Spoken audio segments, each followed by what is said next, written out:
What is good, YouTube? Today we're going to be talking about the astral plane and how the cosmology fits into the astral plane. Okay, so first let's go over the astral plane and go over the different layers of reality so that you can understand reality more.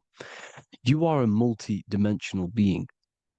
You are not in these, you are in all of these realities at the same time. They all interweave into one big reality. But there are different planes. They are different vibrational dimensions. There are different dimensions of reality. The mind is the root cause of reality. We're living in the mind of God. Everything is being thought into existence from the root cause, from the universal mind. This is why the ancient Egyptians said, all is mind. We're living in the mind of God. And we are a microcosm of this mind. This is why we all have the same mind. This mind is the world of thoughts. Now, this world of thoughts is just the thought alone. For example, it is the thought of a chair. But then when you start to imagine this chair and you start to mentally see the chair, you're now manifesting the thought, the singular thought, into some sort of form. So now you're imagining the chair. You're imagining the form of this chair, which is then manifesting into the astral plane.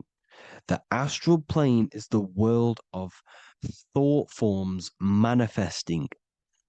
So when you are imagining something, you are seeing into the astral plane. Okay? Your third eye, it is an eye because it sees the astral plane. It is seeing the other side through imagination, through dreaming. Well, we'll go over dreaming later. So the thought of a chair is a singular thought. The imagination of the chair is the manifestation of the chair. And in the astral plane, it's basically the world of all the chairs that could ever exist. So your thinking of the chair is a singular thought, which is the mental plane. The astral plane is the imagination of that chair, is the thought, the manifestation of it. Depending on the vibrational state of the thought will depend what level of the astral plane it will go to. For example, if you're thinking about a chair to torture someone on it, it's going to go on the lower astral plane. Or if you're thinking and imagining happy things, it's going to go to the higher astral plane.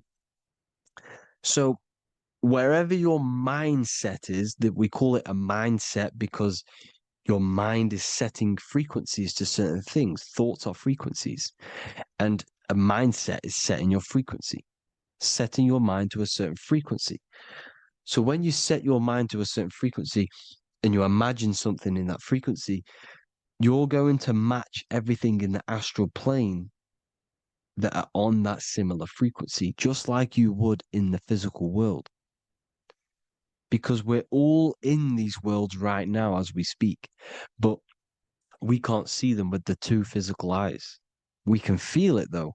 When you're around someone and you've just met a new person, for example, you can feel their vibration. And if you're not on a similar vibrational match, you will not get along with that person. Or you just won't not get along, but you won't connect with that person because you're on two opposing frequencies, not matching. And this is something you can't see, you can only feel because it's the astral plane. It exists within the astral plane. Everything in the astral plane is made out of vibrations. So if you do astral project, and if you already know how to astral project, you will see beings and people and things that are on the same frequency as you. This is why before you astral project, you need to sort your vibration out before you astral project, because you are projecting your consciousness into this. It's the mind. The mind is the bridge. It can move between realities. You are a observer. You are a observing soul which observes different realities. And the mind is the bridge between all of these different realities. The mind can choose. If you want to project into the astral, you set your mind to it, you can. Okay? So let's not get off track. The lower astral plane is where demons are, the higher astral plane is where heavenly beings are. Heaven and hell are kind of a real thing. The etheric plane is a powerful substance, the ether, the fifth element that they don't tell us about. They if you type in on Google the five elements, they will try to remove it with wood or metal because they don't want you knowing about the ether. Ether is the energy double behind all physical objects. So the ether is very important. It is the fifth element. It is part of the physical world, but it's also part of the astral world. It is on either side. You see? You see how they're showing you the truth in the language? Ether and either are the same word. The ether has 1 foot in the astral and 1 foot in the physical world. It's a substance that connects the physical to the astral world. It is the either. It's on either side of reality. It's on the other side. Other, either, same word. Ether is connecting the physical to the astral plane. It's the world of frequency. Frequencies, EMFs, torus fields are in the etheric plane. It is the energy plane. It's where energy moves through the ether. Okay. So then you have the physical world, the world of effect. Everything you see in the physical world is the effect of the higher planes. Each plane is a product of the plane above. So, and it melts into each plane. The physical plane is the lowest plane, it's the most densest, and the highest is the most fluid. This is the most fluid, this is the most dense. This is where we get the saying, as above, so below from. As above, so below comes from the different planes of reality. And magicians understand this. This is why magicians always say as above, so below. Because they understand if you manipulate the higher planes of reality, you manipulate the lower planes. Because the astral plane is a direct copy of the physical world, but in the astral plane. It is mirrored. The physical world is mirrored in the astral plane. They are both the same world, but there's different vibrational states of the world. Kind of. It's hard to put this in words, people. So just try and understand. The astral plane is the double. It is whatever happens in the astral plane happens in the physical plane. This is why magic works. This is why demons work. This is why spirit communication works. Because if you manipulate the higher planes, you manipulate the lower planes. As above in the astral, so below.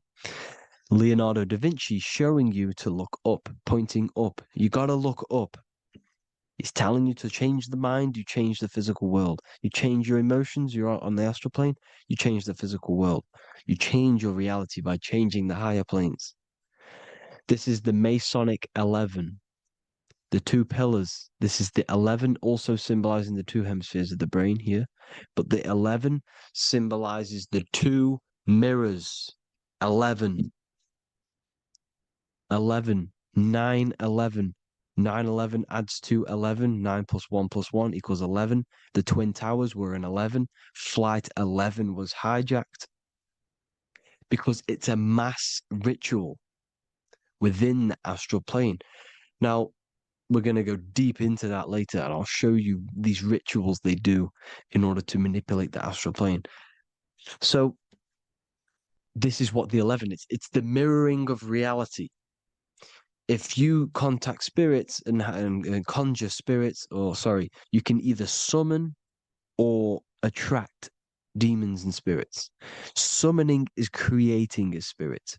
You create demons. Okay. like I said here, the mind is the root cause of reality. If you think of if you think of a traumatic event that happened in your life over and over and over and over again for years and years and years, where attention goes, energy flows. The mind is the director of energy. If you are directing energy into the specific emotion, the specific thing that is torturing you in your mind, that will manifest as some sort of being in the astral plane, which is called an elemental. And this elemental being that you have created through your thought forms and emotions will latch onto you and feed off this energy. So it's important that you get your mind right. Okay. It's important you sort that you file the mind and you discipline the mind. Make sure it's only entertaining positive things, because you are quite literally creating your own demons. Creating the word demon has the word mon in it. And if you've watched my videos to know, mon means moon. The moon is your mind, the sun is your soul, the earth is your physical body. Demon is mon means mind, moon is mind. You create demons with your mind, summoning. Now, this is where the rituals come in. 9/11 was a ritual because everyone was thinking about this big fearing, the death of 9/11. Everyone was thinking about it. And all of their minds thinking about this horrific thing will manifest and summon a negative energy spirit elemental within the astral plane. That's how all of this works. This is why it was a mass ritual. Okay. Chris Brown, new album name 11/11, release date on the 11/11. This will be my 11th album and contain 11 songs. All of these people know the occult. This is Hermes Trismegistus with the star of Saturn, the six-pointed star, as above, so below. The mirroring of reality, physical and astral, the two Masonic pillars. So as above, so below. What's above us? The stars. The stars are connected to the astral plane. This is why we call them stargates. When we dream, we are experiencing these different realities. And what are stars? They tell in the Bible, it says Genesis 1:14. And God said, "Let there be lights in the firmament of the heaven to divide the day from the night, and let them be for signs." Signs translates to things to come. Why things to come? The stars tell the future. Why? And why do we say as above, so below? As above us is the astral plane and the etheric plane. As above, so below.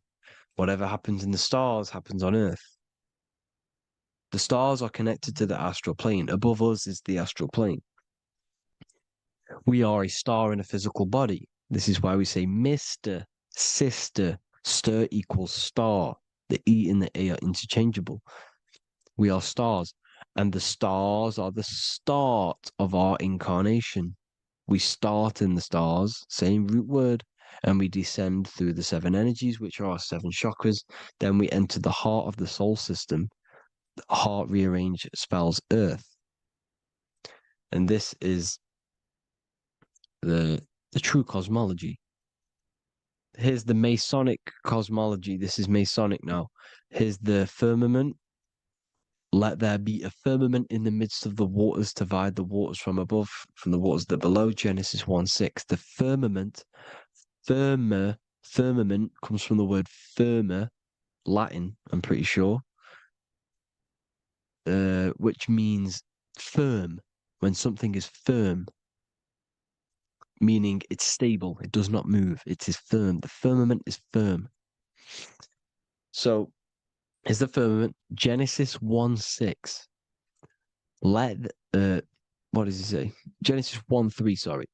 Let there be light. This is before the sun and the moon was created. Let there be light. Before the sun and the moon was created, light was appeared. So what's that tell you? This is a holographic projection from some sort of light being, some sort of projector. And that projector is the all-seeing eye you see in the Masonic cosmology. This is the all-seeing eye projecting the light beams. Let there be light. Everything is made out of light. The universe is created out of light waves. The torus field is one unit of light. The light projecting this reality is Polaris. Okay, the famous all-seeing eye. Now, what else? Then we have after let there be light in Genesis 1:16, and God made the two great lights. This is the sun and the moon, electric, magnetic, male and female. Then we have the Masonic checkerboard, the black and white symbolizing dualities within the dualistic reality we're in, spirit and matter, light and matter, rest and motion, positive and negative, good and evil. Everything's dualistic here. Okay? And it's a dance. The universe is a dance between flickering of white and black light, which is the torus field. We're not going to go over that, but this is all connected to the astral plane. This is the true cosmology. The astral plane cannot work on a spinning monkey ball in the middle of space. Does not work. Cannot work. It's impossible. Okay? Impossible. So even in the Quran, it says, Allah has made the earth for you as a carpet, flat. Quran 15:19. And the earth we have spread out like a carpet, set there on mountains, firm and immovable. It is immovable. In the Quran, it also says 65:12, it is Allah who has created the seven heavens of the earth. The seven heavens meaning the seven layers of heaven, the seven planets.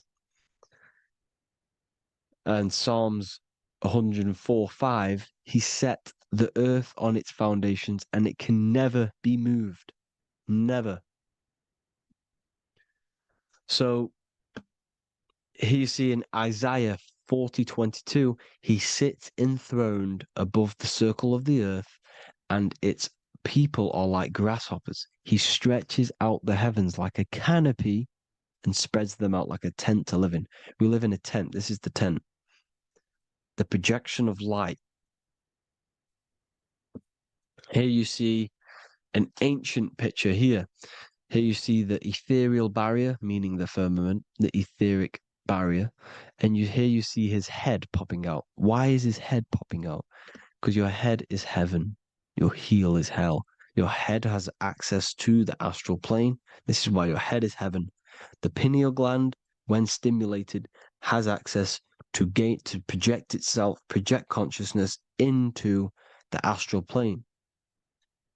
Here you see another ancient picture here with the Masonic Royal Arch, with the zodiac here, the zodiac on the top, arching because there's a firmament above us. Here's God in the brain. Consciousness is God. Here you see the Masonic Royal Arch, symbolizing the firmament. George Washington above the Masonic Royal Arch. These are the stars. This is Polaris projecting reality. Here's ancient churches with the dome, Polaris projecting reality with Jesus. Disney World is under the dome. The seven layers of heaven, ancient paintings, all depict if you go and look at the ancient paintings, they'll all depict the firmament, the arch above us. This is where we get interesting. The Masonic Royal Arch has the 6-9, which is Cancer. The constellation Cancer, which is 6-9 is associated with portals because CERN is the 6-9. Okay, CERN is opening portals. They're trying to create a portal to the other side.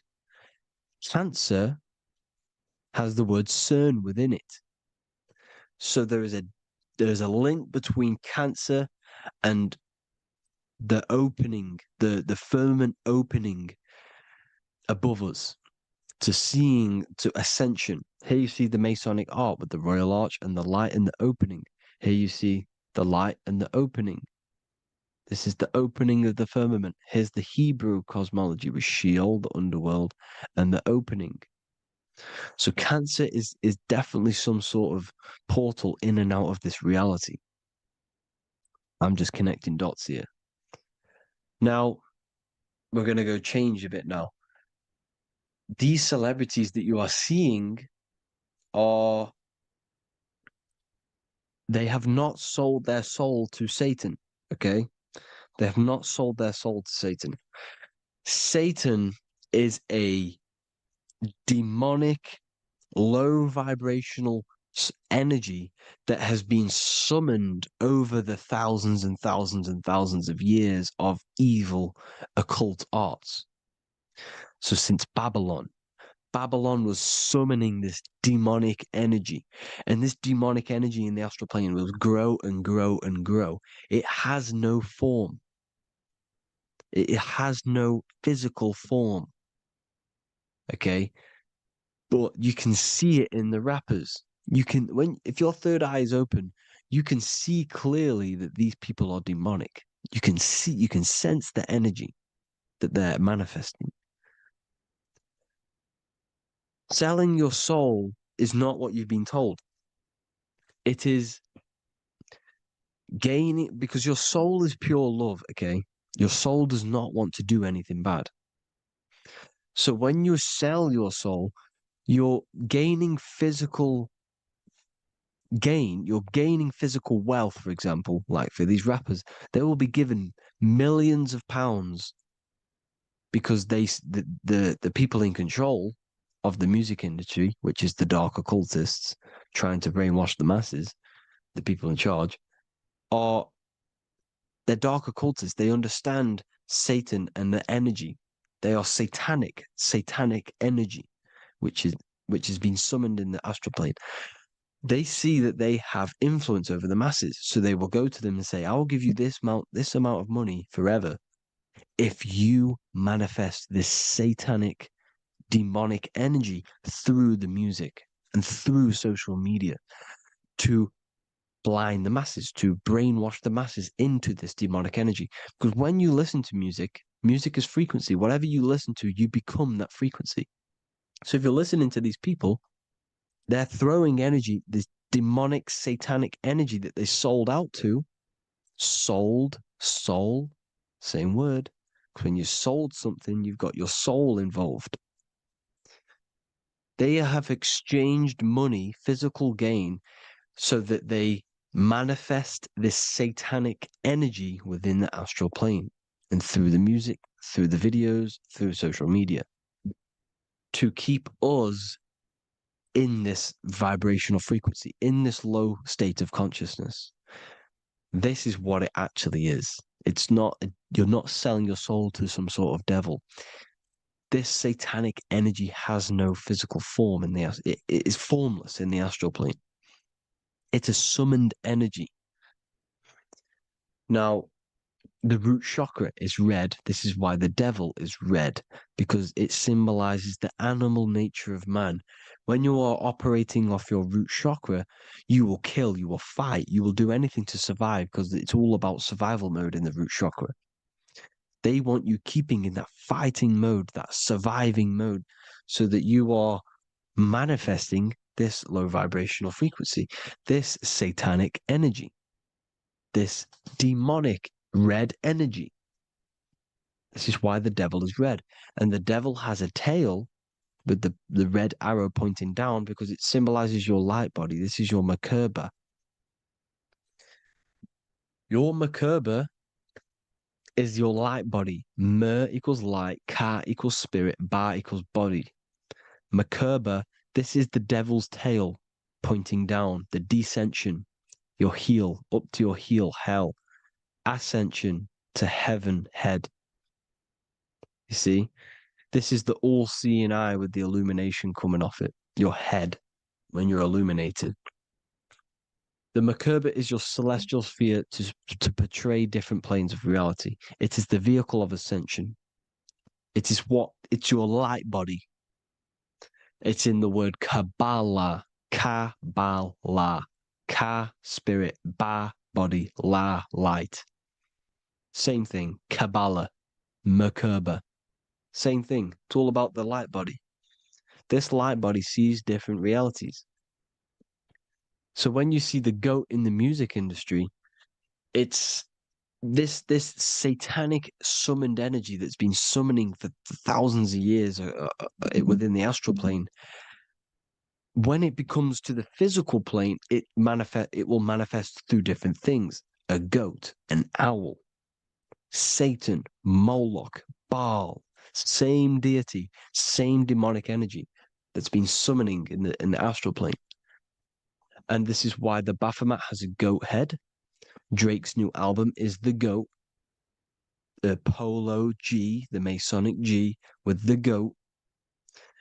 And here's Rylo Rodriguez in the mirror with the goat in the mirror and him in his physical body. It symbolizes, the mirror symbolizes the astral plane because he's manifesting the goat, the demonic energy. He's sold out to the demonic energy. And in the physical plane, he's his physical body. The mirroring, the Masonic 11, the mirroring of reality, the astral and the physical. And what do you call them when they're an amazing rapper, the best rapper? You call them the GOAT. Because you're the GOAT because you're manifesting the GOAT energy, this satanic, demonic energy within the astral plane. So Baal, Moloch, all the same thing. Because in the astral plane, if you want to gain spirits to come to you and communicate you in the physical world, if you want to communicate with spirits, you have to gain their attention. You can either gain their attention or come together and agree to create some sort of being, which is Satan. Okay. You can, like I said earlier, you can create these beings, you can summon them or attract them. One way to attract them is sacrificing. In order for you to become God, man, to turn to God, you have to sacrifice your life. You have to sacrifice, not drinking, not doing things, not doing anything demonic, not doing anything bad, not eating meat. You have to sacrifice yourself to become the light. However, if you want quick, instant gains in the physical world, you can sacrifice something else to communicate with these spirits, because these demonic energies feed off demonic energy, your demonic energy.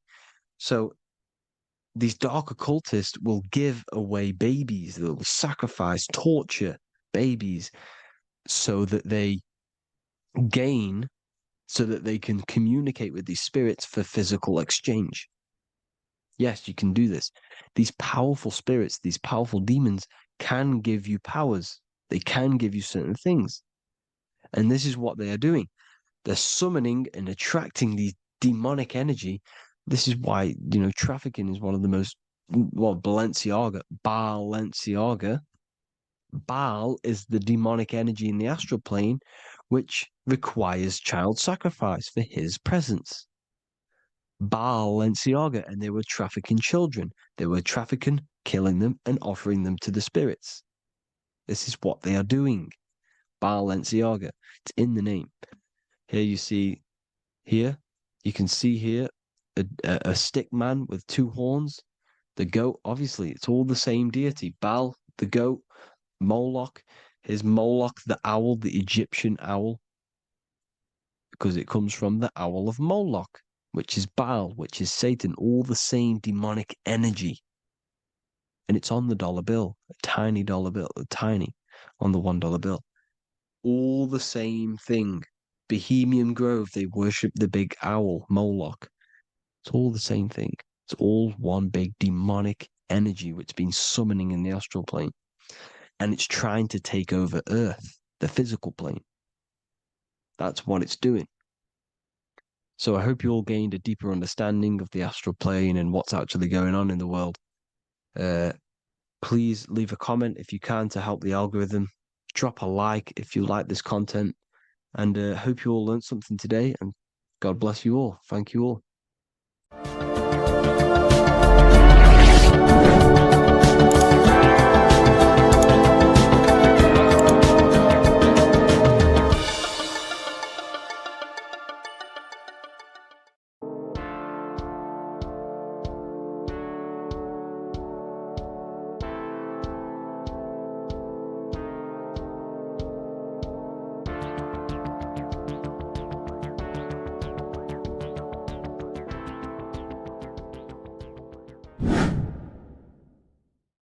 What is good, people? It's Revival of Wisdom. Today we're going to be talking about Saturn. I've done this video in the past. However, this video is going to contain a lot more in-depth explanation of Saturn. So the 33rd degree Mason, Manly P. Hall, said, Saturn is the key to crystallization, physical matter. Light is matter, matter is light. They are interchangeable. Low vibrating light turns into matter, high vibrating matter turns into light. And Saturn is the god of this world, this physical world. He crystallizes light into matter. This is symbolized as the Masonic checkerboard, matter and spirit, matter and light, light and matter. He's also the god of time, destruction, justice. He creates and destroys, because all things in time die. He creates and destroys you. So, because we live in this physical world, which is the electric world, this is why we say electricity, because it comes from the root word of El, Saturn. They used to call Saturn El, E-L. This is why we used to say Elohim is God. The real God of this world is Saturn, but it's being hid. This is being hid. Jesus is Saturn. All of this is Saturn. It's all Saturn worship. It's the real God of this world, So, physical matter is a result of two opposing forces equalized on the plane of inertia, because everything is created out of electromagnetic toroidal fields. And these two poles equalize on the plane of inertia, which gives you planet Earth, plane of inertia. The plane of inertia is what Saturn is.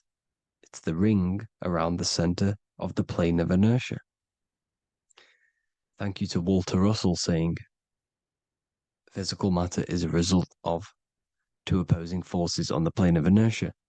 This is what Walter Russell says, so please check out his work. He's got many books, many books on light and electromagnetism and stuff like that. So I advise you to check him out. So the torus field gives you the binary code 0 and 1, the female vagina and the male phallus. This is the code for this world. Saturn crystallizes physical matter. Now Saturn is the most outermost layer of the 7 layers of heaven, where it says in the Quran, it says, Allah, it is He who created the 7 layers of heaven. Saturn is the outermost layer. He's the top. He's the most high. So when we say the most high, we're referring to Saturn. He's the most high before the firmament, before the stars. So Saturn is the god of this world. He's the Lord of the Rings. He wears the crown. The crown is the rings. Crown, Kronos. So the planets are luminaries, they are lights, they are beings, they are energy, conscious energy. And we're in the heart of the solar system. Saturn is the outermost layer. He is the one of this world. He's the god of this world. Now, on the North Pole of Saturn, you have the hexagon. Add up all the sides, it creates the 6-pointed star. Or it can be created as a cube. The cube is very important. The 6-pointed star is very important. 6 points, 6 triangles, 6 side, 6, 6, 6. Black cube adds up to 6 in gematria.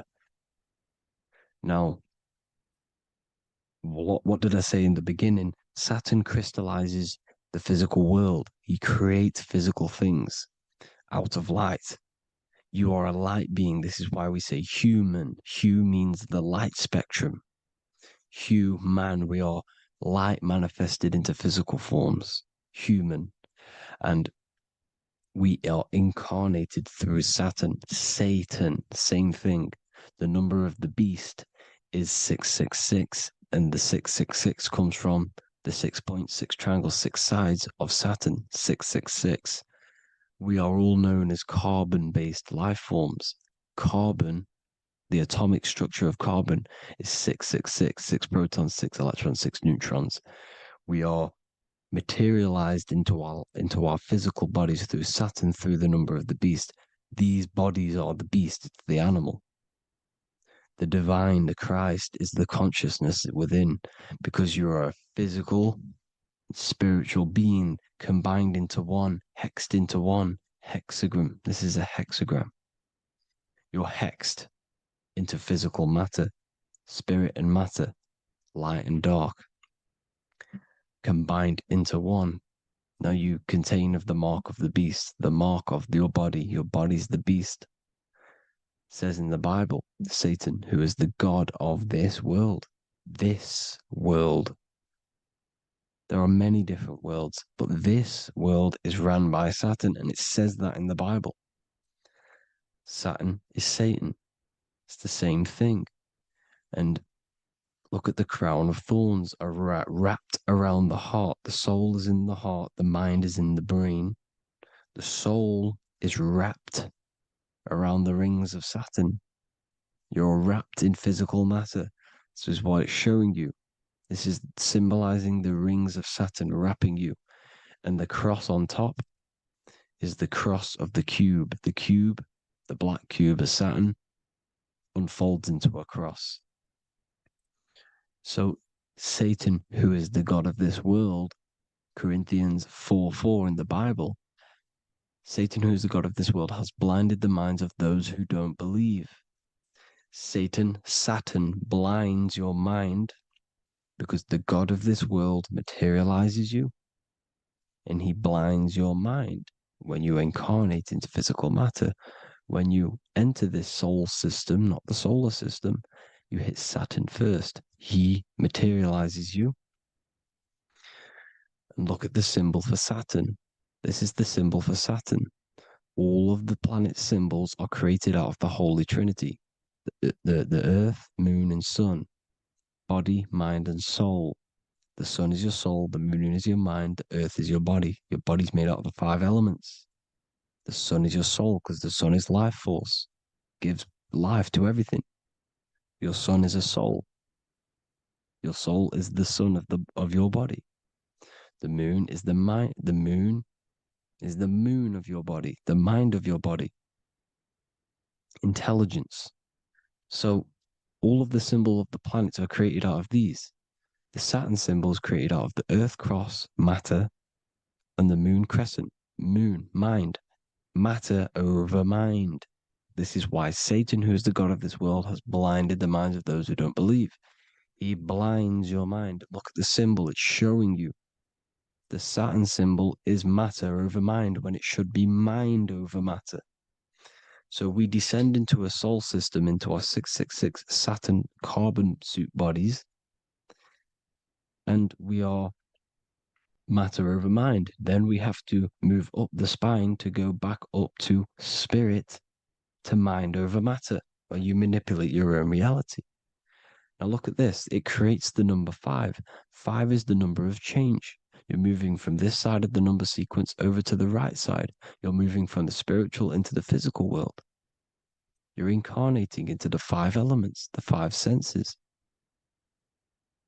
So the cube, the black cube of Saturn, is another major symbol. Very important symbol. Here you see the cube, and the color black is associated with Saturn because Saturn's associated with death. He creates and destroys.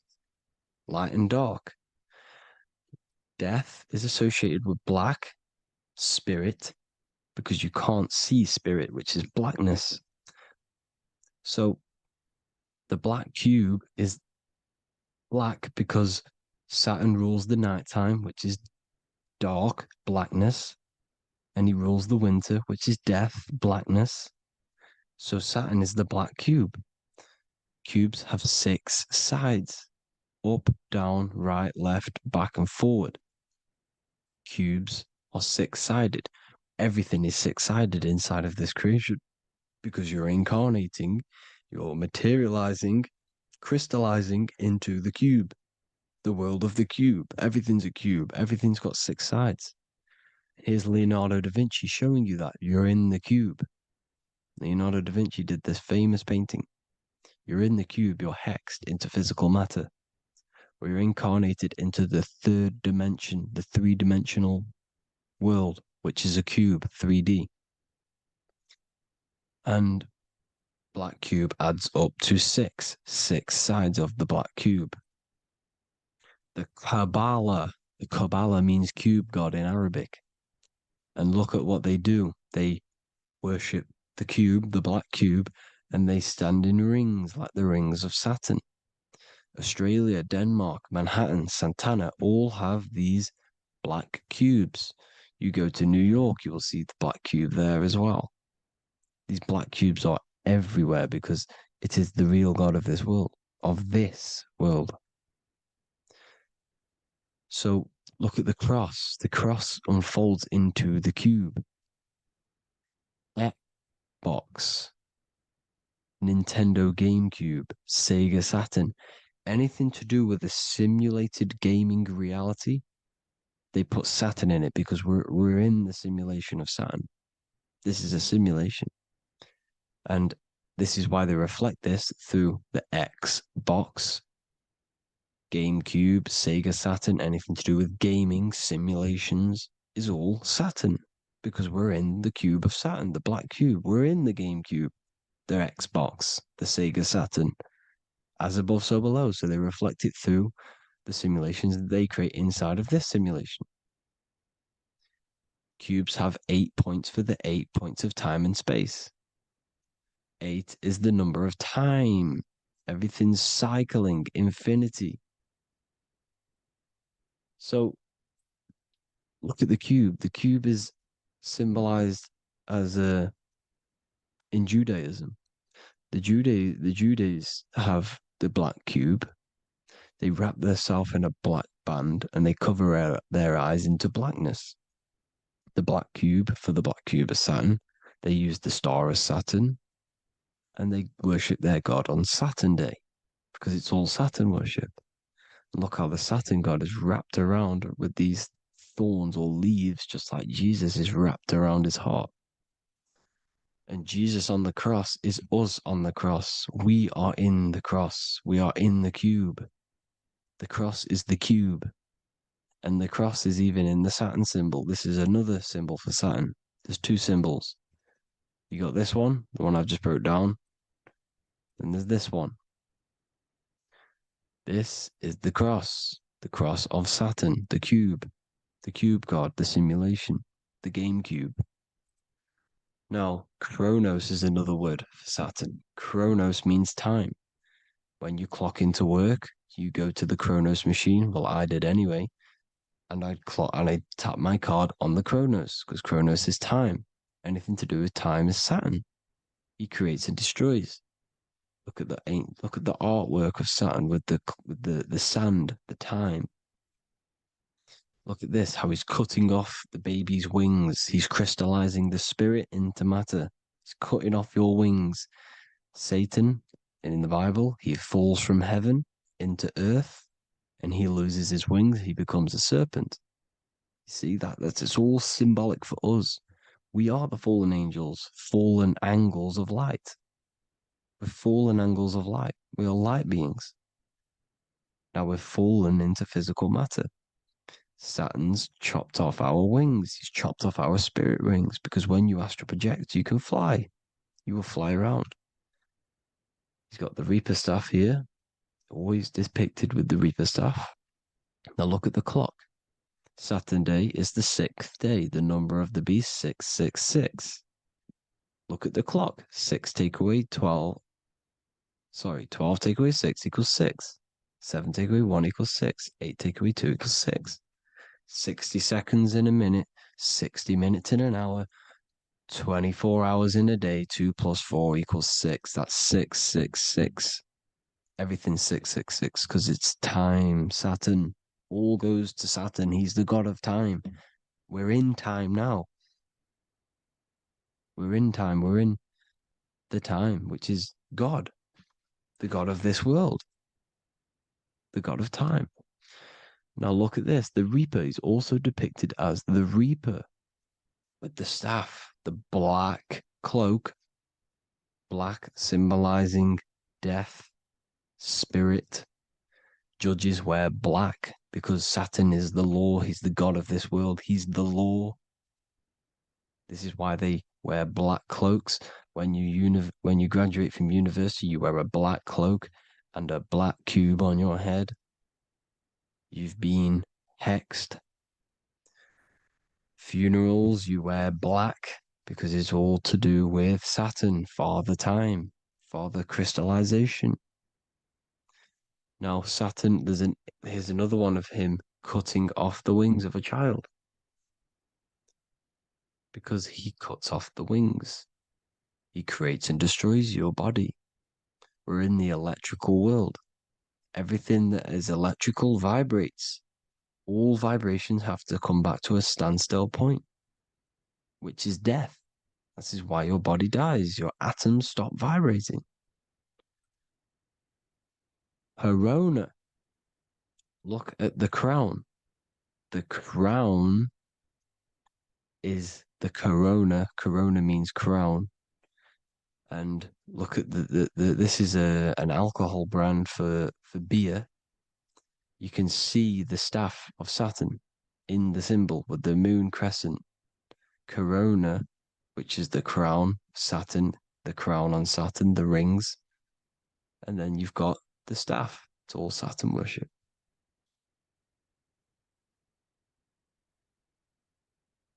Is the black cubes of 9/11.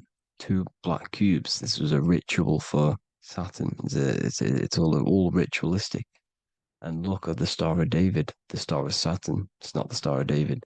Creates IXXI, the sigil of Saturn. IXXI means 9/11 in Roman numerals. 9/11. It's all a ritual for Saturn, and they have the two black cubes of Saturn. Now look, XX, there's more symbolism of Saturn now. We're going deeper. XX is more symbolism for Saturn. The sigil of Saturn is XX, as above, so below. Same with the Star of David. You split it in the middle, as above, so below, as above, so below. XX, this is a Knights Templar Cross of Lorraine. XX, Knights Templar, high order of Masonry. They all worship Saturn. Well, Saturn's the real god of this world. X Eon with the XX, XXL magazines, which is all to do with famous rappers and stuff like that. When you die, you put XX on the eyes because it's Saturn. He's the Reaper. Is Jesus with the XX crown with the thorns around his heart, around his soul, with the cube on the top, the cross cube. Lucifer with the XX Cross of Lorraine. Jay-Z with his alcohol brand, XX Cross of Lorraine. The X Factor with the rings of Saturn. All Saturn worship. The seal of Melchizedek is also Saturn. This is the cube. This symbolizes the cube with the 8 points for the 8 points of space and time. And this is the cube. It's another ancient symbol for Saturn. Here you see the star of Saturn with the Melchizedek symbol around it, which is all to do with Saturn. Here you see an altar, the Holy Grail, the Melchizedek symbol on it, and they're worshipping it. This is why we wear rings, wedding rings for the rings of Saturn. It all goes back to Saturn. Earrings. The 8-pointed star of the ancient Sumerians is all Saturn. It's all Saturn. So the ancients, the symbols of Saturn goes on forever. It's in all of the major corporations. You can see it everywhere, the rings of Saturn. Toyota is an obvious one. Internet, Nike, Target, Sega, Saturn. It's all Saturn worship. All Saturn worship. Because he is the real god of this world. Here's Kanye West's album with a Saturn here. Here's Michael Jackson's album saying X escape. There's the X again. The X escape. You have to escape this reality. Maybe that's what he's pointing at. Here you see it on the dollar bill, the star of Saturn. Here you see it again on the dollar bill. So that is it for today's people. I hope you all gain some insight on Saturn. Please like, comment, and share if you can. Subscribe if you like the channel. Please have an amazing day. God bless.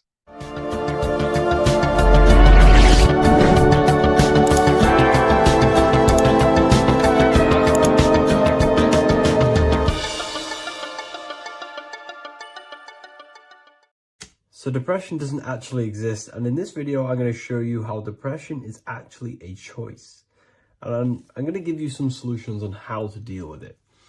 And this is probably going to change your life forever just by doing this alone. Okay, so the first thing you need to understand about depression is that it exists in your conscious mind. It exists in your thinking mind. So what is inside your thinking mind?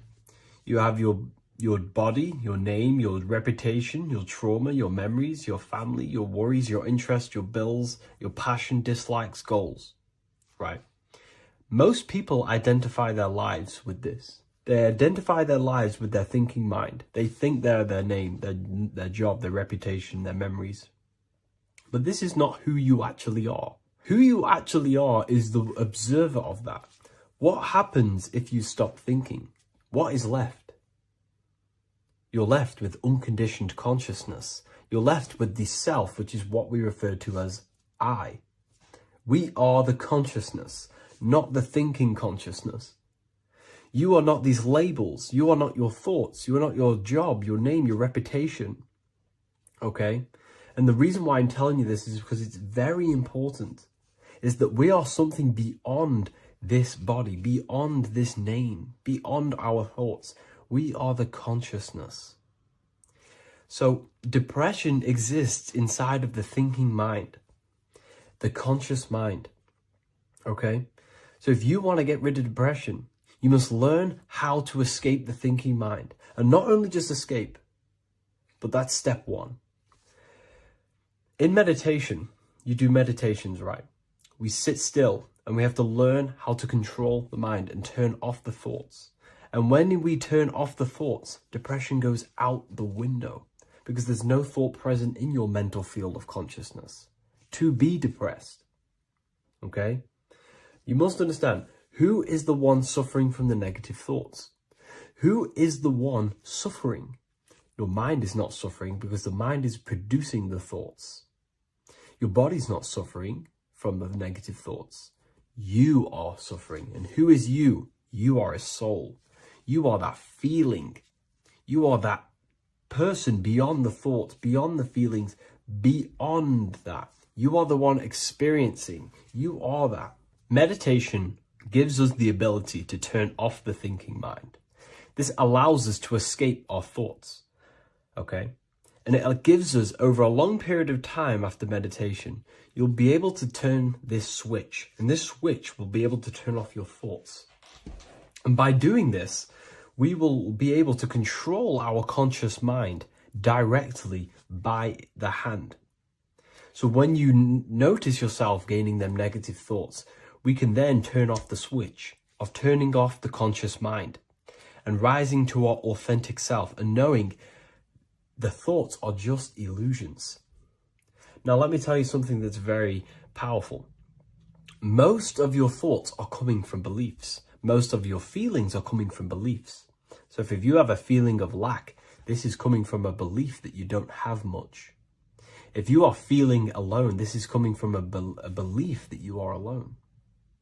So what we must do is restructure ourselves. We must restructure the subconscious mind. And we do this in many different ways. We can do this with meditation. We can do this with visualization, visualizing our desired reality as if we are living it. We can do this with affirmation. Now, a lot of people think, oh, I'm trying to speak something into existence with affirmation. No, you're not using vibration to try and change reality with what a lot of these new age people will teach you. Vibration, your words will not have much an impact on reality. That's the truth. But what they do have an impact on is reprogramming and recrafting and refining your mind.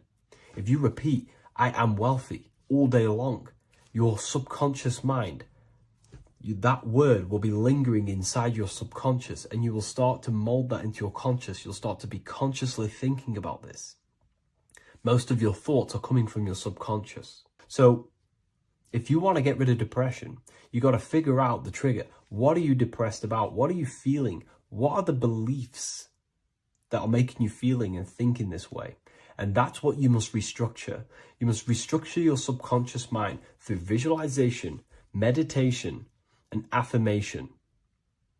You do these all the time. You do these every single day, and you will slowly, if not surely, restructure your subconscious mind. While by doing the practice of meditation, you'll gain the off switch as well. Sometimes depression comes from not living in your authentic self. You're not doing the things that your soul is telling you to do. We all know what we should be doing at all times. I don't care what you have on. We all know we should be doing something. We all know that we have there's a higher aspect of our mind that tells us, oh, we need to be doing this, but I'm actually sat here on my phone. Oh, I shouldn't be eating this, but I'm doing it anyway. There's always that higher voice. And that is the voice that has to be connected to. And when your body's not acting out the voice of the soul, then the soul becomes sadder, and suffers more and more and more. There has to be a connection between the soul, the mind, and the body. They have to work in unison.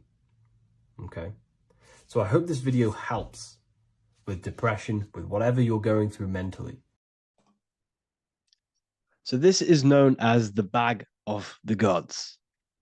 This symbolism is widely known, but no one knows what it truly symbolizes.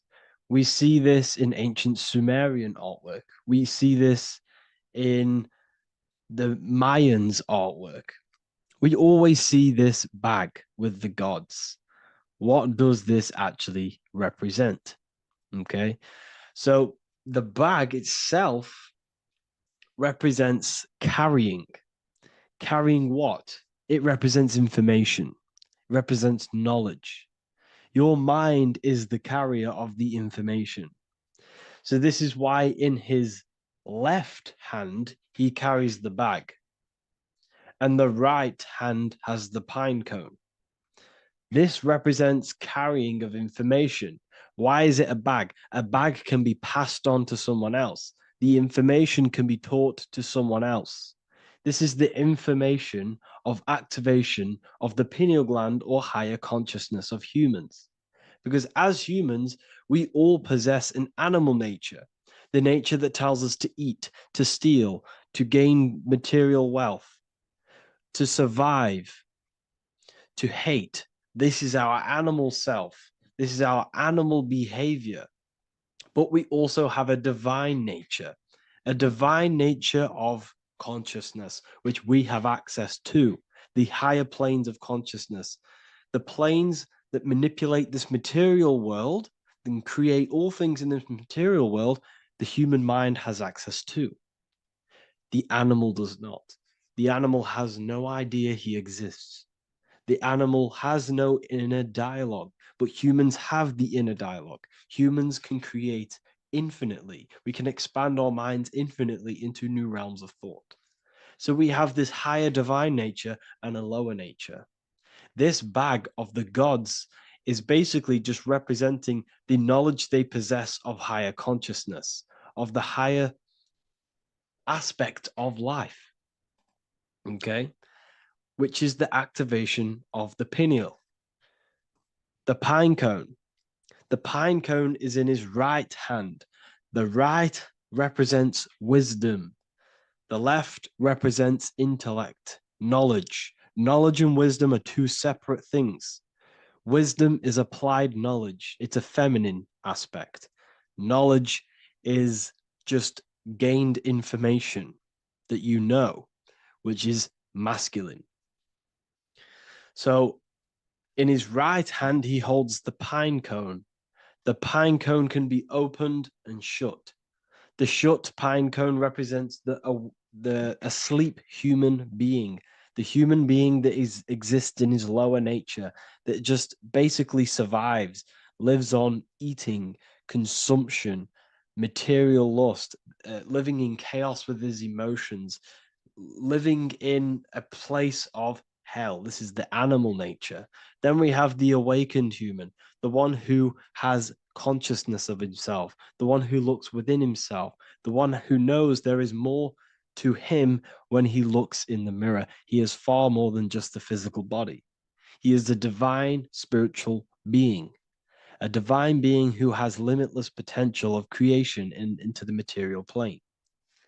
So this represents the awakened, this represents the asleep. This is why he carries the pine cone in his right hand. It represents applied knowledge. This is the information. This is the intellect he possesses. And this is the applied knowledge of the awakening, of activation of the pineal gland. Because remember, the pineal gland is not your consciousness. The pineals, the same root word. Pine cones were always symbolizing the state of consciousness one was living in, whether he was asleep or awake. We see this at the Vatican. We see the pine cone over the two pillars. This is the two pillars of Freemasonry, and the dome. This is the Royal Arch of Freemasonry. This represents your head. This is the two pillars, the two hemispheres, and the pine cone in the middle, which is the pineal gland. What is the pineal gland? The pineal gland is not your consciousness. It is not the third eye, and it is not the mind. It's not the mind's eye. The pineal gland is a radio receiver. This is your body. Your body is an antenna. Most people think they are this body. This body is nothing but a receiver and a downloader of consciousness. Your brain does not produce consciousness. You are not this brain in your head. This brain is a downloader of consciousness. Consciousness comes from a way higher divine plane, which is what this image is showing here with the clouds. The mind is light. Consciousness is light. And this light is coming down into the material plane, and your body is basically a crystal antenna which is receiving and downloading this consciousness. So you can experience a three-dimensional reality.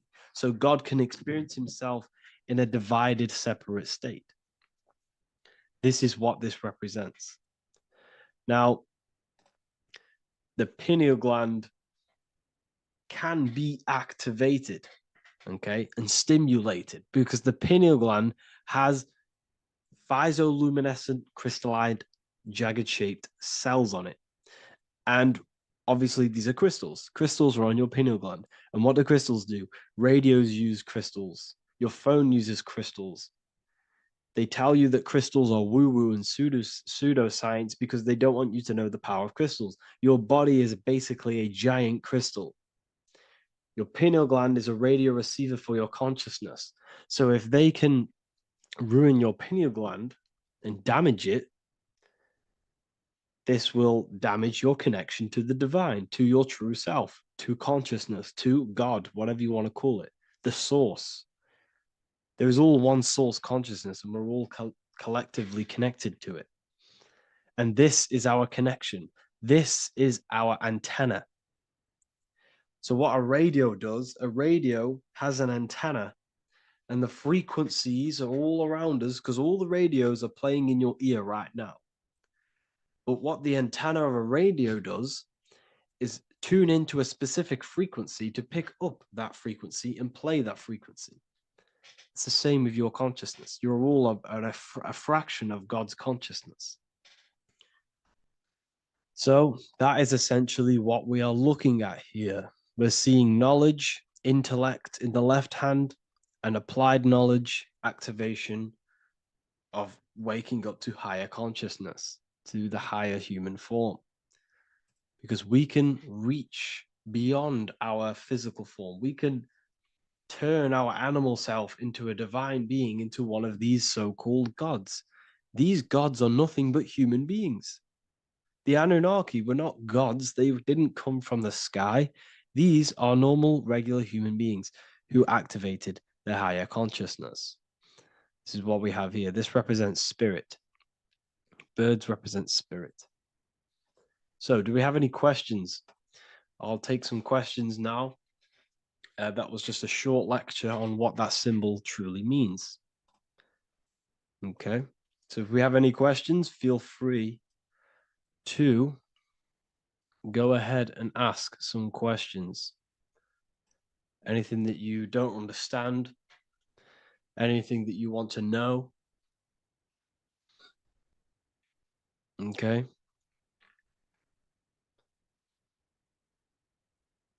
So base reality would be where source resides. Yes, the base reality is your consciousness. Are these lectures available in the university? There's a whole section, basically inside the university, there's a whole section with like over 30 long form lectures like this. So the base reality is where the source resides. Yes, the base reality is your inner world, your consciousness. That is the only thing that exists. Your outer world is just an effect of your consciousness. Your consciousness, everything that has gone on within the mind and emotion, is pushed outwards into your reality. You have thought and felt your way into your external circumstances. Your life is a direct correlation of every thought you thought in the past.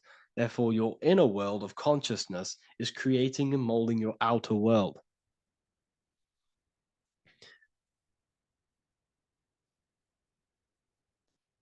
The best way to keep connection consistent, the best way to keep your connection to the divine or the higher planes of consciousness is through meditation and through imagination. Imagination is the fourth dimension. It is the astral plane. That screen that you have in your mind is not a physical screen. That is the divine plane of the astral. And this is essentially where all objects of this material world comes from.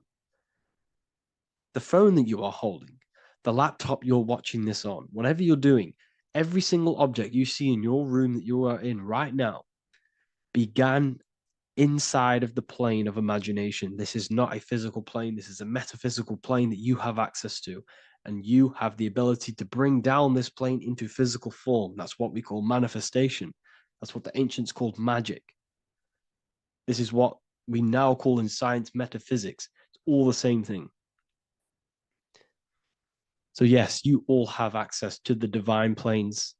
Unlike animals, this is why humans are so advanced.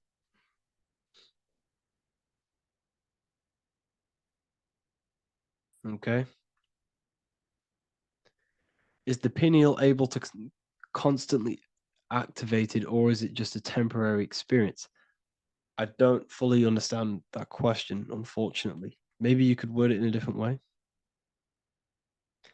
The real meditations on the university, legit, y'all, yes.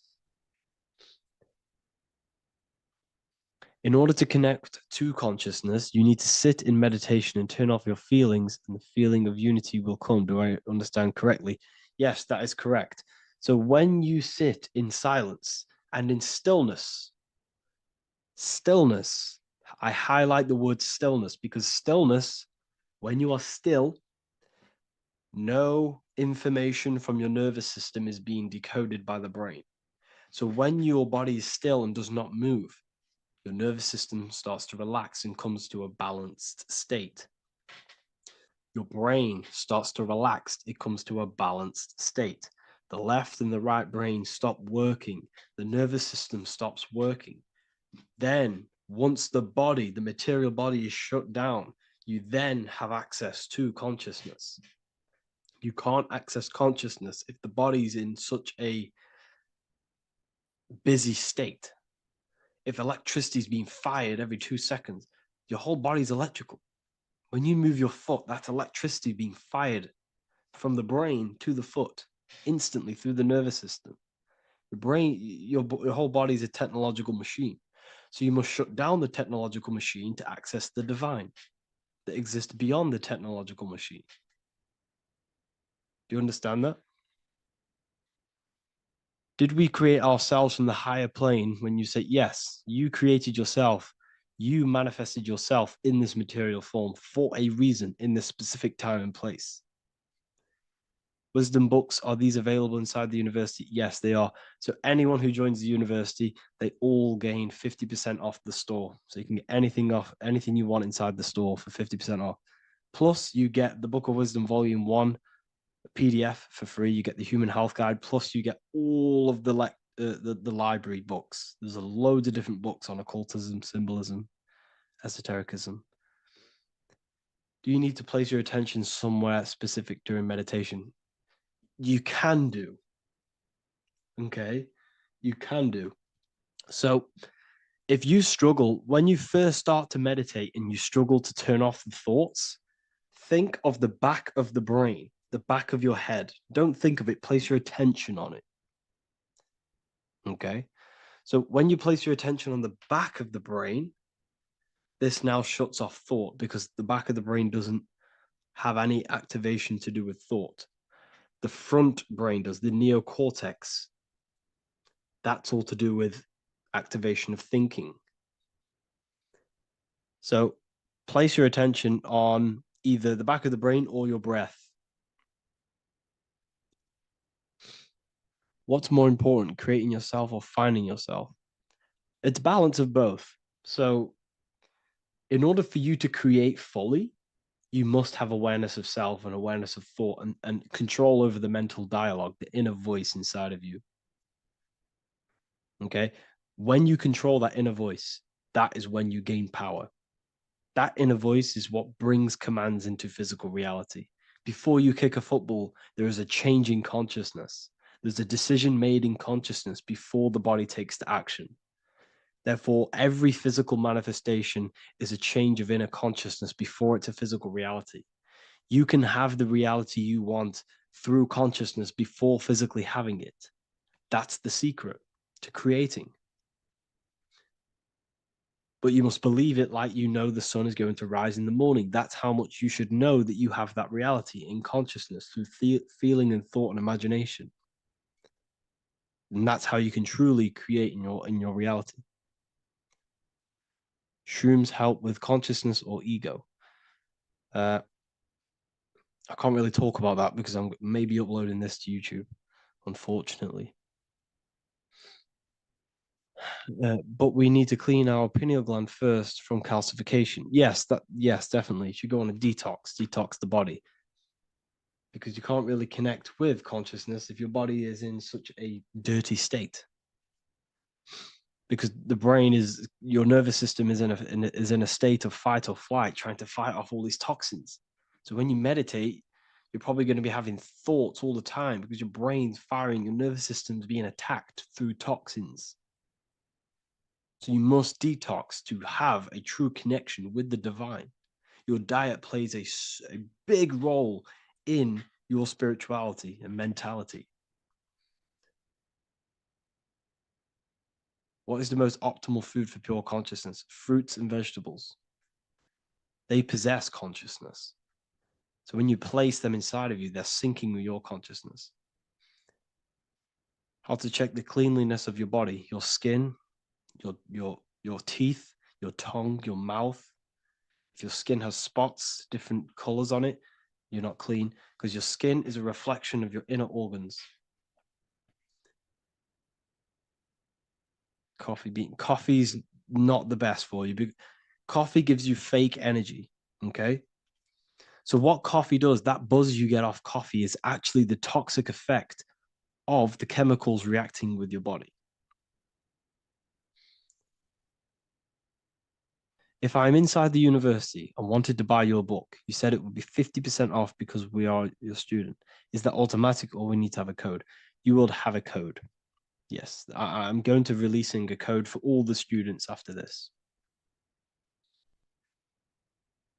Caffeine equals neurotoxin. Yes, it fries your brain, it fries your nervous system, it fries your dopamine receptors. Will the Q&A last week about money symbolism be posted? Oh, I didn't post that. That's my bad. I totally forgot. I will post that after this. Thank you for reminding me. How to detox the body. The best way to detox the body is going through a week cleanse of fruit, So only consume fruit, sea moss, and cayenne pepper, and lots of freshly pressed juice. Do that for a week or 2 weeks, depending on how you feel, and then start to fast. You will lose weight, but you're not losing weight. You're losing impurities. It's good to do this every couple months to just go on a raw fruit diet, cleanse the body, push everything out, and then start to fast while you know consuming sea moss and having lots of freshly squeezed juices. What is an alternative for coffee? Something with high energy levels. Okay, we're not taught the most simplest thing about the human body. It is an electromagnetic machine. It's electrical. It runs off electricity. The only energy you need is electricity, and that is found in fruits, vegetables. If you want energy, drink pure, fresh, pressed juice. That will give you more energy, more electricity than coffee. Can we cleanse ourselves through oil pulling? Do you recommend it? I do oil pulling every day with coconut oil in my mouth. Celery juice is a good one, very good one. Yes, celery juice.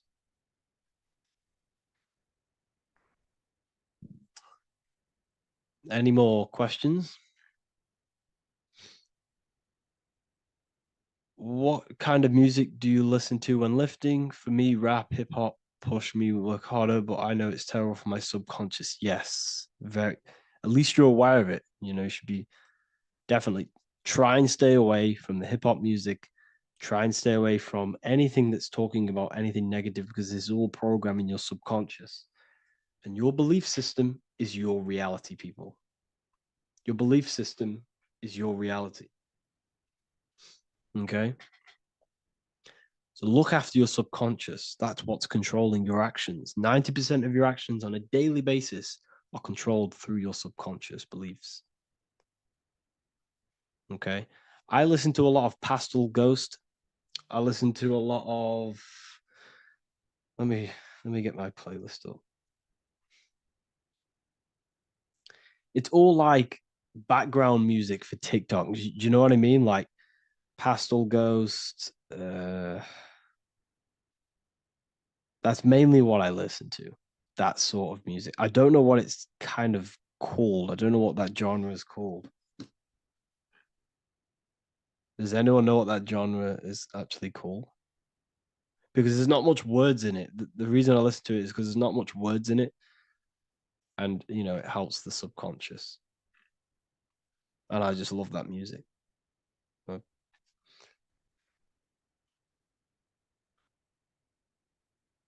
Like lofi, yeah, a bit of lofi. Uh,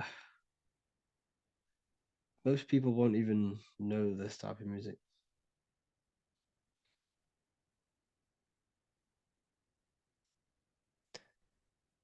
Can you tell us how you use cayenne pepper? So I mix it with freshly squeezed orange juice every morning. So the first thing I have, empty stomach, I have a teaspoon of cayenne pepper, mix it in and just down it every morning and sometimes at night. The feeling you get in your stomach after putting cayenne pepper on an empty stomach is absolutely amazing. It tingles in your stomach. It kills parasites. It kills all horrible organisms.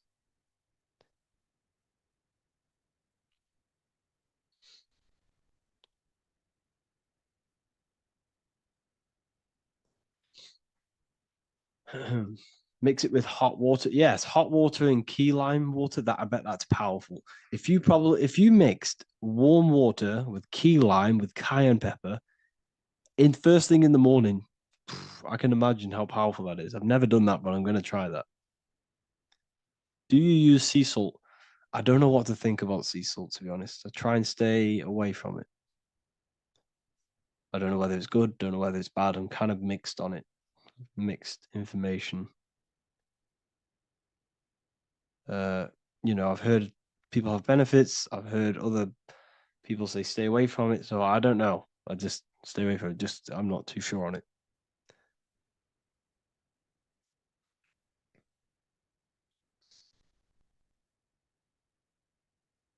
I drink fresh pressed celery juice every morning. Yeah, definitely.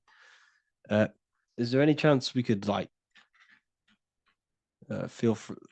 move to like esoteric occult questions? The only reason I say that is because I might be posting this to YouTube, so it's like I don't want them. I don't want them thinking I'm giving health advice because I'm not. This is what I do. I'm not giving anyone medical advice. This is what I would do to myself because I can probably get in trouble for that. So the subconscious is the all-knowing. It is the all-seeing eye. The subconscious knows everything. Your conscious mind does not. Your subconscious knows every single cell in your body. Your subconscious is making your heart beat. It's talking to your heart. It's talking to every organ, every cell in your body is being connected and spoken to by your subconscious mind. It is the all-knowing. The subconscious has access to the astral plane, imagination, the fourth dimension. It has access to the mental plane, thoughts. It has access to the ethereal plane, energy, and has access to your physical body. It's the door, it's the portal. The subconscious is the portal to the divine. You must go through the subconscious in order to access the divine.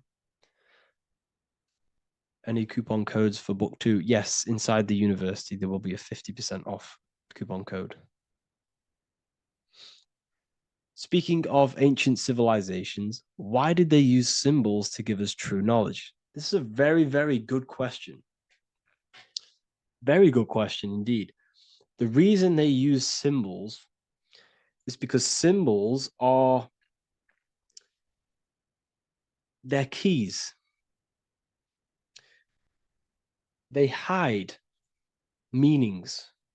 They hide things. For example, if it was written down, if all of this sacred knowledge that I'm speaking now was written down, it can be easily taken. It can be easily misused. Someone can take it, read it, and steal it and misuse it and abuse the world and create horrible things. The reason they use symbols is because they're hidden. They hide the teachings. Only the ones who possess the key, that possess the knowledge, can read the symbol. So the symbols act as a guard towards this higher wisdom, this higher knowledge, which gives you power. All of the knowledge I teach you gives you power. And you can misuse it. You can misuse your imagination. You have no clue unless you've put this into action how powerful your inner consciousness is. You can become a Okay, listen. If you hate your job, it's not the job that you hate. Think about it. It's not the job that you hate. The hate is coming from your inner consciousness. It's the state of consciousness that you hate. So what does that tell you? You can change that inner consciousness to another reality, the feeling of another reality. You can become that consciousness within before you actually externally have it. And by becoming and knowing that reality, that's what produces effect on shaping your outer world. When you really, truly know that reality inside of you, of being free, of being wealthy, of having abundance, your outer world has no other choice but to rearrange itself to your new inner state of consciousness. That's what magic is. It's manipulating your inner state of consciousness. It's convincing yourself that you already have it, not believing it, knowing it. Okay? Knowing is different than believing. Believing is a lie. You should know thyself. Okay? So we can say that human overpopulation is intentional. There is no human overpopulation. We're all cramped in these cities. We're all cramped into one little place. We're not supposed to live like that. We're not supposed to live so cramped. This is why there's so many weirdos out in public. So many weird people doing weird things. This is when things start to go weird, and we shouldn't be living in this state, in this condensed state. We should be spread out. Okay. There is no overpopulation. It's just an illusion because we all lived in such. Have you ever been on a plane? Have you seen how much land there is? It's crazy. There's no overpopulation. And how many people do they say there's in the world? There's not that many people in the world that they say. I think it's like 8 billion. I think they say there's 8 billion people. There's not 8 billion people. There's probably more like 2 billion. And the reason I say that is because I have a friend who only has like 300K followers. That's a lot of followers. Okay. And he gets recognized everywhere he goes. And he's into all this stuff. And he says, listen, the population is definitely not 8 billion or whatever they say. I think it's like a couple billion. It's probably more like a billion. How to properly manifest intentions. Thought, emotion, and imagination are the key. You must know that you have that reality. Don't believe it. Become that reality within your consciousness. All day long, as much as possible. Feel it. Imagine it. Say it. And have zero doubt. How to have zero doubt. You can't, well, okay, so the doubt, that little voice that will seep into your mind saying, you can't do that. You can't do this. That's your old voice of your subconscious program. Listen, the reason why most people fail in life is because they have trained their subconscious that they will fail. They have told and believed that they will fail. The reason I will succeed for the rest of my life is because I have trained my subconscious to say, I will win, I will succeed, I will solve any problem. That's my belief system. And if my belief system is that, then my external reality, my conscious mind will seek a way to fulfill that belief. It will seek to control and create that belief in my external world. It will seek to solve any problem. I've trained my subconscious mind to know that I already have the reality, to know that I'm abundant, to know that I have everything that I already need. Therefore, if any problem comes, I can sort it straight away. But most people have a different belief. It's not your fault. We've been kind of manipulated and told this, that they will fail, that they can't do anything, that it's too hard. And that basically casts a spell on the conscious mind, where your conscious mind is just like, no, I can't do that, because of this subconscious belief that you hold. So you must reprogram your subconscious that you can do it, that you will solve any problem, and that you are abundant. That's the reason why successful people succeed. It's because they have a complete different mind state, a complete different belief system in their subconscious.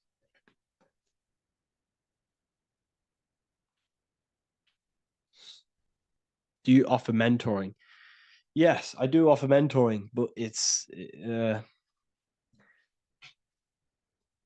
mainly for people who want to grow their online presence, and for the amount of value and transformation that I can place into your life, and the time that, well, the price of my time, it will be a higher price tag, but your life will completely change if you join my mentoring, because I will transmute your life. I will transmute your mind, and I will transmute your whole reality, because I could tell you exactly what you need to do. How to have super genius power pulling information from the source. Okay, so you can do this. I talked about this in Book of Wisdom, Volume 2, if you've read it. This is a This is a technique that Albert Einstein used. This is a technique that Thomas Edison used. This is a technique that all of the ancient geniuses have used. So you get on a chair, you place metal below you or plates, and you hold a metal ball in your hand, and you fall asleep. And every time you fall asleep on the chair, you're going to drop the ball because your body will become unconscious. And you will basically drop the ball and it will wake you up because it's going to hit and make a loud bang on the plate. And every time you go to sleep, basically what this is actually doing is shifting your consciousness from conscious into the subconscious. So from physical into the astral. Your consciousness is shifting between these two planes.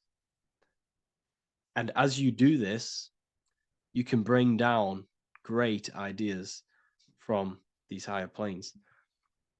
So when you fall asleep, have an intention. And when you fall asleep, you'll drop the ball. And when you wake back up, you'll have an idea and you just got to write it down.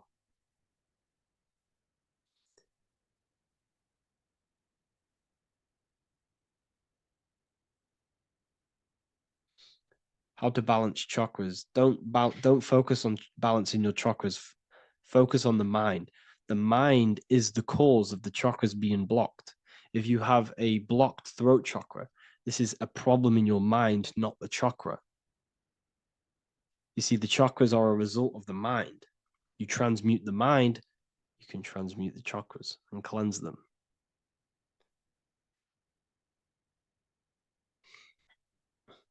So was Jesus a real man that walked?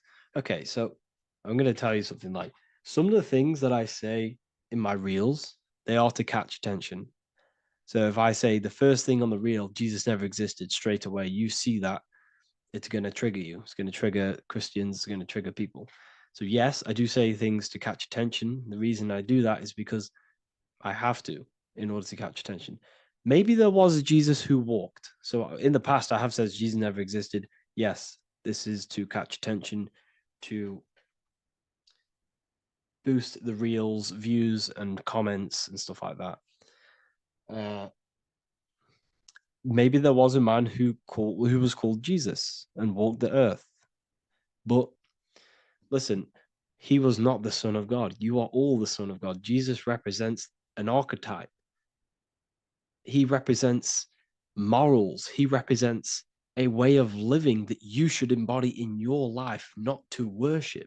We shouldn't be worshiping this man. We should be embodying his qualities into our lives so we can become Christ consciousness, so we can live in harmony with our mind, emotions, body, and spirit. Okay? He was not the Son of God. You are all the Son of God. We are all God experiencing himself in a three-dimensional divided form. God is oneness, and he created a divided world so he can experience himself. Why do you quote from the Freemasons oft times? I don't recall me looking at Freemason quotes and quote them. I just simply, when I post a quote, I literally just, whatever comes to my head, I just whack it into Telegram or Twitter. Are dreams tied to your subconscious, and how do you understand them? Okay. Dreams and astral projection are two different things. Astral projection is your soul leaving this plane into the collective consciousness, into the collective mind, the collective astral plane. But dreams are basically the astral plane, but it's your personal astral plane in your personal subconscious. So when you dream, you're entering your own consciousness, you're entering your own subconscious. Every character, every event that happens to you, everything that is said to you, everything that happens to you in your dream is yourself pushed outwards, and you're basically experiencing your own mind. If something scary comes up in your dream, this is your belief, this is something in the back of your mind materializing and coming to you and showing itself to you. So in order to understand your dreams, it's basically suppressed emotions, suppressed thoughts, all lingering in your subconscious materialized. Okay.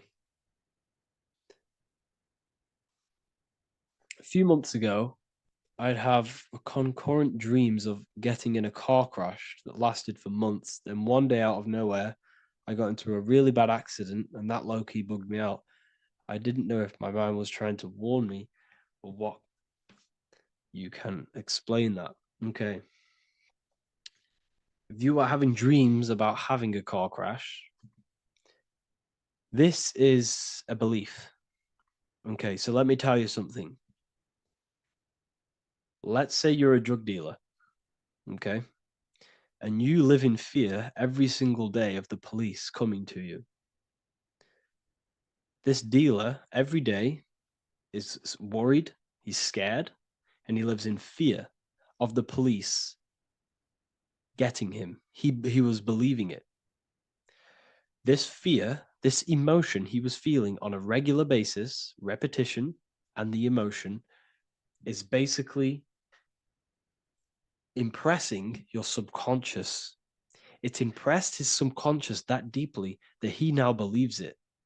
It's now become a belief. So one day the dealer gets caught and he goes to prison. Let me tell you something. He placed himself there because he created a program, a belief in his subconscious of the police. And his external reality is now in a prison cell. But that prison cell is just an external manifestation of the prison cell of fear he installed in his subconscious mind. The four walls he's now trapped in is just basically an externalization of his own belief system that he created through consciousness, through the subconscious. If you embedded your belief that you will be in a car crash, you will be in a car crash. He placed himself there. He materialized that reality through the thought, through the emotion, through the belief. He put himself there. You see?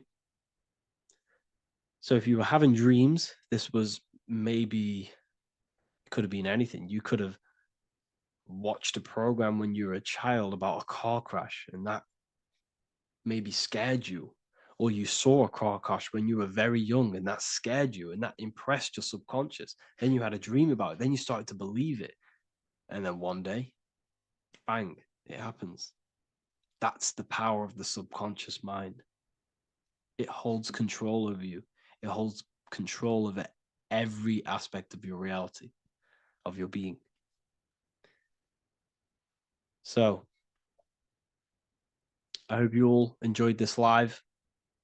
I'll see you all inside Ethereal University. I'll be posting another lecture this week. And yeah, let me hold on. Geometry. This is the study of nature, of the codes, the mathematical codes behind physical reality. So today we're going to be going deep into geometry and the true esoteric internal geometry, the geometry that no one really talks about, and how geometry relates to human consciousness. So essentially, what we must understand when it comes to geometry, the basics of geometry is everything is vibration. And this vibration is vibrating on a certain frequency. And this certain frequency creates a geometric shape, which is why in nature we see all of these different geometric shapes. All matter takes form in shapes. So if we put sand on a plate and we vibrate the plate on a specific frequency, we see that the sand goes into specific geometric shapes and patterns. So essentially, matter is energy condensed. It's energy vibrating on a low frequency, vibrating at a certain frequency. So matter is condensed energy. And each geometric shape is manifesting and showing a specific energy. Some shapes carry more energies than others. For example, the cube is what traps energy. A square is what traps energy. So geometry and the flowers are basically how energy manifests itself into physical matter. We are in a world made out of energy or light. Light is energy. So everything is vibration, everything is frequency, and everything is energy. Even the words, each atom in our body, everything. So everything in nature has these mathematical energetic codes. So geometry is basically the study of nature and the shapes that are in nature and their energetic principles. Because, like I said, matter is energy. So this is what we call cymatics. When we place water in a petri dish and we shine light on top and we vibrate the water, and we can capture. This creates certain patterns. Each frequency, like you see here, has its own pattern. So what we are seeing here in the physical plane is essentially energy condensed into physical reality. We see it in the turtle. We see it in every single form in nature. Now, external geometry and normal geometry, we normally get taught that this is God's way of creating physical reality, which is essentially true. However, it's far more deeper than that. Far, far, far more deeper. Okay. So what geometry truly is, it's not God's codes to reality. What we must understand is what the brain truly is. And what we must understand is that we are not in the world. We are not in the universe. The universe is us ourselves. And the world is produced by our brain itself. Okay. So the way you must understand how the brain works, so what you visually see, so geometry is to do with what we visually see. And what we visually see is heavily connected with our eyes, which are an extension of the brain. The eyes are the brain. And essentially how we see is energy enters the eyes, and each eye goes to the optic nerve. And this energy is transferred into electricity, which travels to the back of the brain, to the visual cortex of our brain. And this is where the image is produced, what we see. Therefore, the world outside of us is truly inside of us. It's a projection from within the brain. The brain is an energy condenser, a decelerator, an energy decelerator. Everything outside of us is basically formless energy. It is formless energy vibrating at a certain frequency. So what the brain is, it's sucking in this energy, this light, and turning that frequency, that code, that light code, into a physical reality. It's condensing the energy and turning it into a visual image inside of the brain. Therefore, everything outside of you is not what it looks like. Everything outside of you is basically energy, infinite energy. And our brain is condensing this into a physical reality and projecting it outwardly, which you experience your visual field. Okay. And the ancients knew this. So this is basically called the sigil of Lucifer. Lucifer is known as the light bringer. Lucifer in Latin means to bring the light. This is the sigil of Lucifer, which shows the visual field and the brain. We also see this in the Google Play symbol. It's a powerful symbol showing you the visual field, which is basically a symbol that tells you that reality is inside of the brain.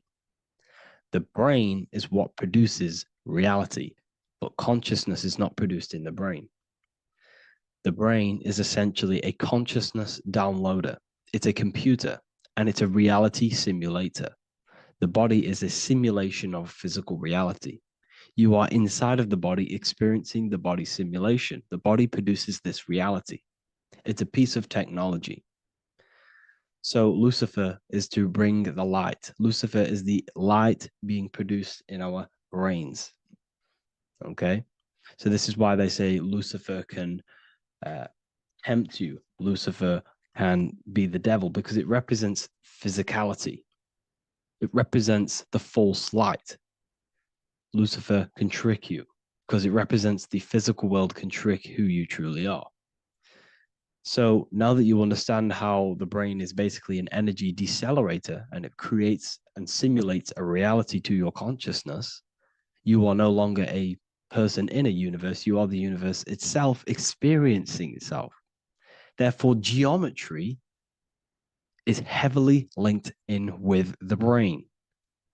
Geometry is essentially how your brain and how your eyes decode energy.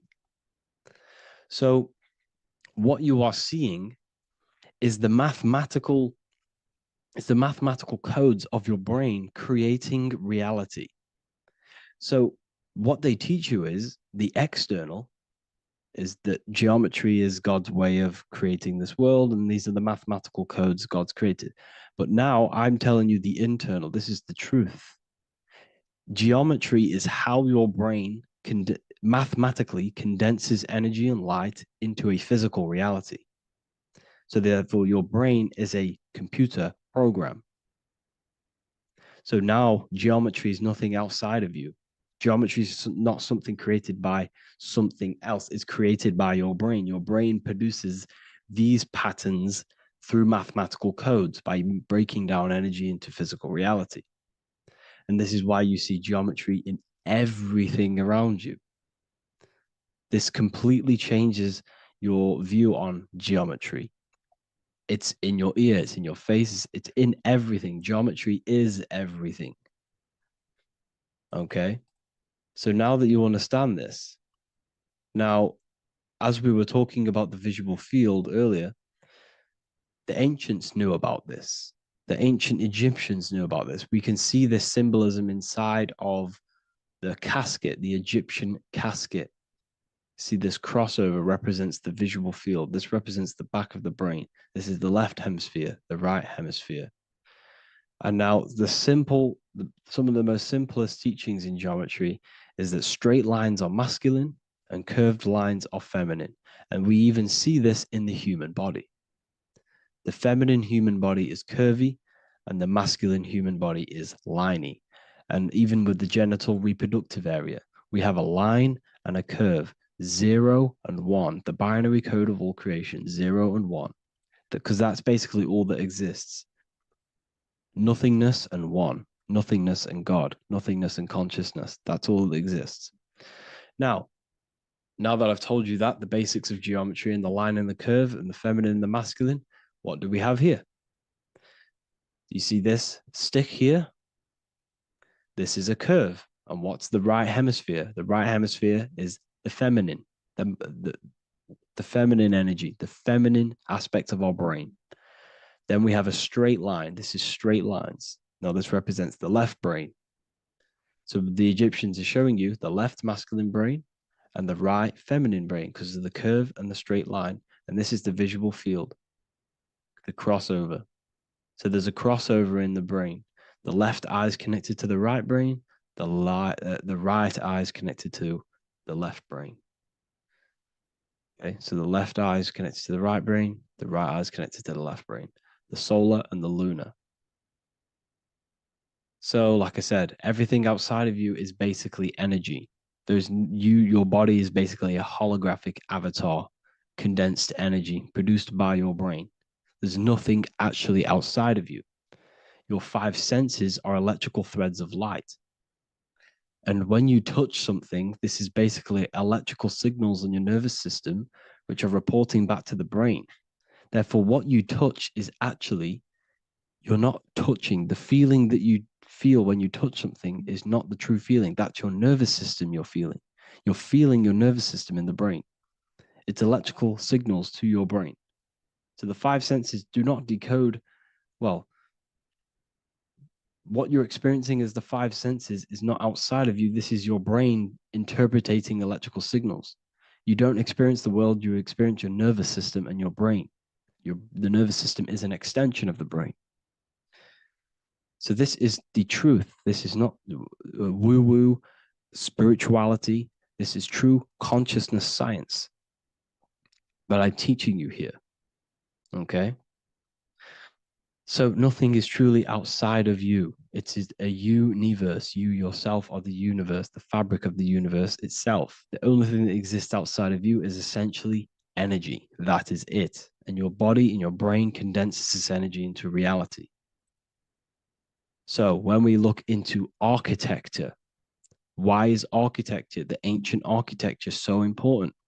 Because what did I tell you at the beginning? Shapes and physical matter is condensed energy. Each shape holds specific energy. Some shapes hold more energy, emit more energy. Some shapes condense energy. Some shapes transfer energy. Each shape, each geometric shape has an energetic principle because matter is essentially energy. So when we look into cathedrals and the ancient buildings, they were filled with geometric patterns, geometric shapes, because they understood the energy principle. Architecture is basically solid energy. It's physical energy. It's a if we create this pattern here is an energy code, and if you stand next to it, you're going to gain that energy. It's going to be imprinted on your body.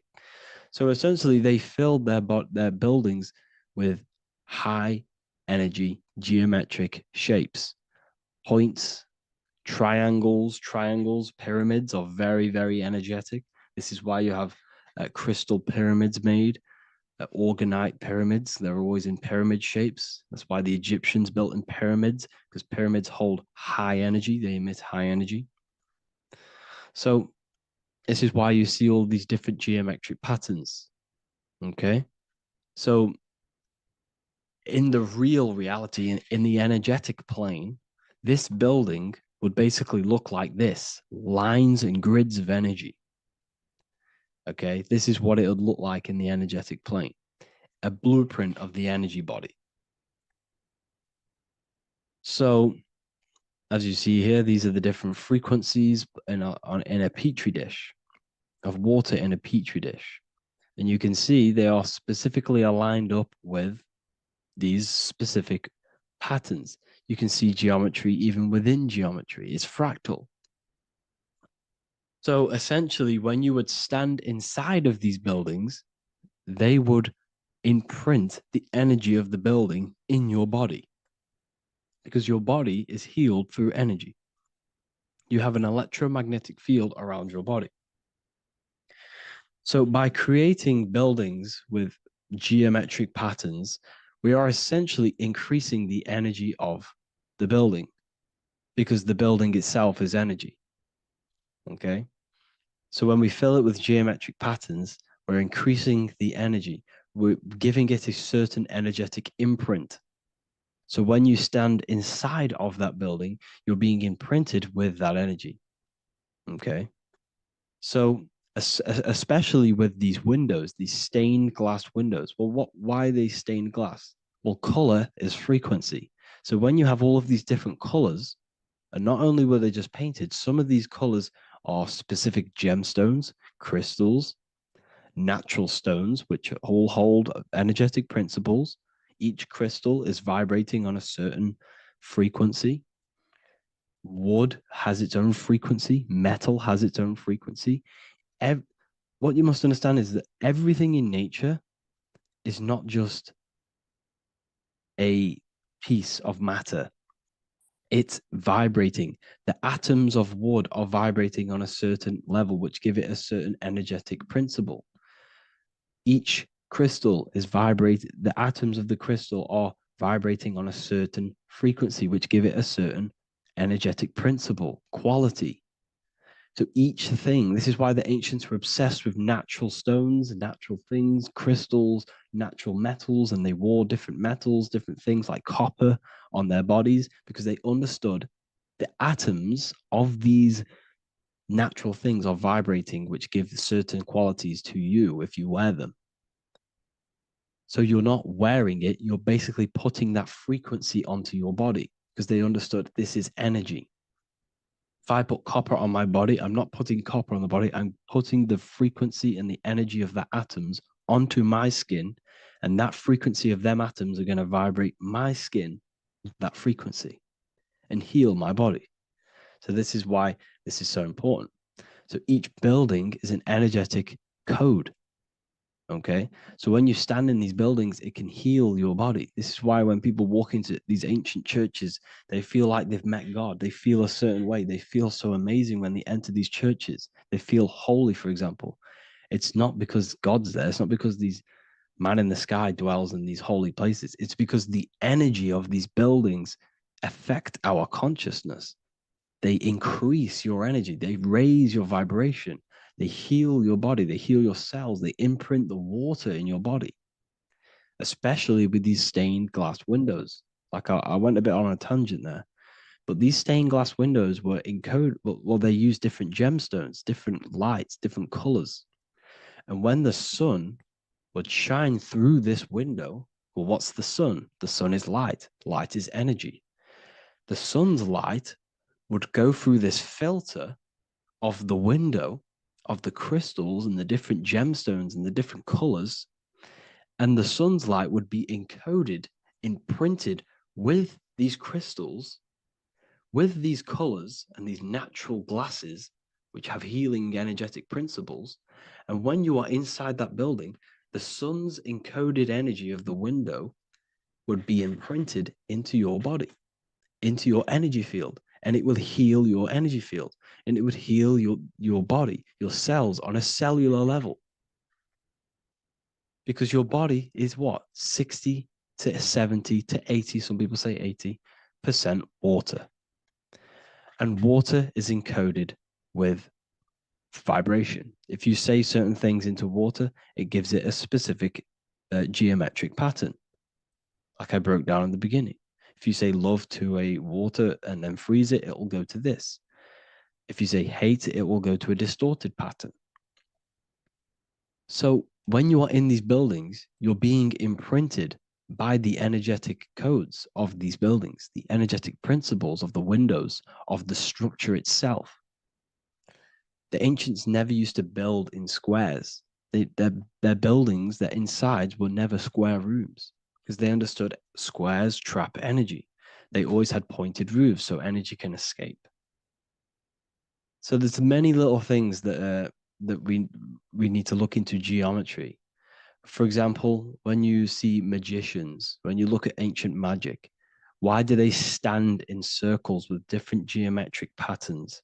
They use different geometric shapes. Why? Because shapes are energy. They hold specific energy. So when the magician stands in a circle with a pentacle, they're working with the energy of that pentacle. You can work with different energies based upon the different geometric shapes that you draw. And you can use this in your structure, in your architecture, in your work, and it can influence everything. So this is the true geometry. I hope you gained a deeper understanding on geometry and how it relates with you and your consciousness. Like I said earlier, your brain produces geometry. It's basically how your brain decodes energy. It's not God, how God creates this reality. And no, you're in this reality. You are the reality itself. Your body produces the reality. Therefore, geometry is one with you. So therefore, if I play with the geometry of the buildings, for example, like the government have, everything's in squares. If you look outside, everything's a square, everything's a rectangle. You go to a city, every window is a rectangle, every building is a rectangle. You live in a box room, everything is boxed and squared off in this reality, in this modern society. Why? Because they're trapping energy. The box is the cube is the most simple geometric shape, which basically condenses energy and it traps energy. And if you subconsciously see squares all the time, your phone's a square, your TV screen, everything's a square, your keyboard, your desk. Go and look at the ancients. They never used to build in squares and cubes. And if you go into nature, you'll never see squares and cubes. Nature doesn't create squares and cubes. Everything in the modern society is squares and cubes to simple your consciousness down, to dumb your brain down. So the ancients built very, very complex structures. Why? Because they understood what we see affects our brains, because our brains decodes reality and creates reality. If you see a sophisticated building, this is going to give you a sophisticated mind and raise your IQ levels over time, subconsciously. I'm not saying if you look at this building, you're going to become smart. I'm saying if every single building in your environment, ment is mind, mental, every single building in your environment was this complex and complicated, it would increase your IQ on a subconscious level.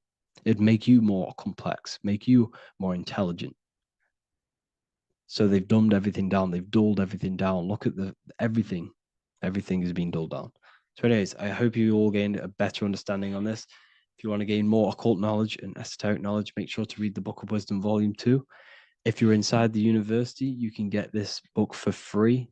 Go to the general chat area and follow the instructions, and you can order yours for free. Truly life-changing stuff. Because the issue is with the world is that no one really understands who they are, what they are, and why we are here.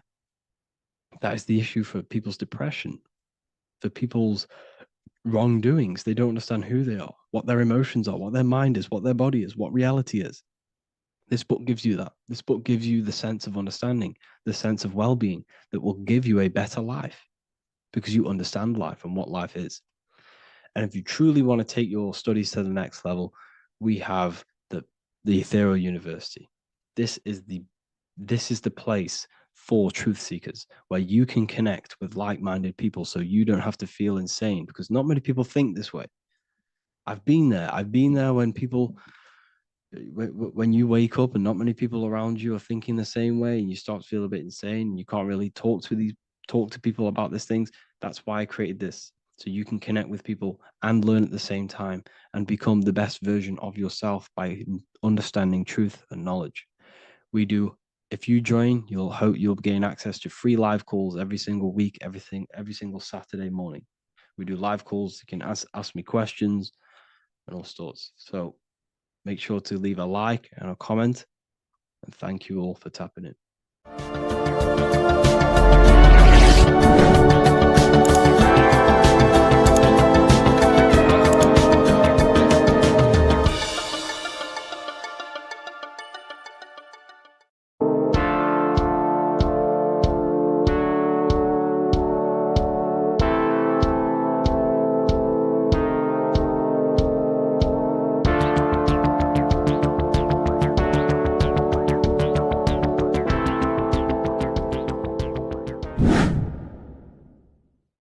What is good, people? We're back with another video, and this is going to be talking about the connection between the micro and the macro. You are the universe, everything is inside of you.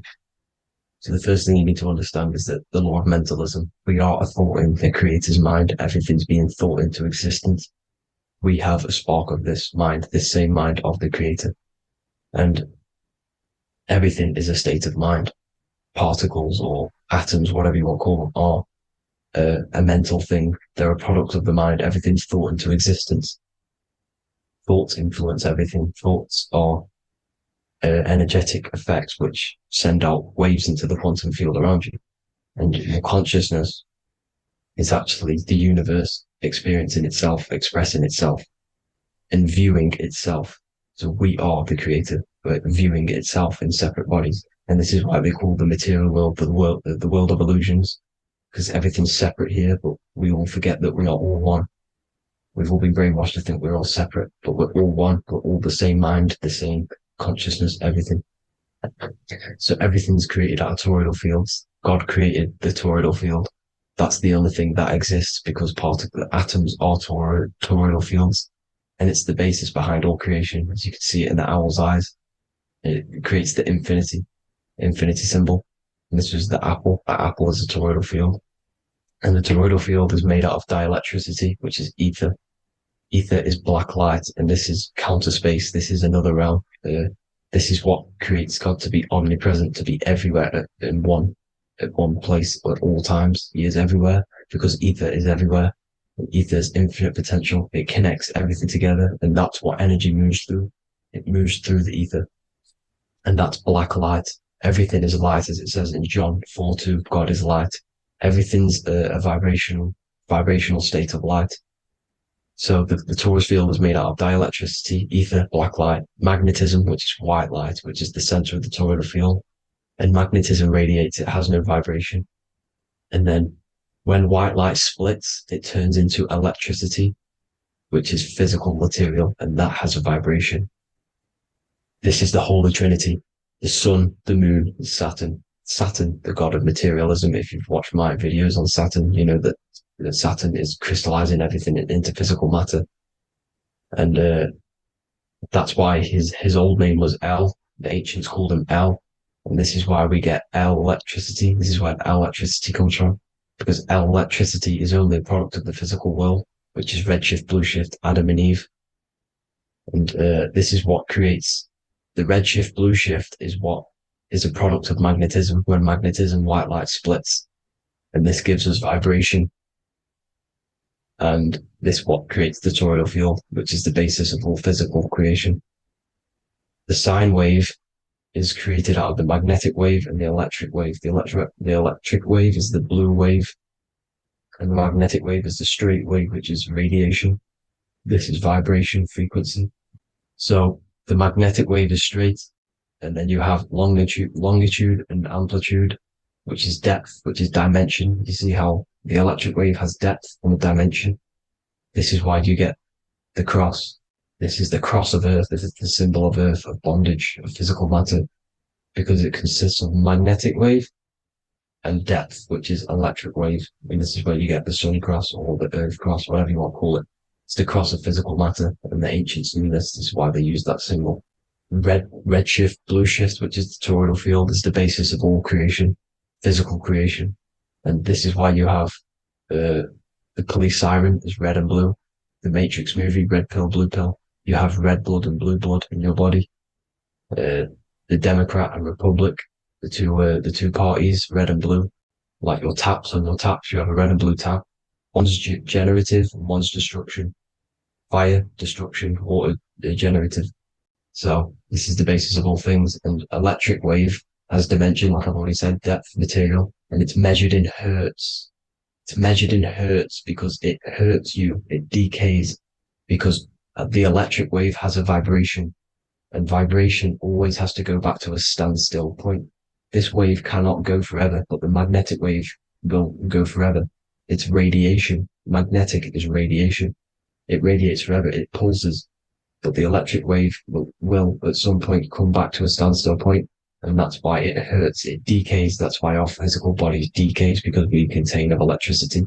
This body is an electric body, and it will return back to stillness like a guitar string. If you vibrate a guitar string, you pull it, it will vibrate, make a sound, and then go back to a standstill point.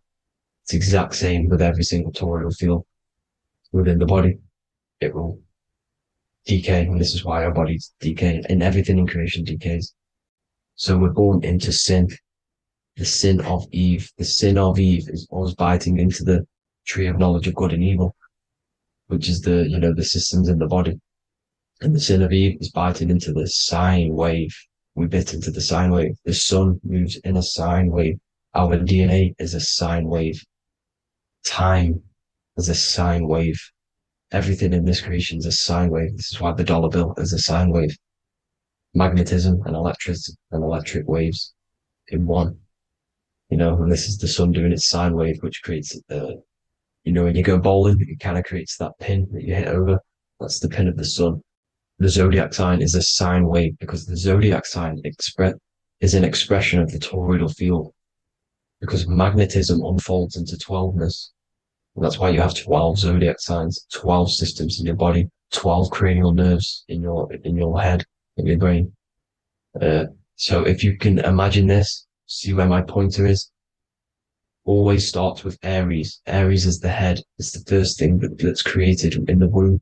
And this is Aries, the ram. And this is why it's called a cerebrum in your brain, which is the first thing that creates when you're in the womb. And what's the element of Aries is fire. Fire is the first element. Fire, first, because it's the first thing on the wheel, the first expression of energy. as you can see here, my pointer, this is the center of the toroidal field. It would go Aries, Virgo, Capricorn, Pisces, Scorpio, Cancer.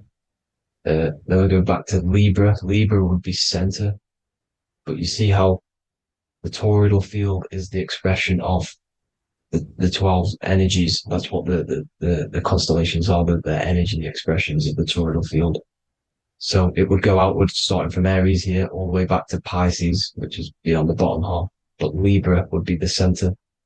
That's why Libra is the equinox. It's the equinox. Libra is when it goes from summer over to autumn. It's the equal. It starts to transition into the winter side. Equinox, equal, which is Libra. And that's why Libra has the two scales. It's symbolized with the two scales. That's because of, the sun moving over. It's being judged. It's equal now, but then it's going to tip over into the winter. That's why Libra is here, the center of the sine wave. Like I said before, magnetic energy unfolds into 12ness. Magnesium is number 12 on the periodic table. It's the sacred number. And this is why the scientists are NASA is trying to bring in another constellation to destroy the holy science of astrology. So Aries rules the head, which is Mars. Taurus rules the neck, the lower head. Gemini, the two twins, which is your lungs, your two twins, your arms, two twins. Cancer, the breasts, or the chest area. Leo, the heart, which is the sun, which is fire, the center of the toroidal field. Virgo, the belly, which is the intestines. Libra, the kidneys, the two scales, the kidneys, balancing out everything. Scorpio, the sex organs. Sagittarius, hips and thighs. Capricorn, I've missed that out, which is the kneecaps. Capricorn, kneecap. Aries, which is the ram, which is the cerebrum in your brain. And then Aquarius, the calves and the ankles. And the Pisces, the two fish, the 2 feet. So everything corresponds, as you can see here. This is an ancient way of depicting it, of the folded human. And this is everything. Each constellation rules that part of the body, gives energy to that part of the body, makes you do certain things. So magnetic energy unfolds into 12ness, electricity unfolds into 7s. That's why when you get electric, the light spectrum that we see, it consists of 7 colors. Why we have 7 planets. The 7 planets give us our 7 metals and the 7 solfeggio scale frequencies. So the rotor, this is the rotor, and rotor is an anagram for Torah. The Torah, which is I think it's the Hebrew Bible. Don't quote me on that, but it's one of the holy books. Which is the Torah, the Taurus. Everything goes back to the Taurus field because it's the basis of all creation. So the chief cornerstone, it says in the Bible that the builders rejected the chief cornerstone.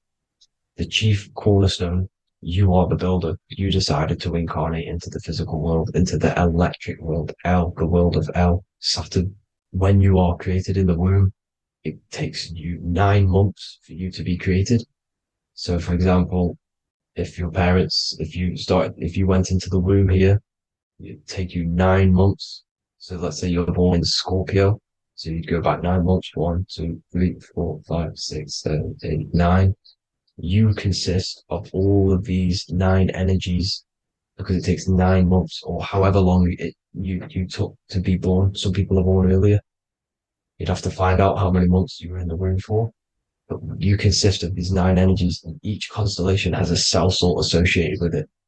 And these cell salts are vital for your health, and your cells and the optimal health of your body. So the chief cornerstone that you rejected is these 3 cell salts, these 3 constellations. So you're mineral deficient in these 3 constellations. For example, fluoride, magnesium, phosphate, and potassium sulfate. So that's the chief cornerstone. And a cornerstone, people always get it rejected with the cornerstone. The cornerstone is not, it doesn't say the cornerstone in the Bible. It says the chief cornerstone. The cornerstone is a cornerstone of a building, but the chief cornerstone is the top of the pyramid. This is where we get the pyramid of the wheel. So you're mineral deficient in one of the 3 zodiac signs. You're not. You were not in the womb for. This is the chief cornerstone you rejected. So the human body is the micro. It is the universe in a physical form.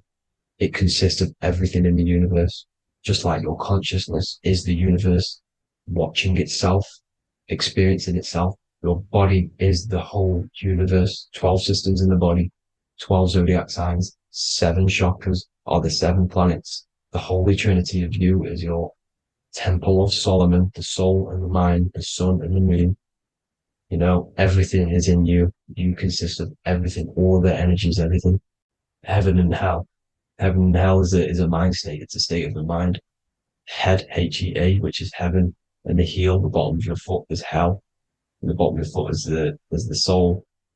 So they're basically saying, well, it's wordplay. They're saying that your soul is in hell because, you know, with the elites being in control. So they call the bottom of your foot the soul, trying to say that you're in hell. The Christ is in you. And this Christ is Greek for what? Christos. And Christos is Greek for the oil. And this oil is produced in the cerebrum, the Aries, the ram, the cerebrum. It goes down the pineal, well, the pineal and the pituitary are underneath the cerebrum. Goes down the pingala and the ida. The pingala being the positive charge connected to the pineal gland, pin, and the ida connected to the pituitary. And this is the 2 serpents going down the spinal column. And this is why Jesus goes from Nazareth to Bethlehem, and then Joseph and Mary are waiting for Jesus in Nazareth.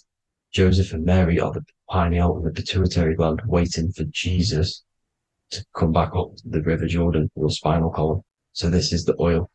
This is the story of Santa as well. Santa comes from the North Pole. Why? Because the North Pole of the Earth is the center of the toroidal field, and the North Pole of you is your spinal column, which is the North Pole of the toroidal field. The North Pole, he comes from the North Pole. This is the North Pole. This is the South Pole of the toroidal field. Comes from the North Pole, which is your mind. And he goes down the chimney and then back up the chimney. This is the chimney. And he drops off the present, which is the Christos, the oil.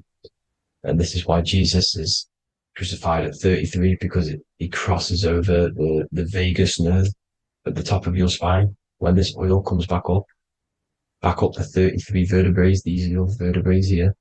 When it goes up the 33 vertebrae, it gets crucified at 33 because it crosses the vagus nerve, and he's crucified on a cross at 33.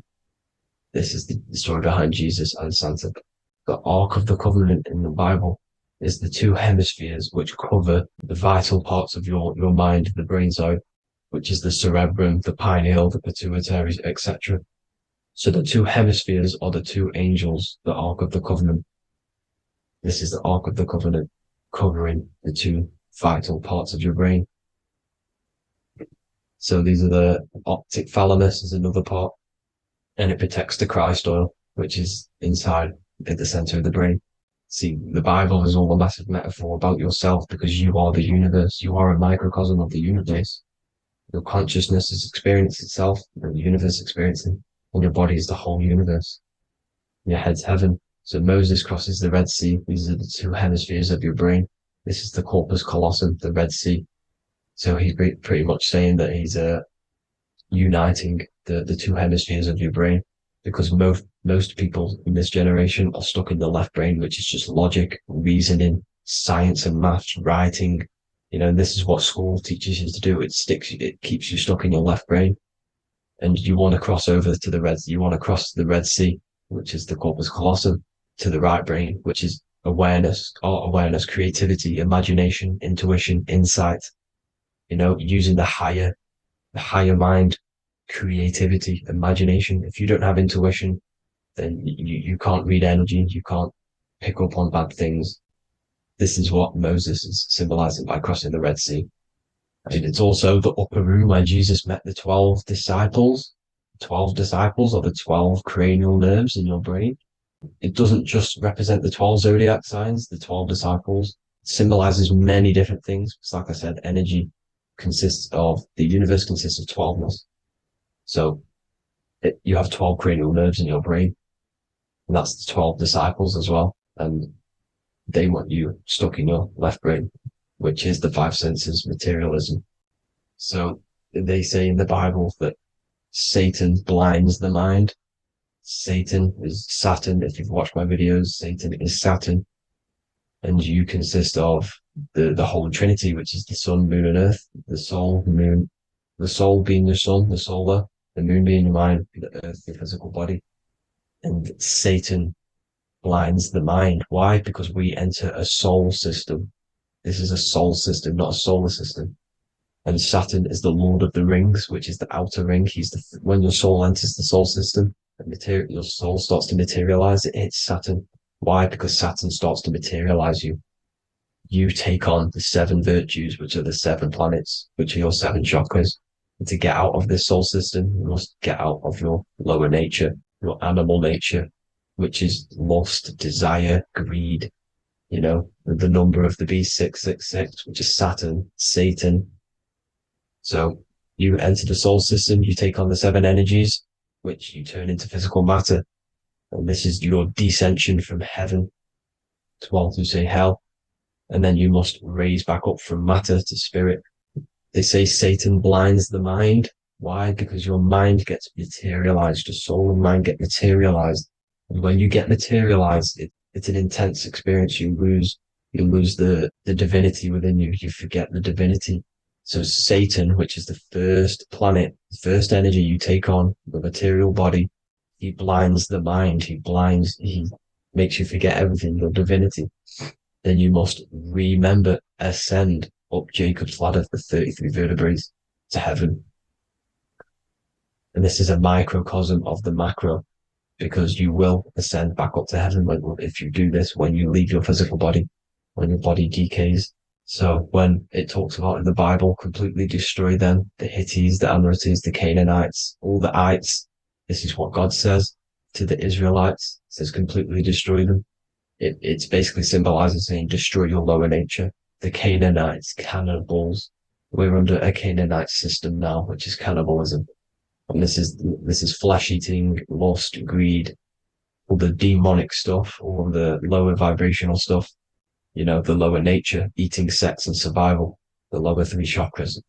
You must get out of these lower 3 chakras and return back to spirit, which is heaven, which is spirit, love, being holy, being truthful, being passionate.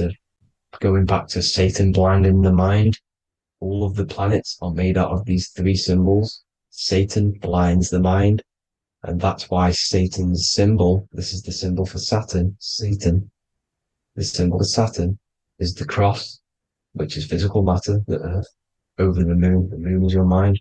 So the Saturn symbol saying matter over mind, he blinds the mind, Satan blinds the mind once you enter the soul system.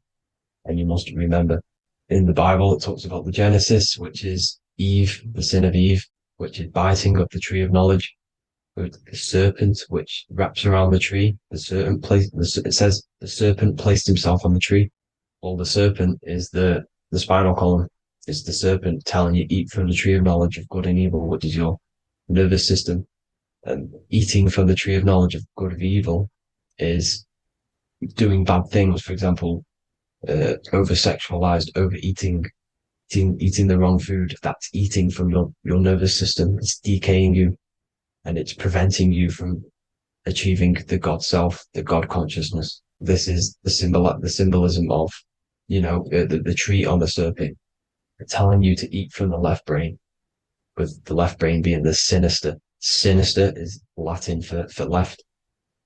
That's sin. Sin is left. And left is lefty Lucy, Lucifer, right, righteousness, right, God, godly. The tree of knowledge of good and evil, which is your nervous system, because it determines good or bad. You know, that's the only thing you experience in this world is your nervous system. And then the tree of life is the cardiovascular system, and the Garden of Eden is your body. So that's it for this video, people. Hope you've got a greater understanding of how you are the universe and everything is inside of you. Just keep in mind you are the universe experience in itself, and your body is a reflection of everything. The 12 constellations, the 7 planets, everything's inside of you. This world is an expression from the inside outwards. You can't affect the outside world to manipulate reality. Everything's inside of you. I hope you got a greater understanding of this. God bless.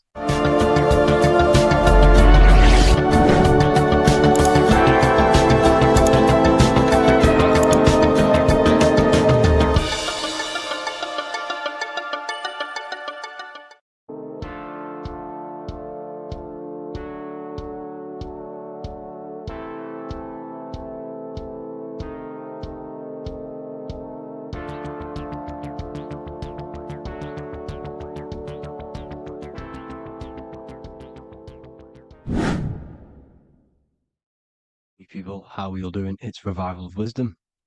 And today we're going to be talking about your birth certificates and how we are slaves to a system and how they have trapped us into this system. Okay, so the first thing you need to understand about this system is there are two types of laws. You have the law of water, which is admiralty law, and the law of the land. So the admiralty law is the law of water, and this is what money is. Money is water. This is why we say liquidity, currency, the current. A current is water, something moving through something. Cash flow.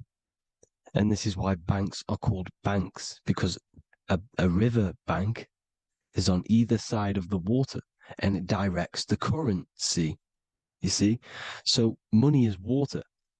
And as you can see here, Ripple, the cryptocurrency, Ripple, water Ripple, and they're building a bridge over water, overseas, international banking with cryptocurrency. So money is water, and this has specific laws about water, but water is the same everywhere. You see, what the difference is with the law of the land is that you can have different laws in different lands. I can't do certain things in the UK that people can do in America, for example. You see, that's the law of the land, but the law of water is the same because water is everywhere. Now, this is very important to understand when it comes to, these birth certificates. So, Pope Gregory, this is where we're going to start off. Pope Gregory in 1582 took the Orthodox Eastern sunrise calendar and changed it to his own Gregorian timeline, not a calendar, a timeline. This timeline was copyrighted by Pope Gregory under the name of the Vatican. So the Vatican owns the timeline that we are using today, 2023. They own it. They own the title of this Gregorian calendar. Okay. Therefore, anyone who is born under this copyrighted timeline, not calendar, they are subjected to Rome because Rome owns the timeline. They have a patent, a copyright for that timeline. What is on our birth certificates? That timeline. We are born underneath, we are subjected to the Vatican. This is why all birth certificates go to the Vatican. They own every single birth certificate. Okay? So when we use this timeline, we are subjecting ourselves to this timeline. Okay? Which the Vatican has a claim over. This calendar or timeline is set to sunset, not the sunrise, which is associated with death, darkness, and the moon, lunatics. You see, so this is a sunset calendar timeline. Okay, they've changed a couple things, right? They say that the new year is January the 1st. Okay, when we know this is in winter. January is winter, which is associated with darkness, death, the death of nature. So this is a death cult, people. These people are evil. They're so evil. The Vatican. And this is why we use April Fool's Day, because April is in Aries, and Aries is always the start of the zodiac. This is why Aries rules the head region. 12 zodiacs, 12 systems of the body. Each zodiac is associated with each part of the body, and this is why Aries is the head, cerebrum. But we're not going to talk about in this video. But yes, that is what April Fool's Day is. They're putting it in your face. April Fool's Day is the real start of the year, when the sun starts to rise again, when the risen Savior is resurrected, when it's born again. This is when the Jews celebrate the Passover. This is when the Christians celebrate the resurrection of Jesus, and they eat lamb. The Jews eat lamb because we're in Aries, the new year. The sun is now born again, our risen Savior, the light of the world. So yes, this is what April Fool's Day is. It's the first day of the year, which they changed. Pope Gregory changed. So you need to understand is that you are in the womb. You are inside of a ship, because every ship, literally a ship, every ship is female. This is why they say she delivers the product, because she does deliver the product, you, the baby. Same thing with a ship, they deliver products. They are a she. And when they pull up to the bay, like you can see on this picture, they're pulling up to the bay. This is now called the birth canal. The ship is now in birth on paper. Okay, this is law. And when they pull up, they tie up to the bay, and now they get a certificate of manifest certifying all of the products which are on the ship and what they are bringing into that nation. Okay, so you're bringing in this many of that, everything's on the certificate of manifest. And this certificate of manifest is also your birth certificate, because you are traveling through water when you are in the birth canal of your mother, because you are in water when you are in the womb, and you travel through the birth canal. And when you arrive, you get a certificate of manifest with the name, how many, the quantity, that's your birth certificate. Okay. And this is what it is. We are a well, we're not a corporation, but we represent a corporation, which is your name in full capital letters. That is your corporation. You cannot physically tax a body, but you can tax a corporation. This is why we get charged. This is why we get taxed, because it all goes down to the corporation which our name represents, which we are subjecting ourselves to. We are my name, I am subjecting myself to this name, and that name has a corporation which I represent, which I subject myself to.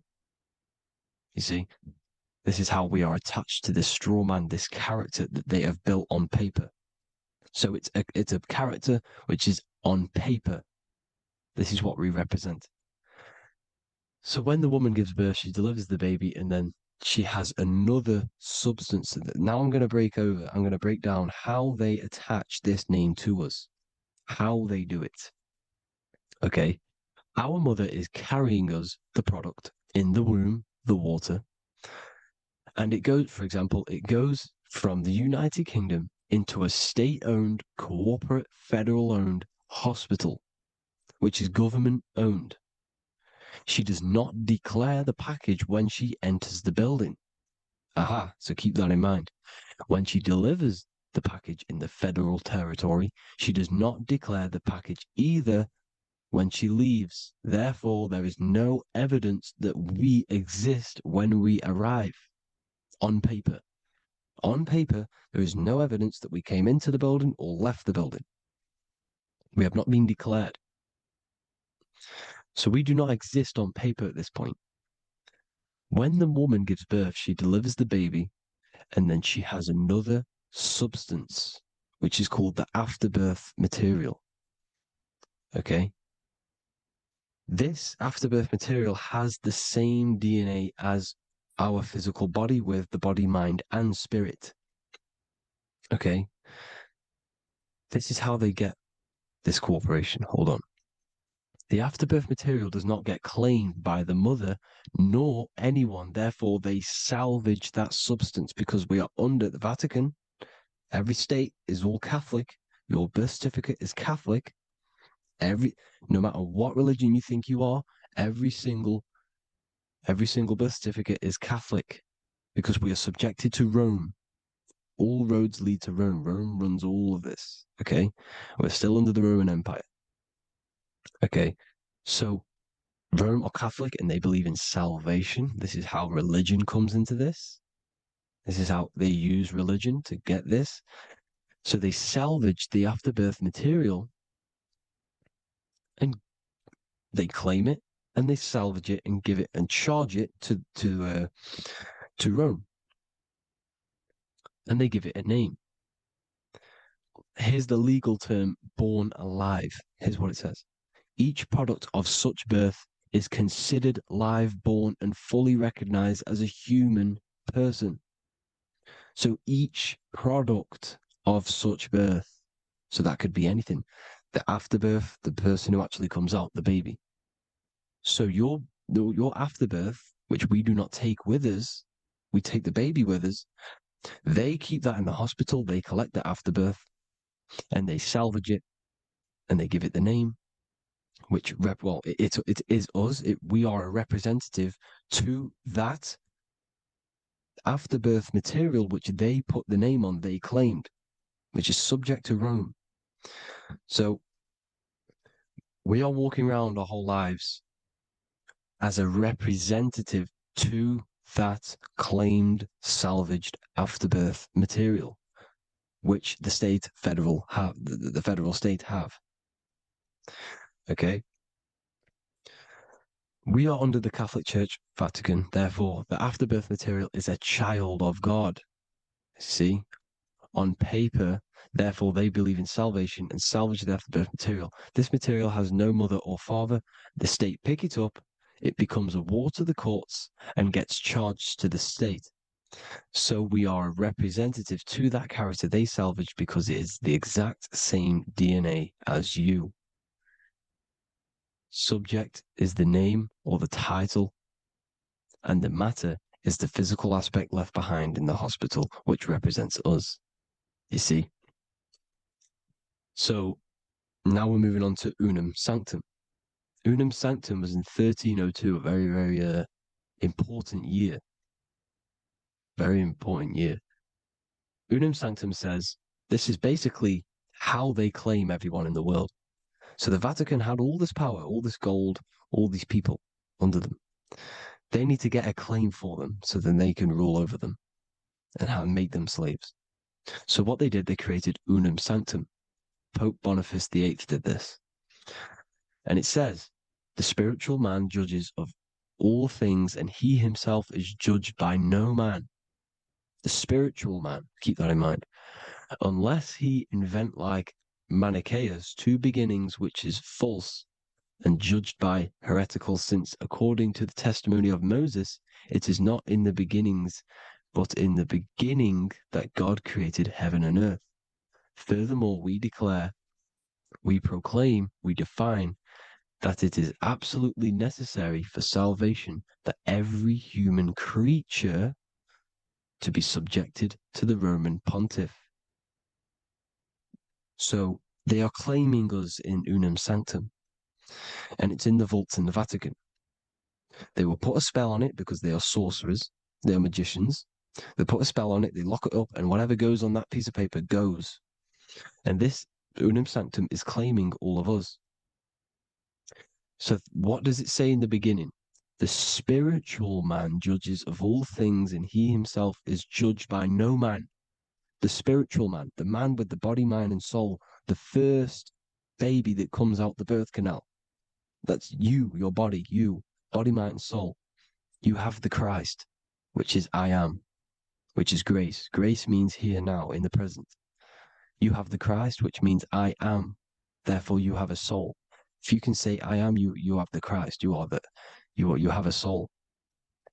But a creature can be anything with no soul. You see, so no man can judge the man with the soul. However, as it says in the second part, we proclaim, we define that it's absolutely necessary for salvation that every human creature to be subject to the Roman pontiff. So they are subjecting the afterbirth, not the man with the body, mind, and soul, but the afterbirth to the Roman pontiff, to the Roman Catholic Church. We are the ones who are claiming to be the afterbirth material, which is our birth certificate, which is our representative. We represent that because it is our DNA. This is how we are stuck. We are stuck because we represent this DNA, which is on paper, recorded. You see? So we, being untaught, uneducated in these subjects, we are subjecting ourselves to this system, to this slavery, because we just want to live. We just want to live happily. No just peaceful. Think about it. Where's all this coming from? Where's all this war, all this killing, deaths coming from? We just want to live. It's coming from the Catholic Church, these evil death cult, which has subjected us, which has used us as slaves, and we are still slaves, and it's just going to get worse and worse and worse. So this is how we have subjected ourselves to be the slaves to this system. It's a lot to take in, and there's a lot more deeper stuff which goes into this. I'm just going over the surface. I'm going quite deep, but there is little details that I still need to learn myself. But this is the general how that we've been stuck to this slave system. So we are batteries, okay? This is why we get charged. When you go in a court, you get charged, okay? Because you're a biological battery. This is why cities look like motherboards, because we are feeding energy to this matrix. Okay, when we look outside of ourselves, when we give power to so-called Jesus Christ, worshipping idols outside of ourselves, where attention goes, energy flows. We are feeding the matrix with energy. By looking within, placing your attention within yourself, you are taking back your power. Because the I am is Christ. The you, the soul, is Christ. It's God. The awareness is God. Okay? However, we are subjecting ourselves to this system. We're subjecting ourselves to this system and the feeding of our energy. So what we need to look for the future is that, think about it, with the end goal is to change our DNA, is to literally make us robots, transhumanism, slaves. This is why we have smart cars, smartphones, smart watches, smart meters, smart cities. And all of this is going to be connected by the smart grid, which is 5G. This is why 5G is rolling out. 5G is going to connect all of these technologies to one. It's like a big net system. And you know why they're doing this? It's because all of this is going to be connected through AI, through this 5G, and that 5G is going to be controlled by the elites.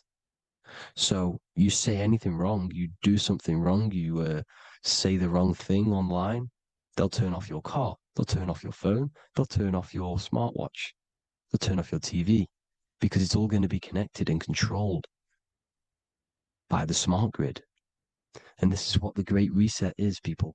But they're going to trap us inside of these 15-minute smart cities so we can't leave the area, because they're going to use climate change as a tool to enslave us to not travel because of so-called climate change and the fumes that we are putting into the air, which is all BS.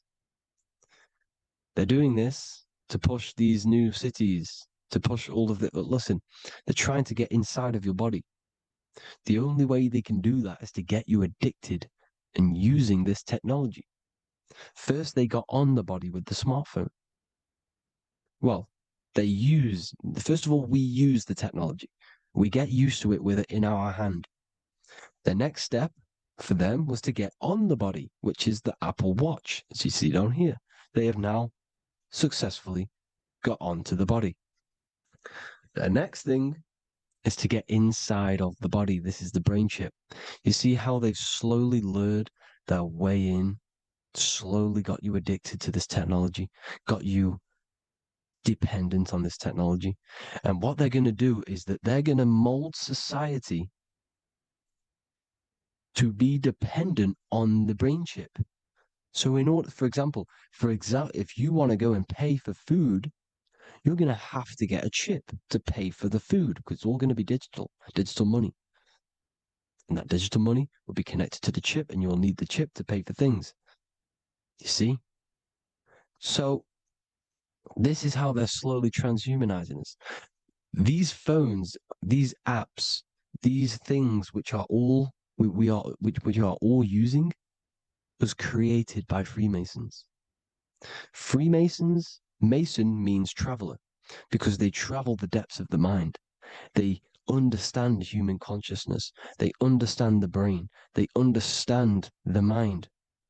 By the deepest root cause, they understand it. This is what Masonry is. It's the occult. So these technologies is designed by these people. This is why they're so addictive, because they understand how it works. They understand how to get people addicted because they understand human consciousness, the brain, the body, and the mind. So this is the advantage Freemasons have over us. And these secret societies, which have gone through the orders of Freemasonry and progressed onto these secret societies, which are the evil side, because I'm not saying Freemasonry is evil, okay? But the societies which they go beyond Freemasonry, because you can go beyond the 33rd degree into these secret societies, and they use this knowledge for the bad, to enslave people. And this is what's going to happen. Transhumanism. So I hope you all learned some insight for today.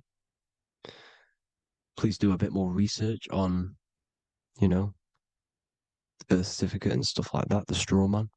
And have an amazing day, people. Please like, comment, and subscribe. Peace.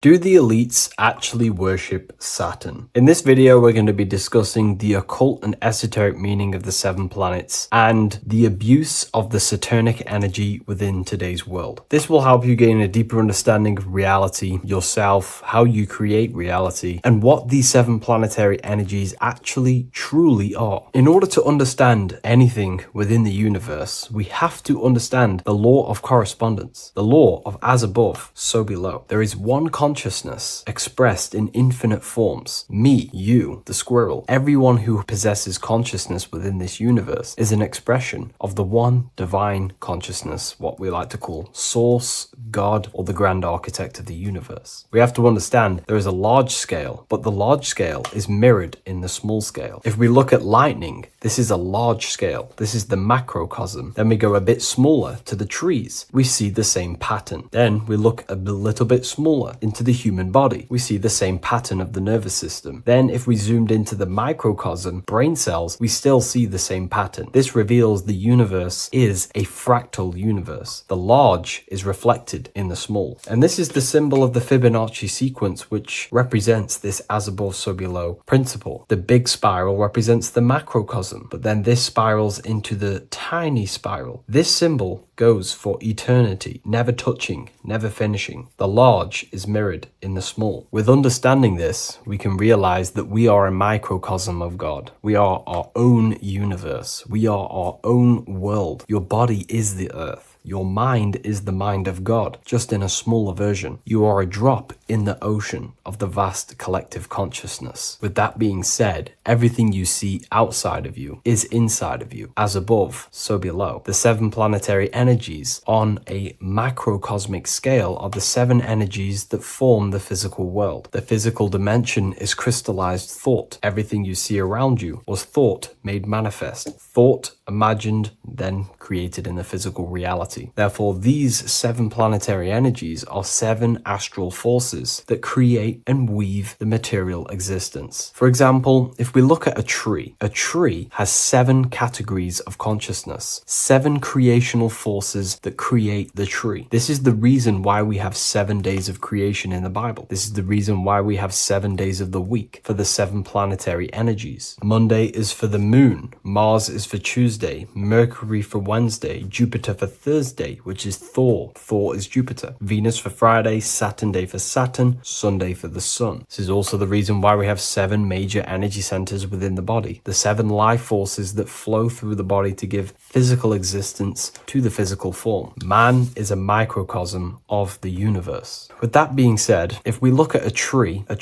is nature, and nature is the macrocosm, the creation of God's mind. And if we look at the tree, we can see 7 creational categories that go into create the tree. For example, the stem of the tree, the trunk, represents the sun. The root system, the base of the tree, where the tree grows out of, is Saturn. If we look at the fruit of the tree, that represents Jupiter. The smell, the look, the colors of the tree, that's Venus. How the tree communicates with other trees through the root system is Mercury, the intellect, the intelligence, the communication. The leaves of the tree is the moon. The defense mechanism of the tree, how it defends itself from infections and other territories, is Mars. So we can see all physical matter, all physical creation demands these 7 categories of consciousness, these 7 planetary forces. But again, that is the macrocosmic scale. The macrocosm is reflected in the microcosm, which means you have access to these forces, these 7 planetary energies, and you use them to create anything in reality. You've been using them maybe unconsciously your whole life. For example, this book that I've created, the Book of Wisdom Volume 2, you can find it in the bio if you're interested in reading it. It has the 7 planetary forces that go into this tree, into this book. I used the sun, which is my passion and my drive to take actions. I used Mercury, which is my intellect, my thinking, my communication. I used Venus, the layout, the look of the book. I use Mars, my defense of my work, my trademark, my copyright. I use Saturn. Saturn is my time, my discipline, my attention. I use Jupiter, which is the why, the reason why I created it. I used the moon, which is my care. My care is the generative force. Whatever you create in your reality is because you care. You care about keeping a house above your head. Therefore, you go to work and earn money. Care is the driving force to create anything in reality. What you see right now watching this video is because you care about watching this video. If you lose care about watching the video, you will turn it off and continue to do something else. All creation demands these 7 forces, hence why we have here a midsection. Sometimes we see the symbol of the earth, which is a circle and a cross in the middle, because these 7 forces create earth. But again, this video is specifically aimed to Saturn. We're going to be discussing Saturn's Saturnic energy because there is a lot of misunderstanding in today's world, and I'm going to give my perspective and my research on the energy of Saturn and how we use it and how it's being abused in today's world. Saturn externally, because remember, we have an external world, an internal world, a macro and a micro. Saturn externally in the material plane governs the foundational and enduring aspects of existence, such as the roots of plants, the bones of our body, even the insects that dwell beneath the ground. It represents the dull, hard, unyielding forces of life, symbolizing structure, limitation, and conditioning. Under Saturn's influence, things become rigid, bound by the god of time, bound by restriction and boundaries. In Roman mythology, Saturn is revered as the god of time, ruling over the cycles, beginnings, and endings. This connection with this emphasizes Saturn's role in marking the passages of life, aging,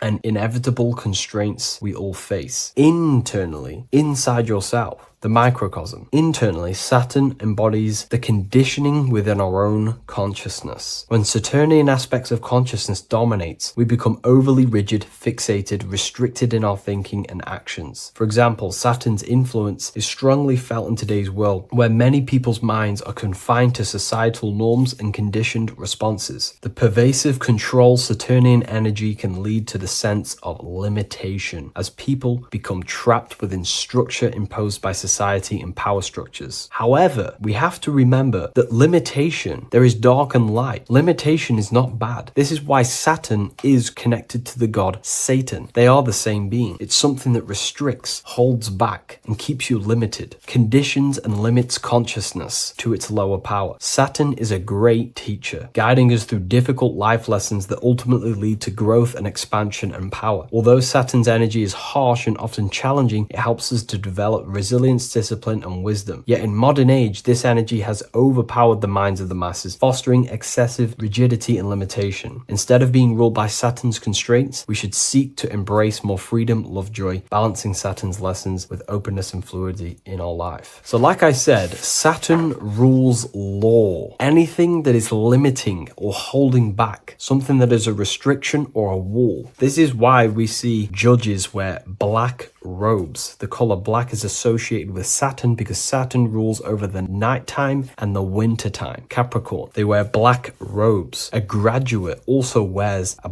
black robe with a black square cap on its head because black is associated with Saturn, restriction, limitation. University graduates wear this. Personally, not to offend anyone, these educational systems that we have in today's world are not here to give you power, to find you the power of consciousness or yourself. They are simply to restrict you, to keep the mind limited in a certain belief system. That's not to say the things in university are completely useless, but what I'm saying is it is a conditioning by the educational system. And if we actually look at the top of the hat, it's a square over a circle. And in Freemasonry, we see the compass on top of the square. In Freemasonry, we see the square underneath the compass on top of the square. The square creates squares and the compass creates circles. So this is symbolizing the square, which is matter, the circle, which is spirit, matter over spirit when it needs to be spirit over matter. This is a symbol of conditioning, limiting the mind into being locked in the five senses and base consciousness. Saturn's energy is keeping people restricted. This is why there is so much Saturn symbolism in today's world, because Saturn is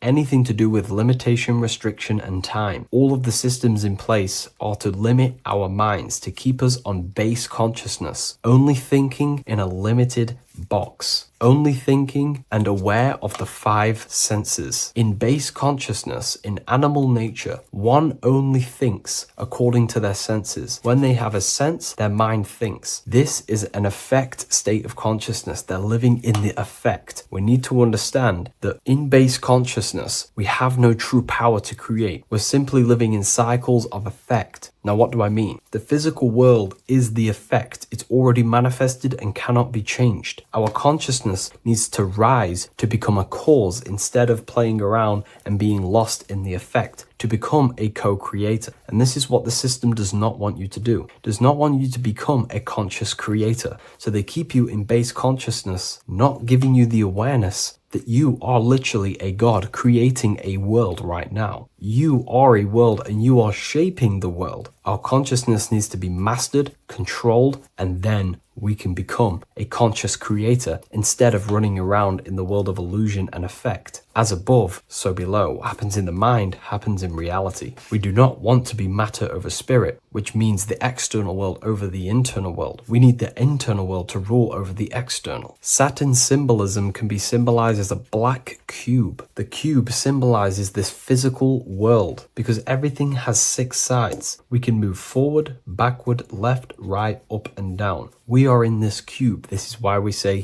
think outside the box. Thinking outside the box means to become a cause and not an effect. The mind needs to be a cause, an instruction center, and not just thoughts that are reinforcing the effect and lost in the effects of the material world. Instead of reacting, we need to become a commander. This is a symbol of conditioning and the physical plane. Black is dull, lifeless. The physical world is lifeless. It has no power to create. It has no power to do anything. It is simply a projection and an effect. You, the mind, consciousness, are the cause. You can create the effect. In today's system, Saturn's energy is heavily relied on, which is just simply man-made laws, restrictions, time wasting, and keeping people in base consciousness, only aware of the physical 5 senses. Let's get something straight about the elites. They do not worship Saturn. There is nothing to worship. They simply use the energy of Saturn to keep people limited. They're not using the planet Saturn, but they're limiting people in their belief systems and physically where they can go, restricting boundaries, countries, restricting people's minds through mass media, which is all symbolism of limitation and restriction of Saturn. They're not worshipping it, they're using it and abusing it. Saturn could be anything in your mind that keeps you limited. If you have a limited thought that does not allow you to take action on something, that is a Saturnic energy within your own mind. Anything that is indoctrination, anything that is boundaries on you, that is a Saturnic energy. Some people say that the Saturn and the moon are working together to trap our soul. This is highly symbolic. Saturn and the moon are not forming a matrix to trap your soul and keep you reincarnated. Again, this is symbolic, and in the esoteric version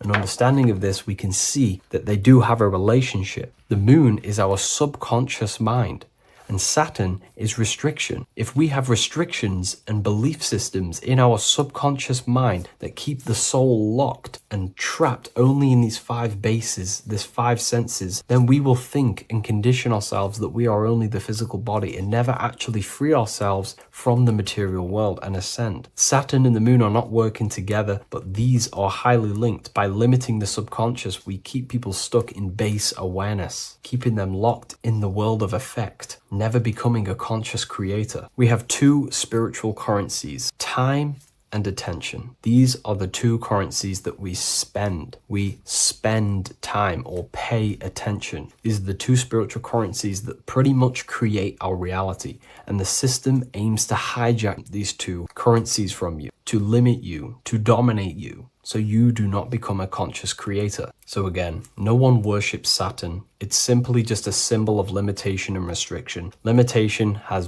good and bad. Limitation can make us learn, overcome, become strong, disciplined, but when it's abused, it can keep people locked in base consciousness and stuck in their lower nature, never figuring out how powerful they are. You hold the power to shape a world. That's how powerful you are, to turn thoughts into physical existence. I'll see you in the next video. Please leave a like, comment, and a subscribe. In this video, we're going to be talking about the evolution of consciousness. You are born human, however, you possess consciousness, which is the awareness behind your being, the awareness behind your thoughts, the experiencer behind your 5 senses, the experiencer, the observer behind your thought, emotions, and senses. You are an eye, an invisible consciousness looking through a lens, which is your body. Your body produces this physical world that you experience. Your brain produces this world. Your brain and body is a technological computer.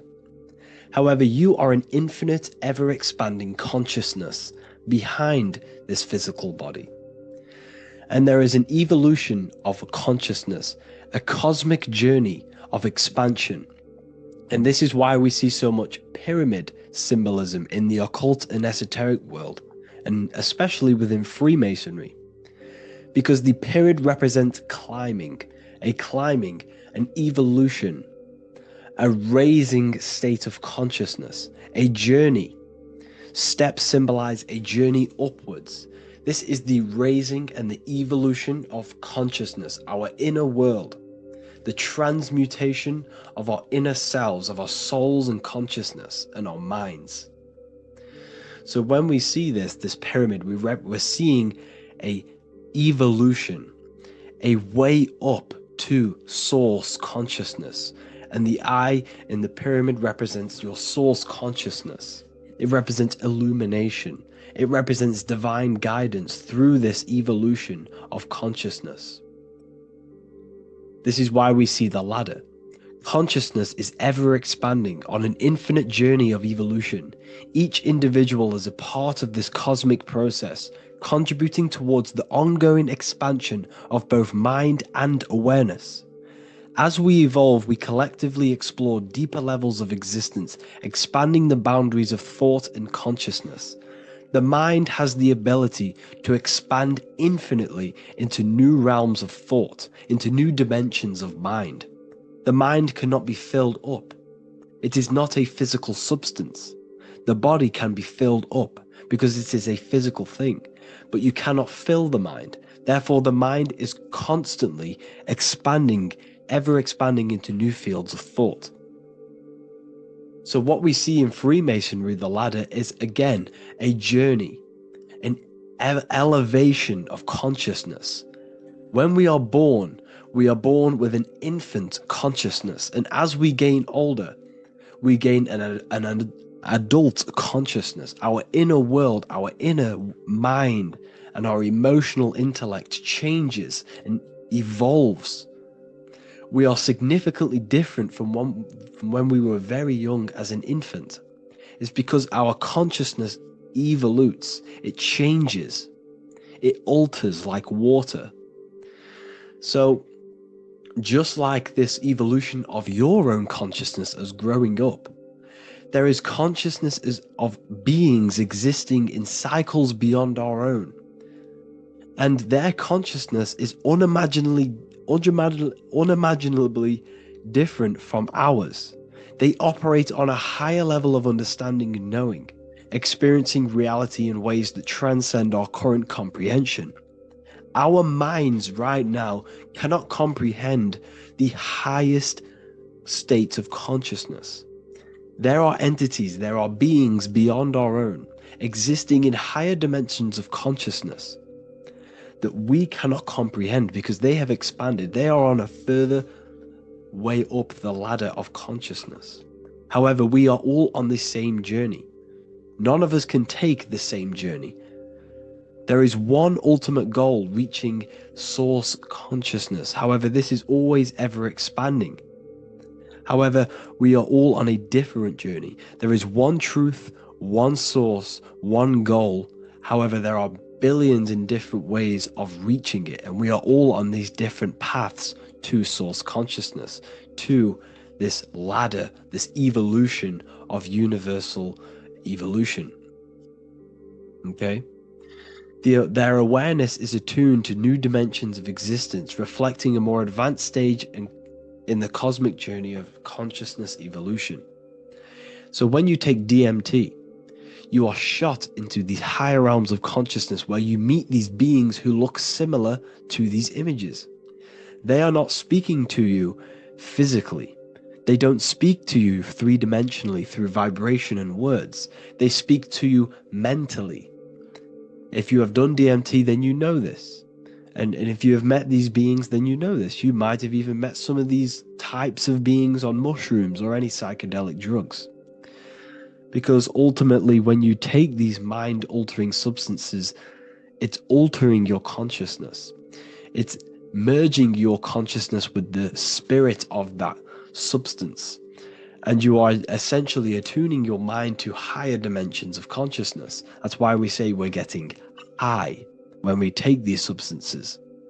Therefore, when you meet these beings on DMT, you are essentially meeting beings who are attuned to higher dimensions of consciousness, and they speak to you mentally. They speak to you telepathically through thought, because the universe is mental. Everything exists within the mind. The way you are now, your physical existence, is a state of mind. Mind, thought creates matter. Spirit and matter are two opposing ways of thinking. If we have a very spiritual mind, we have an expanded mind, we are a spiritual person through the mind. However, if we have a very low state of consciousness where we think about food, sex, lust, and all physical things, then we have a physical consciousness. Matter and spirit are two opposing forces, two ways of thinking. The mind attunes itself to different levels of understanding in different dimensions. So, essentially, this is what we're looking at. The body is a vessel for the fluidic, formless consciousness, a temple that houses the essence of our awareness. While the five senses are limited to perceiving only the physical plane, the mind transcends these limitations, capable of perceiving the full scope of reality. It is through the mind that we access deeper truths beyond the material, tapping into boundless nature of existence. Physical existence is a thin band, a thin layer of reality. It's like 0.001% of reality. And your five senses are only tuned into this layer of reality. But the five senses are, by design, only only allowed to perceive physicality. But the mind has the power to expand beyond this physical five sense state. The mind has the power to expand and evolute. It is a conscious decision whether you want to take this path or not. You can stay in a three-dimensional way of thinking, or you can expand your consciousness from within. It's not an external journey. There is no God going to save you. You must save yourself. Therefore, behind every single one of these eyes is the same source consciousness. However, we are all different cells in a different journey. The organs in your body, the cells in your body are all alive. They all possess same consciousness, universal consciousness. However, we are all on a different journey of evolution. As above, so below. As the baby is in the mother's womb, when the baby becomes conscious, there is a world outside of its mother. What does it do?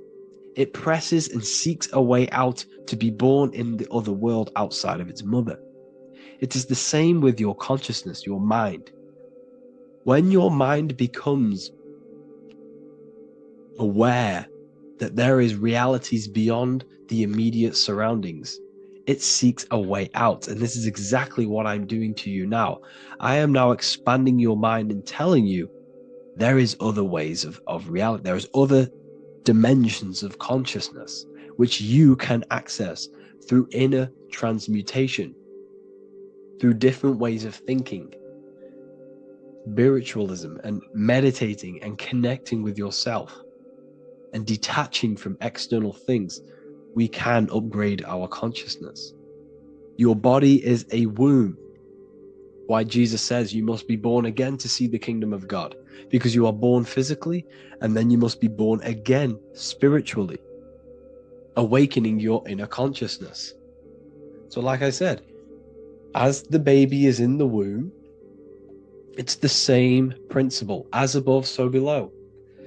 You were a baby, you were in your mother's womb, and you figured out there is a world outside of your mother, so you seek to weigh out your mother to be born in another world. It's the same now. You must do this now. This is your spiritual evolution. This is the evolution of consciousness. It's ever expanding. When you die, this is a transition. You must learn to not fear death. This is another part of your spiritual journey. You must master death. Therefore, like I said before, the mind has limitless capacity to expand into new realms of thought, continuously exploring uncharted ideas and concepts without boundaries. The mind can ever expand. It can never be filled. It can never ever know everything. There is infinite fields of knowledge, infinite fields of thought. Your current state is just one stage on an infinite pathway. You won't remain human forever. The human experience is a crucial phase where we learn to balance polarities, master the fundamental laws of the cosmos. It is a period of growth and transformation, preparing us for the next stages in our cosmic evolution. The goal is to strive for perfection, yet the true perfection is unattainable.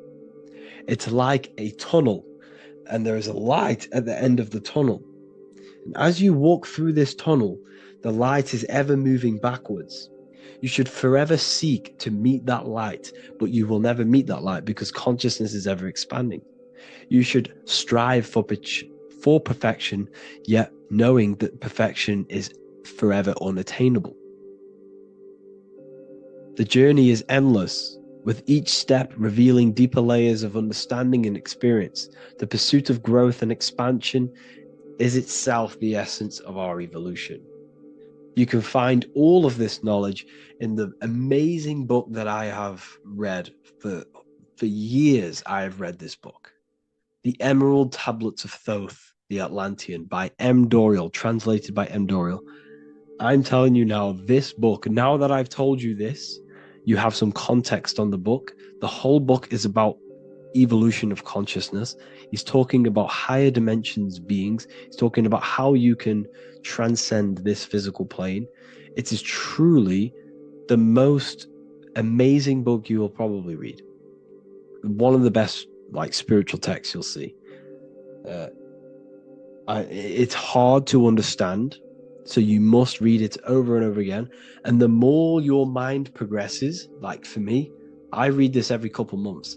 And the more I learn about consciousness, the more I expand my own consciousness. And every time I read this book, I pick out something new that just completely blows my mind. Because you can only understand this book to your level of consciousness, to your level of understanding. So now that I've told you all this information, go and read this book and it will absolutely blow your mind. And so will the Book of Wisdom Volume 2, which is now available. I released it the other day.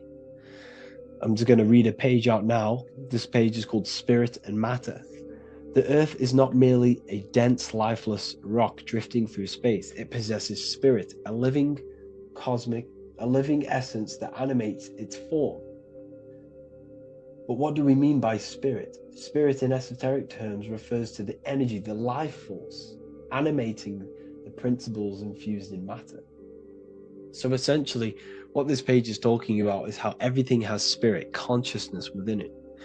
You are the middle, you are spirit and matter. You have the ability to expand your mind to the God self and raise above our animal instinct, our material self, and know the divine and expand. Animals cannot do this.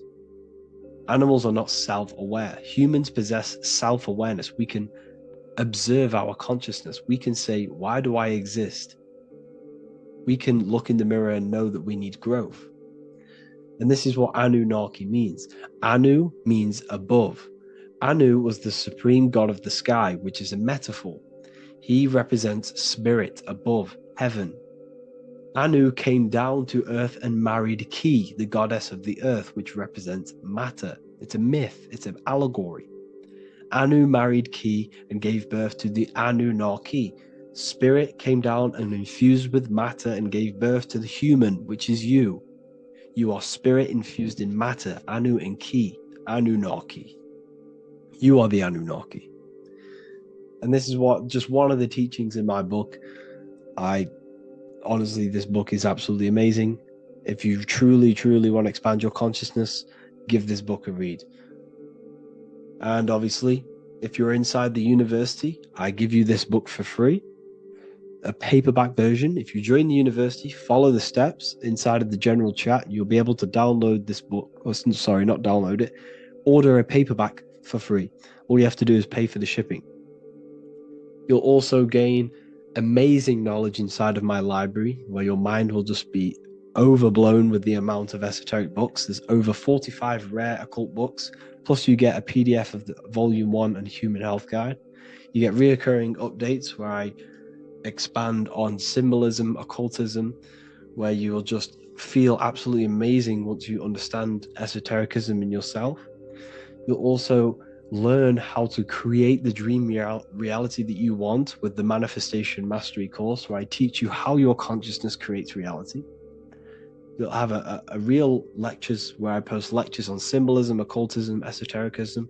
There's a conscious community and live calls and Q&A where you can ask me questions and I'll answer your questions. I just want to say thank you to everyone who has joined the university. Thank you for even liking and watching this video. Any support I just appreciate every single one of you. Please, if you can, leave a comment and a like on this video and let me know any videos you want me to make in the future. And I will start uploading a lot more to the YouTube. So yeah, thank you all for tuning in today. Have an amazing day. Hello, everyone. Today we're going to be discussing the esoteric and occult meaning behind the story inside of Genesis, the story of Adam and Eve. This is a widely known story, but not many people know the true esoteric meaning behind it. Okay, so today we're going to be breaking this symbolism down. Before we get into this, please leave a like and a subscribe on the channel. I would greatly appreciate it. And please comment below any lectures or anything you wish to know, and I could maybe make it in the future. The first thing we must understand about the Bible is that it is an esoteric and occult book. It is written in allegory. It is written in such a way that we understand the book compared to our level of perception. Now, what do I mean? If a child read the Bible, they would gain a standard meaning and story behind it. They would gain a normal interpretation of the book, of being good, praise God, and be a good person. However, me, who have studied the occult and esoteric and symbolism for a very long time, when I read the Bible, I see a deeper meaning. I can read between the lines of the allegories, which means the Bible is written in such a genius way that it speaks to your level of intelligence. Depending on how advanced you are mentally and with knowledge, will depend on how you decipher this book and how the parables inside the book can speak to you in your personal life. Okay. So the Bible is the greatest psychological book ever written in history. This is why it's known as the greatest story ever told. It's a story. What we must understand with the Bible is that the Bible creates on the surface a logical way of thinking, which is what we call religion. We read the Bible and if we think logically and we take that book literally, then we gain a religion.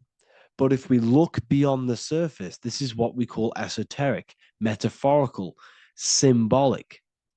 You can read between the lines using our right hemisphere of the brain in deciphering this book and what it truly means to us and the evolution of our mind, body, and soul.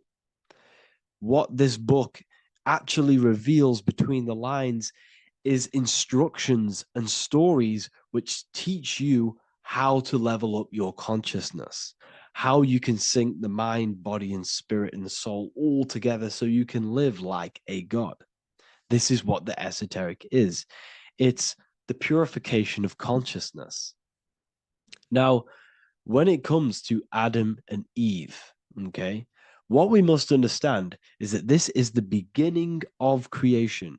This represents the beginning of your life in an esoteric way. This is symbolic for the beginning of your incarnation into this physical world. Okay. And we have Adam, masculine, Eve representing feminine. These are the two masculine and feminine energies which create the whole material universe. Okay. And as we are born with a pure consciousness. We are born with pure consciousness. Well, now, what do I mean? As a baby, we have no knowledge. We are pure essence of the soul. You know, we don't gain the knowledge of good and evil. We are pure. Yes, we're not happy all the time as a baby, and we're not sad all the time, but we have no ego. This is what I mean. Our consciousness is not split. As a baby, you are whole. You have a whole consciousness. You are yourself. You have no false identifications, no limiting belief systems, nothing. You are pure awareness and the pure soul and the pure mind. Now, this is what Genesis is representing. As we grow older, the more experiences we gain, the more thoughts we start to think, the more knowledge we gain of this world, the more impure our mind, our heart, our soul, our spirit becomes, the more impure our body becomes. As we grow older, we're infected with negative beliefs, negative thoughts, and society norms. This is a big one. As we grow older, we are molded by society. We shut off areas of ourself and we push them away so that we fit in with society. We all know this. We all did this in school. We pushed away parts of ourselves to act cool or to fit in, whatever it may be. Whatever type of person you were in school, we all went through this because society and culture is programmed. So as we grow older, our consciousness splits. We gain a persona, an ego, and we gain a shadow self, the subconscious, and we gain an ego. Now, the ego is what you show to people. It's that character that you show.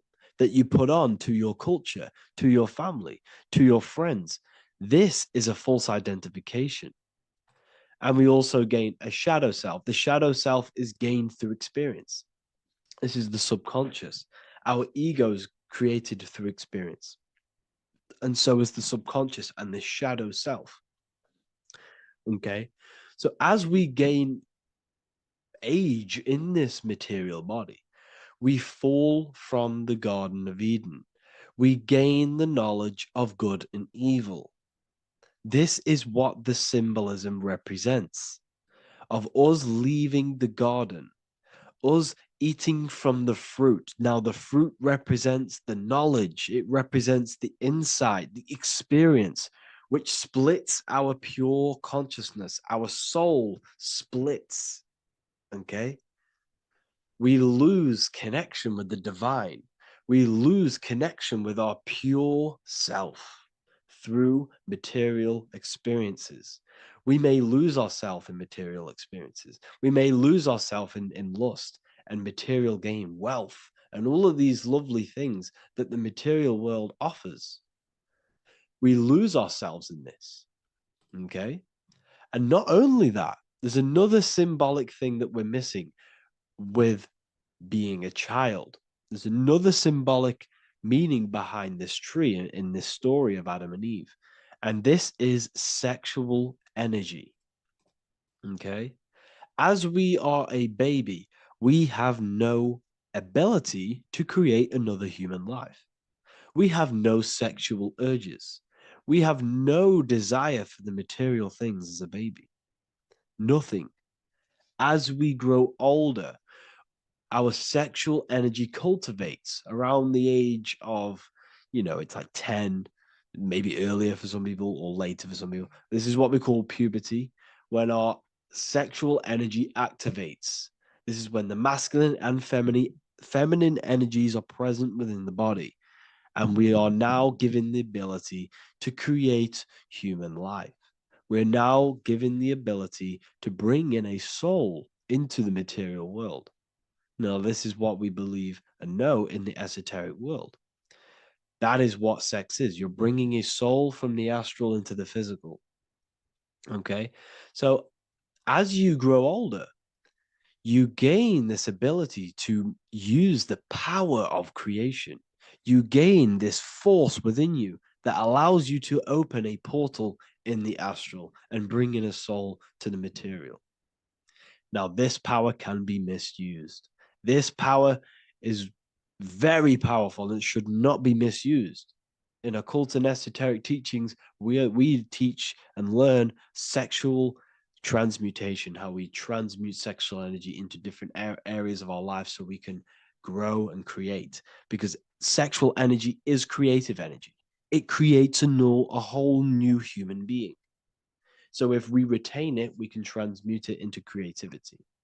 So this energy is kind of corrupting us as well. And now I'm not saying growing up is evil, all this thing is evil. This is a natural cycle that we must go through. The soul of us must go through this cycle so that we learn, so that we overcome it, so that we gain mastery over ourselves, so that we expand ourselves.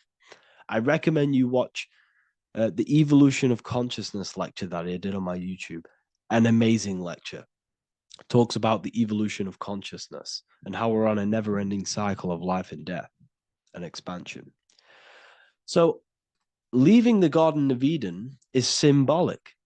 You see, Eve represents emotion. She's feminine. Adam represents action. That's why he bit the apple. You see, Eve takes the apple and tempts Adam because she's the emotion. She's the sexual desire. And Adam eats it. He releases, he misuses the power of his creation. He misuses his consciousness because of material illusions and material desires. This is natural. Okay. As we grow older in this life, our soul has to experience sin. We have to experience negativity. We have to experience evil. Okay. And we have to misuse this power within us to learn about it so we can overcome it and gain control over it. Now, this is why the Bible says in Genesis 3:6, "For God doth know that in the day ye eat thereof, then your eyes shall be opened. Ye shall be as gods, knowing good and evil." This is very, very, very symbolic. We come into this world to experience a dualistic way of reality. We come into this world to challenge ourselves so the soul can grow, because the soul comes from pure love from God. But we come into this world so the soul may know what it's like to be evil. You see, we are like a seed. Our soul's like a seed. And when that seed grows, okay, and it's planted, them roots must grow to hell in order for the top of the tree and the roots to grow to heaven.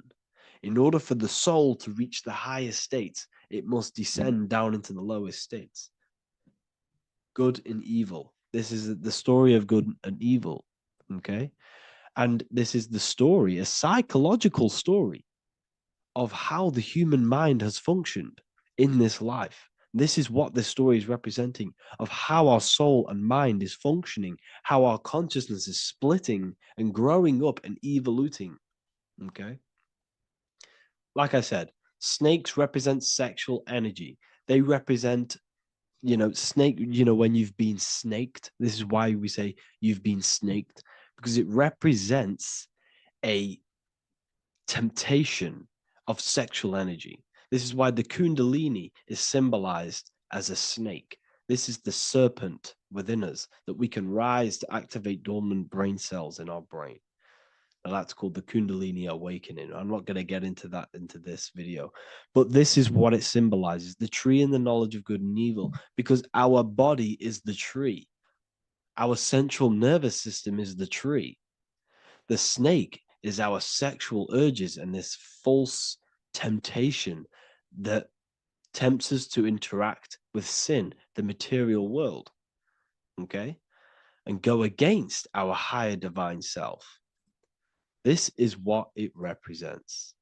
Now, it's very, very symbolic. Not everyone is going to agree with this, but this is my interpretation of Genesis based on my research of occultism, symbolism, metaphors, and me studying the Bible.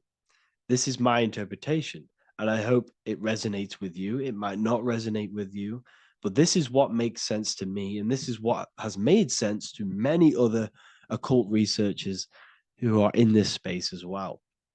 Okay. So please leave a like, leave a comment, leave a subscribe. I'd greatly appreciate if you could, just give me some support on this channel. We're nearly at 100,000 subscribers, which is insane. I just want to say thank you all. And yeah, I will see you inside the university. If you join, I'll look forward to mentoring you, connecting with you on the live calls. There's a new symbolism course which is going to be available very, very soon. And yeah, if you join the university, you also get a 30% discount on all of my products, astrology readings, one-on-one calls, all of my books. Yeah, so I hope you gain some insight on this video, and I'll see you in the next video, and I'll see you inside the university. Have an amazing day.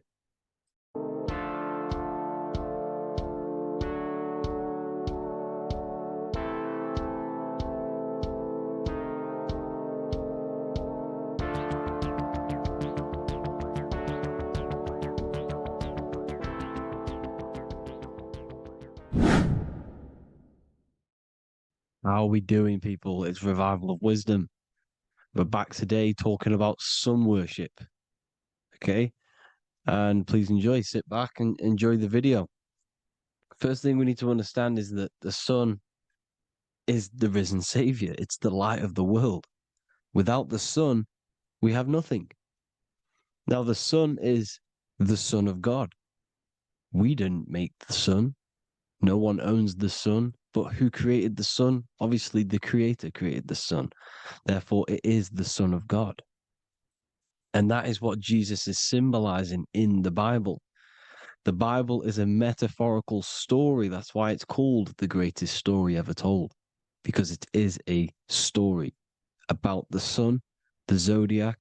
It's about you, the systems in the body. It's about everything that is sacred in this creation. Now you can see the suns behind Jesus' head in all of the ancient portraits, even the ones that are more modern. You still see a sun on the back of his head because he is the sun. He's the light of the world, our risen savior. And this is what Christians are lost because they don't realize it's a symbolic story and they think Jesus was a historical person.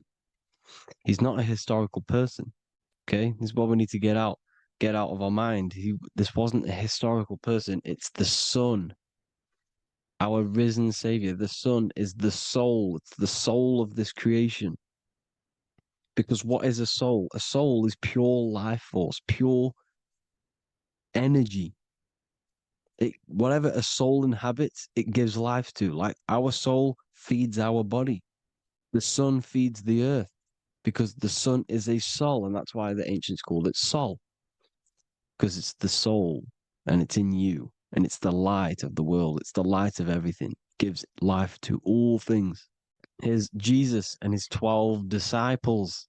The 12 disciples symbolize the 12 zodiac signs. Aries, it rules the head region because the 12 zodiac constellations rule specific regions of your body. Aries, the ram, you have a cerebrum in your head. This is Aries on the head of the table. His Gemini rules the arms and the lungs. The two twins, Gemini. He's holding up two hands for the two hands and arms. The twins. Cancer has a knife in his hand. It's not so clear, but he has a knife in his hand. Cancer is the crab. Crabs have claws. And he's pointing at Virgo's Adam's apple, saying there's no Adam's apple there. It's a woman. Who's the sixth sign? The sixth sign is Virgo, the Virgin, the only woman in the painting. Now, notice how there are 3 people in 4 groups for the 4 seasons and for the 3 months and 3 zodiac signs in each season: spring, summer, fall, winter. Matthew, Mark, Luke, and John with the suns on the back of their heads because it's the 4 states of the sun. The 4 states of the sun. Now, 6th sign, Virgo, the Virgin, the only woman in the painting with no Adam's apple. Then we have the sun, Jesus, red and blue, red shift, blue shift, electromagnetism. The ancients knew this. He's got one hand open, one hand down, because the sun gives and retrieves. The sun rises and it falls. It gives, then pulls away. That's what the sun does, and that's what he's doing. His arms are out, symbolizing the rays of the sun, casting down onto the earth, giving and then receiving. Libra, his 2 hands are equal. He's holding his arms out equally because Libra is the 2 balanced scales. Libra is when the sun is balanced between the summer and the winter. It's being judged. The sun isn't balanced. That's what Libra is, the 2 scales. Capricorn is the goat. Goats have 2 horns, and you can see the 2 horns on his head here. See? So this is astrology. This is what Leonardo da Vinci is depicting here. It's astrology. And he knew the story of the Bible is all astrology. It's all based on astrology. The Son of God, the real Son. Now here are some Bible verses. I am the light of the world. Obviously, that's the sun. What other light is there that lights up the world? The moon can't do it. It's the sun, the one and only Son, our risen Savior. Because if the sun didn't rise, we'd all be dead. So it's our risen Savior. And it dies for our sins every night and then gets reborn every day. Now, Jesus calms the storm. Mark 4:35-41. The disciples are all on a boat and there's a heavy storm. But Jesus is asleep. The disciple says, Jesus is asleep. We need to awake him. They wake up Jesus, and Jesus got up and rebuked the wind and said to the waves, quiet, be still. Then the wind died down and it was completely calm. Well, when Jesus was asleep, this is the sun not being risen. It's not risen yet. Because in the night times, that's when the storms happen on the sea, in the ocean. And when they awake Jesus, Jesus rises because he's the sun. He rises and everything calms. Because when the sun comes, the storms go. You see? So it's the sun. It's all about the sun. Here's another, Luke 22:10. A disciple asked Jesus, when will we know it's the end times? And Jesus says, as you enter the city, a man carrying a jar of water will meet you. Follow him to the house that he enters. Well, this is clearly talking about astrology, the topic that Christians think is satanic when they don't realize the whole thing's based on astrology. Because the end times is the end of Pisces, which is the two fish, which is the age we've just gone out of. And you can see all these ancient churches here with two fishes because they knew it was the age of Pisces. There's an ancient photo, ancient artwork with the two fish, Pisces. And the end times, as it talks about in the Bible, when Christians think the world's going to end or something. But no, it's just the end of Pisces. As you enter the city, a man carrying a jar will meet you.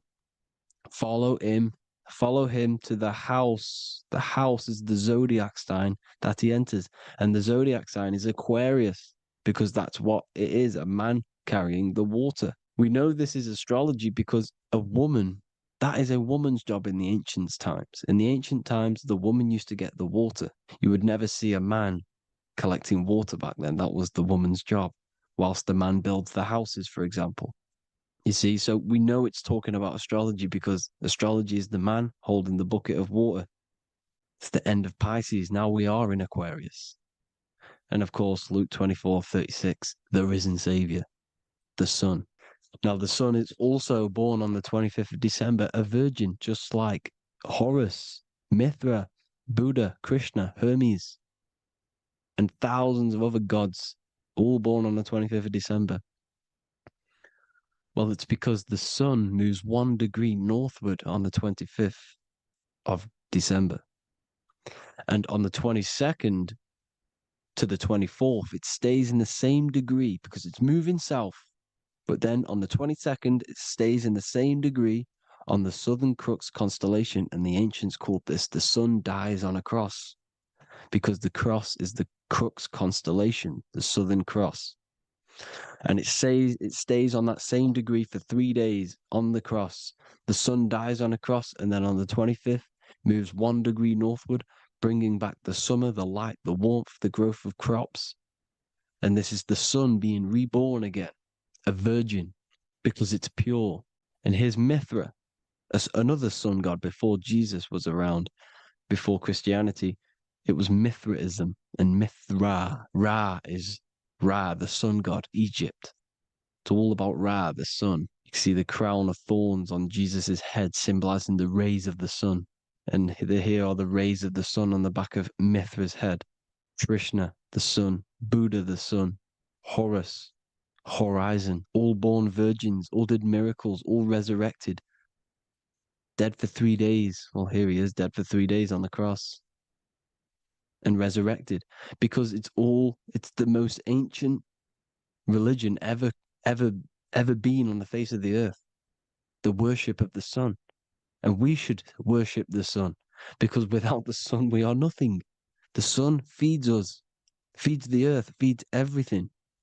Without the sun we are nothing. It's been reversed, and now we're worshiping man. When we're worshiping a man called Jesus, was never real. It's all about the sun, the most high, the most powerful, potent, celestial body in the sky, the orb that feeds us every day. It dies for our sins and rises every day. It's the sun. Now on the Holy Communion Day, it's the worship of the sun. They give out mini suns. Here's Jesus holding a sun. And they raise the sun on Sunday because they go to worship their sun god on Sunday. Not Saturn Day, not Moon Day, Monday, but on Sunday when the sun is exalting. And they hold suns up above their heads because the sun rises. They're symbolizing the sun rising above their heads as savior. It's the sun. It's the Holy Communion Day. And here's Jesus giving a piece of himself to the children. It's the sun, the light. Judas was known as a backbiter, a backstabber, because he stabbed Jesus in the back. He betrayed Jesus. Well, this is just another astrological story about the constellation Scorpio, because the Scorpio is the J, looks like a J. J for Judas, the scorpion, the backbiter. Scorpions backbite. They bite with their back. And what does Judas do? He betrays Jesus by kissing him to let the warriors know who they need to get. So he kisses Jesus and Jesus gets stabbed in the back. Well, when you get stung or bit by a scorpion, they leave like a kiss. So Judas kisses him and gets betrayed. Well, this is because the sun, when it hits Libra, it's balanced. The sun is balanced because it comes through summer. Now the sun's starting to die. The sun's starting to die. It hits Libra. And then as soon as it hits the scorpion, the Scorpio, it gets betrayed because now the sun has to fall to winter and Saturn is there waiting to take over the darkness of the winter. So he gets stabbed in the back by Scorpio, Judas, the scorpion, the backstabber. You see, it's an astrological story. Here's Mary. Mary means marry, which means pure. The sun is pure. No one gave birth to the sun but the God. And it's born every day. It's born every day on every year. It's born pure. There was no controversy. There was no, activity for the sun to be born. It's pure. Now, the 7 metals come from the 7 planets. The sun gives you gold, and this is why the sun is golden. It looks gold. And this is why the banks are backed by gold, because gold is the most valuable metal, because it's the sun, the most valuable celestial orb in the sky, in the heavens. Well, here's Jesus, another ancient symbol of him being crucified on the cross with the big sun, the Southern Cross constellation. The sun dies on the cross constellation. And if you go to the old etymology dictionaries, you will see sun and son is the same word. They come from the same etymology roots. You can use them for no matter what, but they've been confused today. But if you go back to the old dictionaries of etymology, they are interchangeable. You can use them. Son, sun, sol, it's all the same thing. The 12 disciples, 12 brothers of Joseph, 12 tribes of Israel, 12 breastplates on the stones, because it's all the 12 astrological signs. They could have used any other number, but there's 12. Because 12 is the mind, which is God. 7 is the number of matter, which is man. 7 energy centers in the body. 12 cranial nerves in the brain, because it's the mind. 12 is the 12ness. The zodiac is literally the mind of God, the signs of God. Now here we see here, Job 38, 31 to 33. Can you lead forth a constellation in the season? He's asking you, can you read the sky? Can you read the heavens? Canst thou bring forth the Mazzaroth in its season? Mazzaroth means 12 signs, the zodiac. Why did they translated every single Hebrew word in the Bible into English, but they decided to leave out Mazzaroth? Why? It's because if that said zodiac, Christians would have a different view on the Bible, but they leave that out. But Mazzaroth actually means the 12 signs, the zodiac, and the stars means sign. The word stars means sign because the stars are signs, things to come, which is off in Hebrew, which means sign, things to come. You see a sign on the road, it's something coming. But God is saying, no, what does he say? To qualify as a director, a judge of man's life on earth, one must be able to govern the heavenly bodies that rule the earth. It's telling you to read the heavens. We need to read the heavens. Astrology, the 12 zodiac signs, the mind of God. It's telling you, read the Mazzaroth, read the zodiac, because they are things to come in your life. They are signs. It's not satanic, it's made by God. God said, "Let there be lights in the firmament of the heavens to divide the day from the night, and let them be for signs." Signs of things to come. The 12 zodiac signs. It's all about astrology. Here's Mary holding the sun. His son, her son. It's the sun in the sky, the one and only, the most high, the soul, the solo because it's on its own, the most powerful, Ra, radiance. Here's the Pope holding the sun. All three popes holding the sun because they're sun worshippers and they know the true meaning and origins behind Christianity. Sun worship. Here's the Vatican. The Vatican is a sundial. Yes, this is literally a clock. Your clock, your watch is a sundial. It's got 12 sections on it for the 12 zodiac signs. 12 hours, 12 Horuses. Now here you see Jesus walking on water. Well, it's the sun, and here's the beard of the sun. Here's the pyramid of the sun, the illuminated one, the all-seeing eye, the sun. Here's the Ankh. The sun creates these symbols. The ancients knew this. Now, when you see these headdresses, these are actually the days of precession of the sun. Aries, Cancer, Libra. It's all about the sun. Here's some more sun worship going back to Egypt. Ra, Horus, Osiris, and Set. Jesus and Satan is Horus and Set. The sun and Saturn. Saturn rules the winter, Satan. Jesus, the sun, the light of the world, rules the summer, rules the day. Satan's the night, Saturn's the night, the sun is the day. The evil brother, Satan. Well, Horus comes, well, this is where we get the word hours from. There are 12 Horuses. The sun moves in 12 Horuses, 12 hours. Where's Horus? What hour is it? Where's Horus? His Ra, 12 noon, Ra, radiates, powerful, the most high sun. That's why he has a sun on the top of his head. These are the four states of the sun. Set, sunset. This is why we say sunset, because the sun is setting.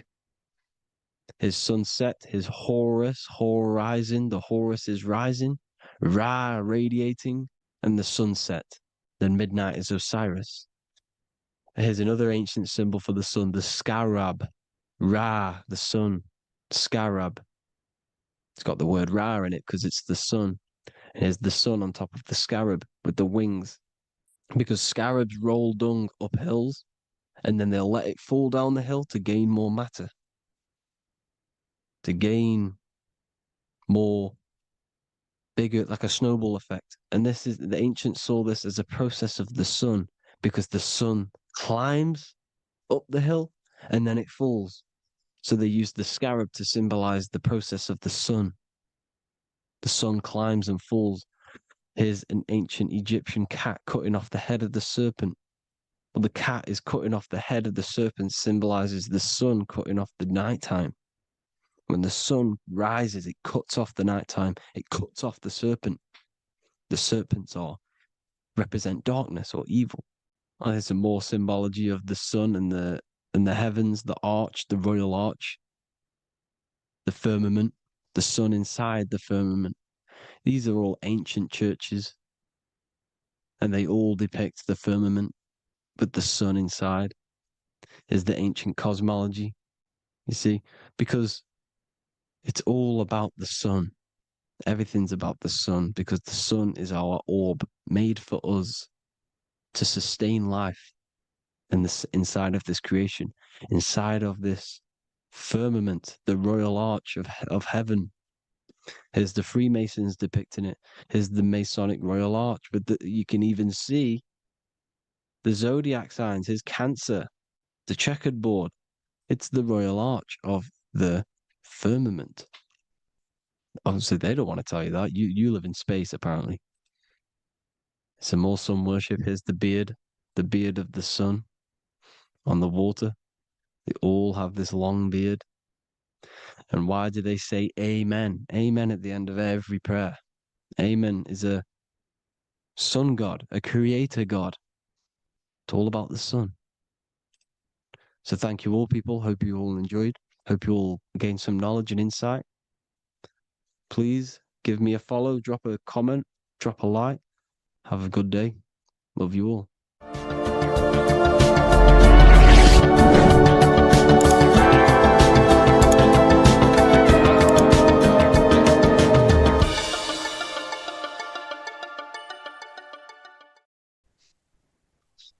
Matthew 21:1, Jesus went into the temple of God.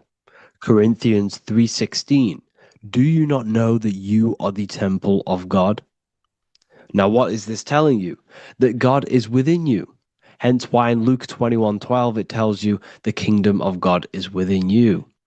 And the side of your head region is called a temple for a reason.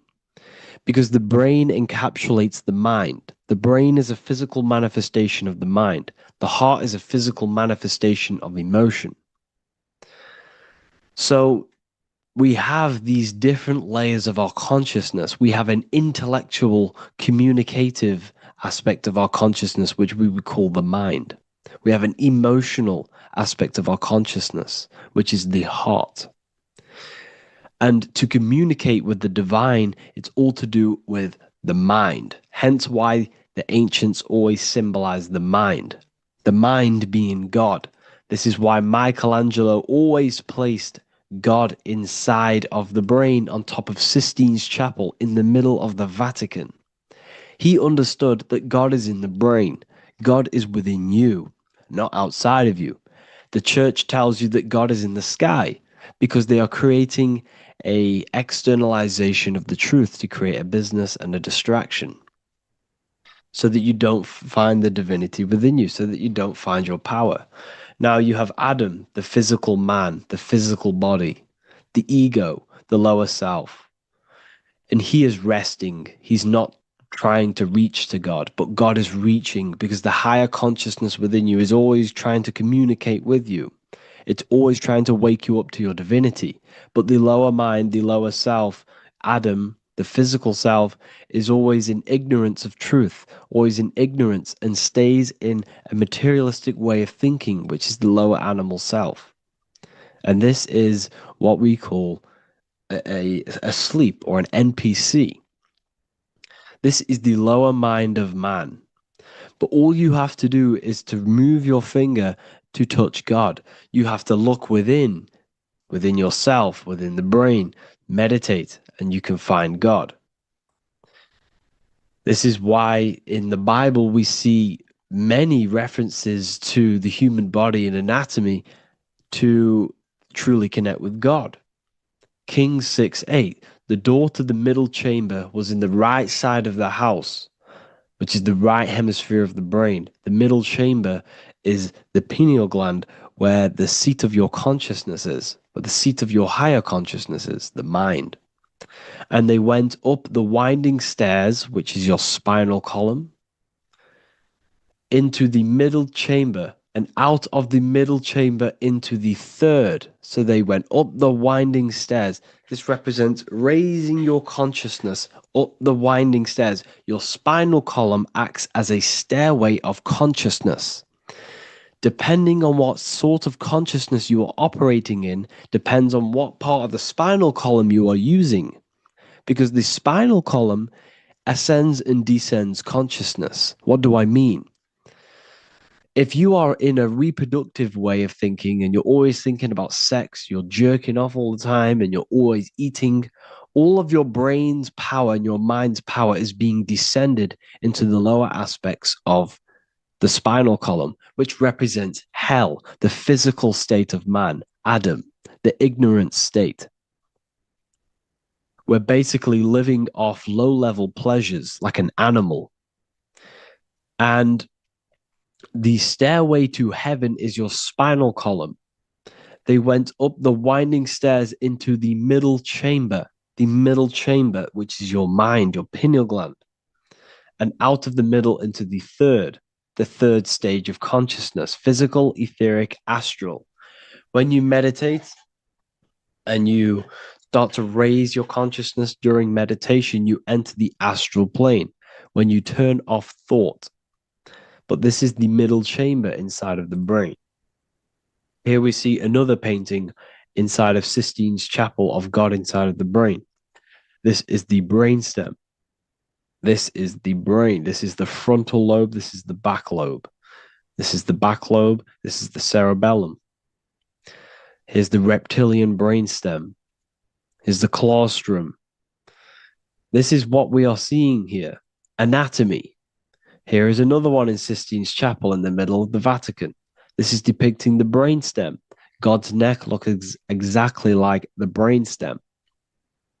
Here we see a real brain compared to God's neck, because the neck is just below the brainstem. And this is what they are symbolizing, because they knew that God is within you. God is a part of the human body. God is inside of the body, because the body is a vessel for consciousness, for universal consciousness. Inside of you, inside of me, is the same spark of consciousness. And this same consciousness is spread out into every living essence, because everything comes from the one source, the one God, the one consciousness.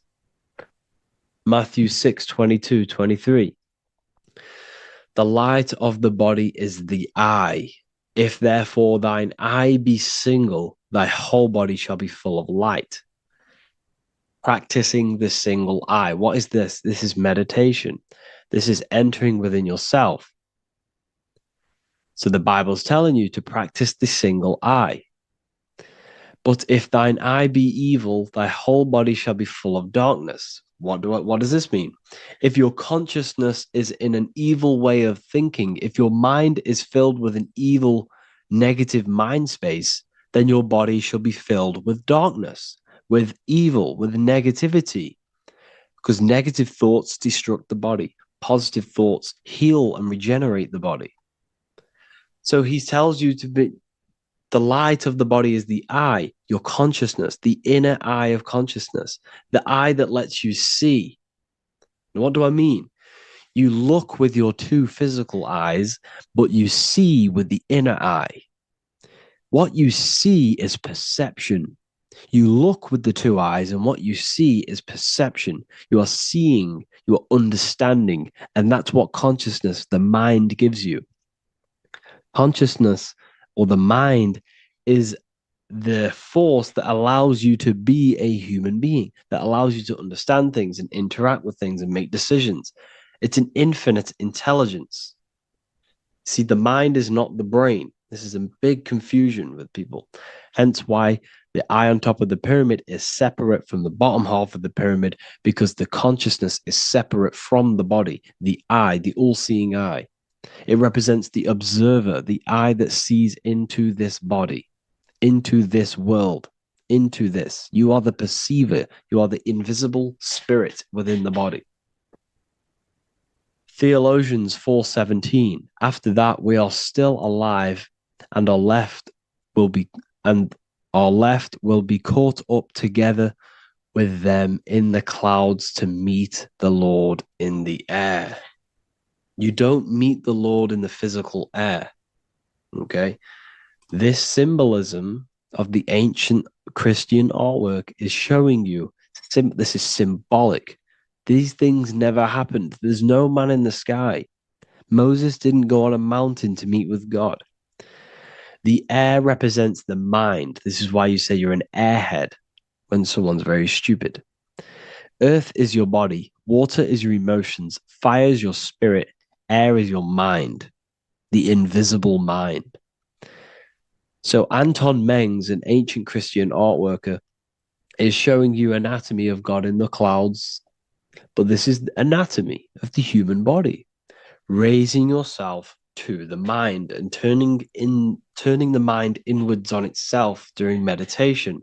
And that's how you meet the Lord in the air. You meet the Lord in an elevated state of consciousness. The air represents an elevated state of consciousness because the air is up.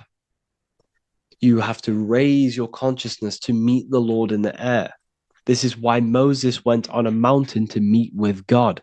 The mountain represents elevation of consciousness, raising the mind up the spinal column, taking all of the mind's attention away from the reproduction and the physical aspects of self and raising it to the brain and turning off the brain and going inward into the air.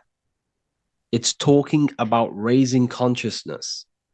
It's allegorical, it's a spiritual, metaphorical text.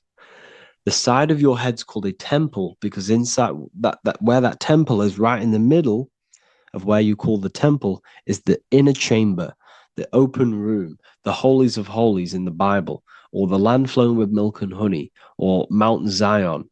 There's so many different names for the brain, or the upper room where Jesus meets his 12 disciples, the 12 cranial nerves in your brain. This is the temple of God. Your body is a temple of consciousness. It encapsulates the consciousness. It encapsulates the mind and soul. John 10:30, Jesus states, I and the Father are one. Psalms 46:10, be still and know that I am God. He's talking about the I am within you, not within Jesus. Everyone refers to ourselves as I. I am God. When you say I, you're referring to the highest aspect of yourself, the aspect that is above all thought, above all emotion, and above all things. When you say I, you're referring to your pure awareness, your pure consciousness, the highest aspect of yourself. And anything after I is egotistical. I is God. The letter I is the Roman numerals for one, because there is one God, one consciousness. The letter I is one line, just like the number one. Matthew 6:3-4, take no thought. Therefore, take no thought. Take no thought. He says this 5 times because you must turn off the 5 senses and take no thought to connect with God. Be still. This is telling you to meditate and know that I am God. The I am within you. I and the Father are one.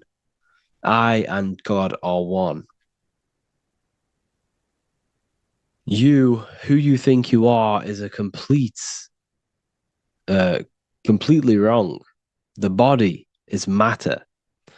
Your name isn't you. Your job isn't you. Your reputation, your trauma, your memories, your friends, family, worries, bills, interests, dislikes, goals, passions, anything to do with the thinking mind is not you. Who you think you are is a part of your thinking aspect of consciousness. But once you remove thought, you are no longer your name. You are no longer your body. You're no longer your reputation. You are the I. You are pure awareness, pure consciousness. Pure consciousness. And this pure consciousness has latched on to this name, this job, the body, and your traumas. Your pure consciousness has attached itself to this character who you're playing in the physical world. And this is essentially who you think you are, but you are not. You are the I, you are the self, you are pure awareness.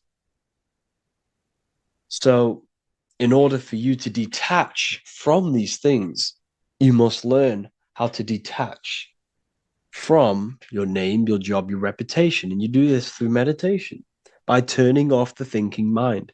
Turning off the thinking mind allows other aspects of your consciousness to open up. What do I mean? Your whole life you've been thinking, and all of these thoughts has attached you to this physical body. You haven't allowed your consciousness to open up. And you can only do this by taking no thought. That's why Jesus tells you, take no thought. When you turn off the thinking mind, other aspects of your consciousness starts to open up.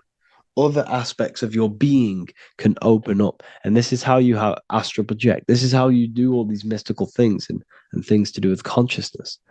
It's taking no thought.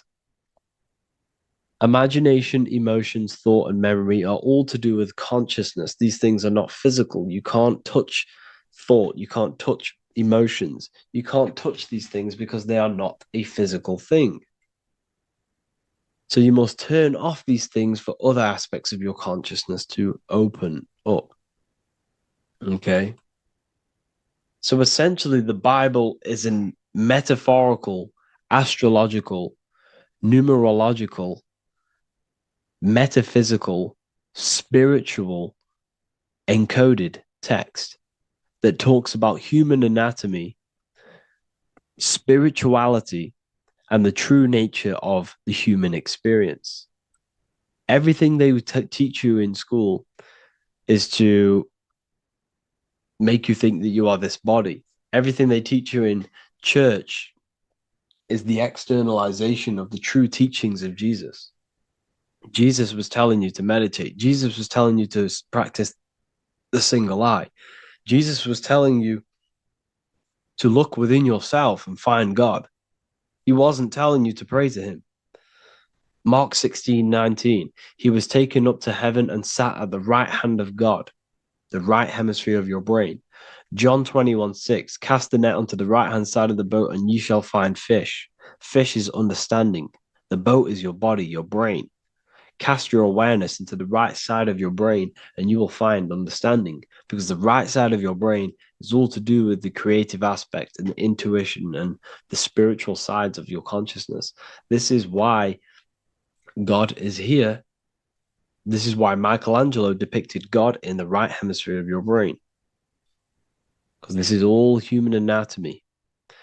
And I speak about all of this in the brand new Book of Wisdom, Volume 2, which is now available. The start of the revolution has begun. This book is truly going to change the way people see the world.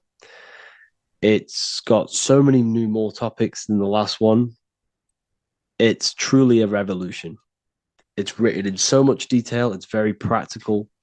I cannot wait to share this one with you. I just want to say thank you for the opportunity for me to create this book, because without you, I couldn't have created this. And I just love sharing my work with you. And I thank every single one of you for the support, the watch, like the views and the likes, everything, especially the people who have joined the university and stuff like that. And for people who have joined the university, you do get a free Book of Wisdom paperback if you just go to the general chat and follow the description, follow what the instructions that I gave you in the chat, and you'll be able to order a free Book of Wisdom if you are inside of the university. Plus, you get all of my other books, 2 books, and over 45 occult books on occult and esoteric things. You get lectures, live calls, a community, a manifestation mastery course, and a whole library and reoccurring updates every month, every week. So yeah, I hope you all enjoyed this video. Thank you all. Please leave a comment to help the algorithm, and leave a comment on what videos I should make. And yeah, I'll get to uploading on the YouTube a lot more now. The second book is now released. I have a lot more time on my hands. No longer using my energy to create the book. I'm now going to redirect this mental energy into the YouTube. So there will be a lot more content coming. So I need some content ideas. So feel free to comment some ideas, some YouTube videos that I can create. Thank you all, people. Have an amazing day. What if I told you you don't have one body? You, in fact, have 4. There's a secret hidden right in front of you, and most of you overlook it. And by learning these teachings today, this will change your perspective on life, on yourself, and completely change the conception of yourself. This is the key to your highest potential. If you stay with me today, you will find secrets about yourself that will change your life. But I warn you, once you step this path of esoteric knowledge, there's no going back. Once you see, you can't unsee. So stay with me, and we will discuss the 4 bodies of your soul and how you can master yourself to reach your highest potential. The first thing we must understand is that there is a sun. And just like the sun gives life to the earth, there is this life force within the sun that gives life to all matter. We must understand that that matter itself is dead. It has no life potential. It has no ability to create or destruct anything. All of the life comes from above, from the sun, from the life-giving power of this infinite energy source we call the sun. No matter what model you believe, the sun still gives power to this physical realm, giving life to all of the crops, giving life to animals, giving life and growth to all things that the rays come in contact with. This is a macrocosm process. We must understand the teachings of as above, so below. This means that the macrocosm repeats itself in a microcosm form. Now, what do I mean? Humans are made in the image and likeness of God. You are a miniature version of God, a spark of the divine consciousness made in human form, in physical form. Just like the sun gives life to all physical matter and growth to all crops on the earth, your soul is a miniature sun, and your soul is giving life to the body. Your body is a miniature earth, which also goes through the cycles of the 4 seasons of the sun. We feel different in each one of these seasons. It's because our body does not only go through these cycles externally, but these cycles happen within ourselves, within consciousness. Your soul is the sun. The sun you see in the sky is an externalization of your soul. Your soul is the life force. You are the soul, not the body.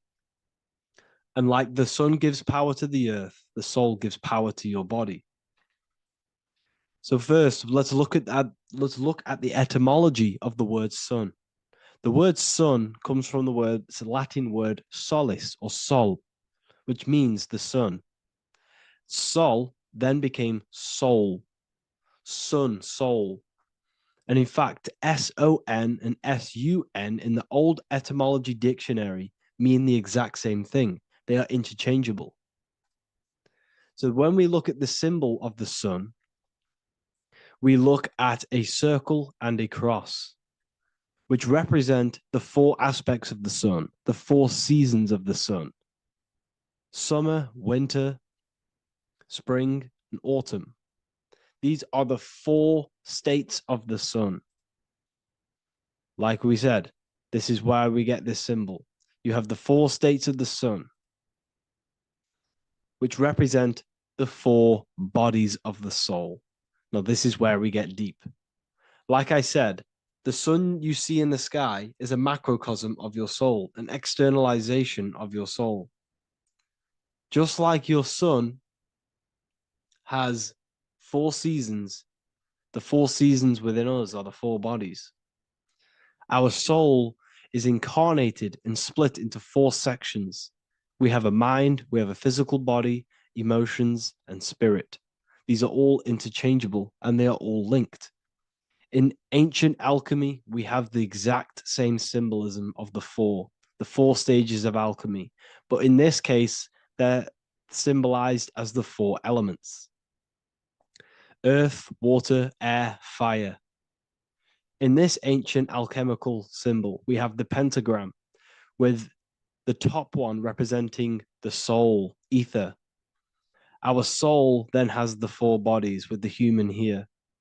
We have the man, the eagle, the bull, and the lion. We see this on the tarot card, the Wheel of Fortune. The man, the eagle, the bull, the lion. We see this in Matthew, Mark, Luke, and John. The lion, the bull, the man, and the eagle. We see this with depictions of Jesus. Jesus, the man, the bull, the lion, and the eagle. These represent the 4 fixed signs of the zodiac: Taurus, the bull; Scorpio, the eagle. Scorpio was symbolized as an eagle. It's an ancient symbol. Now it's been changed to a scorpion, of course.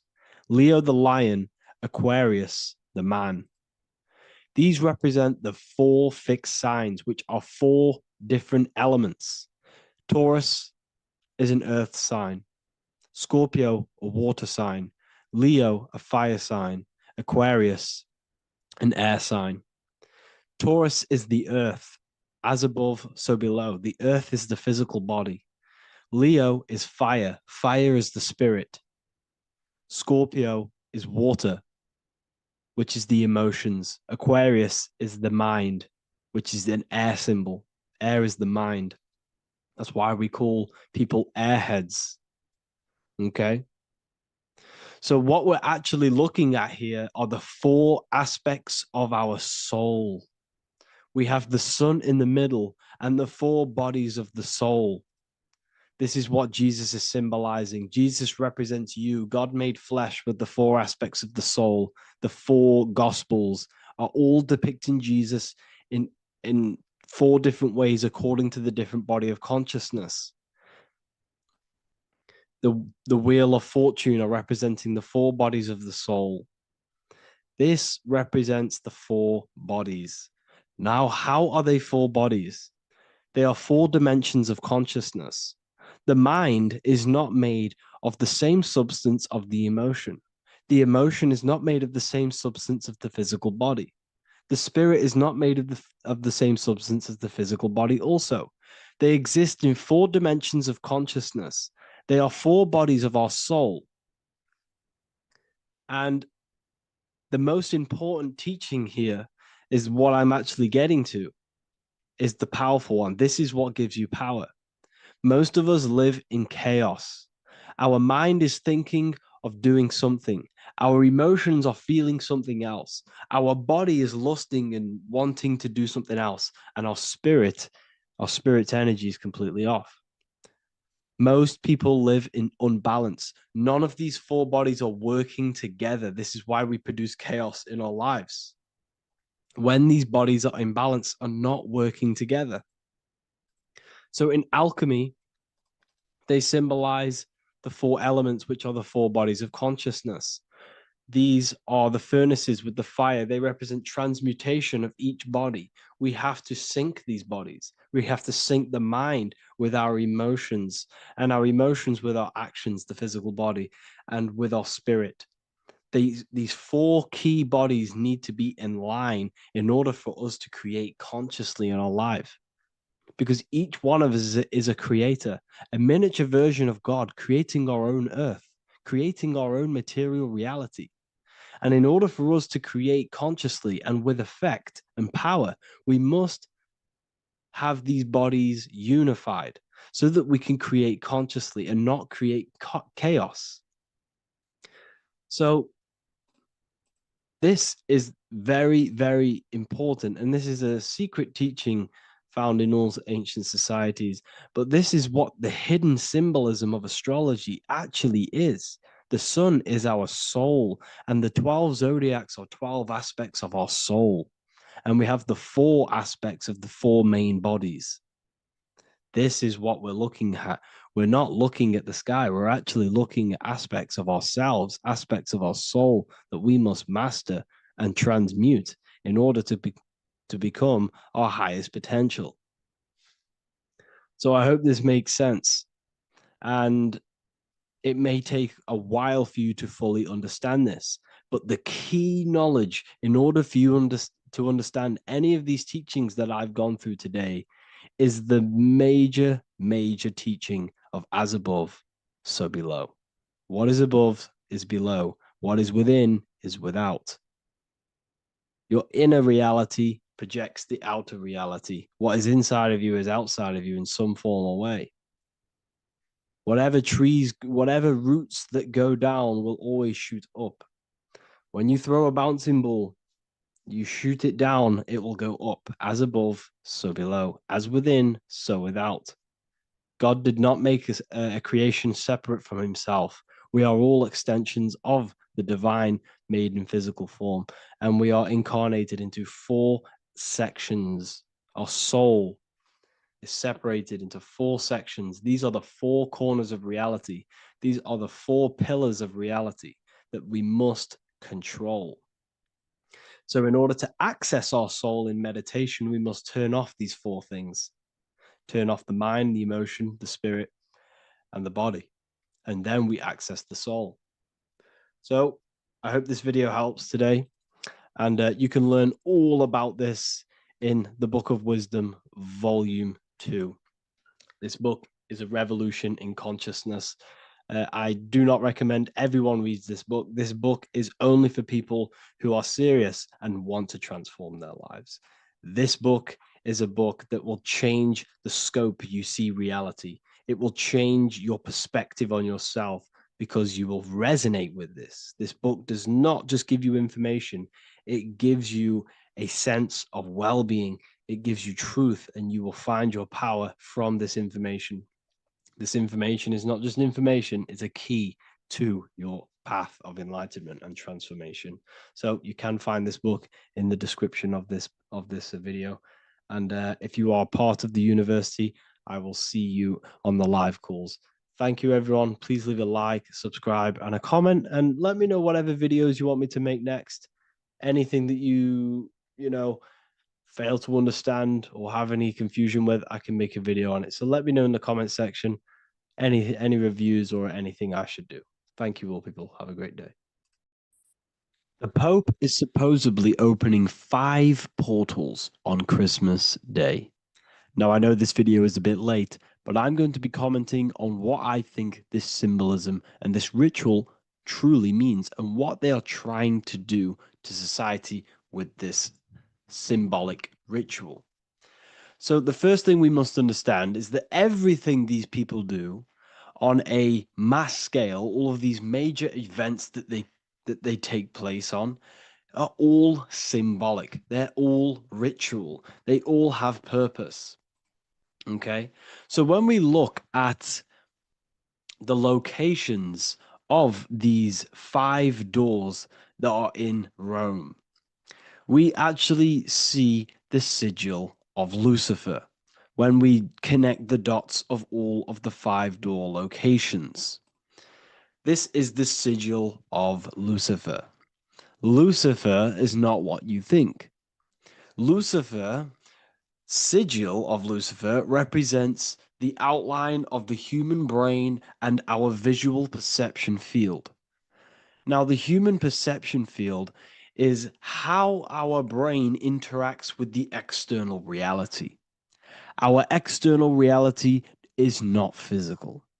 The only thing that exists outside of you is pure energy, formless, vibrational energy and light.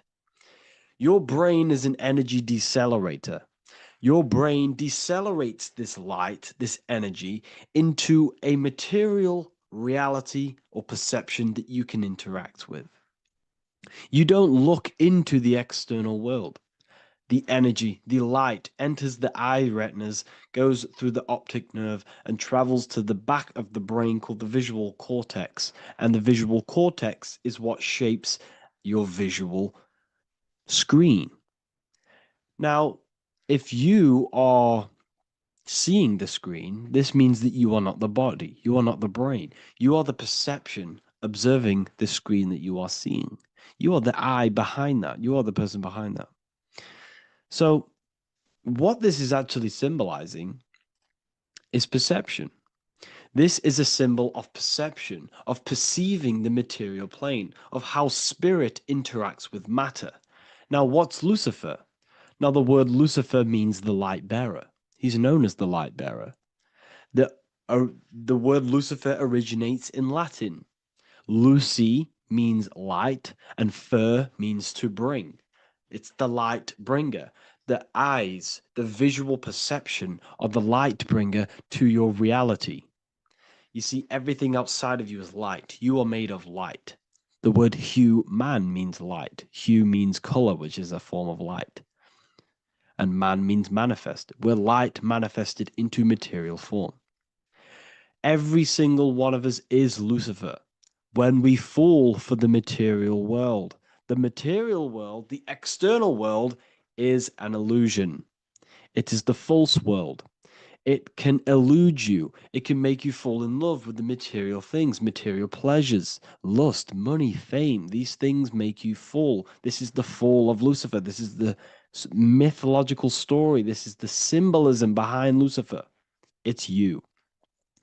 Are you falling for material pleasure because you are a divine spiritual being from the higher planes, not from this plane? Now, if you let your divine being fall for this material plane and fall for the evil that can take place in this plane, then you are Lucifer. It represents the false light, the false reality. This symbol, the sigil of Lucifer, it symbolizes the interplay between light, consciousness, and the perceptual experience of the physical reality. The external world is truly internal. What we visually perceive is essentially light waves carrying information, which then gets processed by our brain, the central computer of our nervous system. Okay? So, how many doors are open? 5 doors. So 5 is the number of perception as well.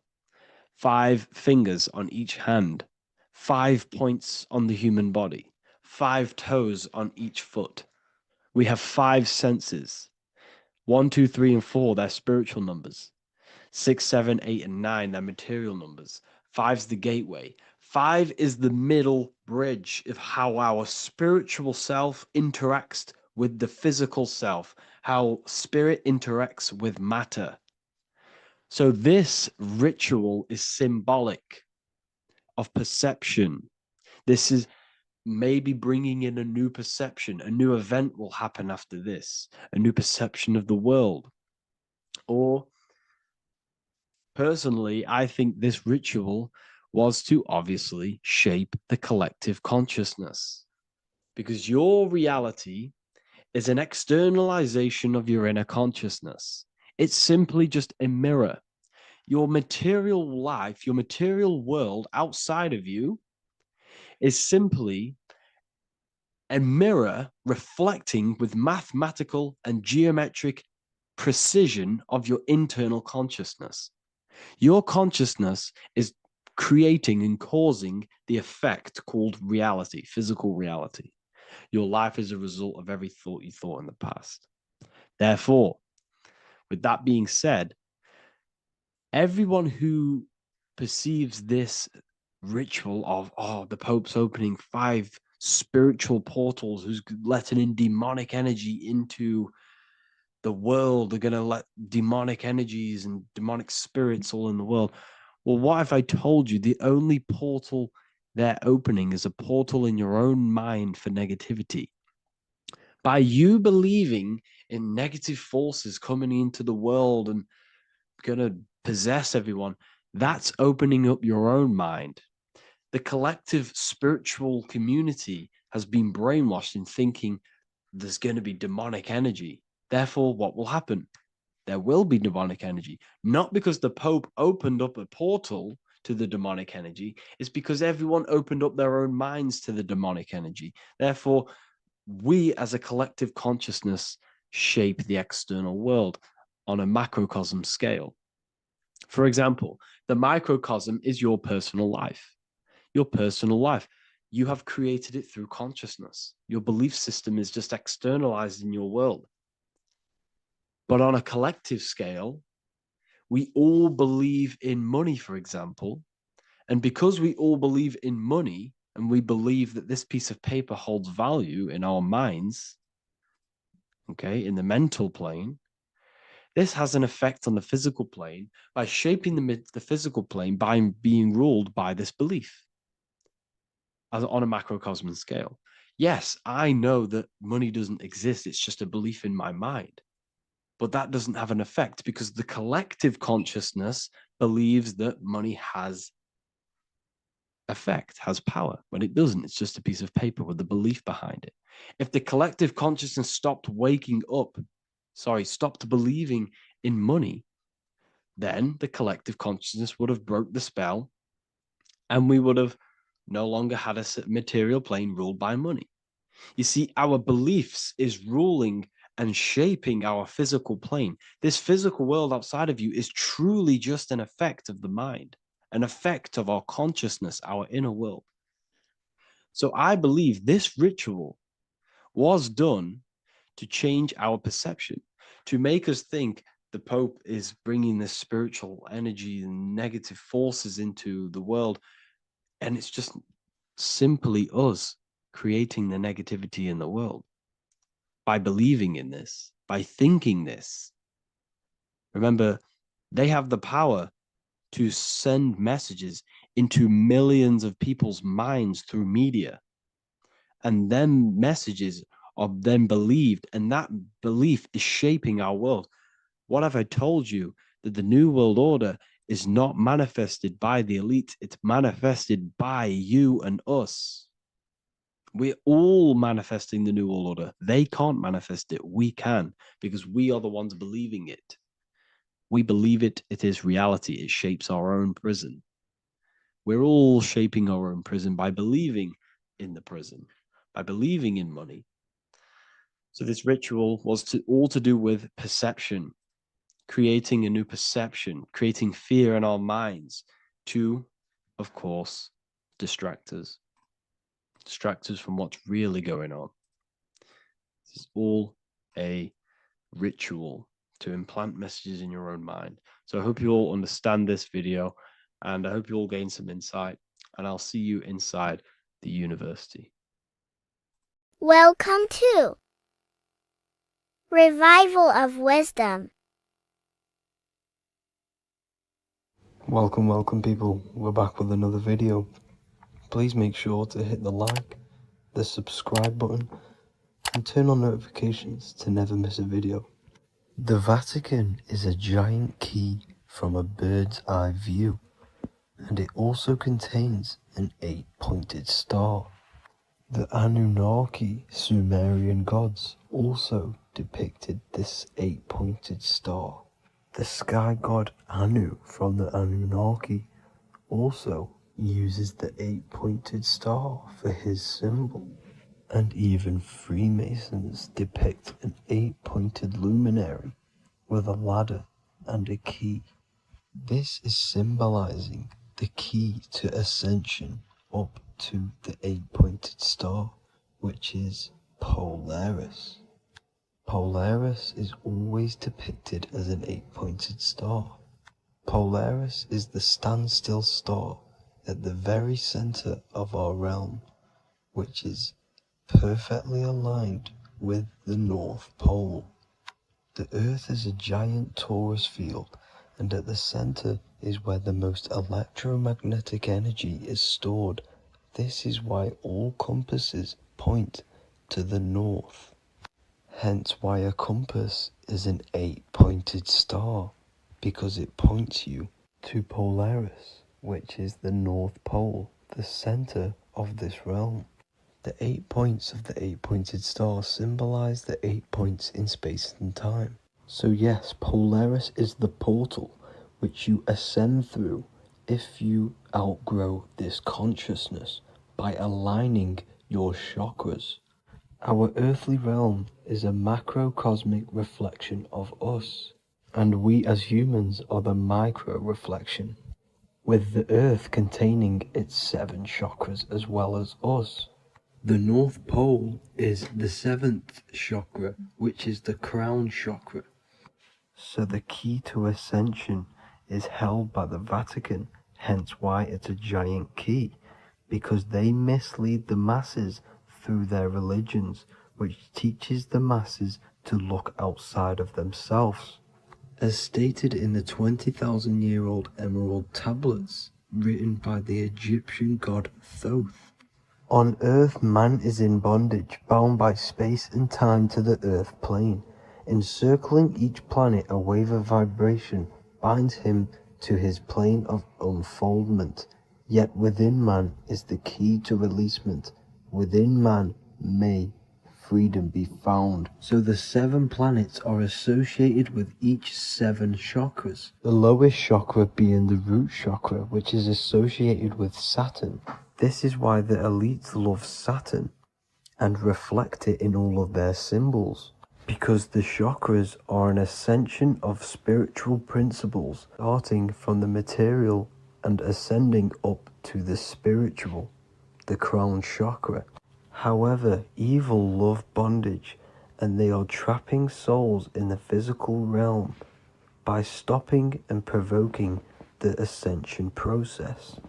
They do this by abusing the energy of Saturn, and Saturn is associated with the lowest chakra.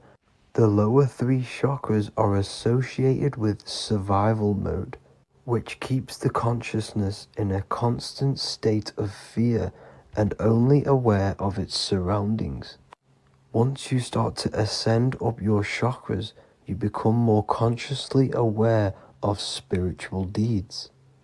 And this is the process of returning back to your true spiritual form. Going back to Polaris and its connection to ascension, Kanye West symbolizes this on his music video 24. As you see him rise up into the sky, you see an 8-pointed shape around him, which symbolizes the 8-pointed star, as you see the beam of light.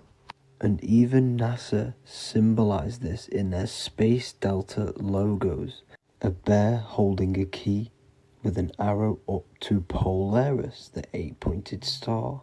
Here's another NASA logo of an arrow from the Earth to Polaris.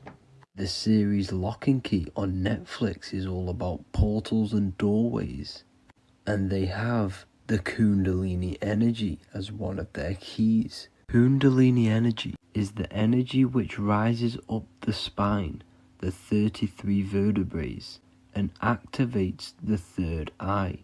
The third eye is the spiritual gland which connects humans to other spiritual realms.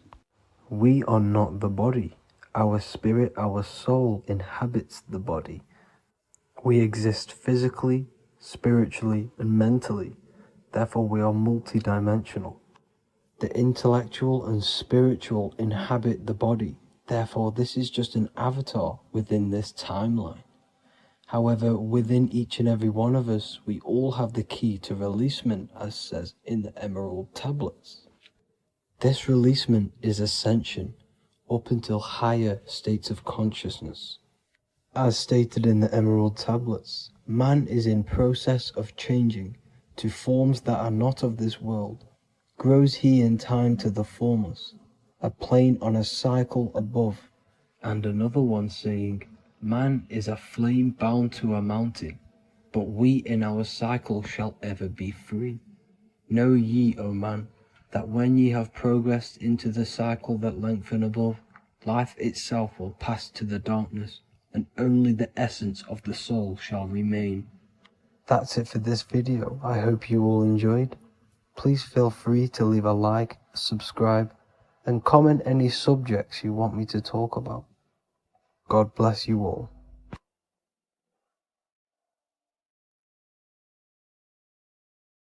The Freemasonic square and compass is not just a symbol that represents Freemasonry, a lodge, or a secret society. It is a symbol of gaining your own personal power. Now, in this video, I'm going to be breaking down this symbol in the most detail I can possibly go into. Most people live in a state of illusion. They live their life impulsively, acting based on their five senses, tasting.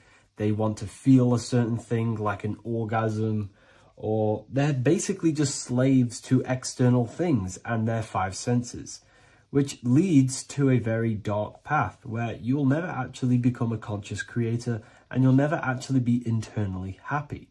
The Freemasonic square and compass reveals some deep wisdom about this. Now let me break this down. If you want to gain your personal power, listen up.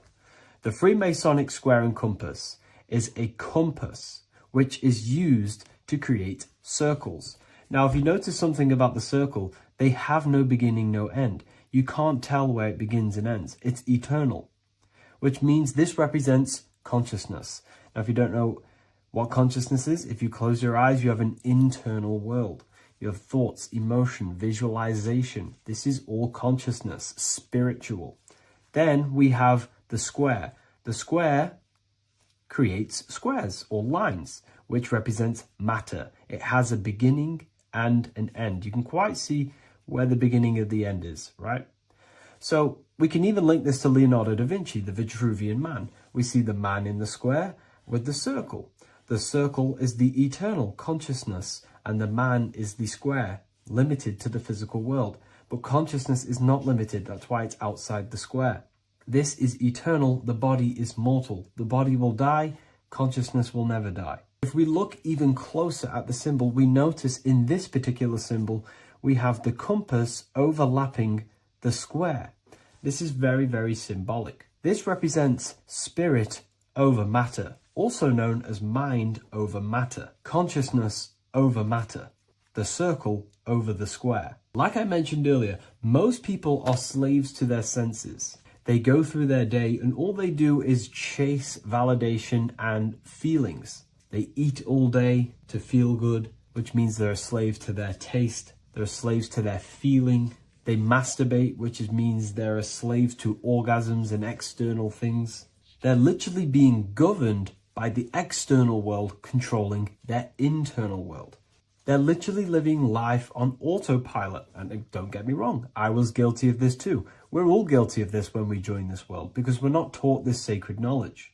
Until you actually stop and recognize this, you'll be living life on autopilot, literally not even living.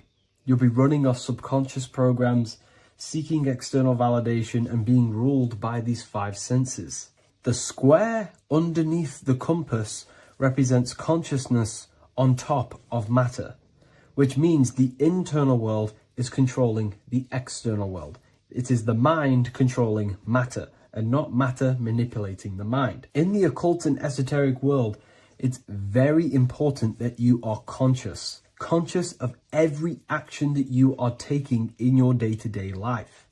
Never act subconsciously. Always be conscious. What are you thinking? What are you acting? What are you giving your attention? All of this is contributing towards creating because you are a creator. Consciousness is a creative force. You need to make sure that the compass is on top of the square, that your inner world is controlling the outer world and not the outer world controlling the inner. As I've mentioned in many videos before, the internal world of consciousness is what's producing the external world. Your life is just a result of every thought and emotion that you felt in the past. Everything you own, everything you possess, your friends are all reflections of your consciousness. They're all reflections of what you are thinking about. When you change your thinking, your external world starts to rearrange itself. On a basic level, this symbol represents the combination of spirit and matter. You are a spiritual being and a material being. You are heaven, the sky, and earth, the ground. You are heaven and earth, spirit and matter infused into one. You are a bridge between the divine and the earthly worlds. And you can bring down these higher realms of consciousness, thought, imagination, and emotions into a physical, tangible reality. To do this consciously, we need to make sure the external world is not manipulating the inner world. Because if your internal world is being controlled by external circumstances, for example, you have a circumstance happen in your reality, an emotion triggers inside of you, and that emotion is a command to create more of that. And the thoughts that you think are creating more of that negativity. So it's a constant cycle of negative manifestation if you let the external world control your internal world of consciousness. So we need to make sure the compass is on top of the square, that the internal world are commands and not reactions to create your external reality. And not only just to create, but to actually enjoy life. If we let the external world bother our internal world, this means that we have some sort of mental or emotional attachment to the external world. We need to detach from the external world. Why do I say that? Because it's temporary. It's an illusion. We are going to die one day, and none of this will matter. You need to understand that everything in this world is temporary. You have to be okay with losing things, losing family, losing things in this world, because it's guaranteed to be temporary. We need to make sure the internal world is order and not chaos, commands and not reactions. Now, at the back of the Book of Wisdom, Volume 2, the book that I've wrote here, I go over the different meanings of the different arrangements of the square and compass. Sometimes we see the square overlapping the compass, which is the opposite of what we've just broken down. Or sometimes we see one leg of the compass on top of the square and one leg of the square on top of the compass. These are all highly symbolic. When we see the square overlapping the compass, this pretty much represents the beginning of the Freemasons' journey, when their internal world is being controlled by the external. They have a lot of spiritual growth and a lot of learning and inner work to do. Now, when we see half and half, one leg of the square on top and one leg of the compass on top, This represents the Mason's gradual emergence from the material realm into the spiritual. This interplay of symbols reflects the process of gaining greater light and knowledge as the Masons ascend from material concerns towards spiritual enlightenment. And of course, we've just broken down what this means. This represents spirit over matter. They're not chasing external physical things anymore. They're actually chasing and gaining validation and happiness from spiritual growth, more knowledge, and deeper understanding of consciousness and themselves. Most people chase external material things, which actually don't make you happy in the long run. You could be given £1 million today, in a week's time you would be back to the same original state of consciousness and actually chasing more and more millions of pounds. It's because nothing physical in this tangible world will ever satisfy your internal world of consciousness. So through spiritual growth, we can actually become happy and seek higher understanding, higher consciousness, which actually satisfies us eternally. So when we see the compass on top of the square, it symbolizes the triumph of spirit over matter. This arrangement not only signifies the mastery of spirit over the material realm, but also represents the resurrection, ascent, and dominion of spiritual principles over all earthly conditions. It's all about gaining personal power and spiritual growth. It's all about spiritual evolution, going from matter to spirit. The external world controlling the internal world, to the internal world ruling over the external world, where the mind becomes a powerful tool to actually create and command reality. The mind cannot create and command reality if it's being governed and tossed all over the place by external circumstances and thoughts. Here's a quick tip on how to know if your mind is controlling you. If your phone notification goes off and you're working on something, and you instantly go to reach and pick up the phone as soon as the notification goes off, that is an indication that your mind is controlling you and you are not controlling it. The mind is the direction of consciousness. The direction, it directs the flow of your attention, your energy, your consciousness. So to practice to gain mind over matter is simply just meditation, allowing the mind to sit still and focus on one thing for long periods of time. And over time, this will gain mastery over your attention and your mind. If you are on your spiritual path, this should be your goal. Your internal world becoming the master. The mind becoming a vessel for you and not a vessel controlling you. It needs to become a command center and not a reaction. Please like, share this with a friend, and subscribe to the channel if you're new. Leave a link in the description for the Book of Wisdom Volume 2. Hello everyone, and welcome to another lecture inside Ethereal University. In this lecture, you will learn about the death process and how to prepare for it, and why that preparation is so important. So let's get straight into this. You must understand, as a spiritual creature that you are, you have a visible nature and an invisible nature. You never truly die.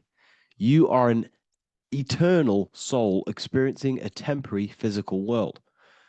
The inner world of thought and emotion is eternal, while the outer world of matter is mortal. Everything that is seen is mortal. Everything that is unseen by the eyes is immortal. When you die, your external physical world will be stripped away, leaving only your pure consciousness in its raw form, drifting within the astral plane. So here you see your physical external body and your internal world. And your internal world is your state of consciousness. It's your state of consciousness. Your thought and emotion is one overall state. Okay? So you must understand these planes. You have the physical body, the etheric double, an astral body, a mental body, and the Buddhic body. When you die, you leave the physical plane. Then you will more than likely leave the etheric plane, because the ether acts as like a portal. Everything comes out of the ether and returns back to the ether. I can break that down in another video in electromagnetism. But electromagnetism is ether, energy coming in and out of the ether. You will, every single day you die, every single day. There's a cycle of life and death occurring all the time. Every single day, You go to sleep, you go back, your consciousness slips back through the ether. And then when you wake up, your consciousness comes back through the ether into the physical plane. Death is just a bigger macrocosm of the microcosm cycle of life and death. So you will return back to the astral, which is the realm of imagination, infinite possibilities. And this is where thought forms start to manifest. Okay. So depending on how advanced you actually are mentally and emotionally, will depend how long you stay in the astral. Now, what we must understand is that there is many different components to the astral. We have the higher astral, the middle astral, and the lower astral. These are all vibrational states. So if your mind and soul is operating in lust, lust, desire, hate, food, physical addiction, smoking addictions, then these are quite heavy. These are quite heavy attachments to your consciousness, and they're quite low level desire, which means they have a low vibration. You will manifest in the lower astral when you're stripped from your physical body. The lower astral is not inherently evil. However, there's just low vibrating things going on there. Low vibration does not mean evil. Okay. So just like bad doesn't mean evil. Okay. In the lower astral, you are going to see lower astral beings. You're going to see spirits, souls with low level desire. Okay. People who are attached to the physical plane, people that lust, people that do these things. Technically, this is hell, but you can escape it by escaping yourself. Now we're going to break all this down. I'll break all this down properly once you understand the full context. So depending on your level of desire, you will manifest in a corresponding layer of the astral plane. If your mind is still attached to the low physical desires, you will find yourself in the lower astral realms.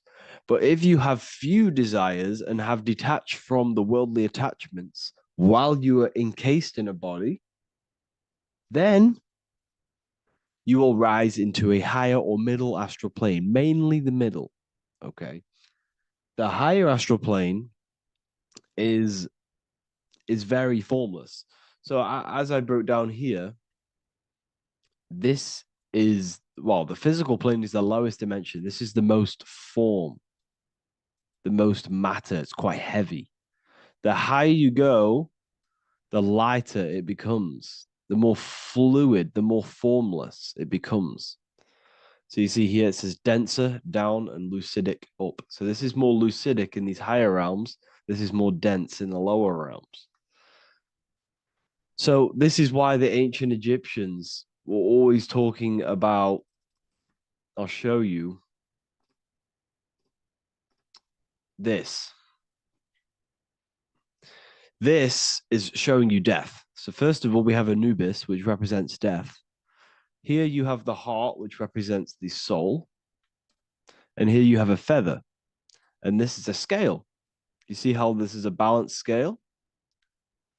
So what this is symbolizing, this represents death. This represents your heart, and this is a feather. So when you die, your heart must be as light as a feather, which means your emotions, your soul, should have no attachments to the world. It should be light. It should be detached. This is why the word light and light are the same. Light is in heavy and light is in very bright. Because when you're less attached to the things, your soul shines. You're authentic. You're light.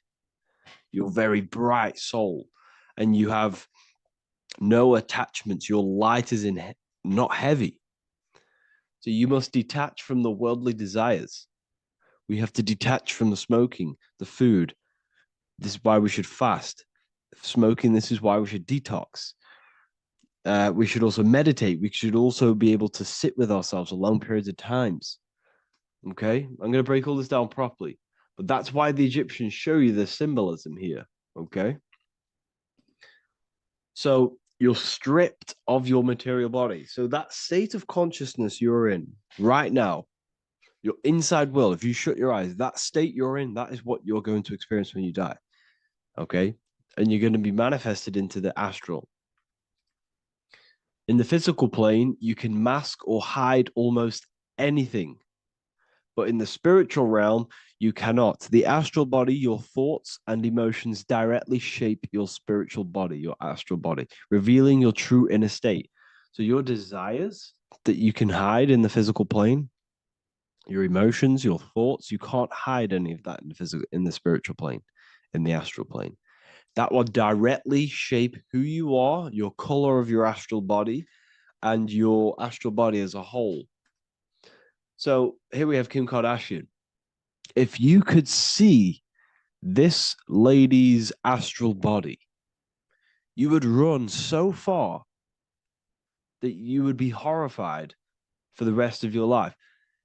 If you could see their spirit, their astral form, it would be horrific because their mind is so attached to, physical things, so attached to desire, money, fame, worship, power. These people do not want to die. These billionaires and millionaires will never want to die. They will do whatever they can to stay alive because they understand what when they die, they have to face themselves. They have to face their inner world. And their astral body, their true authentic self on the inside is horrible and horrific and so low vibration. So this is where it comes in. You must be as light as a feather. This is what the Egyptians are showing you in their artwork. Your soul must be as light as a feather.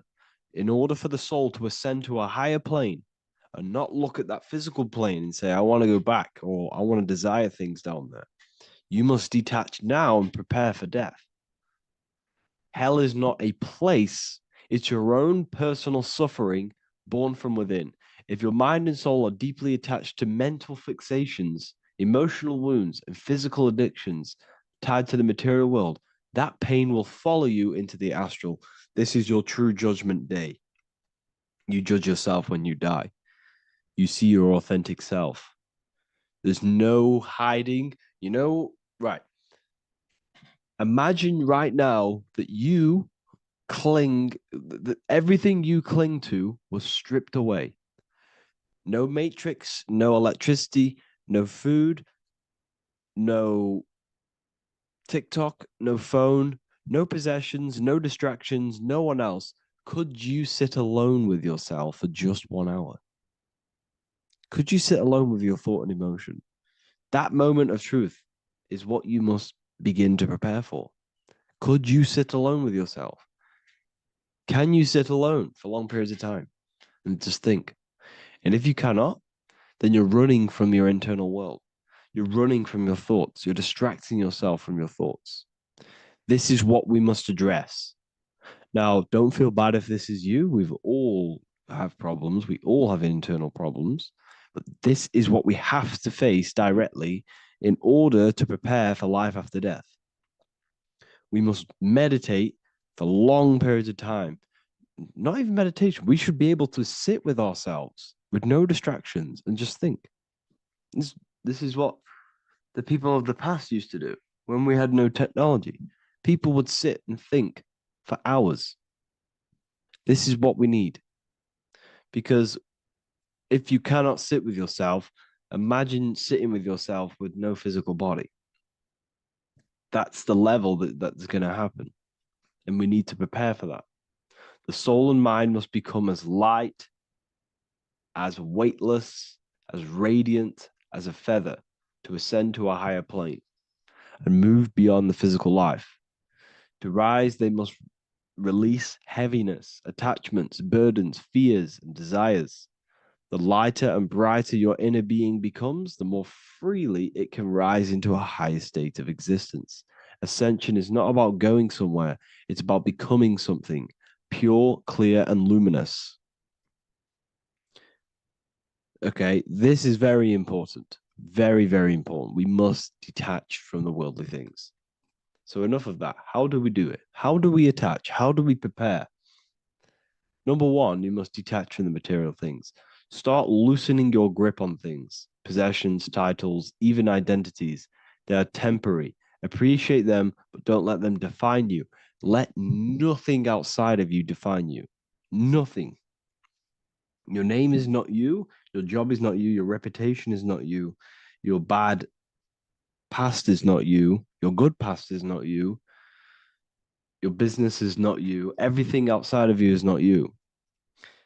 Now, what I'm saying is, I'm not saying go full right hand path and never care about anything physical, never care about your family, don't love your family. I'm not saying that. What I am saying, love these things, love these outside things, but do not become attached and do not let them define you.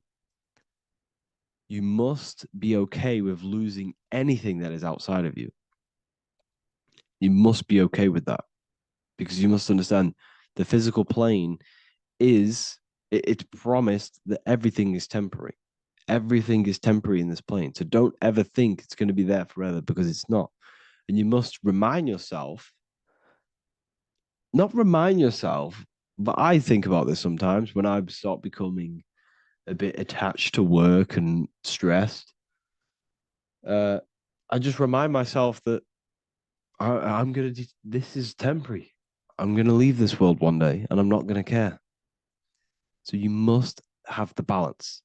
Okay. The balance is key. You can go down that right hand path and just fully cut off from the world like a monk and shave off your hair, disconnect from the physical world. You can do that. That's not wrong. There's different paths in life. You have the left hand path, purely physical. You have the middle path, which is balance between the physical and spiritual. Then you have the right hand path, which is monk mode, where you fully disconnect from the world. They shave their hair off to disconnect from the physicality. They meditate for long periods of time. This is what they're doing. They're preparing for death. Monks prepare for death. They understand this. They understand that you don't die. Your inner world is the true world. The inner world is the only world that exists. Everything outside of you is an extension of you. Number two, cleanse the mind. Watch your thoughts. Are they rooted in fear, anger, regret, or craving? Meditation, mindfulness, and inner reflection help purify the mind. The cleaner your thoughts, the lighter your spirit. So your astral body is formed by your thoughts, it's formed by your emotions. If you sit around thinking about eating all day, you're going to have a very heavy astral body. It's going to manifest in the lower planes. But if your mind is thinking about good things with good intentions, love, knowledge, expansion, you're going to manifest even the middle or the higher. And there are ways to even ascend out of your astral body. Yes, you can ascend out of your astral body and out of the mental body, but that's all very advanced, and I'm not going to teach that yet. I'll make another video on that, but you can ascend from them bodies. The astral plane is not the end. You can keep ascending as a soul until you're left with just the pure essence of the soul. But we're going to, anyways, cleanse the mind, reprogram the limiting belief systems, let go of mental attachments. And the way you do this is by getting a piece of paper and writing down every single attachment that you have. And you're going to realize that there's more than you think. Okay. We have to detach from these. We have to. 4, practice presence. Can you sit in silence with yourself? The more at ease you are with your own inner being, the less you'll feel death. The afterlife is just an extension of your inner world. It's so important. This is so, so important. Can you sit with yourself? If you cannot sit with yourself, you have some inner work to do. You have some thoughts to address, some beliefs to address, and some feelings to address. Okay, so practice sitting in the present, meditation, or just literally sit there and try and be okay with yourself. And if you can't be okay with yourself, then there's something you need to address, whether it's a belief system, whether it's an emotional trauma, or something. This is what we must reshape, refine, and let go of. Live truthfully. Speak and act from your soul, not from fear or ego. The more authentic you are, the more aligned you become with your true self, which carries beyond this life. The ego is your mind's perception of itself while being incarnated in this world. It's been shaped by your experiences, your thoughts, your beliefs, and your emotions. So your ego is basically this false thought form that you've created. It's a false layer of yourself that sits on top of your true authentic self. It's basically your physical character. When you were young, you had no ego. You were pure. You had a pure consciousness. But then as you grew older, your ego started to grow, and it still is growing because it was shaped by experiences, things you've gone through, things you said, things you believe, things you think. It's created by you, by your mind. And the ego is close to the word echo. The ego is the echo. It's an echo. It's a layer. It's a false identity. It's a false layer that sits on top of your soul. And if you don't get rid of that ego, if you don't know how, well, not get rid of it, but balance it, if you don't know how to rise above that ego and you die, it's that ego that's going to be pulling down when you die. It's that ego that's going to be your suffering. Okay. 7, connect with the divine, whether through prayer, meditation, tune into something greater than yourself. The connection is the soul's compass beyond this world. If you can meditate and rise above them clouds of thought, that's the soul, that's the observer. We must connect with that. Okay, this will definitely help with just allowing yourself to connect with your true self. Meditation's great because you can just fully detach from the world. And the more you meditate, the more you can prepare for death. A powerful way to cultivate detachment is through daily detachment meditation, done either at night or in the morning or the first breath upon waking. Or do this as many times as possible per day. Start by physically grounding yourself in the present moment. Say out loud, I am here right now, nothing else matters. Let that phrase draw your awareness into the now. Just keep saying it until you're present. Then begin to slowly list everything you identify yourself with, one by one. I am not your body. I am not my body. I am not my name. I am not my possessions. I am not my house. I'm not my children. I'm not my everything. I am not my thoughts.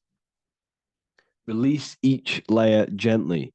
Imagine, if you want to, if you have a good imagination, imagine placing these things into a big box. Placing your body, placing your name, placing your possessions, placing your house, your car, your thoughts, your beliefs into a box, and then shut that box. If you have a good imagination, do that. That can help. And you'll be left with yourself. And you're not even that. It goes even deeper. Eventually, you'll reach the mind itself. Detach from the language that the mind is even using. Now, that's very difficult. And not many people have ever thought about that, and they've ever even been there. Detach from the language that the mind is using. Think about that for a second. Your mind is not what you actually think. It goes very deeper. Your mind is not that little voice. It's that voice that the language is using. So even the language is a spell on your mind. Okay, it's an attachment. Eventually, you'll reach the mind itself, detached from the language it uses, the voice in your head, the need to define. What remains is something beyond thought and beyond words. I can't even describe what's left because words, once the language is gone, it's purely metaphysical. All I can say it is pure awareness, and it's symbolized. This is why symbols are so amazing, because they can symbolize things that are beyond words. A flame, it's just a flame, and you won't be able to understand that until you've been there. It's just a flame. It's pure cause. Words can't describe it. You'd have to experience it. Connect with this essence daily. This is truly who you are. So this is a great way to detach. We can do these detachments every single day during meditation. This will definitely help over long periods of time. Of course, you're not going to be ready tomorrow for death, but just try and prepare for these things. This is the whole reason people used to meditate. It's the whole reason why people do these spiritual practices, because they understood that this plane is temporary and your soul moves on from this plane. And you'll never truly believe in the soul until you experience it. So I can show you these things, but you must go out and experience it. The soul is real, but you won't understand unless you cast off everything else. Okay.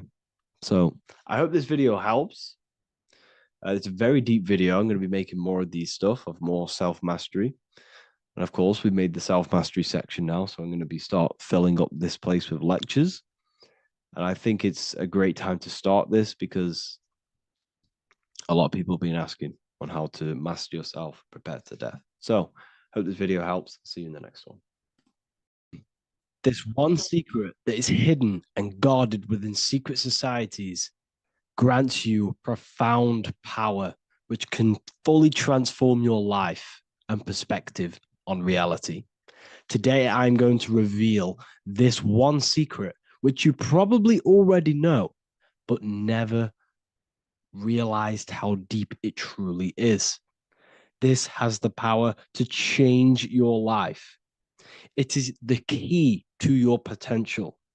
And if you stay with me, this power may be yours, and you could transform your life with this hidden secret that is guarded within secret societies and esoteric orders. And this secret is not really a secret, but something people overlook, that the universe is mental. Everything we experience and interact with and perceive originates within the mind. The universe is a boundless field of consciousness, a mental construct molded and shaped by thought. We do not just live in a physical world, as they want you to believe. There are hidden forces that mold the material world. They want you to believe that you are only a physical being inside of a physical universe. But this is completely wrong. You are the architecture of the universe. Your consciousness is the very fabric of reality. And you create your own universe. The universe is an infinite field of consciousness, a vast and limitless mental construct, intricately woven and shaped by the power of thought. It is a dynamic and ever-evolving field where the interplay of awareness and attention gives form to existence. Within the boundless realm, every idea, perception, and belief contributes to the creation and transformation of reality itself. Each thought holds the power to transform reality. Your consciousness is the very fabric of reality. And this is shown in the symbol of the flower of life. The flower of life is a symbol. It symbolizes the interconnectedness of all existence, illustrating how every thought is not merely a fleeting moment, but a ripple that reverberates across every layer of reality. Each action, like the intricate overlapping circles of this pattern in the symbol, extends its influence far beyond its origin, weaving a web of interdependence where every choice impacts the whole. It serves as a profound reminder that everything is connected, bound by an unseen field of consciousness. This symbol represents how one action, one thought is a ripple in the whole vastness of the ether of consciousness. To master your mind is to master the universe, because your mind is a miniature universe.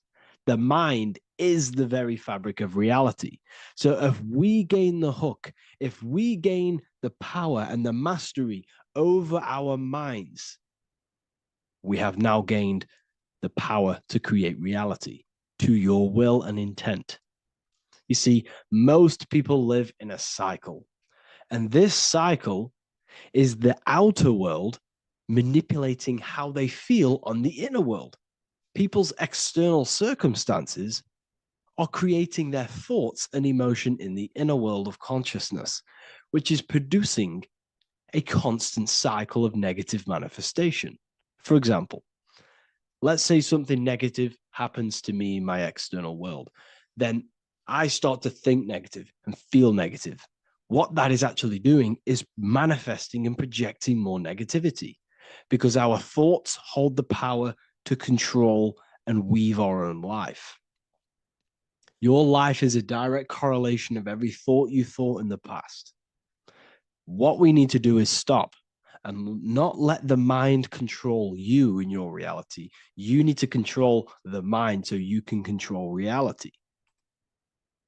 So, what does this actually mean? Reality is an externalization of consciousness. Consciousness and matter are one, they're not separate. They are inseparable and interconnected. Everything we see, experience, and observe is a manifestation of thought, beliefs, and consciousness, shaping the world around us. Now, this ties in with the secret fifth element that they have hid from you. They've hid from you this sacred and very important symbol and pillar to reality. And this pillar, this sacred thing they've missed, is called the ether. And they've held this from you for a reason, a specific reason. This is the true fifth element. Why do they hide the ether? Because the ether has the power to shape and manifest whatever we imprint upon it. Every thought is a vibration interacting with the ether and actively shaping our reality. The ether, you could see it as the codes to physical reality. It's like an energetic blueprint which surrounds all physical objects. It is the life force that gives life to all things. All energy comes out of the ether and returns back to the ether. Energy, it's 0 point energy, and it is an infinite source of energy. So this is why they hide the ether, because whatever our mind can imprint onto the ether, we can create into a reality. And we imprint the ether through thought and imagination. The mind holds the power. The mind is the very source of reality. The material realm is not separate from the mental realm. Rather, it is intricately shaped and influenced by it through the ether. This subtle, all-pervasive medium bridges thought and matter, allowing consciousness to mold and manifest the physical reality. To transform our lives, we must first transform our minds. True change begins within, as our thoughts, beliefs, and perceptions shape the reality we experience. By shifting our mindset, we unlock the power to reshape our world and recreate the life we desire. This is the power of the mind, and this is the power that's been hidden from you. We're not taught these things in schools for a reason, because they don't want us all to be conscious creators. Instead, they feed you your beliefs. They feed you your thoughts through the music, through the entertainment, through the movies, through the news. They're controlling your thoughts with this information. They're installing beliefs and information into your mind. So you are producing their reality. But this is what we need to stop. We need to take control. We need to stop consuming their music, their movies, their information, their news, because all of this is contributing towards your reality. They have the collective consciousness at the tip of their fingers. They do not create the world. We create the world by believing their beliefs and their thoughts and installing their information into our minds. You see, it's mind over matter, and most people live in matter over their mind. Most people let matter, the external circumstances, dictate their mind, when it should be the other way around. It should be mind over matter. This is the mental plane. This is the astral. This is the etheric. This is the physical. The mind holds power over the emotions, over the imagination, over the physical, and over our spirit. It holds power over everything. It's mind over matter. It's the mental body that we must transmute and change. Most of us live in a chaotic state of mind, and this is what we must change. Turn chaos into order. So we need to be mind over matter. We need to install this belief into our subconscious. I, Harry B. Joseph, have created the ultimate esoteric school on the earth. As a member, you'll gain access to live mentoring calls twice a week, along with new lectures, books, and exclusive content released every week. Additionally, you'll have a full access to all my life-changing programs. If you're ready to transform your life and start your journey today with me, join Ethereal University. These are the campuses. We have the real lecture sections filled with lectures that you can watch. Manifestation Mastery, which teach you exactly how to reprogram your subconscious mind so you can live that reality. Sexual Alchemy, the path to empowerment of how you can transmute your sexual energy. The Real Library, where you gain access to powerful esoteric books, PDFs. Symbols of Secrets, an amazing course. The course that allows you to see beyond the veil that has been pulled over your eyes, the language of symbolism that secretly rules the world. I teach you how to read symbolism. Esoteric Exchange, live calls. You get to rewatch all of the old live calls. Mindwave Hub, this is a place of binaural beats where you can listen to infinite amounts of binaural beats. So you can meditate to them. Meditation section, numerology, health section, and electromagnetism. This is a life-changing place. And if you are serious, we only accept serious about changing your life and studying the occult and esoteric, this is the place for you. I've been there. I've been on YouTube looking around for valuable information, trying to find good accounts, good channels. It's very hard. I had to go through years of trying to find good information on YouTube. But what I've done is instead of you searching around everywhere for bits of information and connecting the dots, I've put it all into one big place. You get your binaural beats, you get all the programs you need to walk the path of enlightenment to transform your life. I will connect with you on the inside, and I hope this lesson, this lecture, you gained some information, you gained some power from it. Please like and comment, or don't. It's up to you. If you have any reviews, if you have any ideas of lectures that you know, if you don't understand certain things, make sure to leave a comment and I can make a lecture about it. I can make a video about it for sure. I don't mind taking recommendations for videos. So I thank you all, people. Have an amazing day.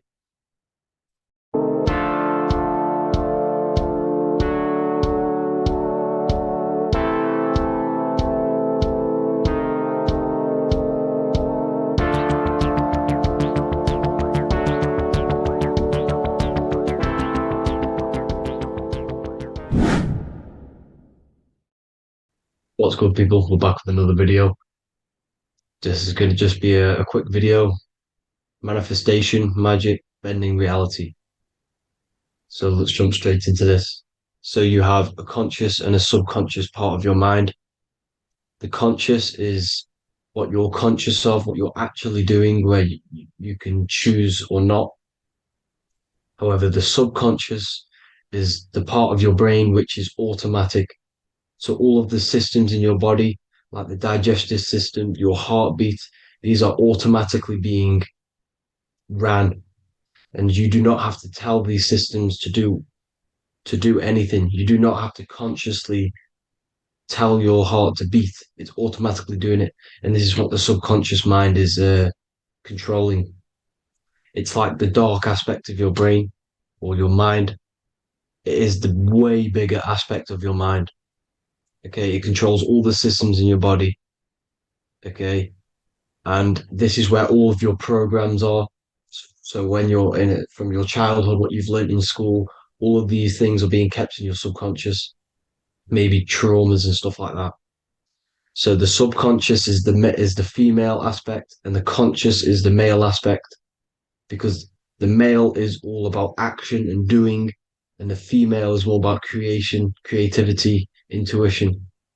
So you have a right and a left hemisphere of your brain, and these are obviously male and female. The right side of your brain is your female. It's to do with creativity, imagination, intuition, insight. Okay. And this is one of the most important sides of the brain. This side of the brain is the most attacked by the elites, whatever you want to call them. This side is the most one of the most important because obviously your intuition is a massive part of reality. And if you don't have intuition, then you lose track of the things around you. You can't consciously feel if things are wrong or right. They don't want you to have intuition or creativity or imagination. They want you in the right, they want you in the left side of your brain, which is just reasoning, logic, and basic things. So they just want you to tell you what you want, tell you what to learn, and then that's it. They don't want you thinking for yourself, which is the right side of the brain. So whatever the conscious side of your mind impresses the subconscious side of your mind. So if you do affirmations, for example, if you consciously do affirmations every day, you're reprogramming your subconscious mind. You're impressing a vibration and a word into your subconscious mind, and therefore it will reprogram it. So the male and female aspect are symbolized by the Star of David as well. The male being the upside triangle, the female being the downside, connected all in one, because we both have male and female energy. So every thoughts are electric, which is the male aspect. Emotions are magnetic, which is the female. Each thought creates a wave of vibration in all directions. So think of it like a water drop in a pool, but it going out in every single direction. It's not just flat. And these thoughts have a certain frequency, well, has a certain vibration. That vibration has a certain frequency. And this affects your aura. Every thought, every emotion directly impacts your aura and the strength of your aura. So if you're angry all the time, your aura in the astral plane will look red. However, if you're happy, it'll be more like blue and green. So it's very important. Your electromagnetic field is created out of your emotions and thoughts, and that affects reality because you're 60% water, and frequency and vibration create certain patterns and has a certain effect on water. We'll get into that after this slide. So each thought that people are thinking around you, you are actually subconsciously picking up these thoughts because it's emitting this vibration in all directions. So this is why you can pick up thoughts of other people on the odd occasion. However, when you're more in tune with your intuition, your right side of your brain, you can start to pick up on vibrations, thoughts, and other people's auras. You can pick up on the energy once your third eye is open, and you know whether you should be in that environment or not. This is what we call an atmosphere when we go into a room and you can feel the tension if someone's been arguing, for example. This is the atmosphere, this is the vibrations, these are people's auras emitting these certain frequencies and vibrations. Okay. So our aura is contained of multiple layers. Obviously, we have the physical body. This is the electromagnetic layer. However, you have the different planes of existence, the spirit, mental, astral, etheric, and then physical. The physical is the lowest plane of existence. And the physical plane is a product of all of the planes above. So the mental impresses on the astral impresses into the etheric, and then the etheric creates the physical object. So the mind is the root cause of reality. The mind is the cause of everything. Your consciousness is pure cause. There's no effect. Everything you see in this reality is the effect. Everything that you experience is the effect, because the root cause was the mind. The decisions you made you experience that certain experience, and that decision was created on the mental plane. And this is just pure thoughts.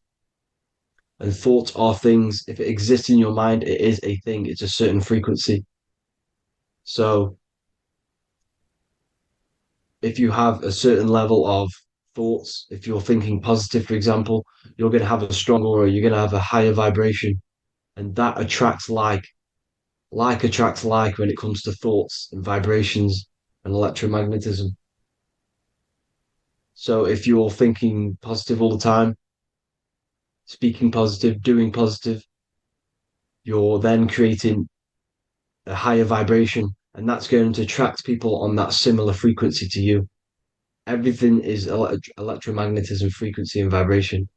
Everything.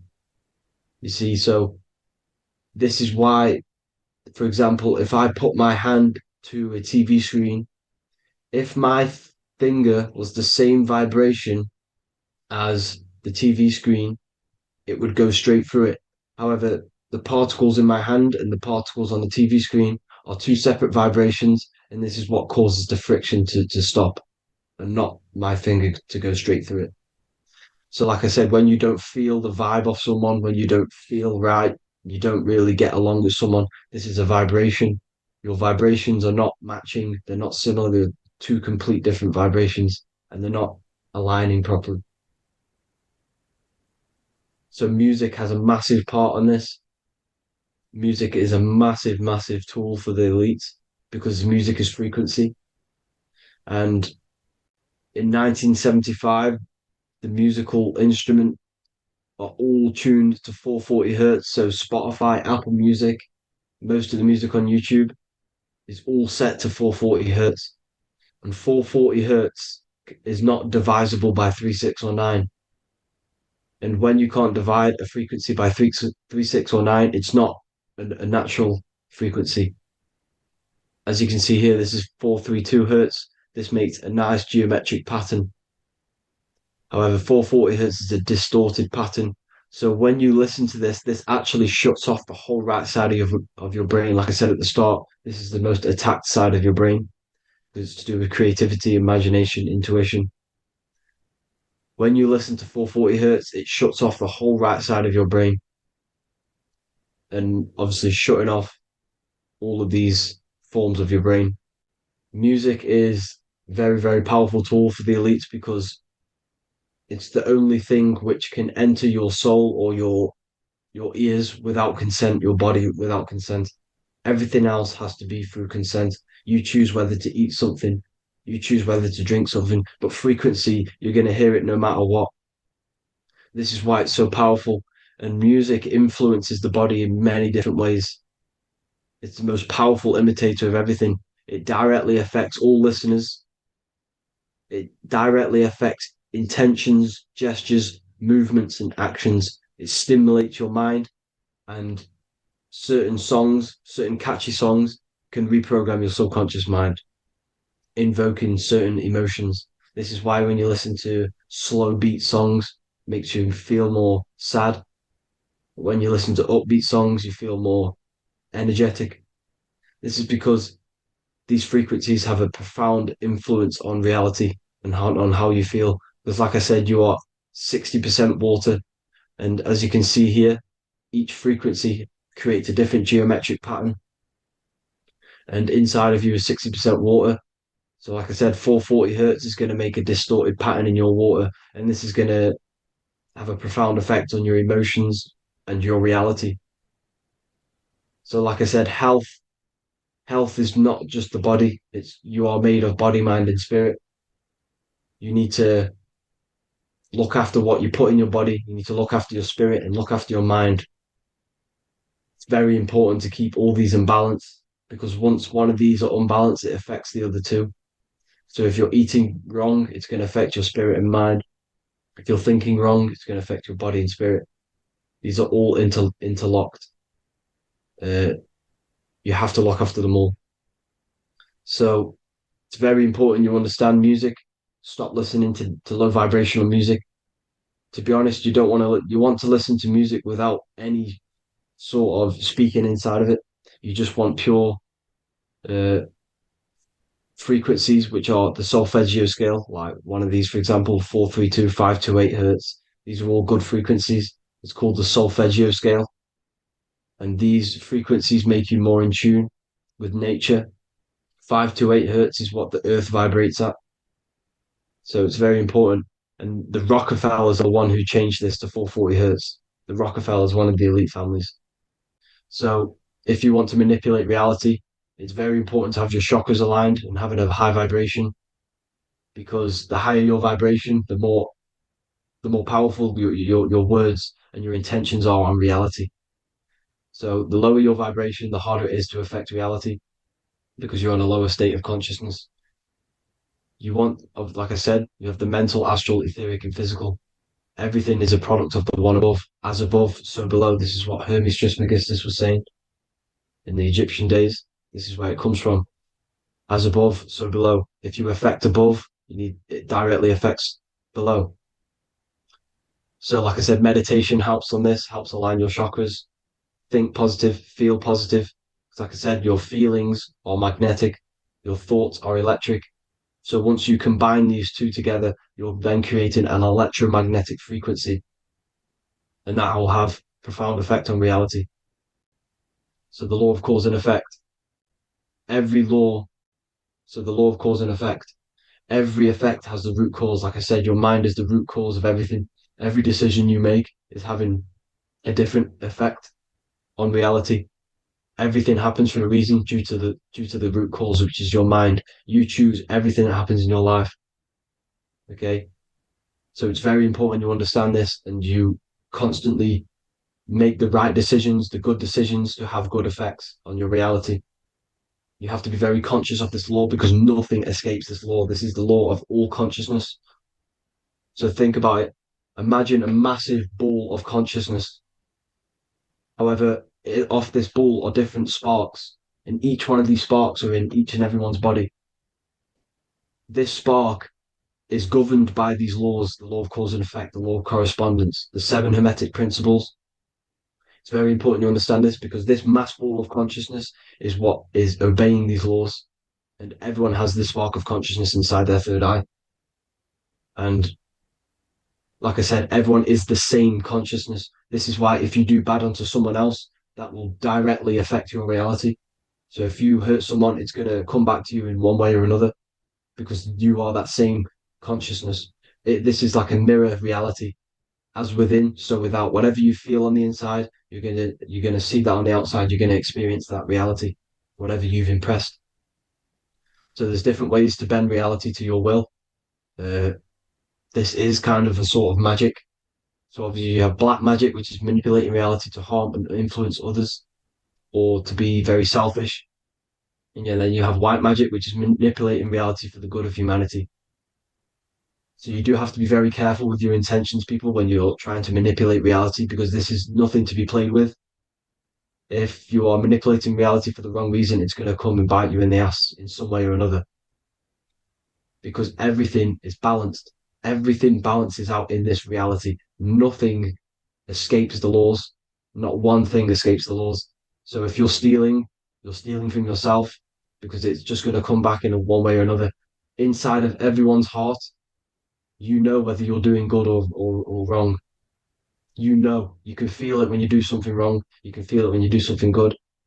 The heart is the center of the torus field. It's balance. And this is why you say follow your heart, because it's the center of the torus field. It's very important to listen to this inner voice inside of you because that is telling you the right things to do, the good decisions to make.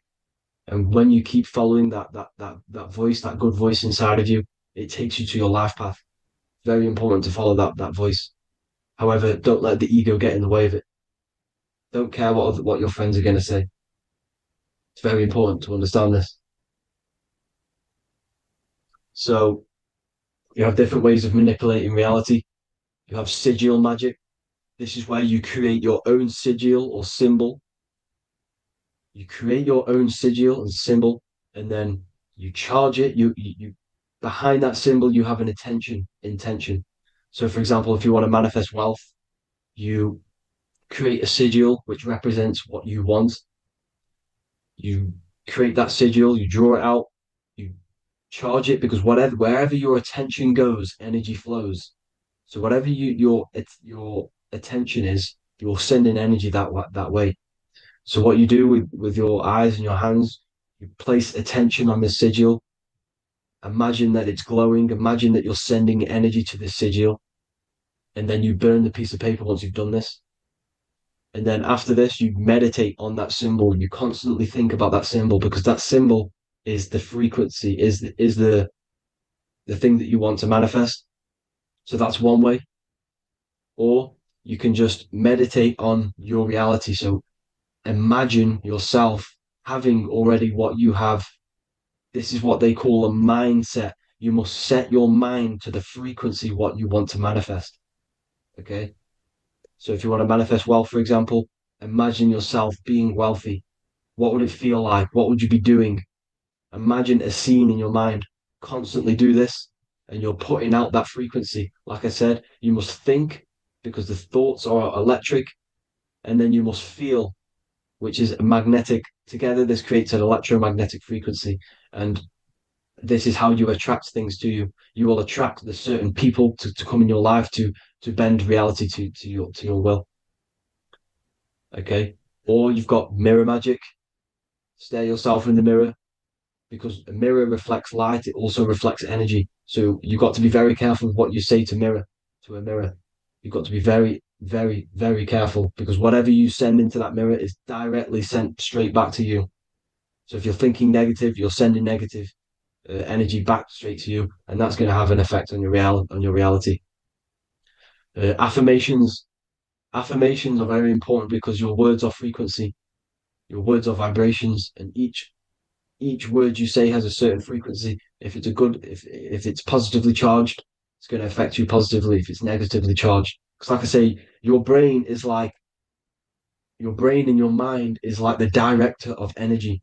That's what your brain is, and it directs energy into certain things. You can either positively charge it or negatively charge it, and this brain is creating your reality constantly. It's manifesting your reality constantly in the present moment. So this is what the government knows. The government know your mind is the root cause of reality. This is why they call themselves a government. Government. The New World Order is not being manifested by them. They are controlling the information. They are controlling your perception of this reality. And they know the mind is the root cause of reality. Therefore, if they control your perception of reality and your information, what you believe, you're going to manifest that information, that perception. So we, the people, as a collective consciousness, are the ones manifesting this new world order. You see, so this isn't black magic. They're actually tricking us into manifesting their own their plans. This new world order. You see, this is how smart these people are. They know how to get around the laws of reality. They know how to bend reality to their will without facing the consequences. They're getting humanity to do it. You see, there is a collective consciousness. As like I said, we all have that same spark of consciousness, right? So as a collective consciousness, we are on a very low vibration at the moment. However, we are waking up rapidly. There are more and more people waking up at the moment, and light always chases away the shadow. Light is a lot more powerful than darkness, you see. So one person waking up has a massive effect than one person being asleep. It has a profound effect. Because, like I say, the light always chases away the darkness. It's more powerful. The light is always more powerful. High vibrations are more powerful than lower. So that's it for this, people. I hope you all enjoyed. This is a short, quick video. God bless you all.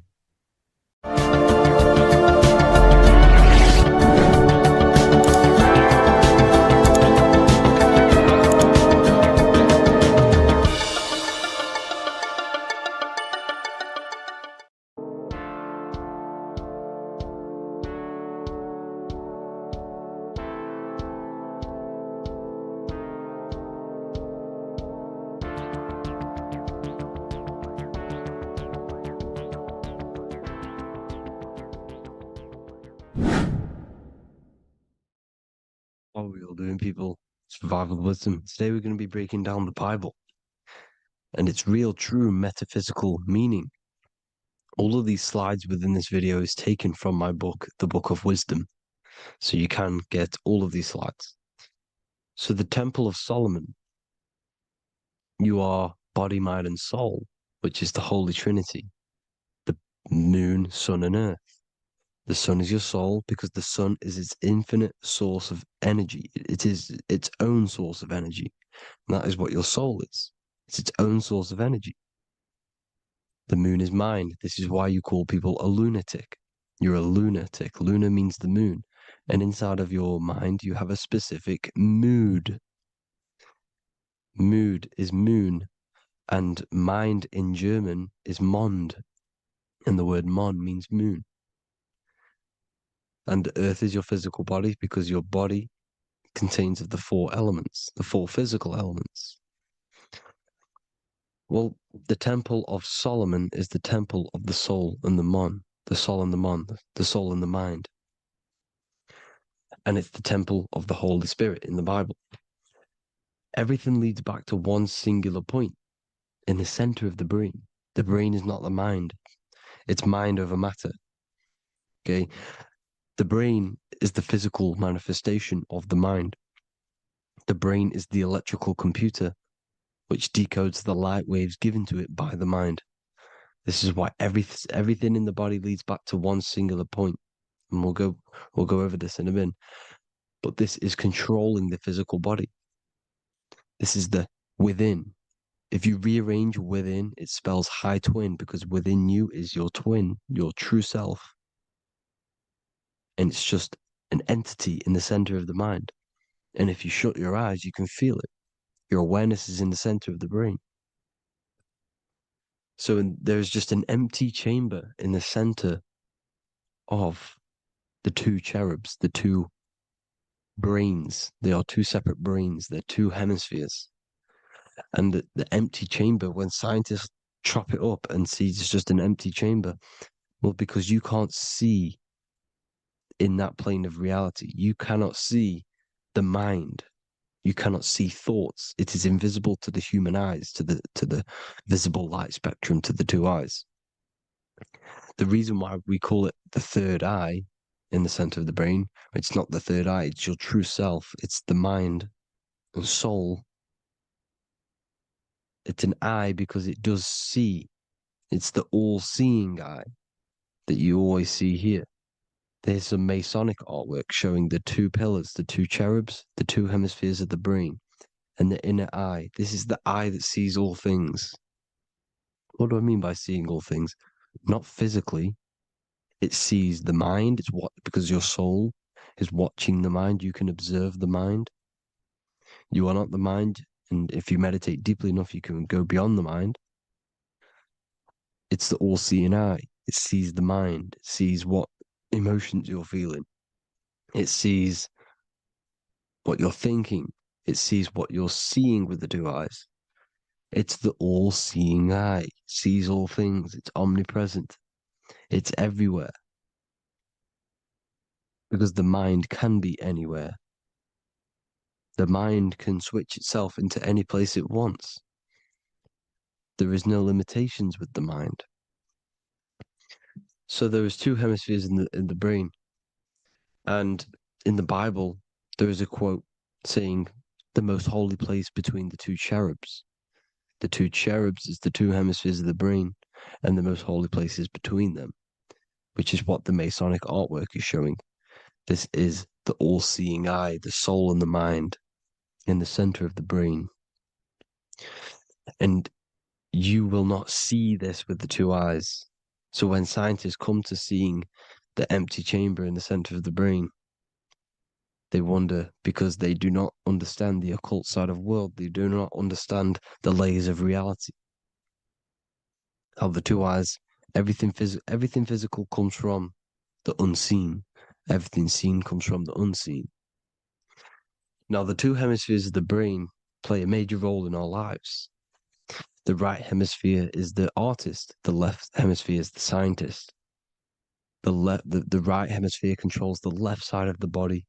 The left hemisphere controls the right side, so there's a crossover. Now, the right hemisphere is to do with your feminine energy, creativity, unification, metaphors, visualization, intuition. The left hemisphere is to do with sequencing, facts, materialistic details, language, and logic. So they keep us normally trapped within the male aspect of our mind, which is the left hemisphere. You know, if you listen to Spotify, Apple Music, and radio, they're all tuned to 440 hertz, which shuts down the right side of the brain, makes you left brain dominant. And we learn, well, 90% of people learn to write with their right hand. They're taught to learn with their right hand, which is to do with the left brain. You see, so we are being trapped within this left side of the brain, which is all to do with logic, thinking logical, not creative. You know, very analytic. But the right side of the brain is to do with your creativity. So the right side of the brain is perceiving reality as a holistic perception. Now, what do I mean? If you're riding through a woods, for example, if you're riding through a woods, your right hemisphere is seeing the whole woods as one unified woods. The left hemisphere's job is to break down the perception given to it by the right hemisphere and break it down into individual trees. So what am I saying? The right hemisphere is seeing humans and everything in creation as one unified consciousness. The left hemisphere is seeing individual egos. This is why the left hemisphere is the place of the ego, the right hemisphere is to do with the higher self. They're both needed, though. I'm not saying one's better than the other. It's balance. Now, they don't want you to see the unified picture, perception of creation. They want you to think everything is individual, everything doesn't come from the one, because all things come from the one. And we experience the two in this reality, dualism. In order to understand the one, we have to experience the two to advance. So, anyways, let's get away from the two hemispheres. The right hemisphere, like I said, is to do with the higher self. And this is why in John 21:6, it says, cast the net onto the right-hand side of the boat and you will find fish.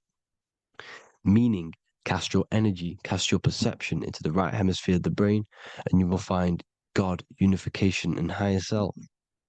You will see things from a unified perspective. How we are all one, because we are all the same consciousness. The same spark that is in me is in you. This is why I am you and you are me. We are all the all-seeing eyes of God, just split up into individual bodies. We are all made up of the same essence, consciousness. And that consciousness, that mind and soul, is in the center of the brain. You are just in different avatars.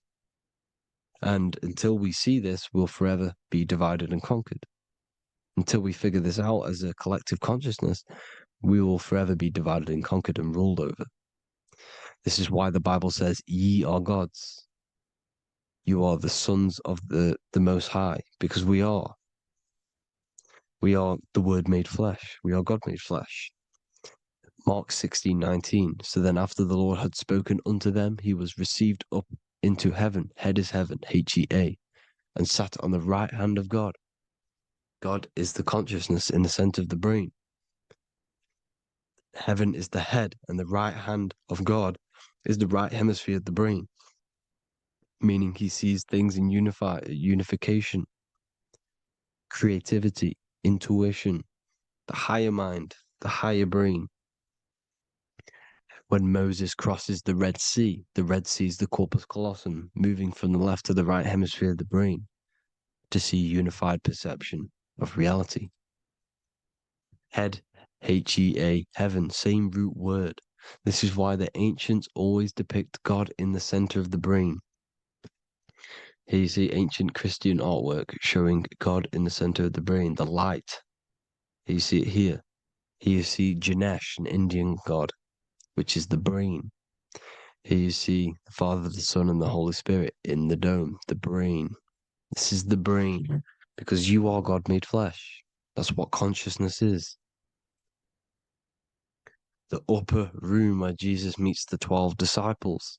It's the upper brain on the upper room. The upper room is the chamber, the empty chamber in the center of the brain. That's the room. And the 12 disciples are the 12 cranial nerves in the brain, which pretty much rule the body, all the cranial nerves. The tree of life, the cardiovascular system. This is why in Genesis it says the tree of life was in the midst of the garden. Midst meaning middle, because the middle of the body is the cardiovascular system, which is controlling all of the systems in the body.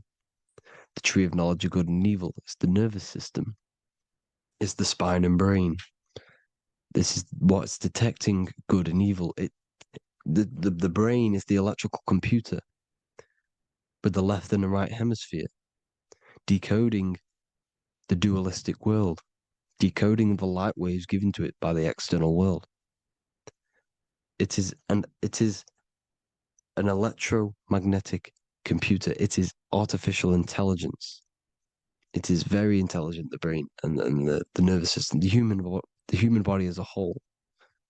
But the tree of knowledge of good and evil is the nervous system, because it is the tree that detects good and evil, makes you learn good and evil in this dualistic reality. Here you see Adam and Eve around the tree of knowledge of good and evil. Adam and Eve, male and female energies, with the serpent in the tree, and the tree of knowledge of good and evil. Well, this is the spine, the brain, and the serpent is the kundalini up the spine. The serpent is the S. That's why S, serpent, S, the letter S is the serpent. Sex and serpents make an S noise. You know, the Bible cursed the serpent. So we don't figure out the true religion. The true religion is raising the kundalini and becoming God-man and reaching our higher states, our true God self. Because once the kundalini is saved and hits the pineal gland, it activates 100% of the brain when we're only using around 20 to 10% as of right now without the kundalini awakening. So when you use it, you're activating 100% of the brain. You're activating all the dormant brain cells. You're regenerating the body. And this is the serpent in the tree of knowledge of good and evil. This is the spine, brain. This is Adam, Eve, the male and female energies. The light of the body is the eye. Therefore, if thine eye be single, thy whole body should be full of light. Matthew 6:22. This is the single eye in the center of the brain. It is not the pineal gland. It is what's inside the pineal gland. You have to go beyond the physical world, and there are no words to describe things that are not physical, metaphysics. And the whole body should be full of light. Well, this light is the same pyramid that you see. You are the pyramid with the all-seeing eye on top. This is why the ancients built the pyramids with the stairs in the middle symbolizing the spine, because once you open all the chakras and balance them and raise the kundalini, you activate all of the brain, which gives enlightenment. The word enlight in ment. Ment means mind, light in the mind. Enlighten the mind. And this is enlightenment. We are the temple. And Jacob called the name of the place Peniel, for I have seen God face to face. Within spells high twin. Within you is the God self, which you need to manifest into the external world. And he's seen God in Peniel, the consciousness. He's seen his true self consciousness in the pineal gland. Genesis 28:10, Jacob's ladder. Jacob, he took a rock there and laid his head on it to sleep. Jacob had a dream. He dreamed there was a ladder that was on the ground and reached up into heaven. Head is heaven. The rock he fell asleep on is the sacrum bone, because he's symbolizing the oil that comes down the spine, hits the sacrum bone and rests there, falls asleep, and it looks up and it sees the ladder to heaven. Because when you raise this oil, you become God man. You become God in heaven. You can leave the body at will. Do you not know that your body is the temple, that your body is the temple of the Holy Spirit? Corinthians 16:19-20. Or do you not know that your body is the temple of the Holy Spirit within you? Your body is the temple of the Holy Spirit, the soul and the mind within the center of the brain, the temple of Solomon, temple of the soul and the mind. Romans 8:10. Christ is in you. It's not external. When you give where attention goes, energy flows. When you give your energy to external things, your attention, your worship to external things, you're giving energy, meaning it's draining you, and you're feeding something within the astral plane, a mental thought within the astral plane. So with you realizing that the Christ is in you, that you don't have to worship anything outside of you, this means that you're internalizing your energy. You're not giving your energy, because where attention goes, energy flows, which means you become more present. You become healthier because you're not giving off all of your special electromagnetic energy that's charging you. This is why the religions run by the Vatican is all external. They're exoteric. Exoteric means external teachings. The esoteric is the internal, the hidden teachings. In Psalms 82, I have said, ye are gods, and all of you are children of the Most High, because we are the Most High, split up into individual bodies. That's what consciousness is. Consciousness is the Most High, and we have to raise ourselves to the Most High. Brahma, Vishnu, Shiva, the Father, the Son, and the Holy Spirit. Why is it always a trio? It's a trio because it symbolizes us, the soul, mind, and body. The mind is the bridge for the soul to be in the body. What is the soul? It's the life force. It's the watcher. It's the all-seeing eye. The soul sees into different realities, and it gives life to the body of every reality it goes in. This is why you always see light around the all-seeing eye, because it is the energy, the life force, the light, life, L-I. Life is light. And it's the eye because it sees into the different realities. It sees into the dream world. When you're going to sleep at night and you dream, it's not a dream. It's another reality. You're a multi-dimensional creature. We live in a multiverse. There's infinite amount of yous. And there is a version of you which is the highest self in a reality somewhere. And this eye has the ability to switch realities, which is exactly what astral travel is. Astral travel is the ability to switch reality beyond the 3D construct of this world. The Father, the Son, and the Holy Spirit, Brahma, Vishnu, Shiva. The Brahma, the soul, inhabits different bodies. This is why they have different heads. Vishnu, the mind, symbolizing gnosis, meaning knowledge. This is the serpent. The serpent symbolized knowledge. Shiva, the body. Father, the Son, and the Holy Spirit. The bird, the soul, because the bird symbolizes the soul. This is why you have here the Egyptians showing you the soul leaving the body. Here you see here with the twin head, the same head, and it's a bird. This is the soul self. This is the ego self. The Egyptians knew this. They knew all of this. Of course they did. Now, the whole story of Jesus is all metaphorical for the process which goes on within your body. Your neck and head is the holy grail which the sun and the moon creates. Sorry, the sun and the moon creates the fluid within the holy grail, the brain, the skull. And the moon creates the milk. Sorry, the moon makes the milk. The sun makes the honey, the land flowing with milk and honey in the Bible. The land flowing with milk and honey is the center of the brain in the Holy Grail. Here you see the Masonic artwork showing you the sun and the moon creating the fluid in the spine. Here's the serpent. Serpent symbolizing the two Kundalini channels, the Ida Pingala up the spine. Here's the furnace raising the Kundalini, raising the oil, heating it up, and rising it to the crown. You see? So here you see more Masonic art, seeing the sun and the moon creating the holy fluid in the brain, in the cup, filling the cup. This is why it's a cup, because it's the Holy Grail. This is the holy oil in the center of the brain that gets released down the spine, which is Jesus coming down from heaven.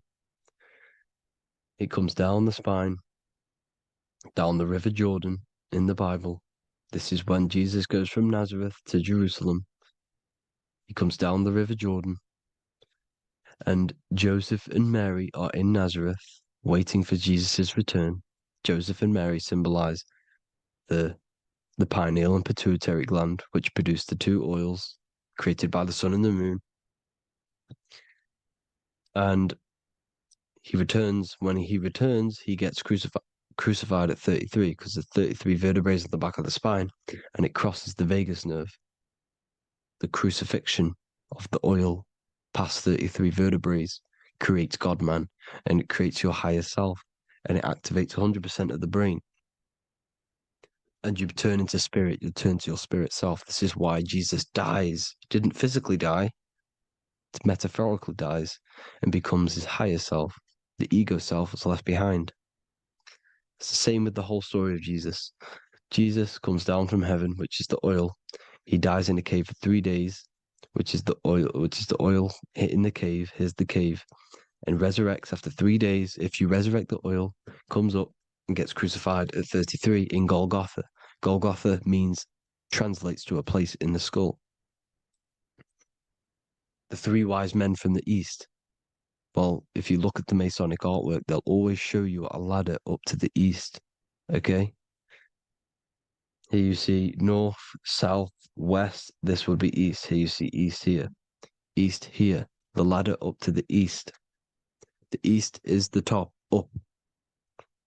Three wise men from the east. The thalamus, pituitary, and pineal gland in the center of the brain. The most important glands in the body. Here you see the Egyptians with the spine, the sun, and the two hemispheres of the brain. What did I say at the beginning? The sun is the soul. The sun is its own source of energy. It's the life force, which gives life to anything it inhabits. The soul is the same thing. That's why sun and soul mean the same thing. So, what I'm saying is consciousness is God. And this is why when it refers to as God in the Bible, it means your higher self, pretty much.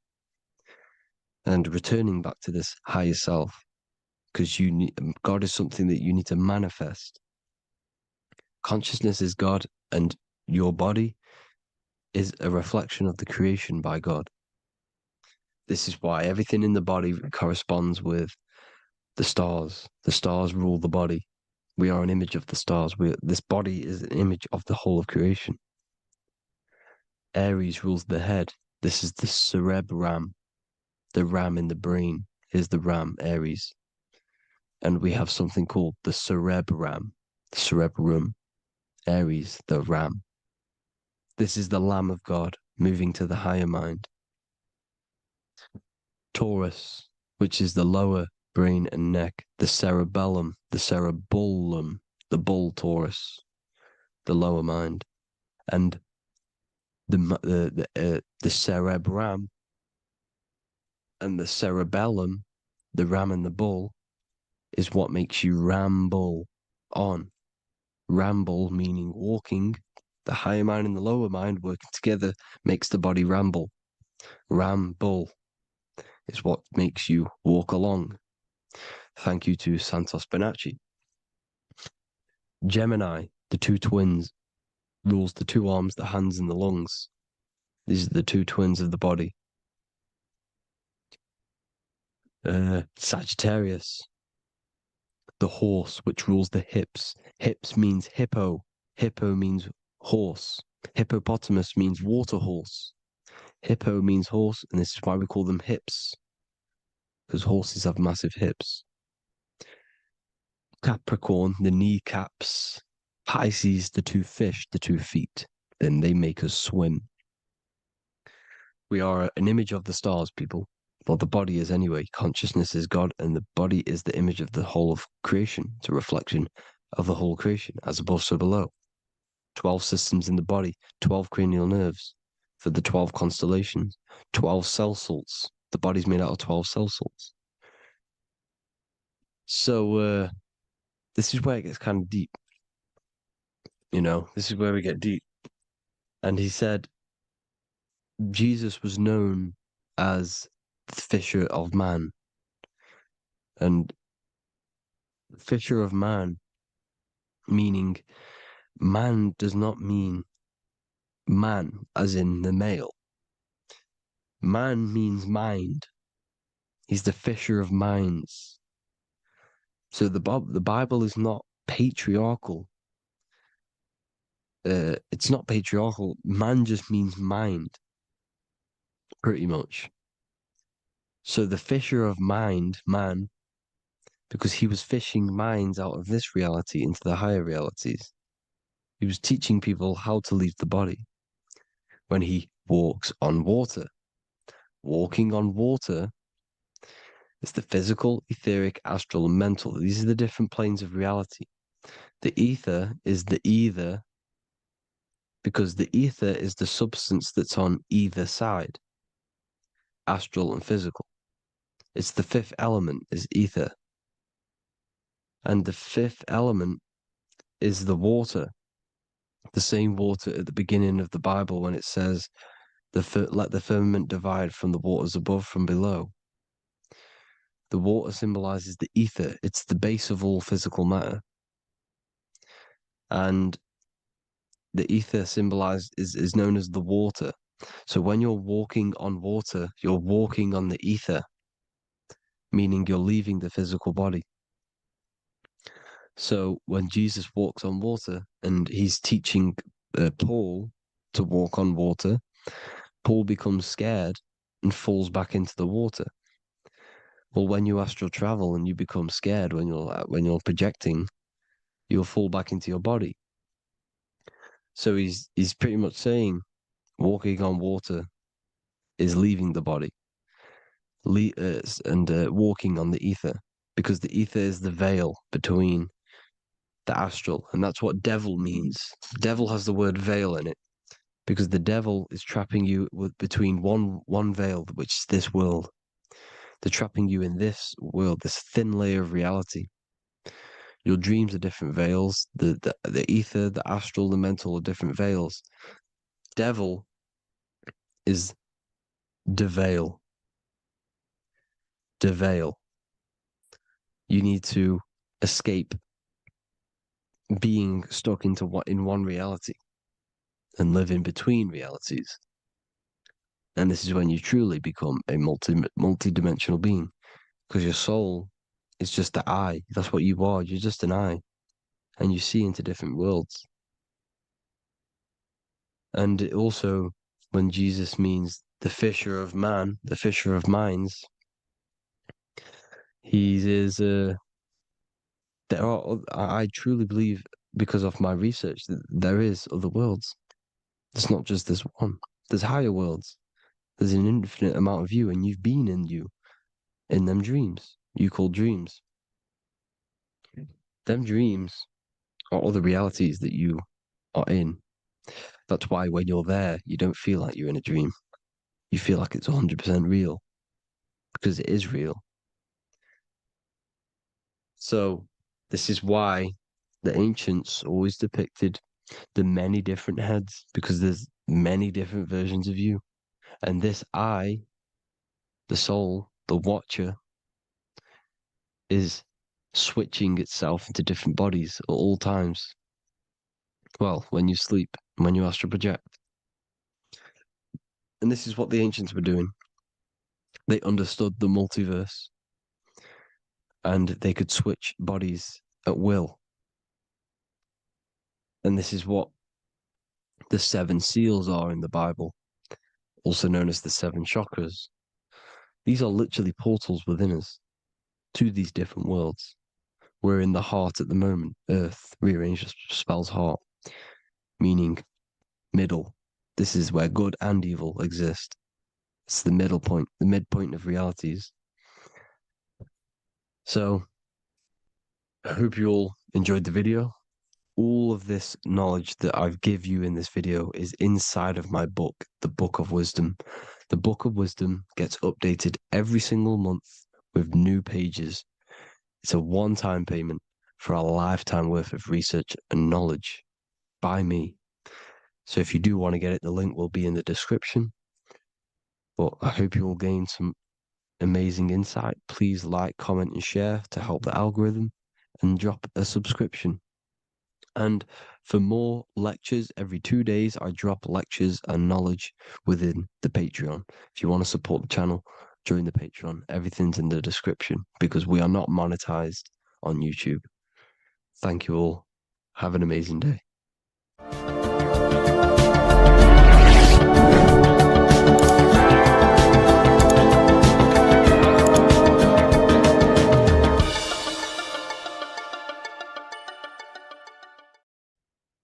As above, so below. This is one of the most crucial teachings within esotericism, occultism, or what we like to call it today, spirituality. I don't like calling it spirituality because it's not spirituality. I teach human consciousness. I teach the science of you and your consciousness alone and your being. And in order to fully understand you and this world around you, you must understand this number one principle of as above, so below. There is many misconceptions of this, and there is many simple teachings of this. But I'm going to break it down today from the most simplest to the most complex, and you will see the connections between all things. This is the most important lesson you could ever learn, and I'm going to teach it you today. So what you must understand is with the term as above, so below, it applies with everything you see in this world and about yourself. We have something called the macro, which means the bigger scale. On the bigger scale, we have the whole earth. If we look down from the sky on top of rivers, this is what we see. We see this tree pattern. Then on a smaller scale, we see trees have this same pattern. Then we look even closer. We're going smaller and smaller into the leaves of the tree. We see the same pattern. Then we go even more micro into the human brain and look at the human brain cells, and we see the same pattern. This is proof this is a fractal universe, and everything is in the micro is reflected in the macro. As above, so below. As within, so without. On the macro is a reflection of the micro. So now that you understand this, we can go a bit further. A yearly cycle of spring, summer, fall, winter is a macro. A micro is a daily cycle. So a day is a mini year. The summer is the midday. Autumn is the evening. Night is the winter. And spring is the morning. This is a macro, a reflection. We have a miniature cycle of the zodiac every single day. And this cycle is also reflecting the cycle of life and death. We live, We are born, which is the spring. We live, which is the summer. We then age, which is the autumn. And then we die, which is the winter. And then we are reborn again. This is the cycle of life and death. And you do this every single day. You see, death is a macrocosm of sleep. This is why we say sleep is the cousin of death. Because you die every single night. You do this process of life and death every single day. As above, so below. What's in the micro is in the macro. So when you go to sleep, you are essentially dying. And then in the morning when you wake up, you are then born again. This is a fractal cycle that we live in. Everything in this whole world is fractal. Everything applies to as above, so below. We have the sun, we have the moon, we have the day, we have the night. We have the life, we have the death. We have the conscious, we have sleep. As above, so below. We have the conscious mind, because now we're diving into as within, so without.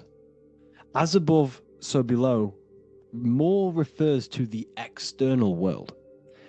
As within, so without is referring to your inner world and the outer world.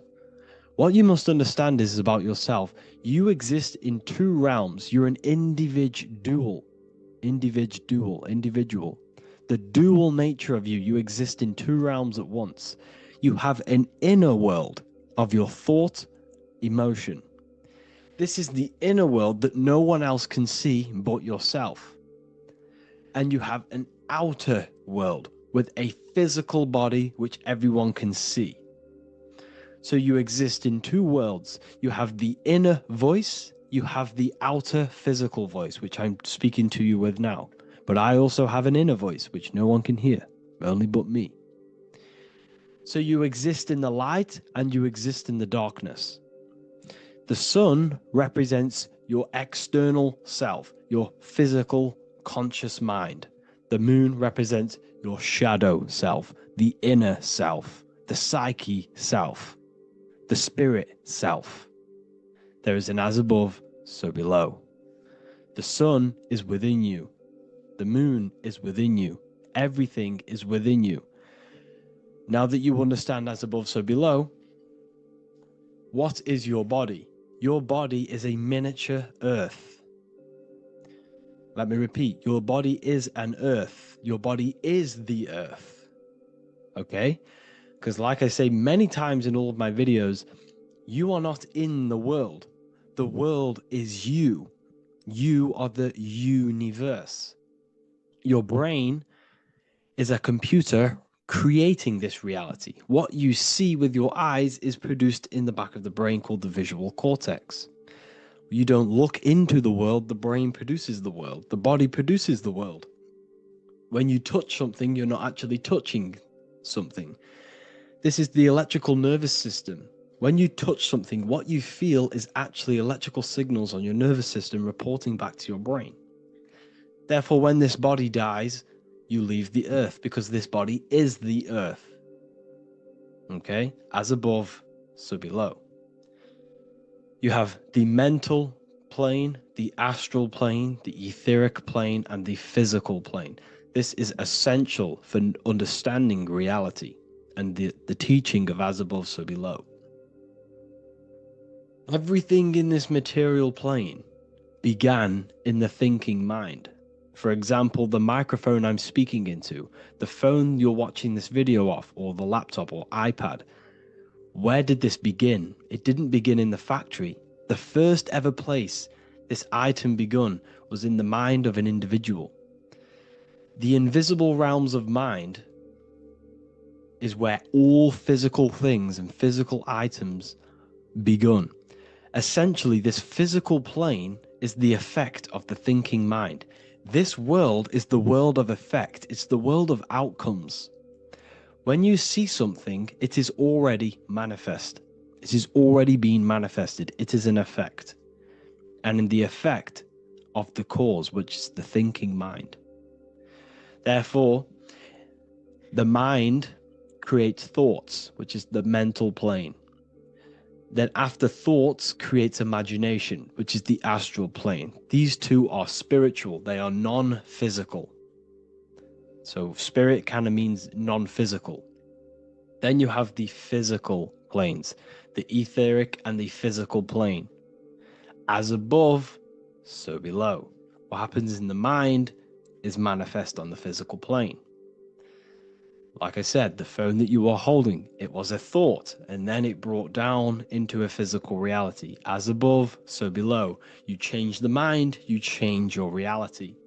Your environment, the word environment has ment in it because your environment is mental. So now that you understand this, so what is the world around you? The world around you was created by the mind of God. It was manifested through God's thought. So you are living in the mind of God. You are a thought in the mind of God. God thought you into existence. But like I said, we are all fractals. Everything is fractal. If God exists, this means that you are God, as above, so below. God created you through the thinking mind, and he gave you a thinking mind. So God created the macrocosm. God created the macro, the whole world. He designed the whole world, the sun, the stars, the moving. He designed this.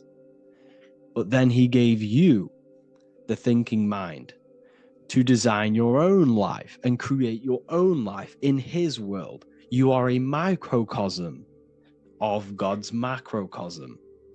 Just like God thought you into existence and the whole world into existence, you are a microcosm thinking your world, your reality into existence.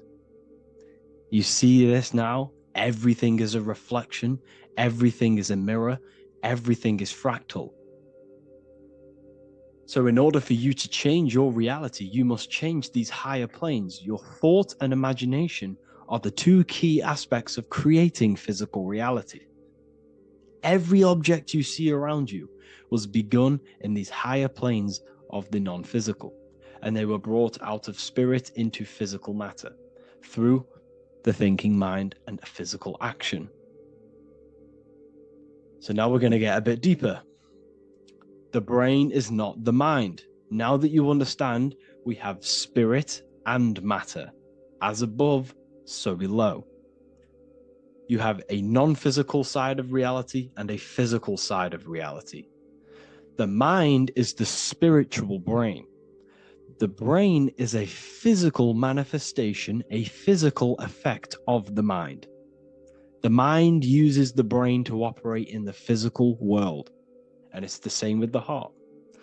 The soul manifests itself physically through the heart. The heart is a physical manifestation of the soul, of the emotion, thought and emotion, the mind and the soul, the brain and the heart, heaven and earth.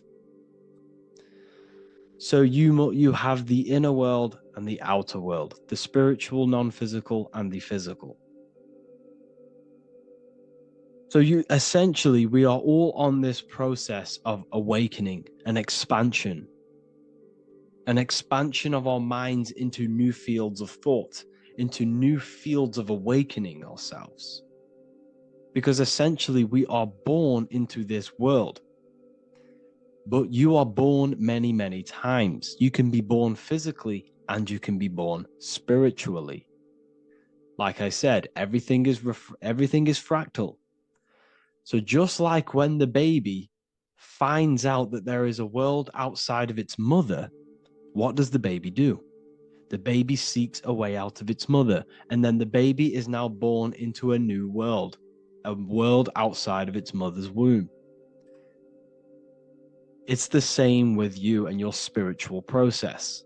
As your mind becomes aware that there are other realities beyond your physical body, it then seeks a way out. And this is why you are probably watching my YouTube, because you are now on the path.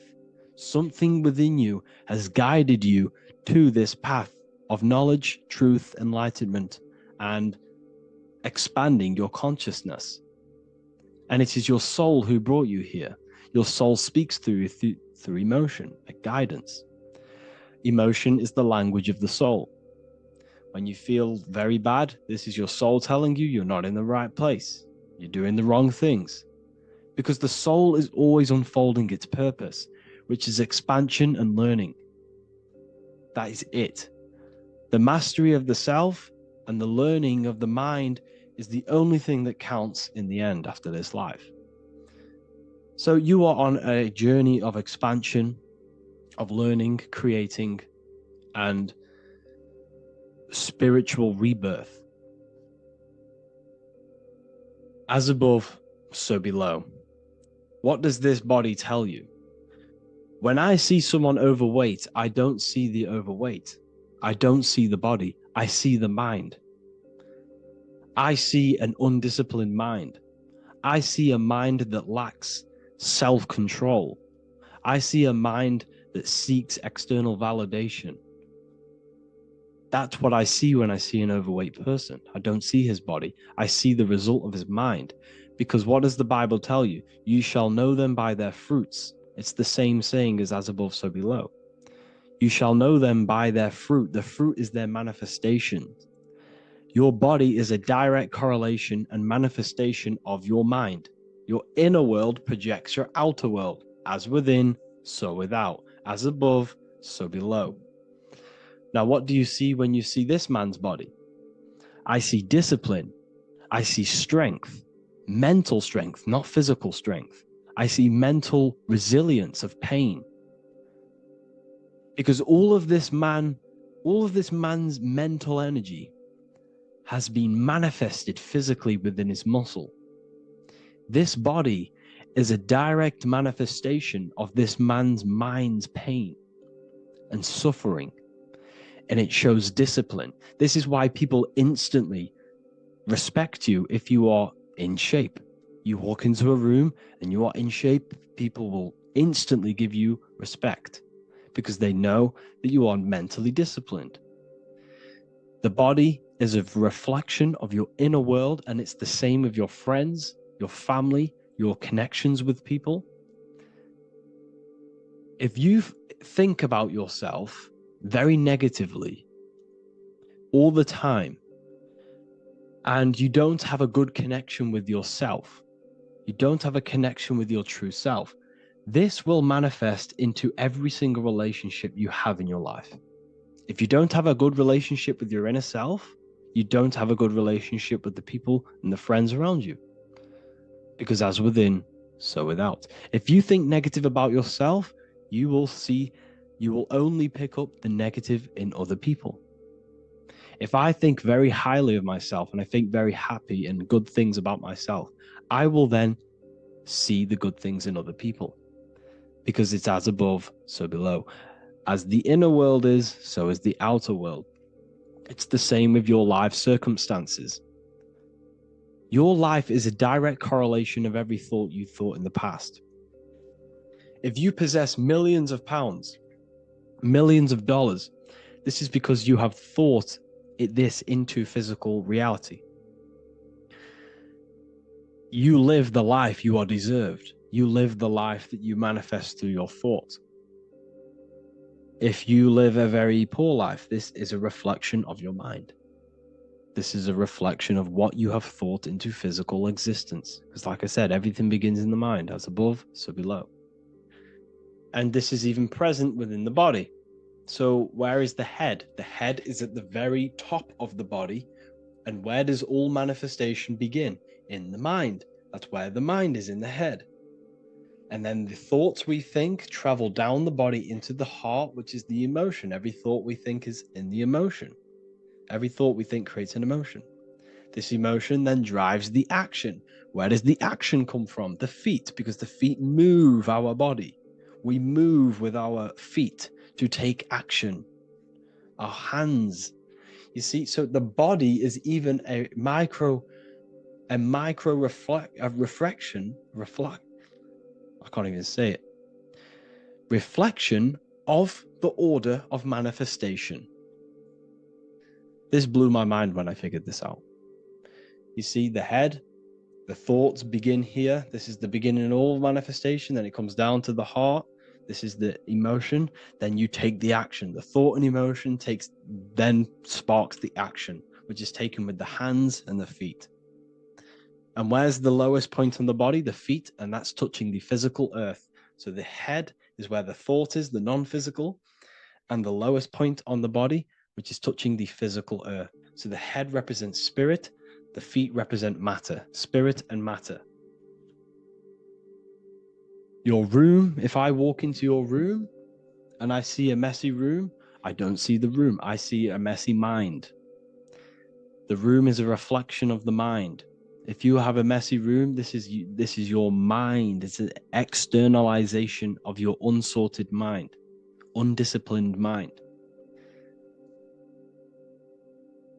So like I said, we are all God, and we must find the God self within us. And I teach all of this inside the Book of Wisdom, Volume 2. This is not just a book, this is a revolution. This is the beginning of a new age with this book. If you have read it, I congratulate you. You should feel very proud of yourself if you have an open mind. You should feel proud of yourself for watching these videos, because not many people have an open mind. Remember this, people. You are special if you're watching these videos. You have the mind. You have the ability to see through the illusion. And I take my hat off to you. You want to take this to the next step? Read the book. Or if you want to take it to the serious levels, join the university. The university, you gain access to every piece of my material that I've ever done, all of my books, all of my lectures that are hidden from YouTube, that are hidden from everywhere else, the lectures that give you real power. And if you feel alone on this journey, we have a conscious community where you can connect with like-minded individuals, because I've been there. I've been there when you feel lonely, because you feel like no one else is thinking the way you are feeling. You can't talk to people about these things because people just think you're crazy. That's why I put together this, so we can connect, so we can unite, so you can connect with people, so you don't feel crazy about thinking about this stuff, learning about this stuff. And if you truly want to level up your life, people, and take your studies serious, this is for you. We do live calls, we do lectures. There's a whole library filled with books you can read. It's the perfect place for the truth seeker. I thank you all for joining. Please leave a like, a comment, a subscribe. Let me know any future videos you want me to make in the comments. Thank you all. Have an amazing day.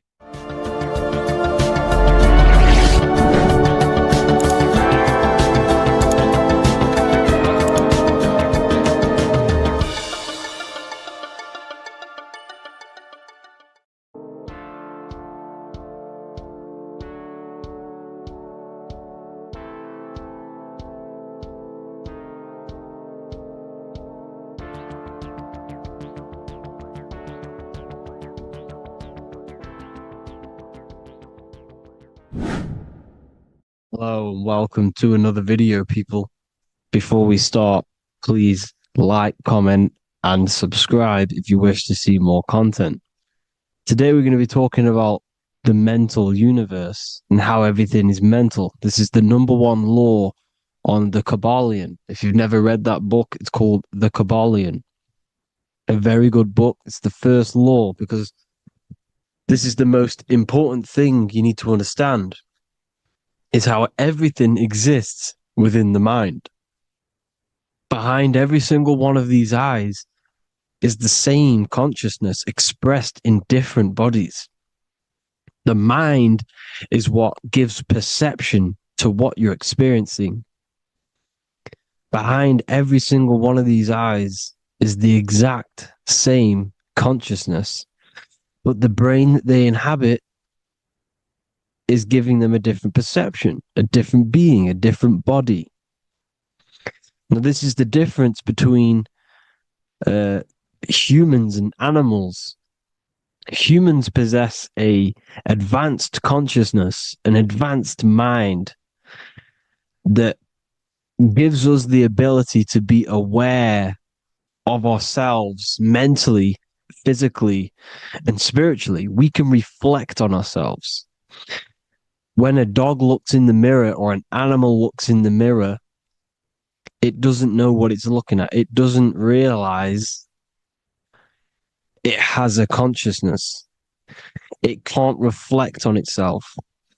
It can't say, I want to improve in this area. It doesn't have that consciousness. We have a divine consciousness. Take away the N for divine, and you get with a D, put it with a D, you get divide, because we have a divided two-way consciousness.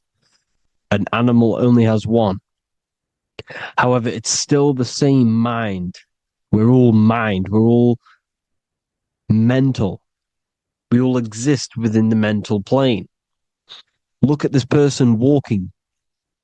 The body, the brain is sending electrical signals through the 12 cranial nerves, which the 12 disciples that spread the gospel of Jesus, right? You have 12 cranial nerves in your brain. There are 12 disciples which spread the gospel of Jesus. Jesus represents the mind, the intelligence, the invisible intelligence that we all are, the same intelligence, the same exact consciousness, which then sends a command into the brain. Then the brain sends these 12 electrical signals through the 12 cranial nerves to control the rest of the body through the nervous system. This person walking is not, the body is not walking. The mind is telling it to walk. And the brain is it's a supercomputer which is decoding these demands given to it by the mind. Because the pineal gland will have something to do with the ether, because the ether is physical and non-physical. The mind is sending the commands through the ether to the pineal gland, which is then getting broken down into electrical codes within the brain and sent throughout the nervous system to control the body. And this is why in the Sims simulation, because the body's the simulation, it's a false reality. It's the fake reality. It's not the real you. You are formless. There is no form. But the third dimension is a dimension within your mind. Matter, mind, light is all a product of your mind. It's all in the mind. Now, this is why The Sims has this green little diamond on top of the head. Because this is you. This is your invisible intelligence controlling the character. Okay? It's controlling the character. And this character is in the world. Your consciousness isn't in the world. The world exists within you, but the body is a vehicle for that realm that you land in. When you have a dream, your mind transcends this body into another body, duplicates your body into another universe, unite. Unite is one. We're all one. It's all one universe, expressed in many different ways, infinitely. And the vehicle that you land in is the body to operate in that realm. This is the all-seeing eye, as you see here. The I, this is all the intelligence. This is the ball of consciousness, God, expressed in different bodies. We're all this same one in different bodies, as you can see here. And this intelligence is expressing infinitely throughout the universe. An infinite universe. There's no beginning, no end. There was no beginning of the universe. There is no end. It's infinite, always has and always will. But the mind is what gives you the ability to explore the universe, to make perception of it. We are God in disguise. We are God in disguise. We are God in flesh. but the body can become attached to the mind can become attached to the body if the mind is not aware of itself. When the mind is that blinded by matter, and we lack knowledge and understanding of what we truly are, a formless, infinite being, a traveler. This is why Freemasons are called Freemasons. Mason means traveler. Free. You're a free traveler because your consciousness is a traveler of the universe. When we lack understanding, our mind bounds to the body because we don't separate the body with our different layers of consciousness. When we separate them and identify that we are mind, body, emotion, you then can apply this knowledge to when you want to astral travel and explore the different realms of your mind, because the mind is the universe. People, this is what we need to understand. The mind is the universe. I am you and you are me. This is the Egyptians showing you this. The Ankh is the symbol of life. This is the one ball of consciousness, mind, giving it the Ankh life to all the different life forms. The cows, the birds, the snakes, and the big Ankh given to the humans, because the humans are the most intelligent. We have the most advanced consciousness. We have the most advanced consciousness. This is why the one is giving a big Ankh to the humans here. Here you see again, this is not the sun. This is also showing Ankh giving out its life to all things infinitely. And this is the Most High. We are the Most High in disguise. When we strip off the body, we strip off the desires for the physical world, we strip off all of these fake identities that the mind gets attached to. That is God. The universe. You are the universe experiencing itself. I and I. The letter I and the number one is just one line. The letter I is the number one.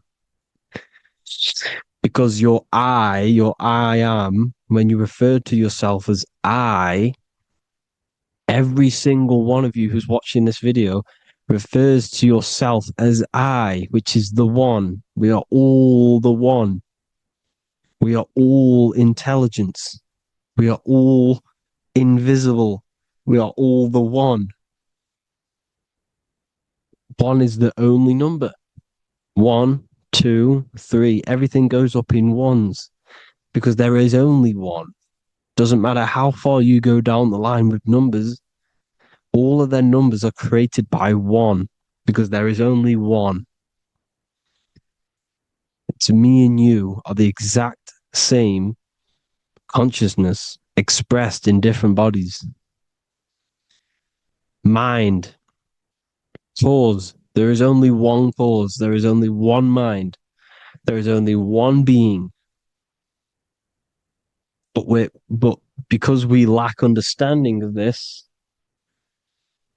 we think we are the bodies. And this causes division because the physical world is the most illusionary world. It's an illusion. It's all an illusion.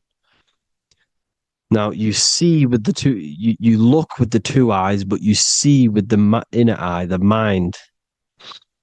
Okay, the mind is the mental plane is a shared plane, and it gives perception to what you're looking at. The mind. I'm affecting you when I speak because the mental plane is shared. We all share mind. We all express mind. When I'm speaking to you, I'm affecting you because we are mind. So the words that I'm saying, which are being manifested from my mind, are being manifested through my body into vibration, is affecting you. I'm affecting you with what I'm saying. And these words are having an effect on your mind because we're all mind. This is why you need to be careful what you're listening to, music and all sorts, because music can also create thought loops within your mind. Because the chorus, we shouldn't be listening to choruses. Choruses are loops.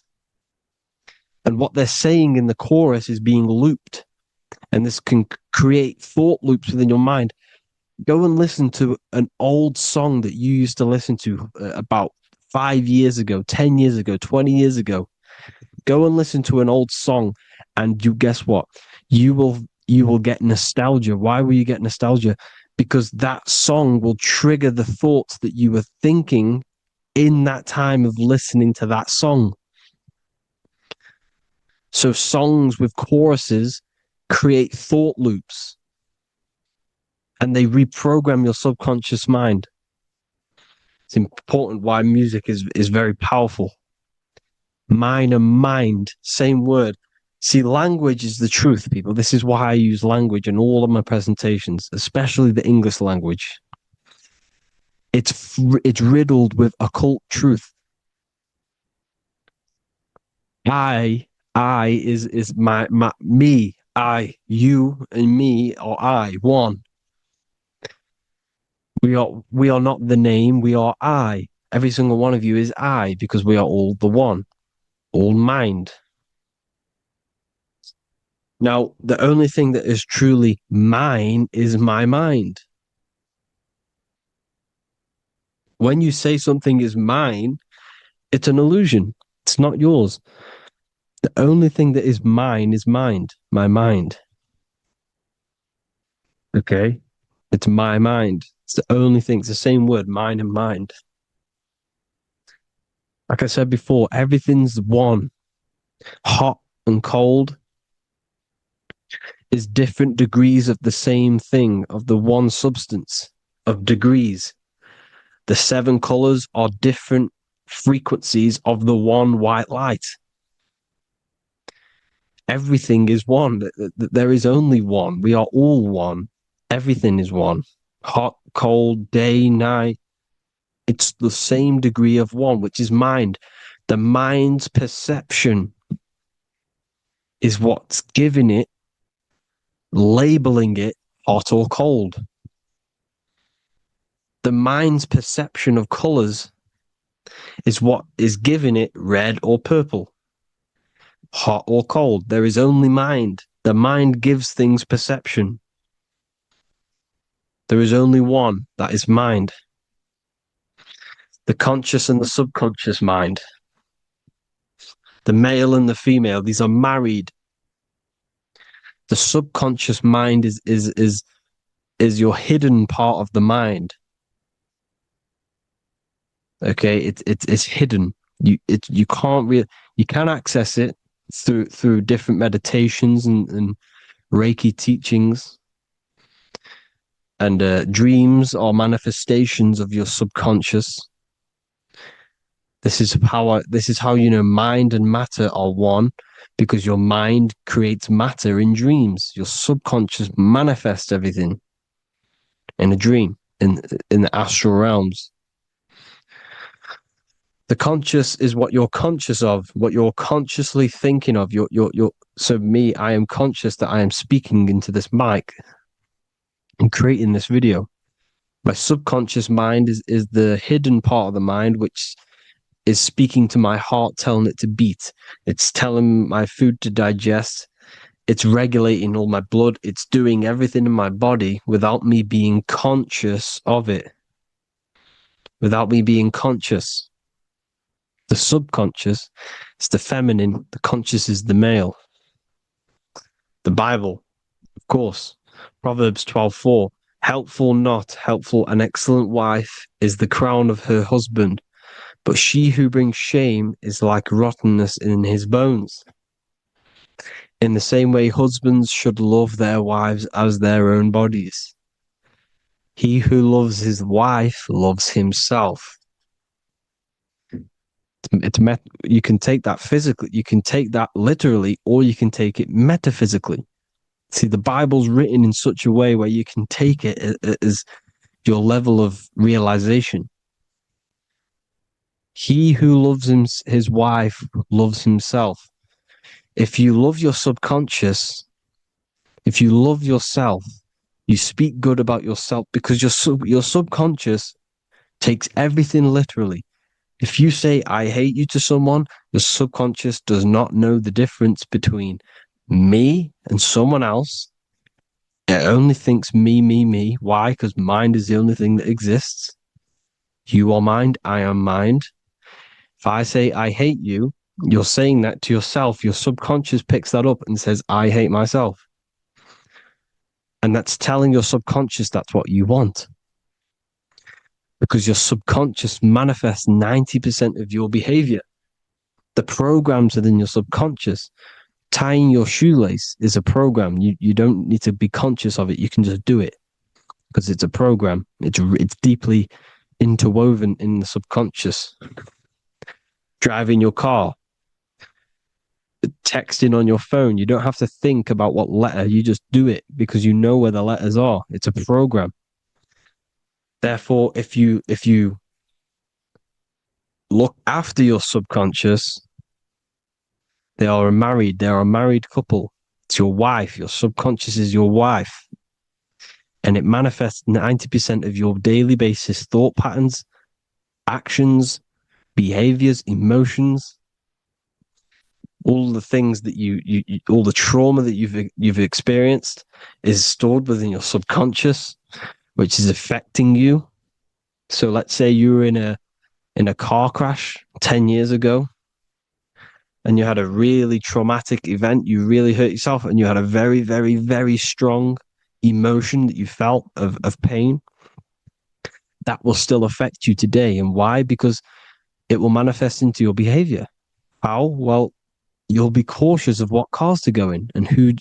You'll be cautious because of that event that stored within your subconscious, because of that feeling you felt was so painful and so strong. It's still manifesting into your behavior today. For example, you won't go in certain cars, you won't go with certain drivers. The subconscious stores everything, all your memories, the programs, and everything. So if you trick your subconscious, that's how you manifest your life. If you trick the subconscious, you already have something. And therefore it will manifest into your life, into your behavior, thoughts, and actions. This is why the golden rule is to treat others like you want to be treated. Because I am you and you are me. We are all subconscious. We all have subconscious. Whatever I do to you, I do to me. Because my subconscious picks that up and thinks I'm speaking to me. Mind is very powerful. Whatever I do to you, I do to me. Treat others like you want to be treated. The golden rule. That is the only rule we need in this realm, in the universe. If everyone understood this rule and how the subconscious works and how karma works, we'd live in heaven on earth, the Garden of Eden, the golden age. As a man thinketh in his heart, so is he. Proverbs 23:7. Where your heart is, there will be your treasure. Your heart's the emotions. The storehouse of emotions is where you feel emotions. You have to let your emotions move through you, not become you. You can't let your emotions become you. Or except be like the sky and let them pass through you. Be like the clouds and the stars passing over. Let them pass through you. Do not let them become you. And this is how emotions can take over your mind.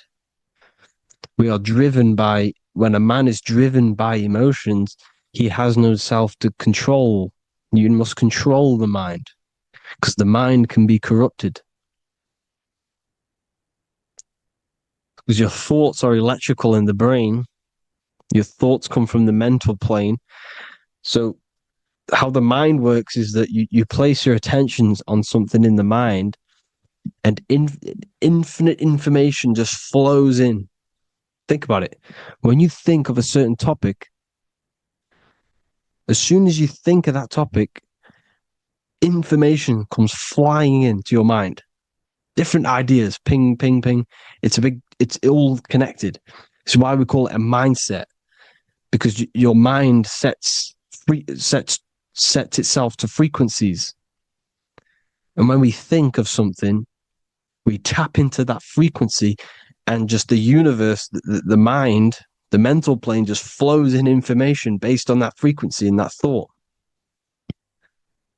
The universe is just information. All of the information out there, nothing is new. It's all there. You just have to tap into it. You can tap into these different thoughts, and it's all there. Everything already exists within the mental plane. You don't think anything, you receive thoughts. We all share the mental plane. We affect each other. I'm affecting you. Listening to me is affecting your mental plane, your mind. The physical plane is the lowest plane. It's the world of effect. Everything you see in the physical plane is the effect of mind. Like I said, the person walking is the effect of their mind telling the body to walk. The physical plane is the lowest dimension of your mind.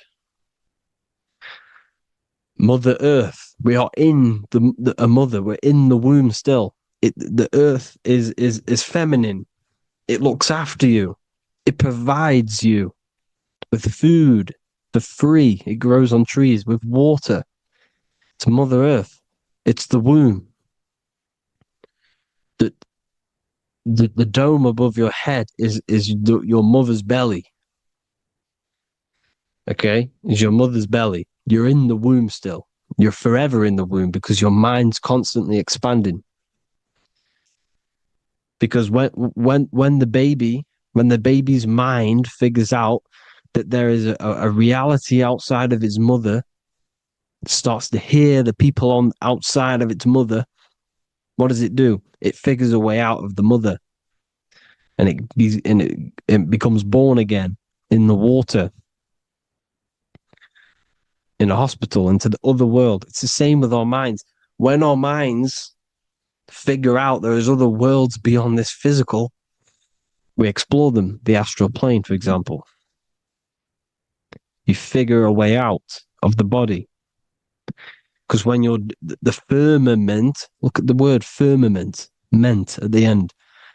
Firm is firm, something strong, something like a rock is firm. If your mind is firm like a rock, you will be stuck under the firmament. So, for example, people who are very programmed and can't think outside the box, they have a firm mind and they'll be stuck under the firmament because your mind is the only thing that's keeping you under the firmament. It's the only thing. When you're doomed, doom is dome. This is the dome, which is your head. Your head is the dome. Above your head, above the earth is the dome, the ethereal barrier. But that's just an external manifestation of your head. You don't leave the earth, you leave your body to leave the earth, because your body is the earth. It's a dimension within your mind. So when you're doomed, you're domed. Your reality is your level of realization. You realize something, or when you have an idea, the mind, in the EYE or I. Same thing, mind. It's all mind. Reality is your level of realization. You realize there's other worlds. That's your reality. Your perception's your reality. Mind in Latin is mens. Jesus was known as the fisher of men, which is the fisher of minds. He was fishing minds worthy of knowing the higher truth, the deeper occult knowledge. Jesus figured out that we are all God.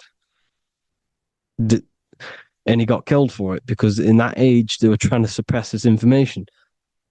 Jesus figured out he was God because we are all God, every single one of you, and they killed him because we're all mind.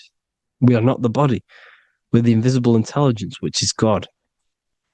But you are not God if your mind is attached to this physical world, to the worldly pleasures. If you master your mind and travel the depths of your mind, that is God. Mental and men. Look at the word mental. It has men in it. Men in the Bible means mind.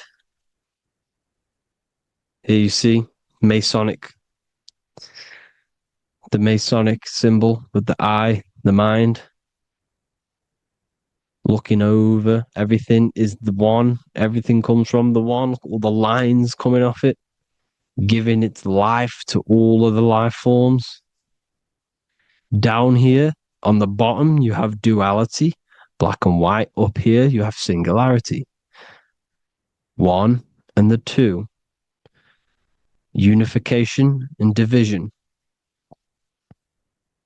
The lower self is divided into the left and the right. So the Bible even says, I forgot what verse it is, but it says, it's better to go through life with one eye than to have two and be cast into the fiery abyss of hell. I'm not sure what verse it is, but you can research it yourself. It's better to go through life with one eye, to be unified. Unified consciousness. Dimension. No brainer. No brainer. The language tells you the truth, people. Dimension. The dimensions are in your mind. Entertainment. Entertain the mind. Disappointment. It's all in the mind. Environment. The environment that you are in is a product of your mind. Within, rearranged spells high twin. Within is your mind, and your external world is mirrored from the decisions you make in your mind. Advertisement, commitment, it's all meant, it's all mind. Everything is mind. Everything. So, this is important. The collective thoughts and collective beliefs. The collective, because we all share the mental plane. And because of this is why we are in a weakened state of consciousness at the moment. Because the collective thoughts and the collective minds overall are asleep. And they don't believe in anything. You see, everything is true within the mind. You think of something, it is there instantly. You think of a chair, it's there in your mind. You think of anything, it's there instantly. So everything's true within the mind. Anything can happen in the mind. Anything can happen on the physical plane if the collective consciousness, the collective minds, believe it to be true.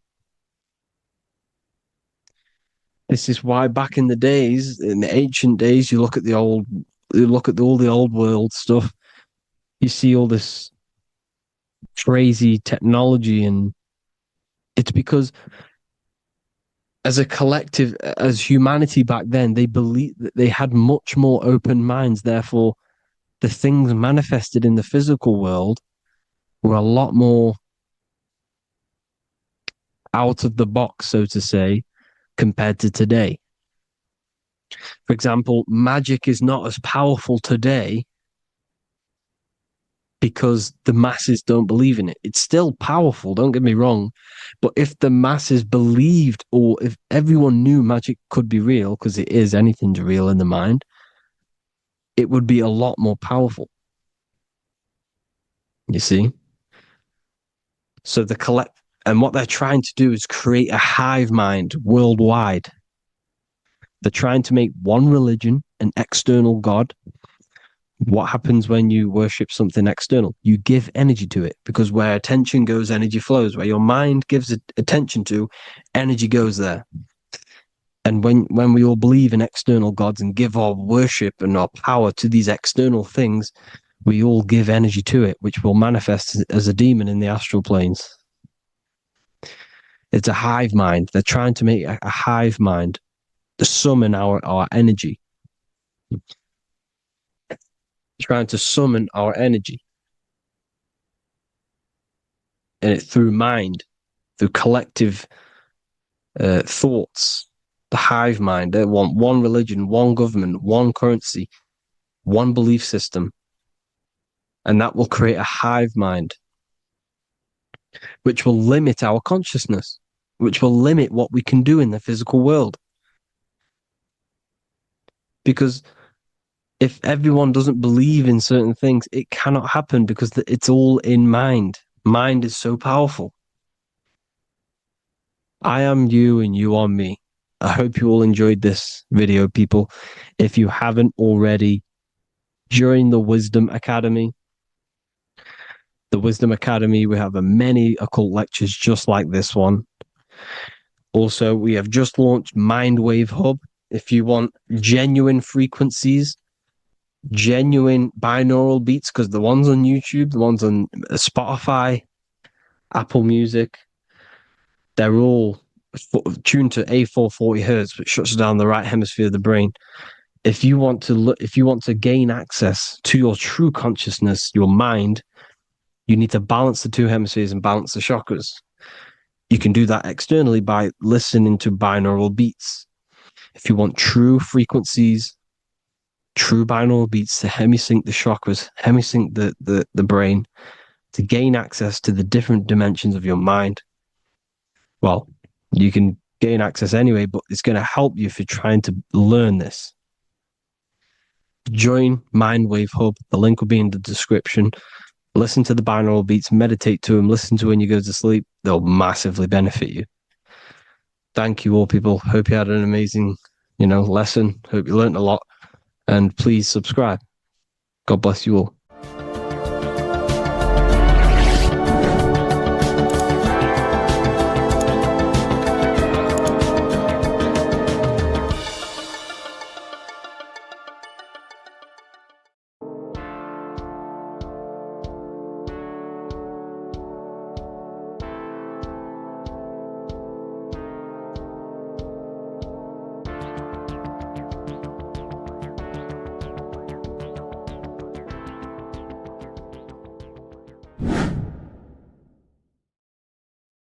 How are we all doing today, people? It's Revival of Wisdom, and today we're going to get real deep.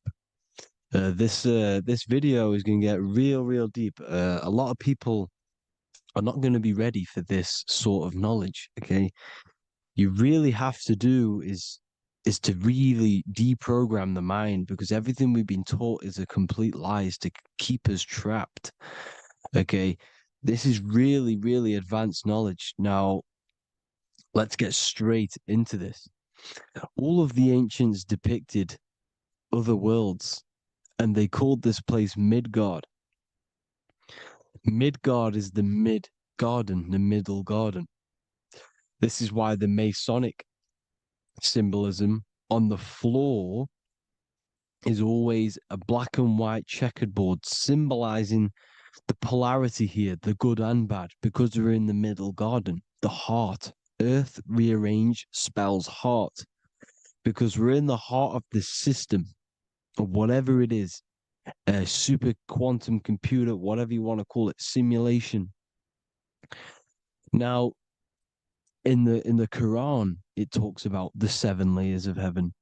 All of these ancient artworks are depicting these different layers of reality. Okay, and look at the Egyptians here with the boat outside of the firmament. Boats travel on water, and this is exactly what the Masons are doing. So they're still using the same symbols. Why? Because it's the same knowledge, just hidden. The Egyptians have the same knowledge as the Freemasons. It's just hidden. Now, this cosmology that they're showing here, which is probably made and made maybe 100 years ago, this painting or artwork, is the exact same as the one we see here with the arch, the boat. It's similar because the boat is symbolizing traveling these other worlds because the ether is also symbolized as water. Because if you look up at the stars through a telescope, it looks like it's water. It's shining through water because this ether, whatever this substance is outside of this world, was symbolized as water. Okay. And look at all these ancient depictions showing these different layers of reality. Now, we are being trapped within this 3D dimensional world, which is the cube, the Saturn cube, because there are 6 sides to everything in this world: front, back, left, right, up, and down. 6, which is the cube, because we're in the Saturn's world. Okay. Now, always been depicted as a tree of life, the tree of the universe has always been depicted as this tree. Because let's get a bit deeper. Now, the cosmology of this reality is the sun, the moon, and Polaris, always in the Masonic art. The sun, the moon, and Polaris, the all-seeing eye. If you go inside of the temples of the Masonic temples, they always have this star in the middle, shining light beams. Okay? Look here. The light beams coming from the big star in the middle, which is Polaris. This eye is God. It's God's light shining down from his abundance. Now, when you astral travel, you will see this big ball of light above you, and this big ball of light is God. But you cannot travel towards it until you are pure. It doesn't work like that. You have to become formless. You have to become pure before you can become one with the light. In all these Masonic artworks, it's all depicting the star in the center.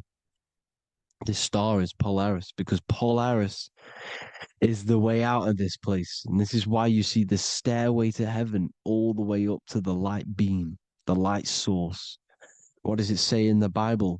God is light because everything is made out of one substance, and that substance is light. And it symbolizes the eye because God is an eye. All things that are alive have an eye. And we all say, I am. We all see these realities through eyes. God is an eye. He's the all-seeing eye. He sees all things at all times. And he is projecting this light. And this light comes down to create all the different levels of the worlds. And this is what the 2 pillars symbolize the number 11. 11, the number 1, is just a vertical line. It's the 1. It's a 1 point. 11 symbolizes the mirror nature of reality. Everything's mirrored.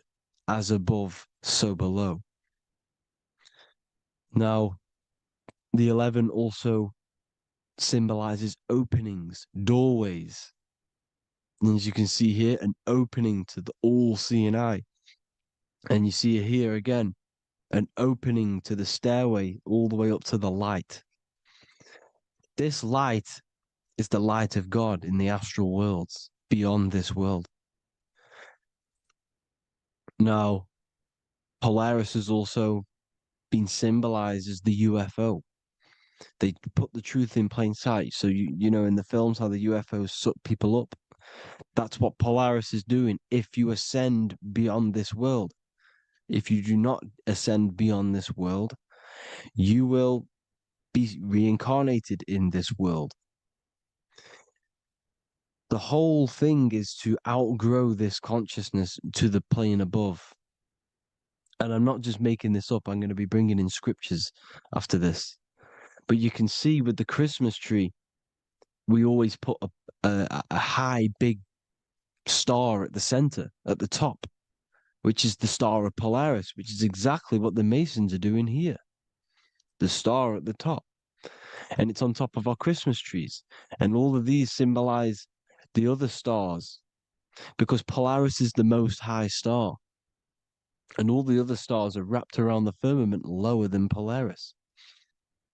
And that's exactly what the Christmas tree is. And it's a triangle. It's a triangle, just like light beams travel from one point in the triangle, just like the all-seeing eye. It's a triangle. The light is coming from one point and sending its rays downward. You see, it's kind of like you see here with the water. And the lower you go, the darker it gets, the more evil it becomes. And this is what the ancients would call hell. Now, this all-seeing eye is Polaris. And below Polaris is Mount Meru, the North Pole, the magnetic North Pole. The Tower of Babel, which is in the Bible. The etymology of the word Babel, Ba meaning spirit, which gives the ability to move the soul through the worlds, which is that's the ancient Egyptian description of the word Ba, meaning of the word Ba. You have the Ka, the Ba, the Ak, but the Ba is the one that gives the ability for the soul to move through the worlds. Your soul can't speak into a world without incarnating into it. Now, the Tower of Babel symbolizes Mount Meru because it's the word Ba is the spirit which gives the ability for the soul to move through the worlds. The Tower of Babel is the magnetic North Pole, Mount Meru, which gives the ability to move through these different worlds. And you can see the ancient Tibetans always showing this depiction of these different worlds coming from the center. Because we have to ascend our consciousness. It's not about how good you are to reach heaven. It's about how you expand your consciousness, you expand your mind. So they teach now that you have to be good in order to reach to heaven. It's about expanding the mind, expanding your consciousness to these different planes, these different realms. So that's what it's about. And Jesus was known as the fisher of man. Now, Jesus is a massive part of this. He was known as the fisher of man because he was fishing. He could have been fishing. He could have been one of these deities that had come down from these different higher realities and pull people up. So they called Jesus the fisher of man. And he says unto them, follow me and I will make you fishers of men. So these deities that we see in the past, like Buddha, Krishna, Hermes, Thoth, Jesus, could all be these entities who were coming down to pick up the minds that were worthy enough to see the higher planes of reality. And this is why they called him the fisher of man. Now, when Jesus walks on water, there is a parable with Paul. And he says, but Jesus immediately said unto them, take courage, it is I, don't be afraid. He's talking about astral travel here.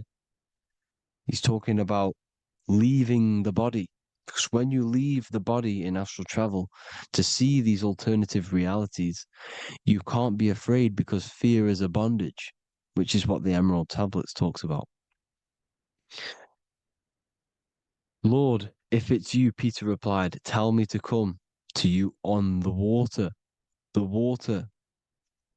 Come, he said. And Peter got down from the boat, walked on the water, and came towards Jesus. But when he saw the wind, he was afraid and began to sink. When you become afraid in astral travel, you sink back into your body. Lord, save me.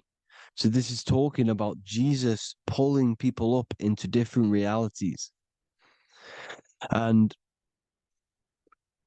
you can see the fish is the symbol of Jesus. Is another symbol of Jesus, a fish. Because fish symbolize deep occult knowledge. Because fish travel the depths of the ocean. And they symbolize us because we are fish underneath the ethers. And Jesus was pulling people up.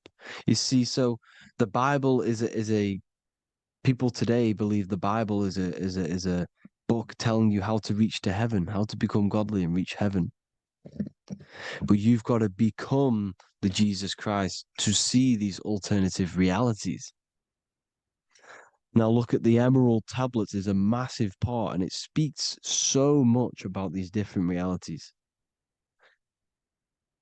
Look what it says here. This is in Emerald Tablet 3. Then in my heart grew a great longing to conquer the pathway that led to the stars, which is exactly what the Masons depict in all of their art. Look, the ladder to the stars. And then he goes on to say, years after years, I sought after wisdom, seeking new knowledge, following the way, until at last my soul, in great travail, broke from its bondage and bounded away, broke from the bondage of the body. Free was I from the bondage of earth men. Free from the body, I flashed through the night. The stars. The stars are a massive part in the astral world. Each star is a different reality. And the true astrology is the star that you came from. You came through a star to reach this, to reach here. There is a reason why you are here. There's a reason why you have the personality traits, because your soul came from a specific star. This is why we call them stargates, because they are gates in and out of this reality. And Polaris is the way out to the higher worlds. Now look, far into space, my soul traveled freely into the infinite circles of light. Beyond knowledge were some planets and great gigantic beyond dreams of men. Then he goes to say, lift up your flame from out of the darkness, fly from the night and ye shall be free. Lift up your flame. Your flame is your soul, because it has to be lifted up out of the darkness. This is the darkness, this world, this body is the darkness. Because it's a bondage. You need to break free. You need to learn how to astral travel, people. You have to learn this. If you want to get out of this world, you have to learn how to astral travel and see the other realities. Traveled I through space-time, knowing my soul at last was set free, knowing that now I must pursue wisdom until at last I pass to a plane hidden from knowledge, known not to wisdom, extension beyond all that we know. So he's talking about he went to a place where we cannot even comprehend here, a place that is not even known to Earthmen. He's telling you he's ascended out of this world to the planes that are beyond.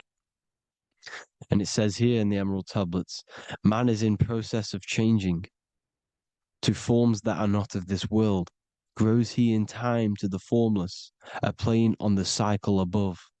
Know ye must be one, ye must become formless before ye are one with the light. The light, the same light that I was talking about, the Masonic light, with the triangle, God, the one source. Ye must become formless before ye are with the light. Formless, you have to leave the body. You have to leave the body. You have to gain the ability to leave this body and travel to these other worlds. Now, it says here, not as man am I, for free have I become of dimensions and planes. In each I take on a new body. In each I change my form. Know I now that the formless is all there is of form. You see, all things created come from the things that, all things that you see come from the things that you cannot see. All of us have the same spark of consciousness, the same I am. Every dog, every animal, every human has this same I, this same thing which sees through the eye. It's formless. It takes this formless entity is the same entity of us. We are all the same entity in different bodies. And this entity it was represented as the flame, the cosmic flame, which is inside of all of us. And this is why the Masons depicted your spine as a candle or the Holy Grail. You would either see this or a candle with a flame on the top, because the Holy Grail is your consciousness, which is on top of your spine, which is the candle. Now, Jesus, Thoth, Buddha were all these deities which were coming down to lift people up because they were fishermen of men. And he would lift you up to the higher worlds, out of this world, to the ones above. Now, Thoth, you can see him here, he's leading the way. He's holding someone and he's leading the way with knowledge and power. He was leading the way to other worlds, out of this world. There's no point trying to change this world. This world will stay the same. It will stay the same. You have to get out of this world. And that's what they're telling you. That's what they're keeping you from. They're keeping you stuck within this thin layer of reality. So what the Masons are doing, they have the ability to astral travel. They're living not stuck and bound to one reality, but living within the different layers of reality. And this is what Morpheus was doing in the Matrix. Morpheus was going into the Matrix to go and get Neo, which is exactly what Jesus was doing, pulling up people out of this world to the ones higher. And that's exactly what Morpheus is doing in the Matrix. If you haven't watched the Matrix, go and watch it. It will blow your mind. Everything I'm saying in this video, you will see it. Except that you don't need to use a machine to enter the Matrix. You just use your body. Well, you use your consciousness to leave this body. You see, Neo was also uploading himself into the simulation to pull people out of the simulation. And this is exactly what all of these gods were doing. The fisher of man. Look, he was pulling people up out of this reality with the knowledge. Now, Jesus was always depicted with the mushrooms. Look at all this mushroom art. Mushrooms were literally the origin of Christianity. You can see it everywhere. There's mushrooms in all of the ancient art. Every single one of these paintings you see here, there's mushrooms on them. Mushrooms have the ability to see alternative states of consciousness. Now, if you go and do them and you go to sleep, if you pop mushrooms, you go to sleep and you will wake up in another reality. You will wake up in another reality. Don't try it if you don't want to do it. But if you've got the heart to do it, do it. Eat them and go to sleep. You'll wake up in another reality. Jesus was handing out mushrooms to the bright minds, to the minds that he wanted to fish out and pull up to the higher realities. He was giving them mushrooms to see themselves in an alternative state, in an alternative reality. This is why there was so much mushroom art, and it's not just ancient Christians; it's Sumerians, it's the Mayans, the Celtics, the Egyptians, all used mushrooms, all of them. Look at all this art; it's on stones, it's everywhere, because mushrooms. See, everything in nature is a micro macro. Look at the form of a mushroom. It's literally your spine and brain because they alter your consciousness. Your body is just a radio receiver. Everything that you're experiencing is a program being ran by the central nervous system, and your consciousness is experiencing this program, these electrical impulses of the nervous system, because it's all feeding back to one point, which is the pineal gland. And this is the candle with the light on it. Type in Masonic candle and you'll see it. It's your spine with your spark of consciousness on top of the spine.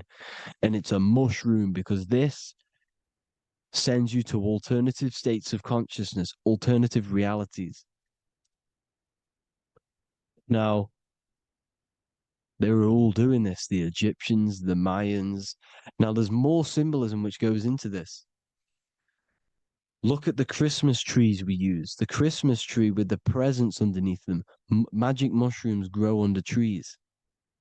And these are the presents under the trees that we symbolize today with Christmas. Santa's red and yellow for the red and yellow mushrooms. The same mushrooms Mario has to collect.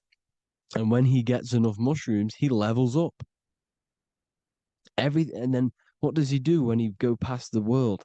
When you win that world in Mario, you go to another reality. You go inside of another world.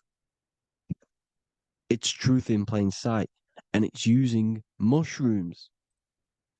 It's using mushrooms. Everything, all of the characters in Mario, well, a lot of them are mushrooms. Look at this one. The presents, black, yellow, and red and white. Red and white mushrooms. And the bow on the top is the mushroom head. That's a bit of a reach, but you know, the symbolism never lies, is what you need to understand. And it's as above, so below. Now look at the Sumerians.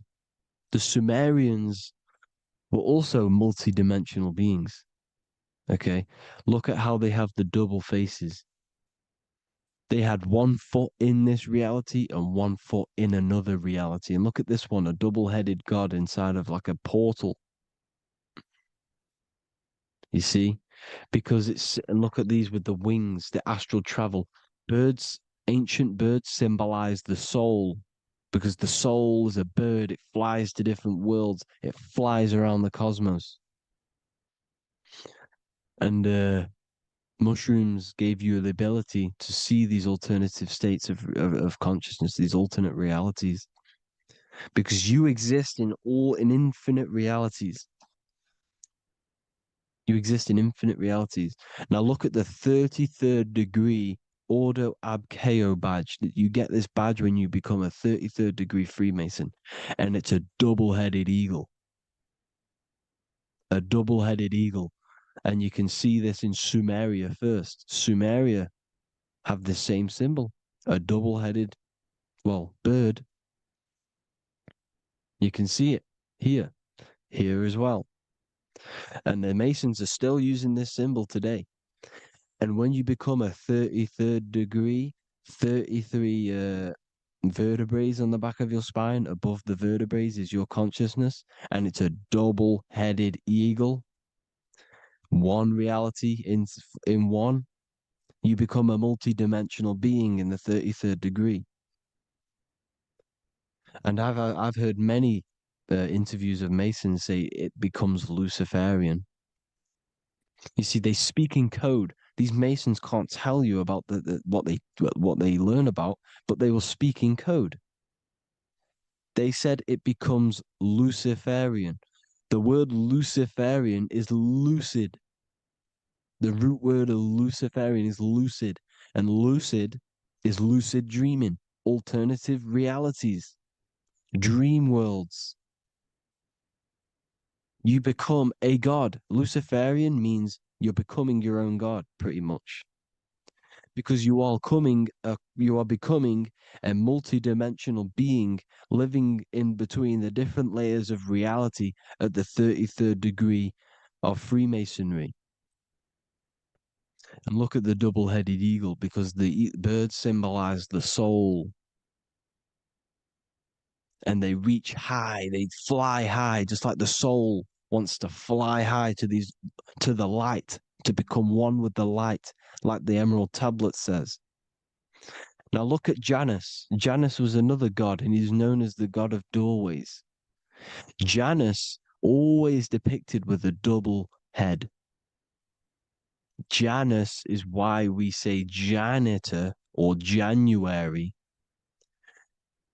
And January is entering a new year. Janus is known as the god of doorways with keys, always got a key, because keys open doors. That's why the janitor holds all the keys.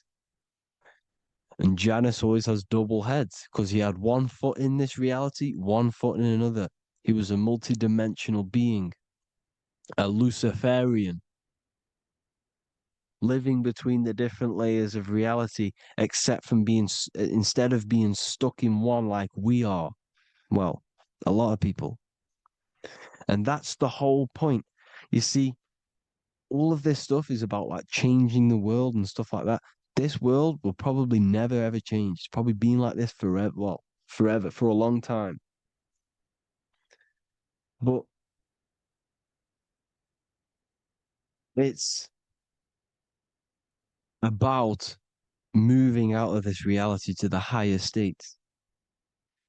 And the Masons always depict the ladder to the luminaries, the stars, with a key, the same key of Janus. The Vatican is a key, and it's in charge of all the religions. Why is it a key? Because they're holding back the key. They're keeping you stuck within this reality, keeping you stuck as identifying yourself with the body, identifying yourself with this world. You are not in the world is within you. This is a program being ran by your central nervous system, and your consciousness is experiencing this reality. Now, this is going to be a mind-blowing video for some people. You have to have an open mind. You have to let go of all the programs. I'm repeating what the ancients are talking about and the ancient symbolism. Look at Janus with the double-headed god. He was just another god coming down, giving keys to people who had the worthy mind to be pulled up out of this reality, to be pulled up to heaven, just like Jesus was teaching how to reach heaven. But really, it's an encoded scripture. But anyways, hope you all gained some insight on this video. Have an amazing day. Please like, share, comment. All the links are in the bio for the PDF, for the Manifestation Mastery course, and all the other amazing stuff. And if you want to support the channel, I'd greatly appreciate if you became a Patreon member. Hope you'll have an amazing day, people. God bless.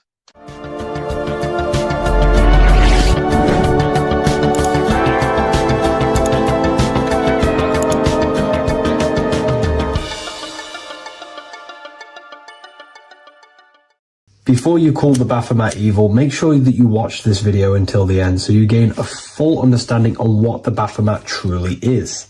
No, I am not a Satanist. I am simply an esoteric and occult researcher. I've been looking into symbolism for a very long time, and I can reassure you that this symbol does not represent the devil, does not represent any negative figure. It's a very deep, occult, esoteric symbol. What we first need to understand about the Baphomet, it is indeed a symbol. Every symbol we see around us is neutral. The pentagram, the Baphomet, is neutral. It depends how you use it, whether it is used in a good or bad way.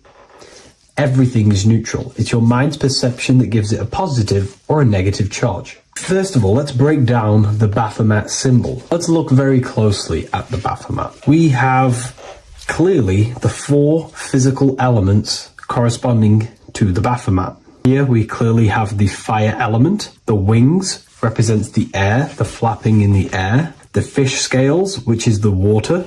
And this dome figure representing the earth. The soul is incarnated into 4 bodies.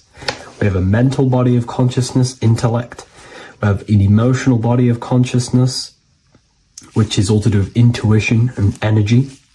We have a spiritual body of consciousness, our astral body, and a physical body of consciousness for the physical earth. Earth corresponds with your body, air corresponds with your mind, fire corresponds with your spirit, water corresponds with your emotions. So the Baphomet is showing you the 4 elements of the soul, the 4 bodies of the soul that we are incarnated in. Now, let's look at this moon figure. We have the moon. The moon represents the internal world. It represents what we cannot see. The sun represents our conscious mind, what we can see, what we're aware of, the physical world. The moon represents what we are not aware of. It represents our internal world. Remember, we have 2 worlds. You're an individual. You have a dual nature. Individual. You have an internal world. When you close your eyes, you have an internal voice, an internal world of thought and emotion, and an external world of this material body. The moon represents the internal. The moon on top represents the moon controlling the mind, represents the inner world controlling you. Now, this is very symbolic in the occult world. If the inner world is controlling you, then you have no control over reality. This is the devil horns. You know the devil horns? The moon crescent? This represents you are the devil. You're being controlled by your thoughts, by your emotions, by your psyche. Then we have the moon below, which represents control over the inner world. We have control over our thoughts, our emotions, our impulses. So you're either being controlled by thought and emotions, or you're controlling them and having self-mastery. In alchemy, we always see this symbol of the man or woman on top of the moon, representing emotional control and self-mastery of the internal world. The journey of the occultist is to gain full mastery over their consciousness. They want to be conscious of every single thought that enters their mental field of consciousness. We get over 7,000 thoughts a day. It is possible to achieve a certain level of mastery where you are conscious of every single thought that enters your mind.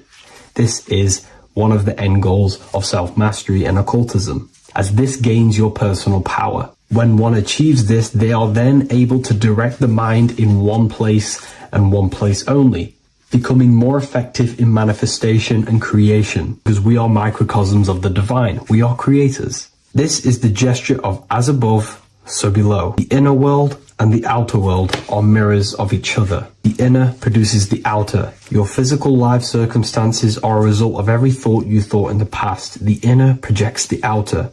If you want to produce a change in the outside world, you got to produce change in the inner world of consciousness first. As above, so below. As within, so without. This corresponds with absolutely everything in the universe. Now we have the goat head, which represents the animal self. This represents the lower carnal mind. Lower carnal mind, which is earthbound, because a goat is on the ground. It's not a bird, it's on the ground. It represents the lower self, the beastie nature, the one that tells us to hate, to steal, to eat all the time, to consume. It's the beast within us, the beastie side of our consciousness. It has a human body resembling this, the human in the beastie nature, or we have the spiritual nature, the higher self. In essence, this symbol of the Baphomet represents the higher and the lower self of human consciousness. It represents the higher and the lower. To conclude all of this, the Baphomet is a symbol that represents the two paths that one can take. We can take the beastie path and become an instinctual animal, our body, or we can take the divine path of reaching our higher self. It is a symbol that represents the higher and lower self and the four different bodies of consciousness. In essence, this does not represent Satan or the devil. The devil represents the lower aspect of our human psyche. The war between Jesus and Satan is symbolic and allegorical for the war that happens within our mental field of consciousness. The internal war between good thoughts and bad thoughts, positive emotions and negative emotions. It is the constant war inside the battlefield of your own mind. Jesus, Satan are symbols, characters that are symbolic of aspects of your own consciousness, because the universe is mental. The only thing that truly exists is your mind. Therefore, all of these ancient spiritual texts like the Bible, the Bhagavad Gita, the Quran are all symbolic of what's happening inside of our mental body. It is the inner chaos that can destroy our life, or when we create structure and restructure our inner world, we can live a peaceful life. If you are struggling from the internal world and you want to gain mastery of yourself while learning the occult secrets, join Ethereal University, a community of like-minded individuals who are all striving for the best versions of themselves. We host live calls and we have an abundance of lectures that you can watch. Or check out the Book of Wisdom. This is volume 2. I'll leave all the links in the description. Have an amazing day. What if I told you that reincarnation is real and that there is a metaphysical, spiritual science behind this? Most people leave this world just as lost when they entered it.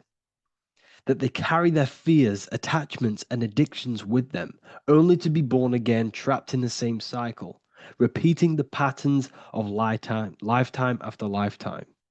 This lecture is not just about preparing for death. It's about mastering yourself before death, so you don't take them burdens with you.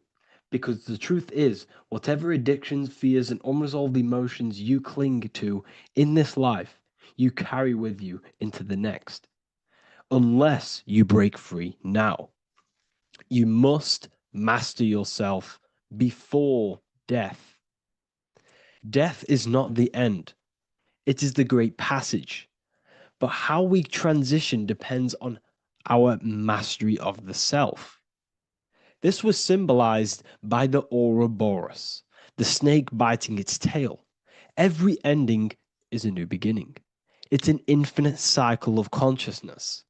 Now, your human body is basically an antenna tapped in to a stream of consciousness. Just like a radio is tapped into a specific frequency to play that radio. Your body is basically an antenna, a crystal picking up the consciousness of God. You are on an ever-ending journey, a journey of learning and expansion of the mind into new fields of thought. This was symbolized as the Ouroboros. When you die, it is a new beginning. It's a transitioning, not an ending. Everything is eternal in this universe, as consciousness is formless and constantly transforms into new forms of life.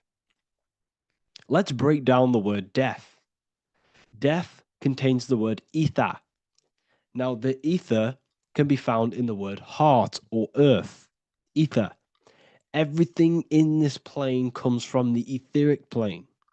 The etheric plane is the barrier between the physical plane and the spiritual plane, the astral plane.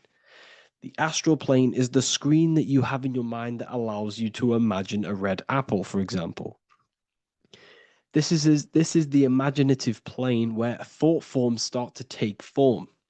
Everything begins as a thought, then the thought form becomes an imagination, then energy, then physical. Everything in the physical plane is a shadow of thought. All objects manifested as thought. You came from the astral. You came from the stars. This is why we say reach for the stars. Or this is why you say you are a star. Cis star, Miss star, fraud star. Stir is star. And when you become famous, you become a superstar and you gain a star on the Hollywood floor. You are a star. The ether. The ether is the infinite energy source which all things come out of and return back to. This is the cycle of life and death, summer and winter, day and night, sleep and awake. The ether is the infinite energy source which all things come from and will return back to. Okay, sorry about that little error. The ether is the boundless source of energy from which all things emerge, to which all things return to. We can see this in the cycle of the sun. The sun does this wave of creation. It rises and it falls. We have the day and the night. The daytime represents our conscious mind when we are alert. The nighttime represents our subconscious mind when we are inside the spiritual realms. The nighttime is spirit, the daytime is matter, spirit and matter, awake and asleep, conscious and subconscious. We see this in the yearly cycle. Summer is life, winter is death. Spring is the morning, summer is midday, autumn is evening, winter is the night. Everything is a macro and a micro cycle of being born out of the ether and returning back from life and death. Life and death is manifested within the cycles of the sun and everything outside of you, as within, so without. This is why we say sleep is the cousin of death. The macrocosm is death, the microcosm is sleep. Every time you go to sleep, you are essentially it's a miniature death. You're entering into spirit and then returning back into matter in the morning when the sun rises. Everything is a reflection of the macrocosm cycles. Preparation for death. The first thing we must do in order to prepare for death, for life after death, in order to stop being reincarnated in this cycle of materialism, in order to progress as a soul, because remember, you are a soul in a body. Just like the sun gives power and life to the earth, your soul gives power and life to your body. When you say I, you're referring to the soul. And your soul can be stuck underneath layers of false identifications. Who you believe yourself to be is merely a collection of subconscious programs running within your mind. Now that's very deep. That is very, very deep. Who you think you are is a part of your thinking mind. Your name, your job, your reputation, your family, your friends. These things are not you. They're all aspects of the thinking mind. What happens if you meditate and you turn off the mind? Then all these things do not exist. You're left with the pure soul, the pure awareness, the pure observation. If you turn off the thinking mind, you're no longer your body, you're no longer your reputation, you're no longer your friends, you're no longer your job and your labels. You are the soul. That's the true you, the observation of the mind, not the thinking mind. The ego is the echo. It's an echo of your true self. The ego is your mind's perception of itself shaped by experiences, trauma, emotions, and beliefs. It is merely an echo of your true soul self. The ego is not you. Your mind is not you. You are the soul. And this is the true self that we must express within our life and we must connect with before we die. Because when we die under the echo, under these false layers of the emotions, the traumas, the experiences, the addictions, the emotional attachments, when we die underneath all of this, when we don't know our true self, the soul is still hidden. The true you is hidden underneath these layers of false identification. We must remove these layers of false identifications. We must remove them. We must destroy the echo. Remember the ego, you never had an ego when you were a child. When you were a child, you were pure. You didn't, you didn't show off things. When you were a child, you were pure. You expressed yourself freely with you didn't hide anything. You didn't hide any aspect of yourself. You didn't suppress any aspect of yourself to fit in as a child, as a baby. Because the ego was not here when you came here. The ego grows with experience. The ego is a false perception of yourself while being incarnated in this material world. It's your mind's perception of itself and it's created through your experience. Remember, you are unconditioned consciousness, and your experiences, thoughts, traumas, emotions, and beliefs have conditioned your consciousness into believing you're only a physical body, but you are the soul. We have to remove these layers. How do we remove these layers? Like I said, the best thing, meditation. Meditation. There is a great meditation that you can do every single morning and every single nighttime. You can sit there and repeat over and over before you meditate.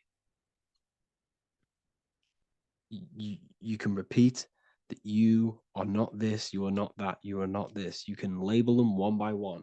Start with, I am not my body, I am not my job, I am not my name, and then detach from absolutely everything until you are left with nothingness. And when you start to meditate, detach from everything. Nothing matters. I am here right now. And what will be left? The only thing that will be left is the language that your mind is using. Now, this is very deep. Not many people will tell you this, but I've lingered in meditation many times. And I can tell you from experience that the only thing left once you detach from everything is the language that your mind is attached to. So whether that's English, Italian, French. Once you detach the language of the mind that that little voice in your head's using, you're left with the soul. Once the mind is switched off, you're left with the soul, and you have detached from all of these external things. You're left with the soul. That's you. That's the power. That's the source of all creation, where everything you've ever done has come from. Every thought, every idea has come from your soul. Number two, that's meant to say number two. Sorry about that. Mental addictions and emotional addictions. Okay. These two are very important. Mental addictions, this could be thought patterns, this could be the labels that we've just been talking about. Then you have emotional attachments, which is maybe you're too attached to an external thing. Maybe you're too attached to your phone. Maybe you're too attached to family. Maybe you're too attached to loved ones. Yes, I'm not saying don't love them, but what I'm saying is do not rely on anything in this world to make you happy, to fulfill your emotional needs. Everything is found within you. You must look within, and if you're looking without, if you're trying to find yourself in the outer world, you'll never find yourself. You'll constantly be looking around in loops. Because you cannot find yourself in the outer world. Nothing will give you long-term validation. Seeking validation in the outer world will leave you soulless, leave you feeling empty inside and sad and depressed. You have to find yourself within. You have to detach from everything you are relying on to give you emotional stableness. You have to detach from all. Yes, love your children. Yes, love these people, but do not rely on them. Because everything in this world is temporary. Do not conform to this world. The Bible tells you this. Everything in modern society nurtures the body, but neglects the soul. They keep you addicted to as many things as possible. Smoking, you have to detach. Drugs, you have to detach. Alcohol, detach. You cannot rely on anything. This is why this path is very, very difficult to walk. But I'm showing you the way. These are the things you must do before death. You have to detach from absolutely everything. If you die and your mind and soul is still addicted to these worldly things, then guess what? You're going to reincarnate. You're going to reincarnate because your mind is still thinking about these material earthly things. And if you are operating in that vibration, you're going to project that vibration and come back here. You have to detach. You have to master the soul and master the mind. Like I said, the matrix is designed to keep you addicted to as many things as possible. Your phone, food, smoking, drugs, alcohol, clubbing, all of these things. Everything in society is made to trap your soul and reincarnate in this world. That's why it's very, very, very difficult to walk this path. Very difficult. Matrix, matter tricks. John 2:15 to 17. Do not love this world, nor the things it offers you, for when you love the world, you will lose God. Do not love this world, nor the things it offers you. Do not conform to the pattern of this world, but be transformed by the renewing of your mind. Great quote. Do not conform to the pattern of this world, but be transformed. Let this world transform you. Learn from this, expand from this, but do not be mentally and emotionally attached. Okay? What good will it be for someone to gain the whole world yet forfeit their soul? Like I said, everything in the Bible is telling you the truth. You just got to read it correctly. This is spirituality. This is spirituality. The Bible is spiritual. It's a spiritual text. We must disconnect from everything outside of us and connect with the true soul. Here we have the Egyptians showing you the soul leaving the body. Here we have the soul here. Here we have the Masons showing you the soul coming out. The soul is real. You are the soul. And when you leave this physical plane, you will go into the astral plane. That's where you came from. You came from the astral. You came from the stars. You incarnated into this physical body. Your consciousness fell into this material form to experience limitation, to experience a 3D world. So in order to ascend properly before we die, we have to let go of all the attachments. Every addiction you have, write them down. And one by one, tackle them. Before you die, you have to, or else you will reincarnate. This is the teachings of Egyptians. This is the teachings of Masonry. All of these addictions contribute towards life after death. Everything must be controlled. And we must be attached to the soul. I'm not saying I'm perfect. I'm not saying I'm perfect, people. We're all not perfect. We're all under psychological operation by the government. We're all in a very difficult situation with this awakening. I'm simply pointing out what I know from my journey and what I've been learning through occultism and research and reading lots of books and many different things. I'm on this journey just as you are. Maybe I'm further. Maybe you're ahead of me. We don't know. But this is what I'm sharing with the world. This is what I'm sharing with my research. And this is what makes sense. It's common sense. Look at everything around you. Everything's made to feed the body, not the soul. So, my beautiful watchers and fans and supporters, I appreciate every single one of you, and I hope this video has supported your journey. If you're feeling lost in life, if you're searching for deeper answers, whether you're seeking clarity, looking to expand your studies, or ready for personalized mentoring, this is your chance to connect with me live and receive insights tailored just for you. Start your path to self-mastery and enlightenment inside the world's best esoteric school. Your journey starts now. Tap the link in the description if you want to join Ethereal University, or feel free to check out my books. I thank you all, and I really appreciate for 100,000 subscribers on YouTube. I love every single one of you. Make sure to drop a like, a comment, and subscribe to the channel if you're new. Let me know some ideas for, lectures, anything that you want to know. I can make lectures on them. Just drop it in the comments. I appreciate every single one of you. Take care.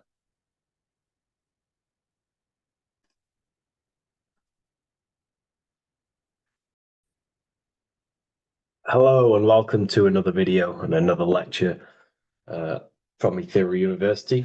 Today we're going to be breaking down in detail the Freemasonic 33rd degree symbol.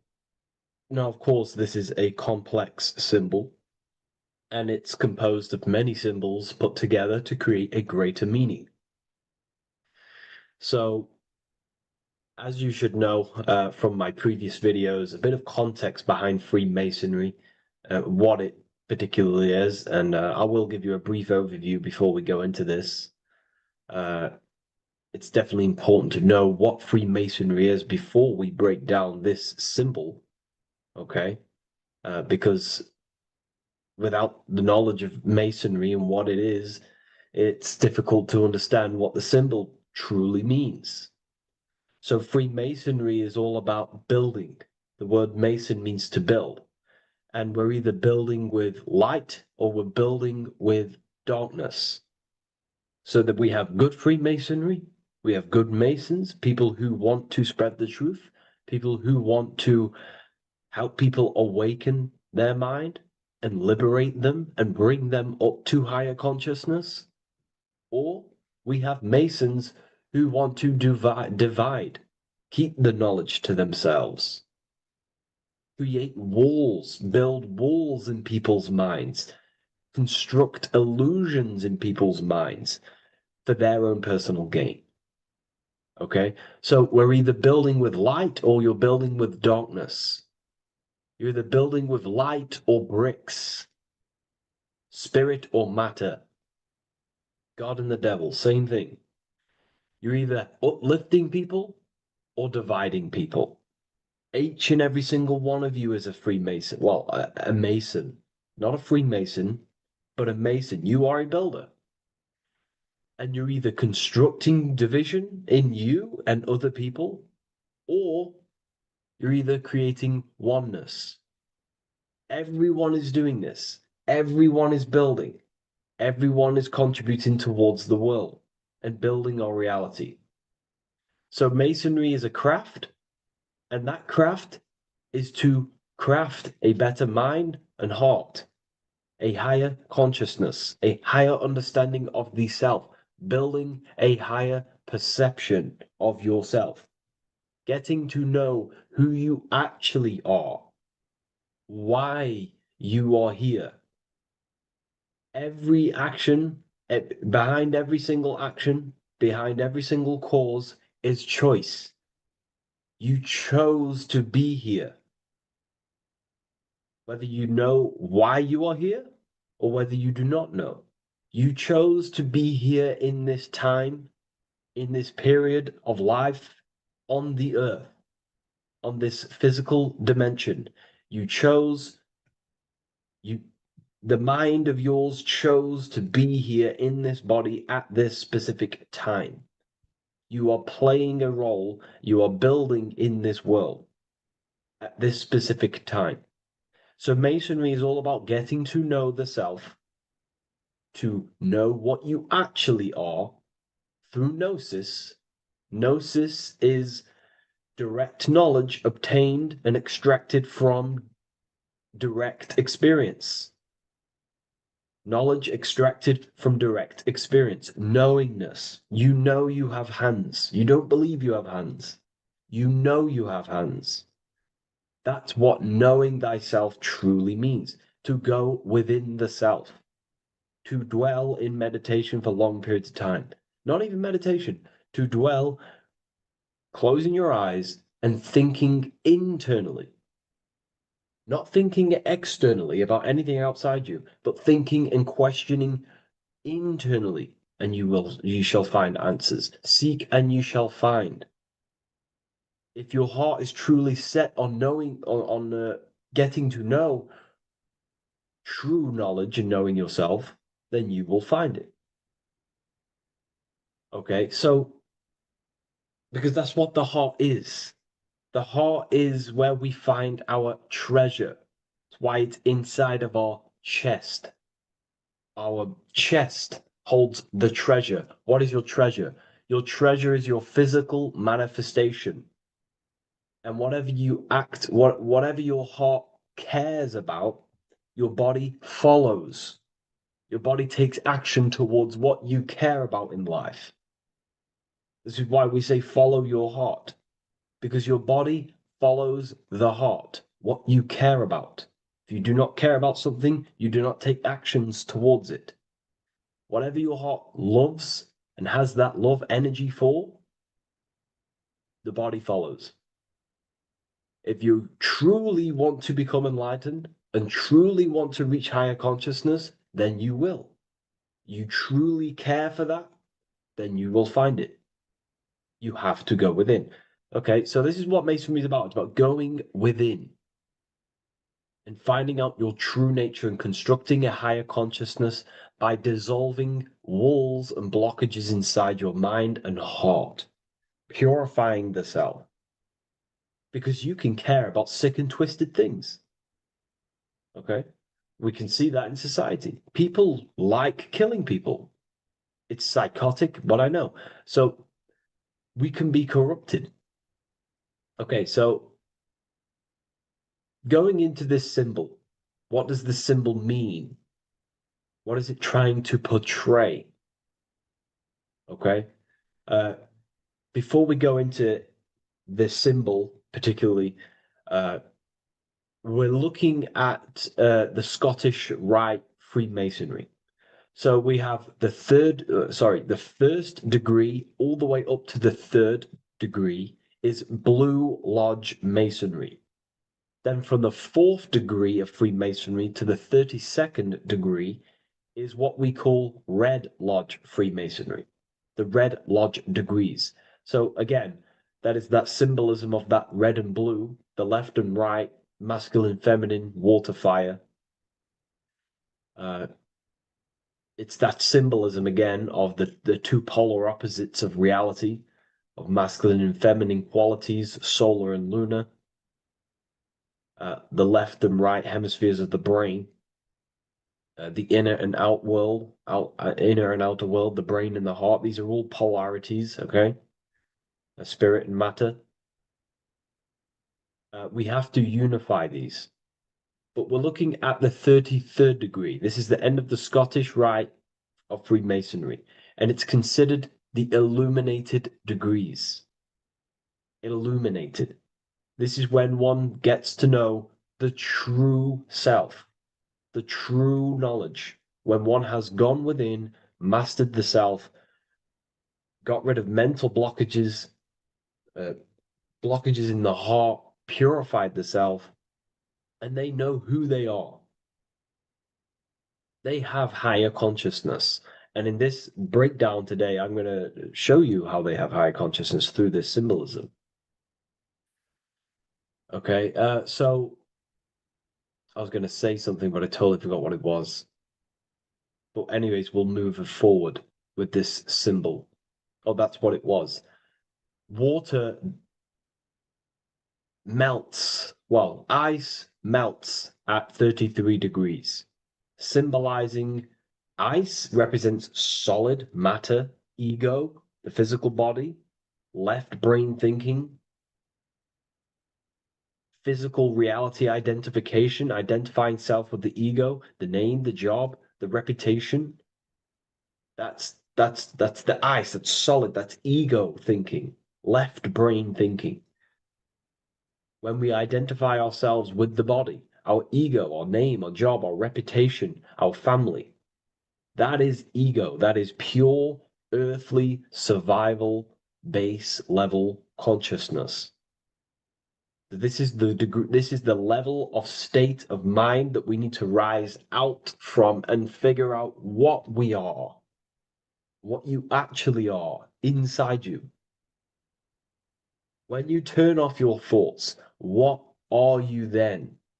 If you do not think, you are not your name, your job, your reputation, your family, your beliefs. Because when the mind is turned off, there is still something left. That is you. And that is the substance that we have to get to know through gnosis, through going within and thinking internally and dwelling within. Okay. So Freemasonry is all about learning about the psyche, the true nature of consciousness, how it functions, the mechanics of consciousness, how we can integrate universal law with consciousness. We're going to be going into that. Natural law, how we can become one with God's law. We can become one with the universe and integrate universal consciousness into yourself. Okay, so the first thing I'm going to say about this symbol, straight away, the first thing you probably notice about the symbol is the eagle. The eagle is a bird. Okay, what do birds do? They are high in the air. They are above the earth, which represents rising, rising consciousness, rising the mind out of the lower mind, earth-based survival, impulsive, reactive, egotistical mind. And we're pulling us up, we're rising from that. The earth represents that lower base survival consciousness, ego-driven thoughts. And we're rising up. The bird is free. It's free from the earth. Okay? It's free. It's elevated. It looks down upon the earth. So the eagle is a bird which represents higher view of self, a higher understanding of the self. It's elevated. We have a higher view of myself when I reach the 33rd degree. That is what it's showing you. That is what it's symbolizing. Okay? It's above the earth. It is free. It looks down. When you have higher consciousness, you become enlightened. It's impossible not to look down. You do look down on people, but not in a bad way. Not in a bad way. That sounds bad. I understand if that sounds bad, but that's not a bad way. I don't mean that in a bad way or a bad-hearted way. I mean that as when you have higher consciousness, you can see people who are living and dwelling in zombie mode, low level earth based consciousness. They think they're the body, they think they're their name, their job, their reputation, their family. So it represents looking down because I have higher awareness of myself. I know what I truly am. The water is flowing at the 33rd degree. The water melts at the 33rd degree, representing the flowing of consciousness, the flowing of the mind, flowing of light energy entering the body. Because when we reach higher consciousness, when you raise your consciousness, which is just an easier way of saying mastering thoughts, mastering yourself, we no longer give attention to negative thoughts because we understand what thoughts are and why would you let your own mind take away your own power? So again, Freemasonry is about gaining personal power, not in a bad way. Well, it can be used for bad. Gaining mental power, a strong mind. Most people have very, very, very weak minds in this world. Very weak minds. This world is a mental world. We have to gain strength in the mind. It's a mental universe. The stronger the mind, the better your reality. The less affected you are by external things. Nothing external should ever bother you. Okay?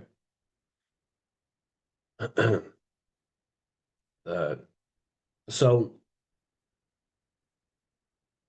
it's about gaining mental strength, mental clarity.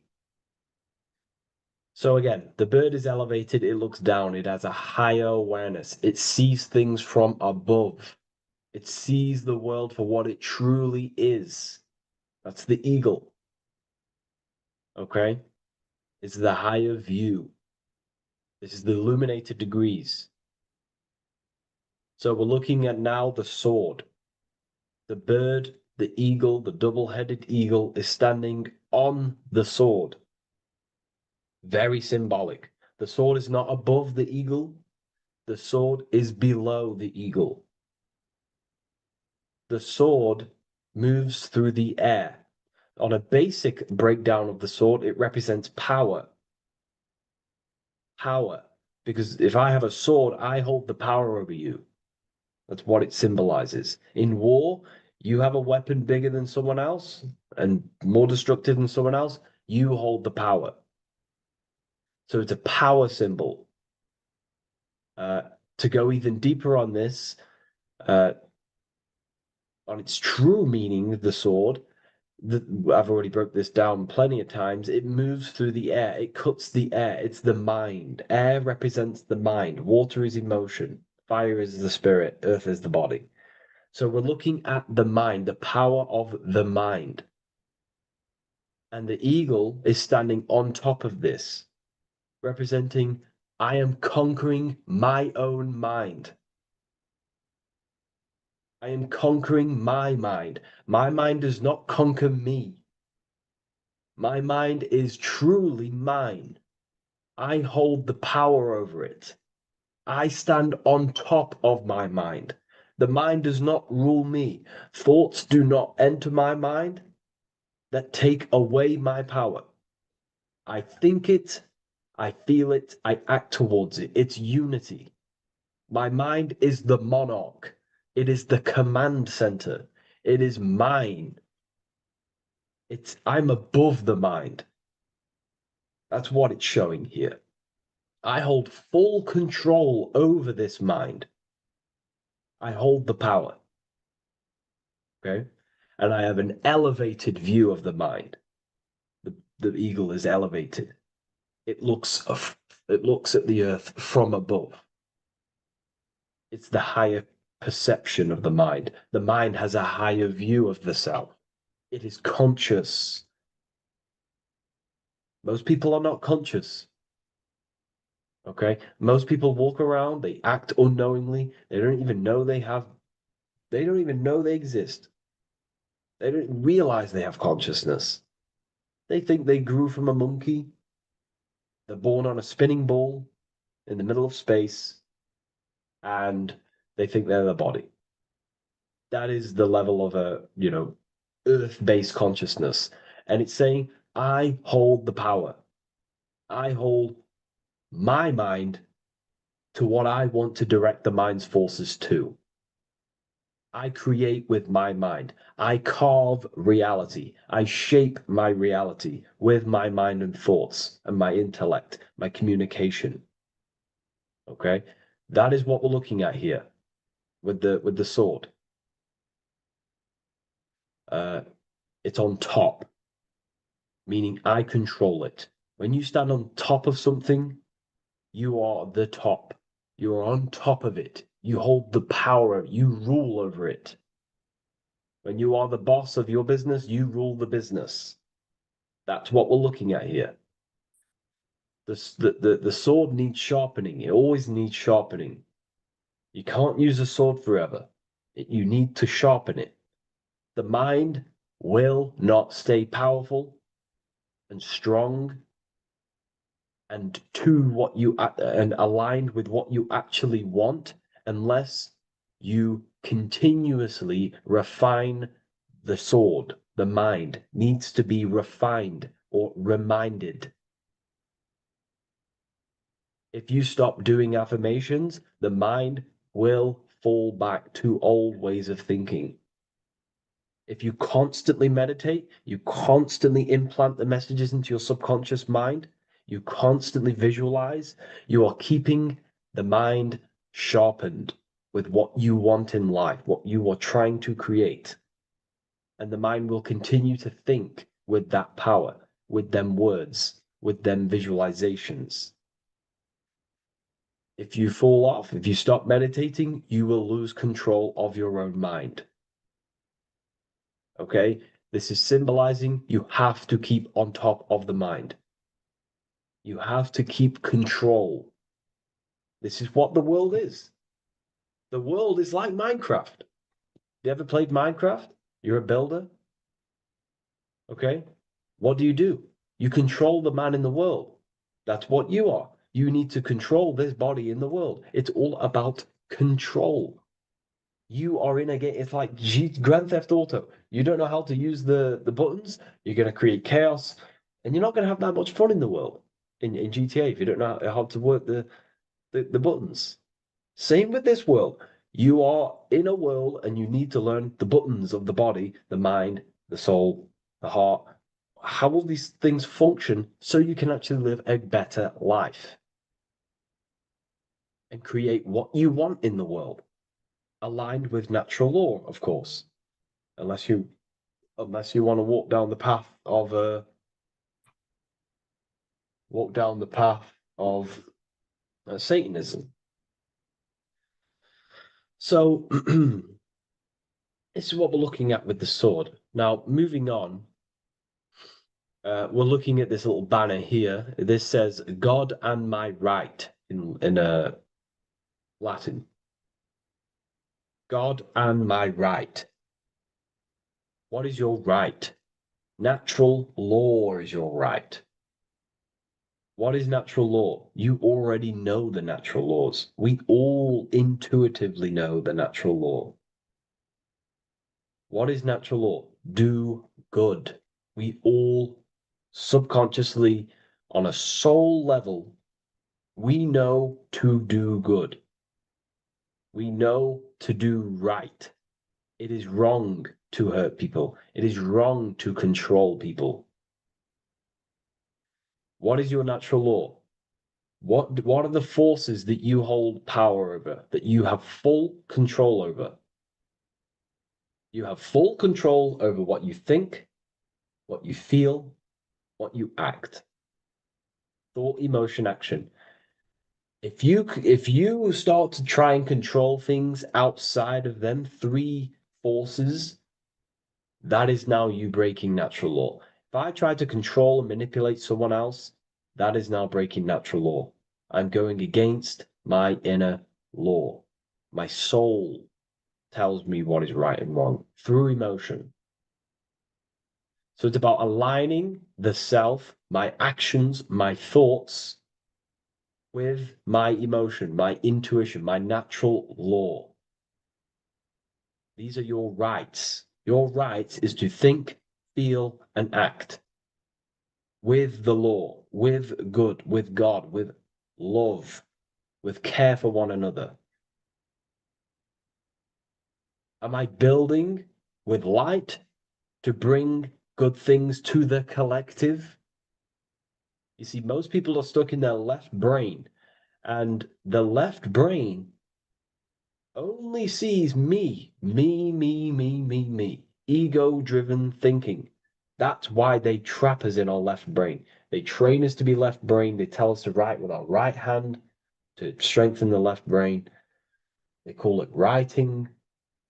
Everything in this matrix is to activate your your left brain. Why? They need you in ego consciousness so you can be controlled and manipulated. So you do not recognize patterns. That's the right brain. The right brain recognizes patterns, symbolism, metaphors. They don't want you reading between the lines. They want you logical. They want you divided, because the right brain sees the whole. The right brain sees the woods. The left brain sees the trees. And that tree is your ego.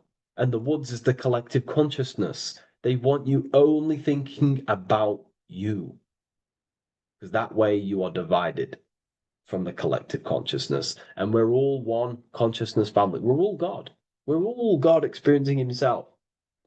And we are all building this world. So it's about aligning the self with my right, with God, with natural law. It's what Freemasonry is about. True Freemasonry, light Freemasonry, not dark Masonry or evil Freemasonry, whatever you want to call it. The crown, royalty. Royalty wear crowns. And what do the royalty have? Again, this is another power symbol. They hold control. Yes, royalty hold control. And that's why this crown is at the top of the image, not at the bottom of the image. It's at the top, representing I control the left, I control the right. I control my left brain and my right brain, the two eagle heads, the two views. The eagle has one eye on each side. It's looking, it's seeing. And that's symbolic of the left and right brain. We see, not physically see, but I mean perceive. We perceive reality with the left brain and we perceive reality with the right brain. And it's about unifying these two brains so we can see and perceive reality from a true lens. Because if we see reality only from the left brain, and a left brain dominated brain, we see everything as divided. But if we see everything from a right brain perspective, we see everything as whole. When everything is in the middle, you need to see reality from the middle. Yes, I have my own personal consciousness, and yes, there is a collective consciousness. So I need to balance between that. I need to see reality between the line, between the left and right brain, and align this worldview, and align my thoughts, align my actions with this. Because if you're left-brained dominated, you're only going to take action on ego. You're only going to take action on me. You're only going to think about me, me, me. But if you're right hemisphere brained, you're only going to take action for the collective, which is, yes, that's good, but you also need to think about yourself. Why did you come here? Your life has a meaning as well. It's not just about the collective, it's about you as well. But we need to balance this. You see? This is what we're looking at. The crown is in the middle, representing the balance, the power over the two. Okay? It's the balance, it's mastery, it's control. Royalty hold control over society, royal families. So it's about controlling the self. It's control over the eagle, control over the sword, over the mind. It's about personal power we're looking at here, self-control. Now we're looking at a upright triangle, which represents the element of fire, which is masculine. Masculine is all to do with action, the physical body. We're looking at fire, which represents spirit or transformation. Fire is a very transformative element. It transforms things. Okay, so we're looking at self-transformation through action. This is what we're looking at here. Fire is a very, very masculine force. A very penetrating and transformative force. So we're looking at transforming the self, not through knowledge, but through action. We have transformed the self, 33rd degree. I've reached the 33rd degree and I have now fully transformed. Now, there are higher degrees than 33rd degree, but we're just breaking down the symbol. That's a whole of a lecture. But this represents full transformation. 3, another, if you watch my video on numerology, you know 3 is all about what? Transformation. Thoughts, emotions, actions. These are the transformative forces that turn and create reality. Jesus dies and dies and resurrects after 3 days. Transformation from dead to the awakened. Brahma, Vishnu, Shiva. God is threefold.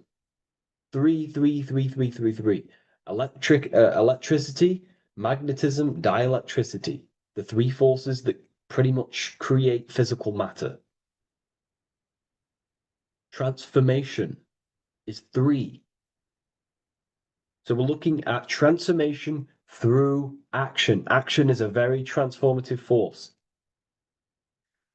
There's no point learning this knowledge if you're not going to act upon the knowledge.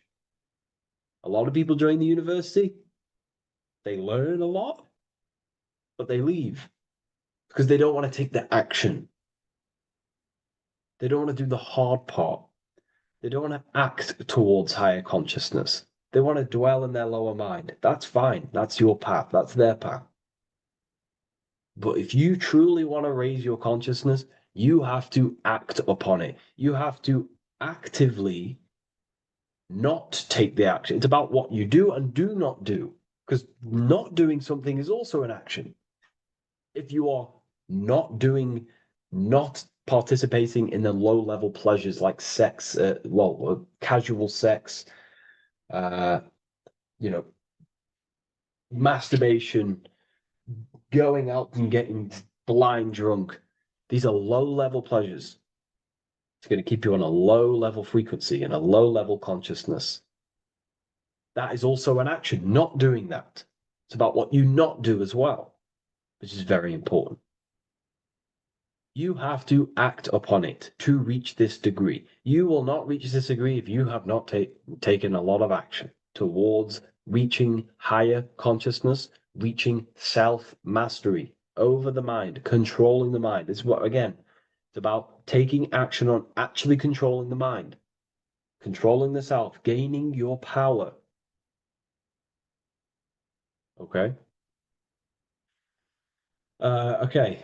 This is another fascinating part about the eagle head and wings. It also represents the past, present, and future. The crown is, again, symbolic of the crown chakra. This is all to do with knowledge. So we're looking at knowledge of the past, the eagle on the left looking behind, and the eagle on the right looking forward. So we're looking at the crown, knowledge of the past and the future.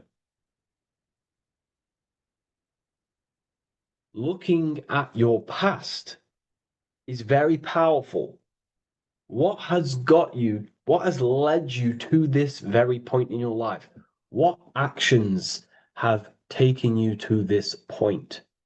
And not only you, remember, there is a collective. Remember, you always have to keep that in mind. Every action you take, you have to always align it with the collective consciousness. It's not just you in the world. We have a collective. So how did you and how did the collective get to this point in life, in this present? How did we get here? How did we get into this mess? Humanity is in a mess. A straight up chaotic mess. And if you think everything is perfect and everything's divine and everything's just, there's some people out there in the spiritual community saying, everything's divine, everything's meant for this purpose. No, there are people actively manipulating and using mind control methods to control this reality. How have we got into this mess? So we have to look into the past to analyze patterns so we can take action now in the present to change the future of the collective and your personal life. That's what we're looking at here. So the eagle looking left is looking in the past, representing analyzing the past, analyzing the actions in my life and the collective life. The actions that led to this mess now, to this state now. And what can I do now with my knowledge to change the future to a better future, aligned with, again, natural law, aligned with goodness, aligned with God, aligned with care and love for one another and the self. So it's all about knowledge of the past and knowledge of the future. And what I can do now to take action, the triangle pointing at the middle, which is the present, what can I do now to change the future? To create a better future, to transform the world. 33, transformation. To transform the future. Okay, this is what we're looking at here with the two double-headed eagles as well. Again, this is more art. This is a lot more complex symbolism here. But again, we have the Earth hemisphere here, and what? The eagle above. It is raised above the earth, above material pleasures, above the material thinking self, above the ego. Not to say get rid of the ego. We need the ego, but balancing, control, power over the ego, power over the two hemispheres of the brain, power over my past and my future, power over time. What am I using my time towards? Time is your spiritual currency. Okay? It's elevated. It sees things from a higher perspective. It is higher consciousness. We're also looking at the astral body. Birds on a deeper level represent the astral body. So symbols have layers of meaning. The deeper you get into the occult, so when you join the first degree, you get, a good interpretation, and the higher degree you go, the more deeper the symbol reveals, as the more deeper you know yourself. So we're looking also at the astral body, the light. What is the light? Light is a massive symbol in Freemasonry. It's knowledge, gnosis. When you're very intelligent, you call someone, they're a bright child. They have enlightenment, light in the mind. Looking at light, a lot of knowledge, a lot of self-knowledge of the self, of the psyche, how I function, what I am, knowledge of the astral body, rising above the earth, astral projection, exploring your true nature, exploring consciousness. This is what we're looking at here.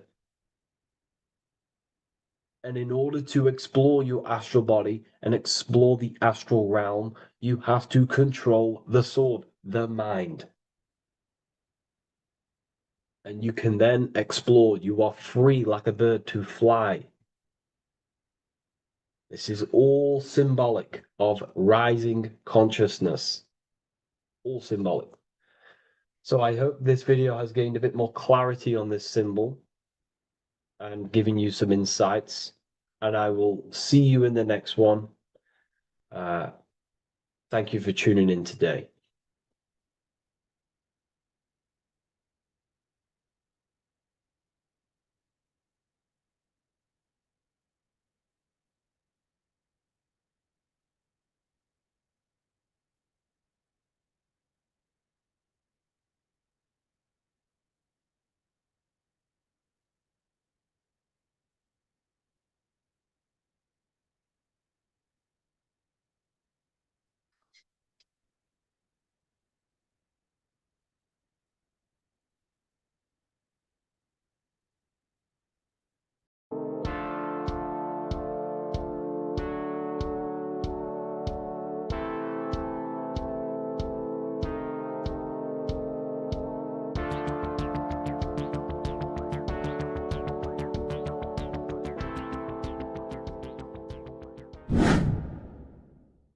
The earth has become a realm in order to trap souls within so that they can harness our electricity, our energy. Even the Bible is talking about how this realm is controlled by the wicked one in John 5:19. We know that we are the children of God and that the whole world is under the control of the evil one. Ephesians 6:12. For our struggle is not against flesh and blood, but against the rulers, against the authorities, against the powers of this dark world, and against the spiritual forces of evil in the heavenly realms. So the Bible is telling us that this is not the only world. There are other worlds, there are other realms that we can go to, considered as heaven. Heaven being a higher realm where there is no evil, no darkness. This is a midpoint realm where there is good and evil. Now, we're going to explain how the soul trap is how it's working and how your soul is being harnessed for its energy and how you are tricked to come back to this realm after death. What you need to understand is first is that you are the invisible intelligence behind the physical body. You are the mind and soul. The soul is the true you, the good you. It is pure love, pure bliss, eternal, never dies. The mind can be corrupted though. The mind is the intelligence of the soul. It is invisible. It has no true form. The intelligence inhabits the brain. The brain is the computer to control the electrical machine called the nervous system, which is choice, program, and action. You are the invisible intelligence behind the body, and this will prove it even more. You do not even see into the external world. You are seeing an image produced by the brain because the light is being sucked through the retinas of the eyes. The image is produced in the visual cortex at the back of the brain. What does this mean? This means that we are the consciousness in the center of the brain, in the pineal gland, that is experiencing the program being ran by the central nervous system in the brain. This is the sigil of Lucifer. Lucifer in Latin is Lucy. Lucy is light in Latin. Lucifer is known as the light bearer. This is how the eyes work, people. It's not a demon or a devil. The sigil for Lucifer is how the eyes work and how the left eye is controlled by the right brain. The right eye is controlled by the left brain. There is a crossover. It's the same with the body. The left side of the body is controlled by the right brain. The right side of the body is controlled by the left brain. There's a crossover with our hemispheres in the brain. Now, this empty chamber in the center of the brain is where this universal cosmic intelligence is held, known as the most holy place in the Bible, the throne of God. Okay? This is above the 33 vertebrae on the spine. As you can see here, you are the being in the center of this point. All of the nerves are being sent back to this one particular point, which is which is the seat of our invisible intelligence. You can see it's an empty chamber. Our consciousness, our intelligence is not a physical thing. This intelligence is the true voice inside of your head. This is why your head is heaven, your heart is earth, your heel is hell. Your head is heaven because this is the seat, the throne of God.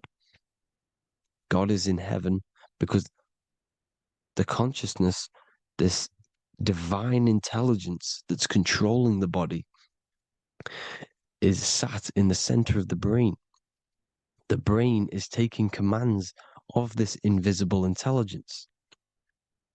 When you close your eyes, you can feel your awareness, your consciousness, your intelligence is all in the brain. Your awareness is not in the feet, the heart, the legs, the arms. It's all in the center of the brain. Now, if you meditate deeply, you will find that you are beyond the mind. You are the being observing the thoughts. You are the soul observing the thoughts. Now, with this being said, you are the consciousness experiencing the program being ran by the central nervous system in the brain, because you're not seeing into the external world. It's an image, it's a simulated image produced by the brain and the central nervous system. You do not experience the external world. You do not feel the external world. You feel electrical impulses on your nervous system. Your nervous system is decoding what you are feeling. So the only thing that you truly feel is the electrical impulses on your nervous system. This is why the nervous system is the tree of knowledge of good and evil, because it gives your invisible intelligence, your mind, the knowledge of good and evil. It can detect good things, it can detect bad things. If it's hot, if it's warm, if I need to go, the nervous system is doing this. It is the tree of knowledge of good and evil. Okay? Now this universal intelligence is symbolized as the single eye. Okay? Matthew 18:9. It is better for you to enter life with one eye than to have two eyes and to be thrown into the fire of hell. What does this mean? It's symbolic, it's metaphorical, people. It is metaphoric. Your universal intelligence is the single eye, the one eye. It's the balance between the two poles, between the left and the right, the good and the evil. It knows the right thing to do all the time. This is our inner guide. The inner self is the inner guide. And when you are operating your life off duality, using your two eyes, you'll be thrown into the fire of hell, lower states of consciousness. Because you're split. You need to live in oneness, even, balance. Matthew 6:22, the light of the body is the eye. The light of the whole body is the eye. You are a light being. Human. Hue means an attribute of a color. Man is the word manifested. We are light manifested into physical form. Depending on your vibration is depending on what color that you are vibrating on, which is a hue, a human. If therefore thine eye be single, thy whole body should be full of light. Again, it's talking about the single eye, oneness, completeness. When you balance the hemispheres of the brain, we'll go over that later. But anyways, the body is the earth. This is what we need to understand, people. The body is running the simulation, the program that our consciousness is experiencing. So when we leave the body, during death and astral projection, we leave the earth. This is how it works. The body is the vehicle for the earth, for this realm. Everything exists within our mind. You have the soul, mind, and body. The soul is the observer, the watcher, the true being. This is why she has many different heads, because the soul inhabits different bodies. This is the serpent, which means knowledge, which is the mind, wisdom. And this is the body, soul, mind, and body, Brahma, Vishnu, Shiva. The mind is the bridge between the soul and the body. So what do I mean? When you astral project, you are using your mind to project your awareness, your observing consciousness outside of the physical body. The mind is the projector, projecting consciousness. By using your mind, you can project your consciousness outside of the body, which is known as the astral realms, which is known as walking on water. Jesus was never walking on physical water, people. It's metaphorical. Believing the physical body. The water is the ether, which is the veil between the physical and the astral realm. It's a fluid substance. It's on either side. It's physical and astral.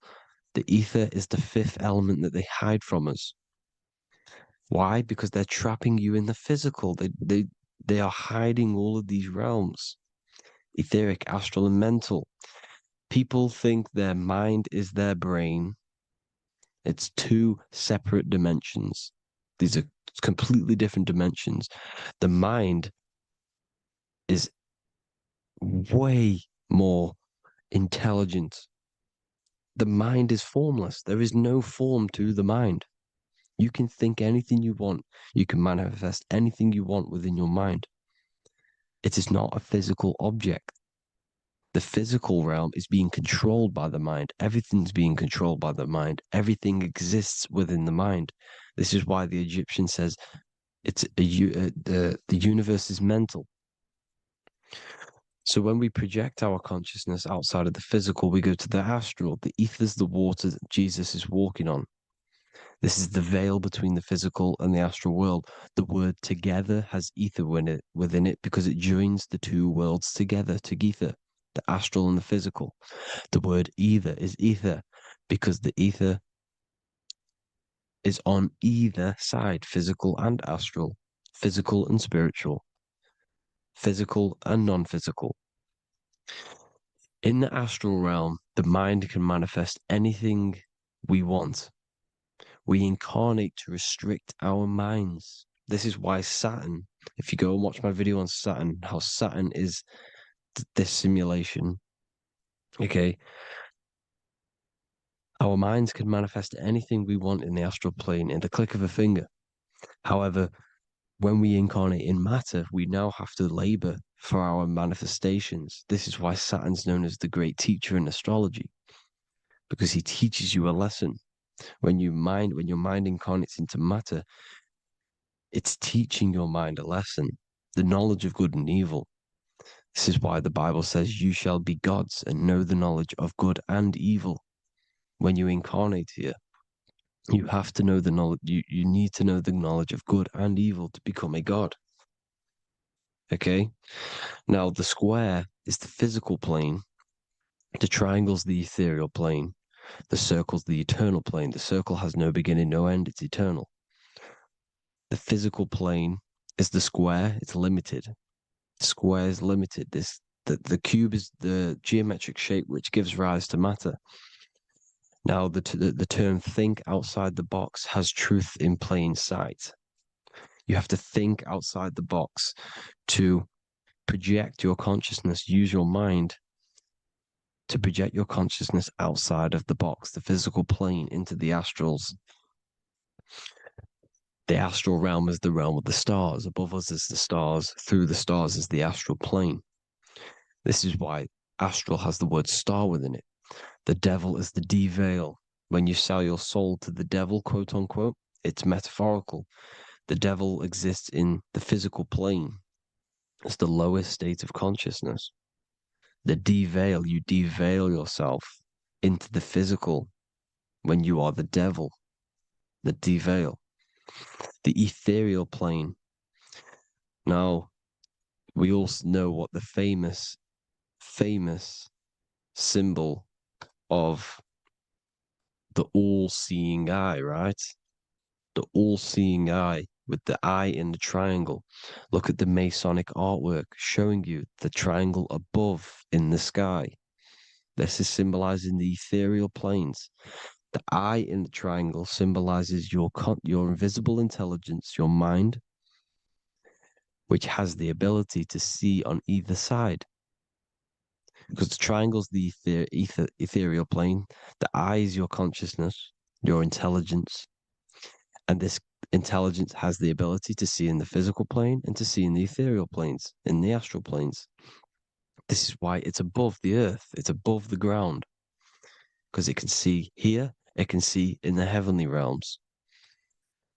Now, the stars are, well, this is known as heaven, the realms of the astral planes. This is some quotes from the Emerald Tablets of Thoth. Out of the darkness ye must rise upwards, one with the light and one with the stars. Man is in process of changing to forms that are not of this world. Grows he in time to the formless, a plane on the cycle above. So there's other worlds. The Bible's telling you there's other worlds, there's other realms. Know ye must become formless before ye are one with the light, the astral light above, which shining through the stars. Not of the earth are ye, earthy, but a child of the infinite cosmic light. You are the invisible intelligence controlling the physical body. The body's not you. It's the vehicle that your soul lands in when your mind projects your consciousness into that realm.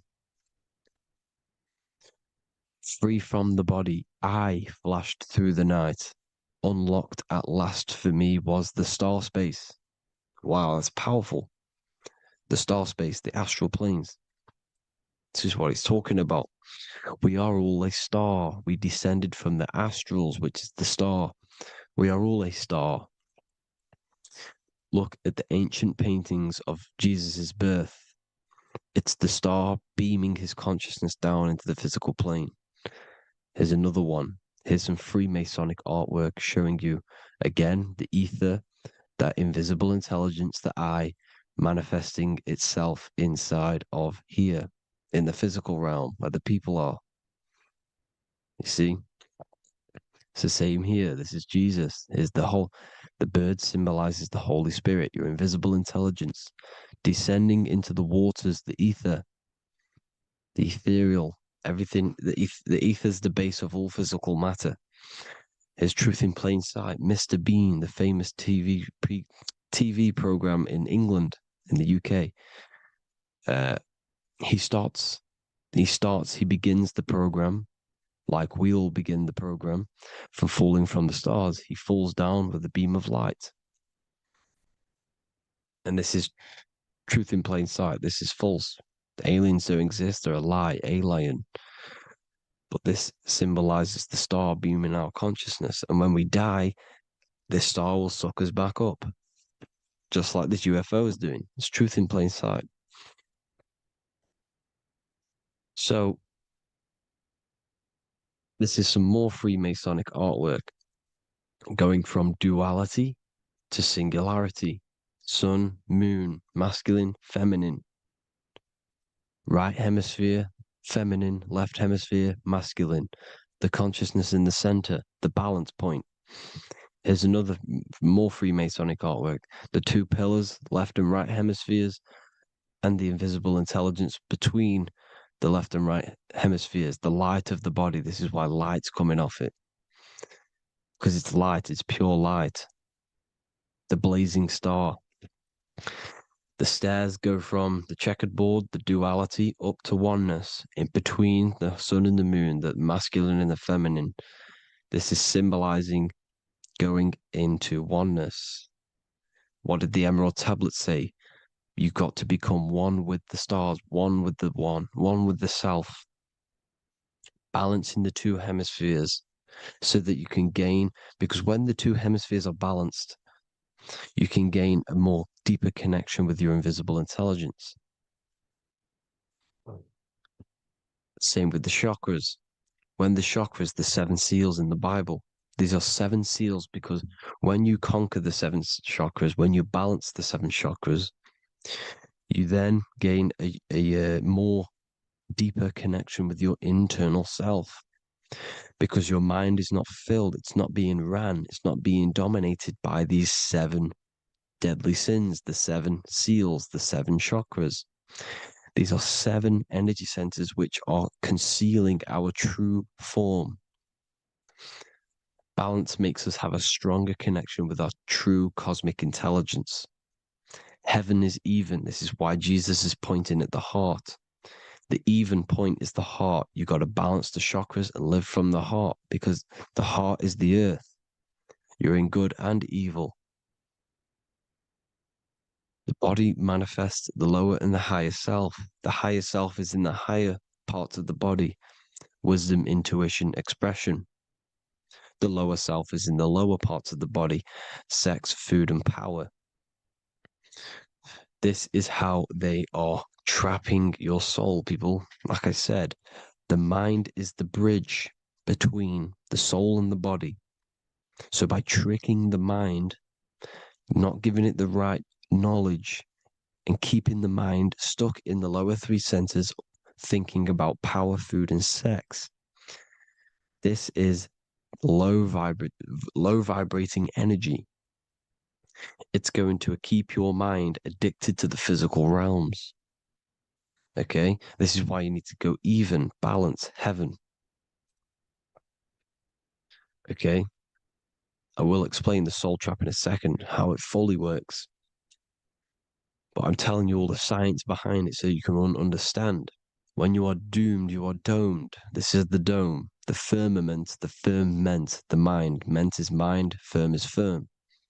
A firm ment is doomed under the firmament.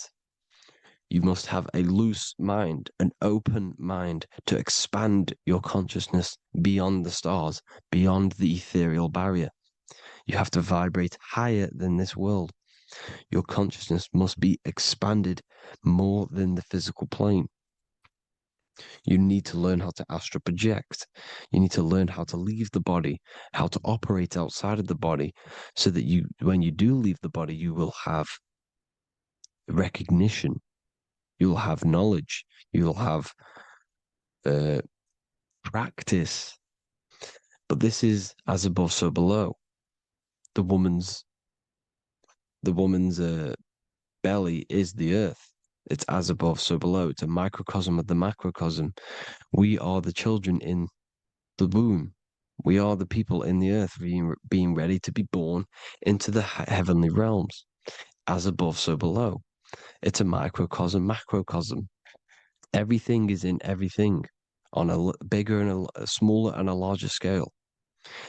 Now, when the baby figures out that there is a world beyond its mother, what happens? The baby starts to move around and tries to get out of the mother. Because once it starts to hear the external world, starts to hear people, it's going to wonder, what's outside of why am I in here? What's outside? So the baby will force its way out of the mother. It's the same with our minds, as above, so below. When our minds figure out that there are other realms beyond this world, we will seek a way out.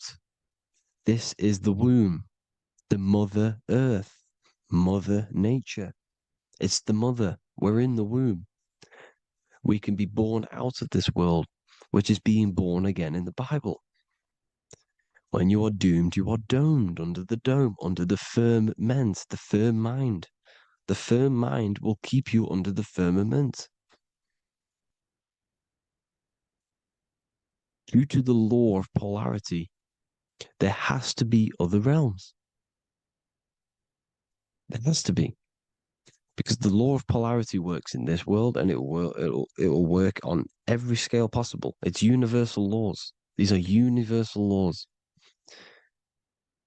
The law of polarity means that there are other realms polarizing this realm.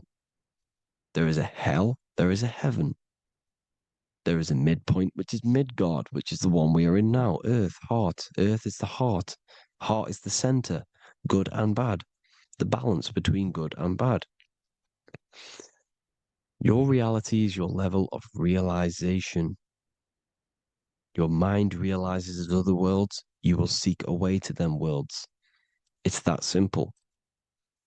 The soul trap is to keep you stuck in this physical body, which is the earth. This body is the earth. It's running the program, like I said at the beginning. It's running the simulation that your consciousness is experiencing. You are an electromagnetic being, and you're hidden in a cage, your rib cage, and you're stuck in cells, a prison cells. Look, you're in cells. We produce electromagnetic energy. Your soul produces this energy. And by trapping your consciousness inside of this physical realm, they harness this energy within the astral realms. They're using you to manifest demons, because your mind creates demons through emotions and mental thought energy, which is a whole nother video. I can make a video on that. You're manifesting everything for them because they're trying to create a hive mind. This is why they want everyone to believe in one belief system, one government, one belief system, one religion, because they're creating a hive mind. This hive mind will manifest and be summoned within the astral planes, because the mind manifests the astral plane. The astral plane is the realm of imagination. The mental plane is the realm of just thought alone. The etheric plane is the energy. The physical plane is the matter. So all of our minds together are manifesting these demons within these subconscious realms, the astral. Now, how are they keeping you stuck to this realm? Well, when you die and you're stuck in your lower three chakras, okay, when your mind and soul detaches from the body, which is the earth, when you leave the earth, you're still going to have these mental addictions to the food, the sex, the materialism, the phone, the cigarettes, everything. This is why they get you addicted to everything possible. The TikTok, the YouTube, they get you addicted to as many things possible. Because when your mind is addicted to these things, and when this mind leaves the physical body, you're still gonna have these addictions. Okay? You're still gonna have these thoughts. And you will be manifested into the lower astral realms because you're thinking materialistic, you're thinking negative, because your level of realization was your reality. You were manifesting hell on the earth. When you leave the body, you're going to manifest hell in the astral planes, which means you'll be vibrating on the very low, which will put you in the lower astral realms.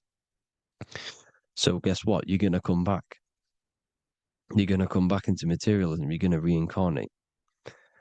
Because you haven't prepared for life after death. You must detach from the external world. Okay? Moon is mind. The sun is the soul. The earth is the body. The moon is the mind. This is why we say lunatic. In your mind, you have a specific mood. Moon. Money, M-O-N, is the moon. Money exists in the mind. They get you addicted to the money. The Bible's telling you this.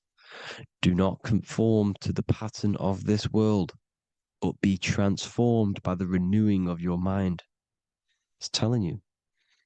Of this world, but be transformed by the renewing of your mind. Who knew that the Bible was this deep?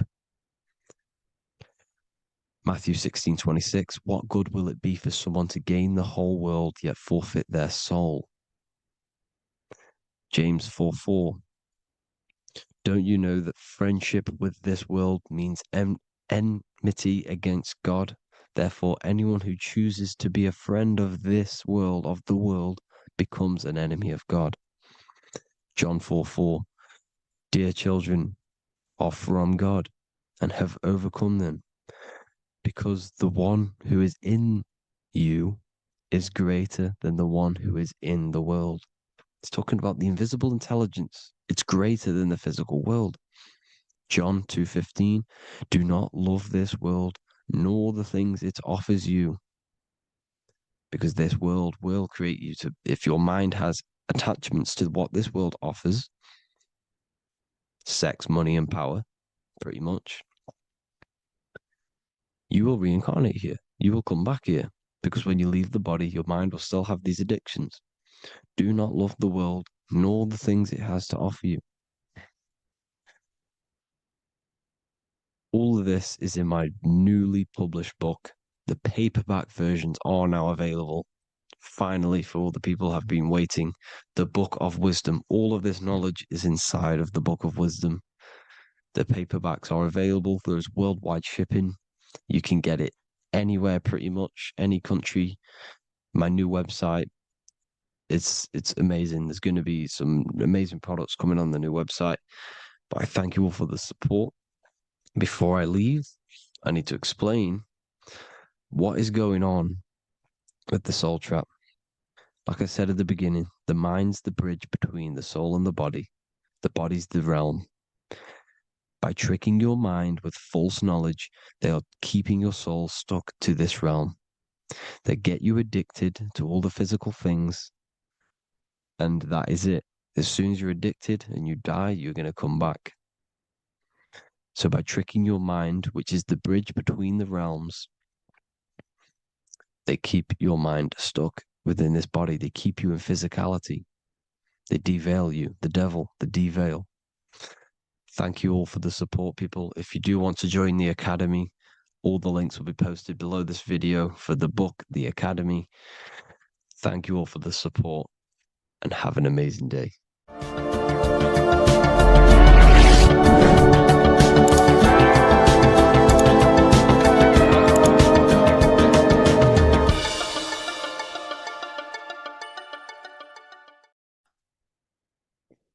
this video, you're going to learn exactly what Christ consciousness truly is and how to cultivate this into your life so you can live a better life, create the things that benefit yourself and humanity, and ultimately to bring heaven on earth. This is the true way. If you're familiar with my work, you know that, I'm pretty much obsessed with symbolism. Symbolism is such a massive topic, and it unlocks profound ancient wisdom that is hidden behind these layers of symbolism of the ancient paintings, symbols, and texts.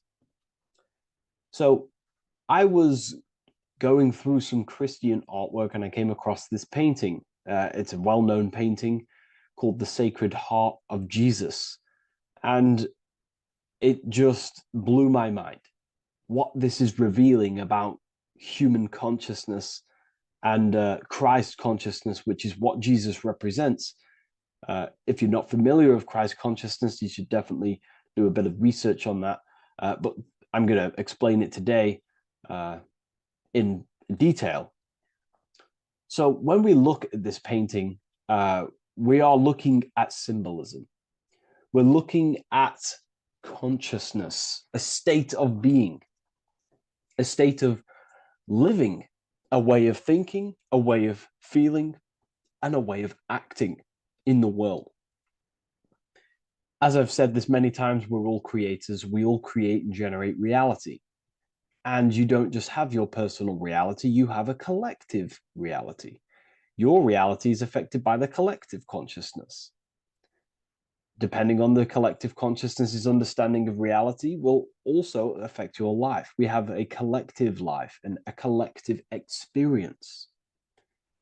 So Jesus in this depiction here is in a way showing us instructions to reach Christ consciousness, whether you see it yet or not. But I'm going to decode this for you. And your mind might be blown after watching this. Okay, so so what is the meaning of Christ consciousness? What's the whole purpose of this? Very simple. Like I mentioned before, we have a collective experience on this world. And Christ consciousness is the natural consciousness that we all need to be functioning on to generate peace, love, and unity on the earth in this experience we call life. That's what Christ consciousness truly is.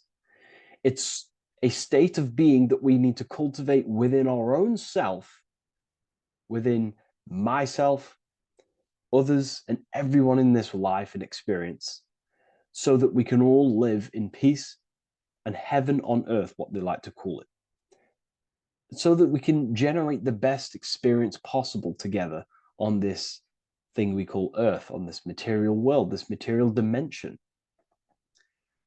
The material dimension is simply just a physical dimension of thought. It's a physical outcome of thought, but that's a whole other lecture. So please leave a like, leave a comment if you have any topics to talk about that you wish for me to cover, and definitely leave a subscribe if you like my content and channel. So to go deeper into this, right, we've explained what Christ consciousness is and what it actually, will do to the earth and what it will do to reality in our collective experience. And it's also representing a profound understanding of self, a deep understanding of the true nature of self, the true source of self, what the self is, pure consciousness, pure God. We are all Jesus. Jesus is you, a physical manifestation of the divine made manifested physically. A physical manifestation of consciousness, okay, of spirit descended into matter. However, Jesus is a symbol that should not be worshipped, but something that we need to cultivate, maybe look up to, and cultivate within our own mind and hearts and actions. So he is someone that we should embody into our own very own being. We need to reach a level of intellect, the mind, a level of emotional understanding, and ultimately this creates Christ consciousness. Okay, and now I know that was very, very vague what I just said, but I'm going to explain it a bit more. I don't want to give it fully away yet because you need some more information, more keys. So let's observe the top end of this painting. Jesus with this circular light emanating around his head is symbolic of the mind, of our thinking aspects of consciousness, the way we generate thoughts, ideas. The mind is also good at also ruling communication.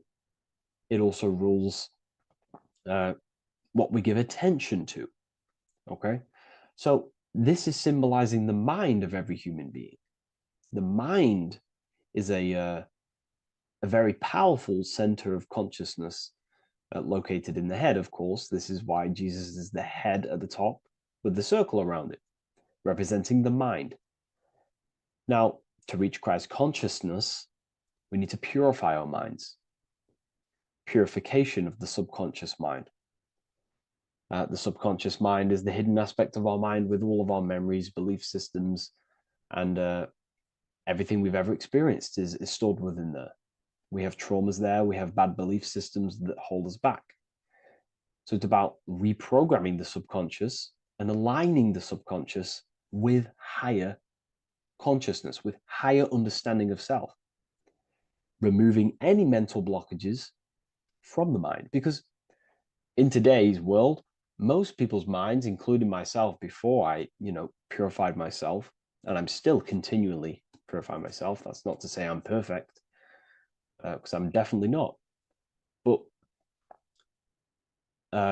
what I was saying was purifying the mind so we can have a powerful mind. Because like I was saying, most people's minds are not their own friend. They let their mind control them. They let their thoughts create negative influence on them, negative emotions. They let their mind destroy their confidence, destroy themselves. We do not want a mind like this. We need a mind that is our best friend, that receives powerful thoughts, that gives someone power. We do not want our mind taking away our power. Okay, so in this specific image here of Jesus, this represents a light mind, a powerful mind, enlightenment. The word enlightenment means light and ment coming from mental or mind, light in the ment. This means a powerful mind. Light is also symbolic of knowledge, information. When someone's very intelligent, you call them a bright person. It's a bright mind. It's knowledge of self. So the mind is conscious of self. That's another thing. We need to be conscious. A lot of people are not conscious, including myself before I did this, before I woke up. Most people are not conscious of their actions. They're not conscious when they're actually awake in the day. They do things unknowingly. Are we conscious of our thoughts, emotions, and actions, what we're giving attention to in our mind? Because ultimately this shapes our experience. There's a great quote, I think it's Julius Caesar or one of the Roman emperors, who says the quality of your life is dependent on the quality of your thoughts. Something along them lines. I don't know if I'm 100% correct there, but it's very true. Our thoughts dictate our happiness. So to cultivate Christ consciousness, we need to be conscious of our actions, conscious of our thoughts that we're giving attention to. There is a level of mastery that we can achieve within ourselves where we become conscious of every single thought that enters our mind. That sounds easy, but it's definitely not. But that's a high level of mastery that we can achieve and cultivate within ourselves. So we're looking at a powerful mind here from Jesus, a powerful mind, a purified mind. And we purify the mind through, affirmations, meditations, ritual work.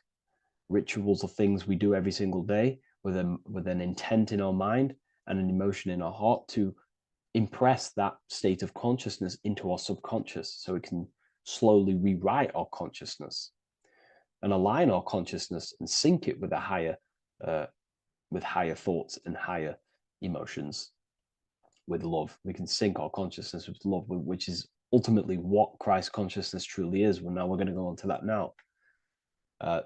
So we've gone over the mind. Now we go over the heart. Now notice before we go into the heart, Jesus is revealing. He's revealing, he's pulling back the robe, symbolizing opening the heart, revealing the heart, revealing the soul, the light of the heart.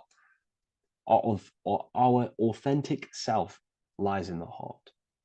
Our pure intentions, our love, our soul needs to be shining through our heart. And our soul is unconditional love. Now, that's not to say that we can get corrupted hearts. We surely can have corrupted hearts, for sure. We can love sick and twisted things, and that's evident in today's world. People love killing people. People love hurting people, manipulating people. People love power. Now, that's obviously an inversion of natural, the natural state of consciousness for humans. When we're born with a natural state of love, of unconditional love for the self, for everyone else, for animals, insects, the earth. We love everything as a child. And not only do we love everything, we actually act upon this. As a child, we do not act on anything we know is not good. And I'm talking early stages of being a child, before we're indoctrinated, before the mind and heart become corrupted. We are pure. This is symbolizing this. Light represents also purification and truth, because when you shine light on something, it's the truth. You see it. You shine it through the darkness. It reveals. So light, this is symbolizing revealing the light of the soul, of love consciousness, holding love in the heart, true love, not love for sick and twisted things, but true love for the self, the body, and for everyone else and all things.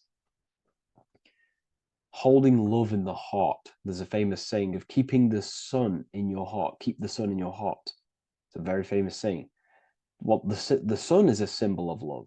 What does the sun do? It gives abundantly. All it does is give light, give energy, power, light to the earth, and everything is feeding off this source. The sun expects nothing back. It just abundantly gives. It's a symbol of love. This is the love principle of creation. Now, the heart is also governing our actions.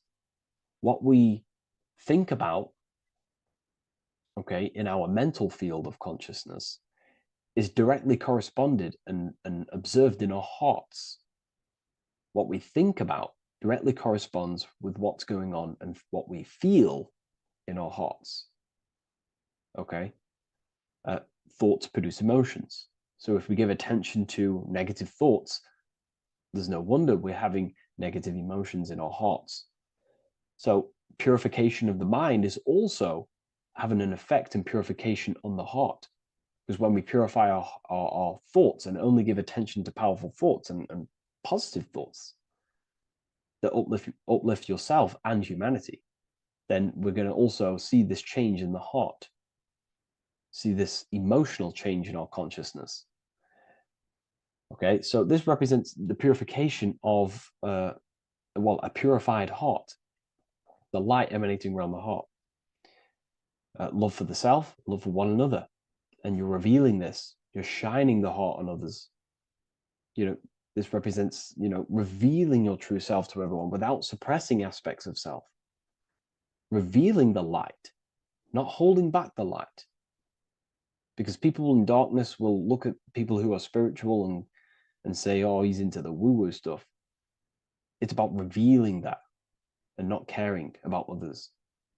Because when you shine a light, you're also planting seeds in other people.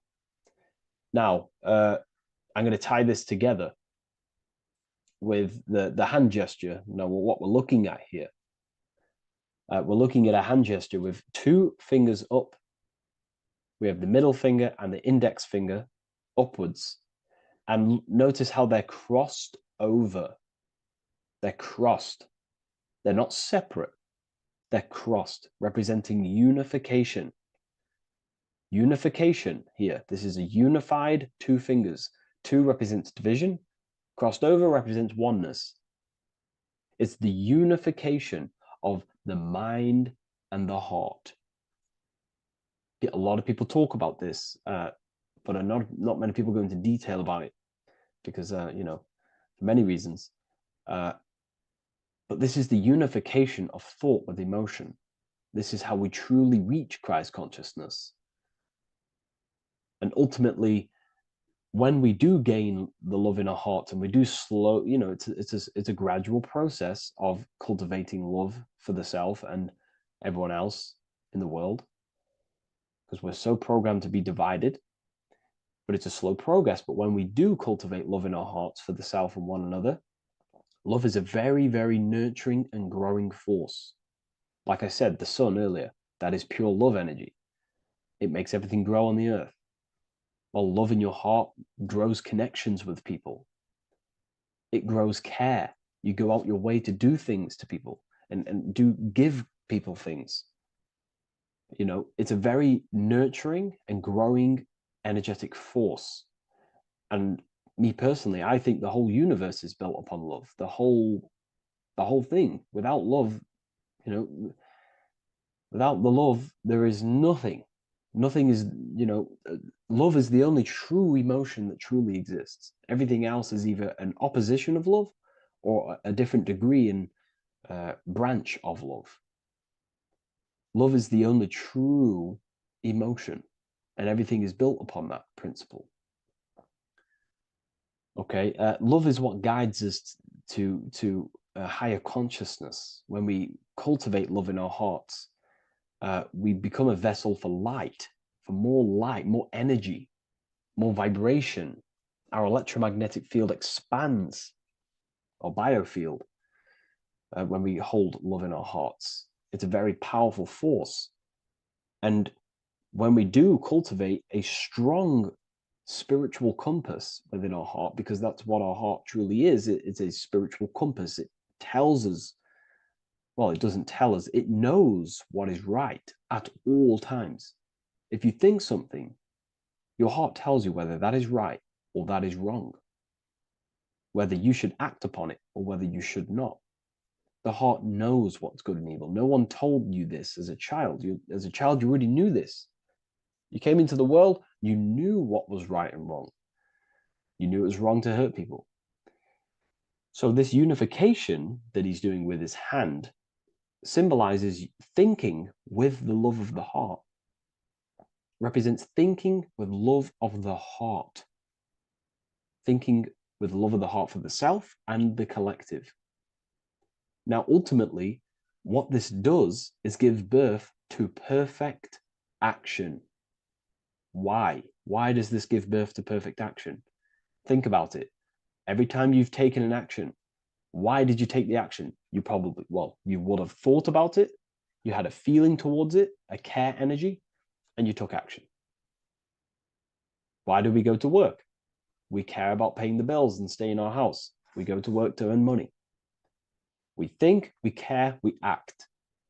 Everything you see in front of your reality, on the screen that you're seeing right now, you've called your eyes. Everything is in front of you because you care. It's the heart energy that leads the body. Okay? And that's even present in the body. Have a look at the body. We have the head, thought, then emotion, then our feet is at the bottom, and our feet take action. Thought, emotion, action. Thought, emotion, action. So even the body is basically a blueprint of how creation is manifested. So we receive thoughts from the divine planes, from the higher planes of consciousness. We receive them. That's another thing that I missed. If we purify our minds, we're basically attuning our mind to a higher part of the mental plane, and we will receive higher thoughts. We will receive thoughts that are more genius, what we like to call today, or better quality thoughts. We receive good ideas. when we attune our mind to a higher consciousness. Okay, so we are like a radio. We receive thoughts based on what our mind is set to. That's why we call it a mindset. So, like I was saying, we receive thoughts through the head. We feel the emotion, then our feet take action. Thought, emotion, action. So the body's a blueprint of creation. It's beautiful when you really notice this. So this unification is about thinking with the love of the heart, which gives birth to perfect action in the world. And this is the state that we need to cultivate within myself and everyone in the world, so we can give birth to heaven on earth through action. Because ultimately the world is molded through action, physical action. And them actions are molded from thoughts and emotions. Now,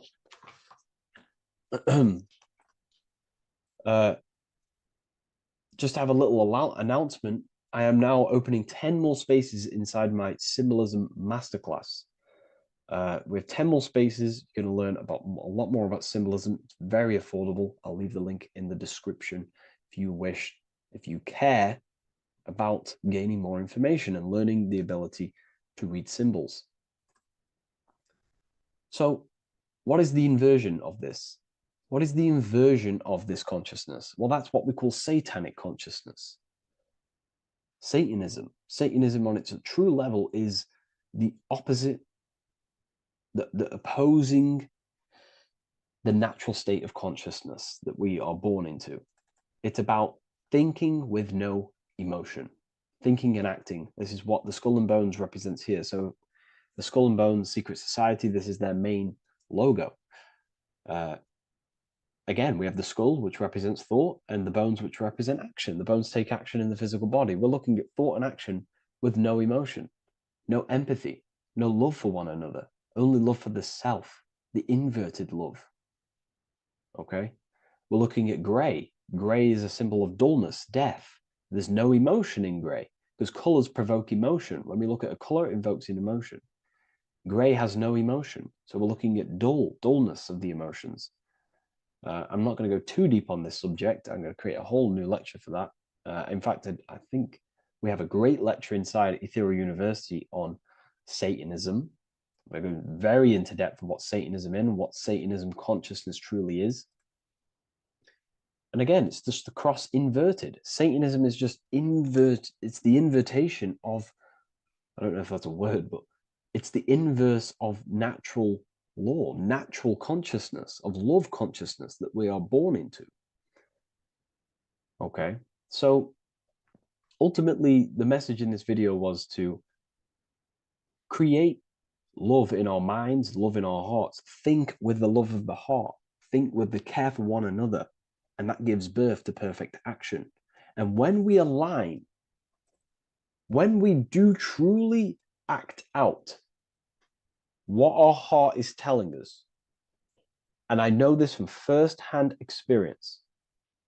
This is what happened to me. I woke up, I started to follow my inner guidance. I always took action on it. I was saying yes to it every single time. And it led me, this is, I'm getting goosebumps actually saying this. It led me to where I am. That action, me saying yes to my heart, to that knowingness of goodness within me, was like a domino effect. And that domino effect, every time I did it, it was just opening more and more doors, not physically, but mentally. I was receiving more information. I was receiving more opportunity physically. My work started to explode on social media. Like, when you follow your heart and truly take action on what you know is good, it's like a domino effect that leads you step by step to where you're meant to be. And it's so profound and it's so, beautiful. And I'm telling you this from firsthand experience. This is ultimately how you kind of unlock your purpose in this physical world as well. So not only is it going to create a better world, it's also unlocking your true soul form and soul purpose while you're here. It's very beautiful. So I thank you, everyone. Please leave a like, comment, and share, and subscribe to the channel. And I'll see you all inside Ethereal University if you decide to take your studies to the next level. Take care. By the end of this video, you will understand the 3 expressions of consciousness, how to use them to create the life you truly want. You'll discover the hidden meaning of the word God, the secret power of the number 3, and how consciousness itself is the key to your reality. We have 3 main expressions of consciousness. We think, we feel, and we act. God is 3-fold. It stands for generator, operator, destroyer. The generator is the mind. This is what thinks, generates ideas. This is the beginning of all creation. This is the first expression of consciousness. It is the first form of consciousness, not a physical form, but a spiritual form. Then we have the operator, which is emotion. When we think something, if we have care or any emotion towards it, then we take physical action. The body, the destroyer. We think, we care, we act. Thoughts and emotions are the 2 spiritual forces which merge together and give birth to actions. Think about it. Why are you watching this video? Because you had a care to watch the video. Therefore, the reality in front of you is because you had a thought, you had a care, you took action to express that reality. Everything goes through this 3-fold process. This is why we say, follow your heart, because the body does follow the heart. We think something in the mind, we feel something in the heart, and the body takes action towards it. Everything operates on the care energy of the heart. The body follows the heart. If you do not care about something, then you do not act towards it. It is the care energy that guides our actions in this world. Going back to the generator, the mind is a part of the mental plane, the infinite dimension of infinite information. There is no limitations in the mind. Everything already exists as a piece of information or a thought. This is the beginning of all creation, the spark of creation itself, thought, the mental plane. And our mind exists like a radio, our conscious mind. This is why we call it a mindset. What we set our mind onto through attention, mental attention, whatever we set it on, we receive thoughts that are very similar to what we set it on. The mind is like a radio, and whatever we tune that radio to, we receive that frequency and play that song. So if we purify our minds through ritual work, meditation, and affirmations, the mind can become a temple to receive higher thoughts, higher ideas, and better genius ideas. Going back to operator, this is the Holy Spirit. This is what we care about, our emotion. This is the feminine side of consciousness. Thoughts is masculine, the Father. Emotion is the Holy Spirit, which is feminine. And these 2 create a child, which is Jesus, the Son, which is actions. When thoughts and emotions merge together, you have a physical action, which is a masculine force, which is why it's a son. The Holy Spirit represents a purified heart, love consciousness, holding love in the heart. And when we purify our minds, we have an effect and purify our hearts. And the reason why I say that is because whatever we think in the mind directly corresponds to what we feel in the heart. As above, so below. Thoughts create emotions. If we think something and our heart tells us that is bad, we have a feeling that that is wrong, then we should not take physical action towards it. And if we do take physical action against the feeling of knowing it's bad, then you are going against the spirit. That's what the word Satan means, or Satan. The Hebrew word for Satan is Satan. It means adversary or opposer. You're opposing the Holy Spirit. You're opposing what you know is good. You're taking a sin against the Spirit, against the guidance from your soul, the knowingness of good. So when we do purify our mind, we purify our hearts. And when we cultivate love for the self and one another's in our hearts, we gain the Holy Spirit, which is love consciousness. And when we think in our mind with the love of the heart and we merge our thoughts with love, it gives birth to perfect actions. This is what the true Christ consciousness is. We think with the love of the heart and it gives birth to perfect actions. And if everyone did this in the world, we would live heaven on earth. Everyone would be balanced within themselves and the world as a whole would be balanced. So we need to gain full mastery over these three aspects of our consciousness, over our what we give mental attention to, gaining love for ourselves and the collective in our hearts, and gaining a strong disciplined willpower for our physical actions. And if you can gain full control over these three-step process, you can gain full control over your reality. The number 3 represents this 3 aspects of creation or transformation. This is a transformative process from going invisible to the visible. This is also why Jesus dies in a cave for 3 days. It's all about transforming the self. Transformation is the number 3. Me personally, I think the Holy Spirit has been replaced for the sacred feminine aspect of consciousness. They do not want us connecting to our feminine side of consciousness, because then we will cultivate love in our hearts for the self and one another. And love is the most potent force there is in the whole universe. It is what unifies everything. It nurtures everything. It allows things to grow. Think about it. When you hold love or care for someone, you grow relationships. The sun is the perfect symbol and representation of love energy. The sun gives abundantly, expecting nothing back, and allows everything on the earth to grow. It's a caring, nurturing, feminine force that allows things to grow and unify and come together. In today's world, we mainly have thinking and acting without emotion, without care, without the judge of our hearts. It's all about gaining unity consciousness. We think, we care, true care for one another and the self, and we act. And if you align these 3 forces towards something, your business, whatever you're trying to create, you will fully create that reality, because these are the 3 forces that you can use to generate a reality. You can do ritual work to create care in your heart about something, and then you will take more action towards it. The book I'm using here is the Book of Wisdom, Volume 1. You can get this paperback or PDF on my website. So I hope this video has helped you. Please leave a like, comment, and a subscribe on the channel if you like the content. Let me know what you think about the Holy Spirit and if it is covering up the feminine side of consciousness in the comments section.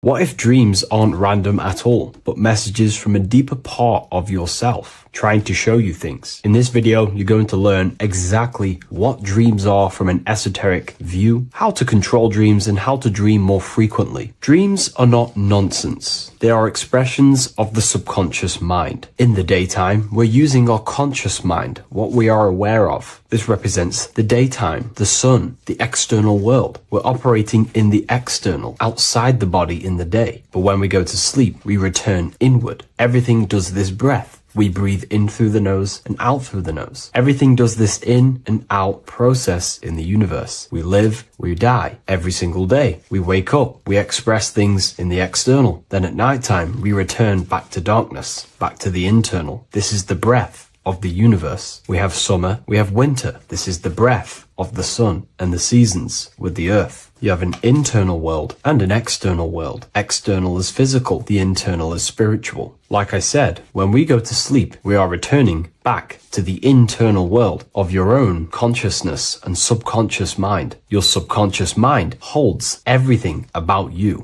your memories, your traumas, everything you've ever learnt, your language, your name, your job, everything you identify with is stored within this vast network of the subconscious mind. It is your own personal consciousness. Therefore, when we dream, we return back to the subconscious mind, and we are in fact thinking, but in a subconscious way. The subconscious does not speak the same language as the conscious mind. The conscious mind uses language, thoughts, and all things that are very logical and very easy to understand. The subconscious is the complete opposite. It is very indirect, metaphorical, and symbolic. The subconscious communicates and works in symbols. Ultimately, symbolism is the language of consciousness. This is why in occultism and esotericism, it is filled with occult symbols. because symbols are used to communicate directly with the consciousness within, the subconscious mind. And the subconscious mind is ultimately connected to the collective consciousness. We are all connected and tapping into the mental plane, where we receive thoughts, ideas, depending on what we attune our mind to. That's why we call it a mindset. But getting back on topic, the subconscious mind is your own personal network. It is like a net, an interconnected web of your thoughts, memories, traumas, emotional blockages, and all the things you identify with and have experienced in your life is stored within this network. It can be seen as a web. One example of the subconscious mind using symbolism is this next story I can tell you. Let's say I was in a very traumatic car crash as a young child. I experienced a lot of emotional trauma in that car, and that deeply impressed my subconscious mind with that trauma of emotion that I felt. Therefore, every time I see a car in my external world, that car is now a symbol that represents the state of consciousness I was feeling in that particular time of the traumatic car crash. The car is a symbol for a state of consciousness within my subconscious mind. Just like when you see a word, that word triggers what you believe that word to be in your subconscious mind. Symbols are the language of the subconsciousness. Therefore, when we dream, we are basically seeing symbols of our own personal subconscious mind. Our higher mind, which is basically our subconscious, the higher version of you that exists beyond your human thinking mind, communicates using symbolism. The higher mind does not speak human thoughts, human language. It speaks the language of symbolism. Therefore, when we dream, every event, every person, everything that happens, and everything you see is your own personal subconscious mind materializing within the plane of the astral plane. This is a dimension that sits just above the physical world that everything is pulled out of. For example, look around you. Everything you see around you was thought, then imagined. Imagination is the astral plane, and this astral plane sits above the physical world. As above, so below.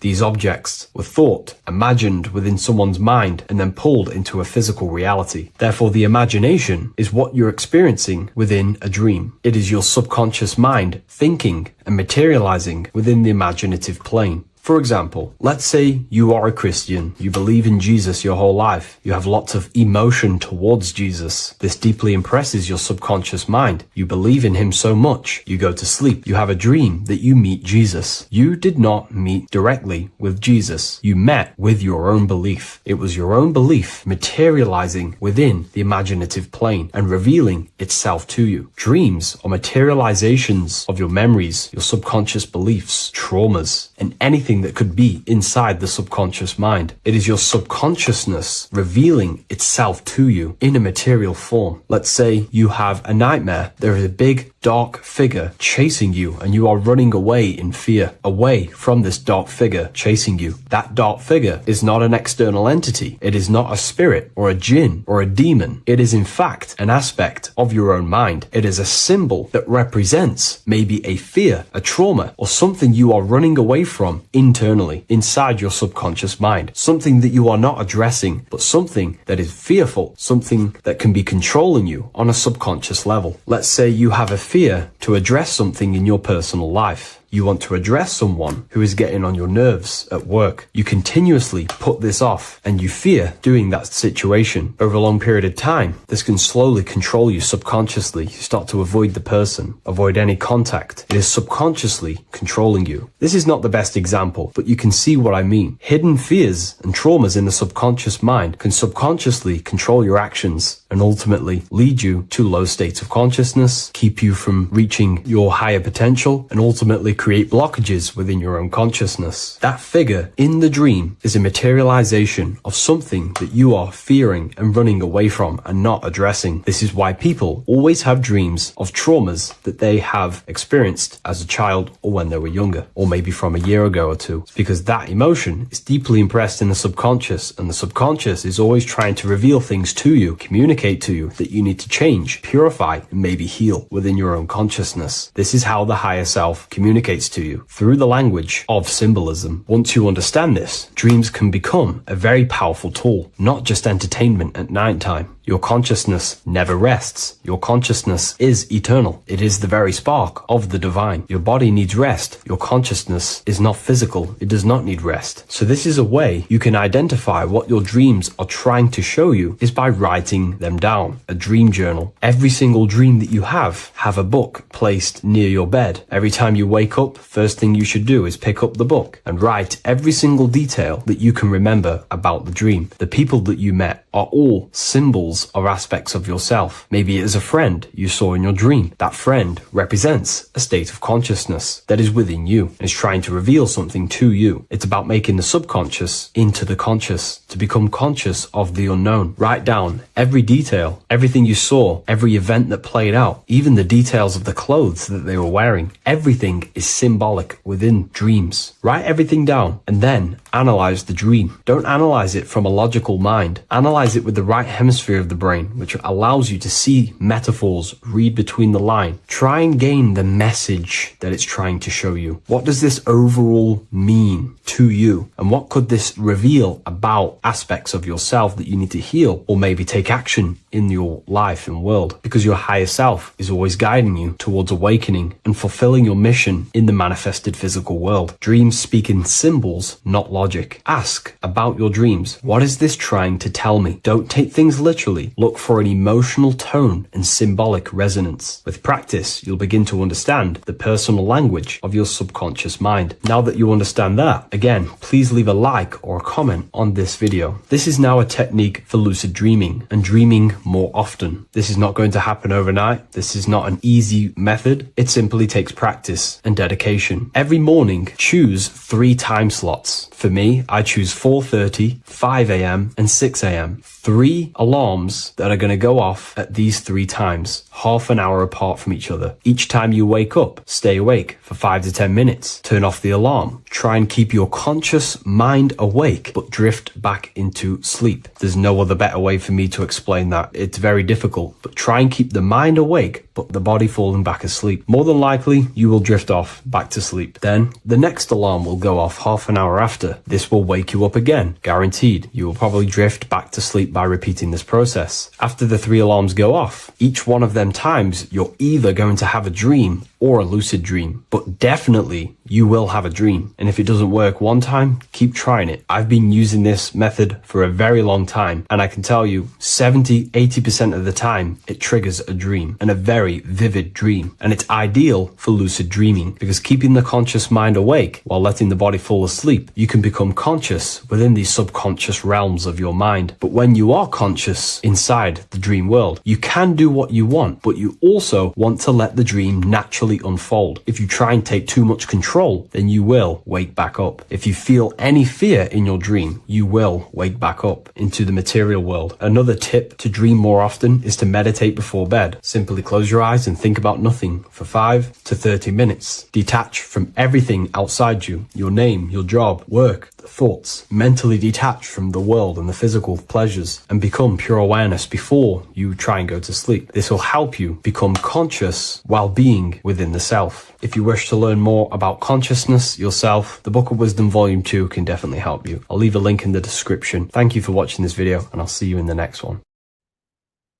You don't just have a physical body. You have a physical, mental, spiritual, and emotional body. Each one of these aspects are a body of its own. Body does not just refer to a physical substance. You have a mental body for thinking, an emotional body for your emotions, a spiritual body for your energy in your astral form, and a physical body to encapsulate all of these. Each 4 of these aspects are essential for the human experience and essential to balance. Now, today we're going to be syncing the 4 aspects of your consciousness with the 4 seasons and the 4 elements and how this ties into the Bible. So we have 4 physical elements. We have 5 elements in total, spirit being the most important, but spirit is pure invisible. We have 4 physical elements. We have air, fire, earth, water. Air and earth, Earth and water are feminine. Air and fire are masculine. Air and fire are active. Water and earth are passive. The air corresponds with the mental body of consciousness. This is where your intellect, this is where your communication, this is where your thoughts, intuition all comes from. This is the mental body of consciousness that allows you to think, allows you to process, figure things out, and have intellect and gain knowledge in the head region.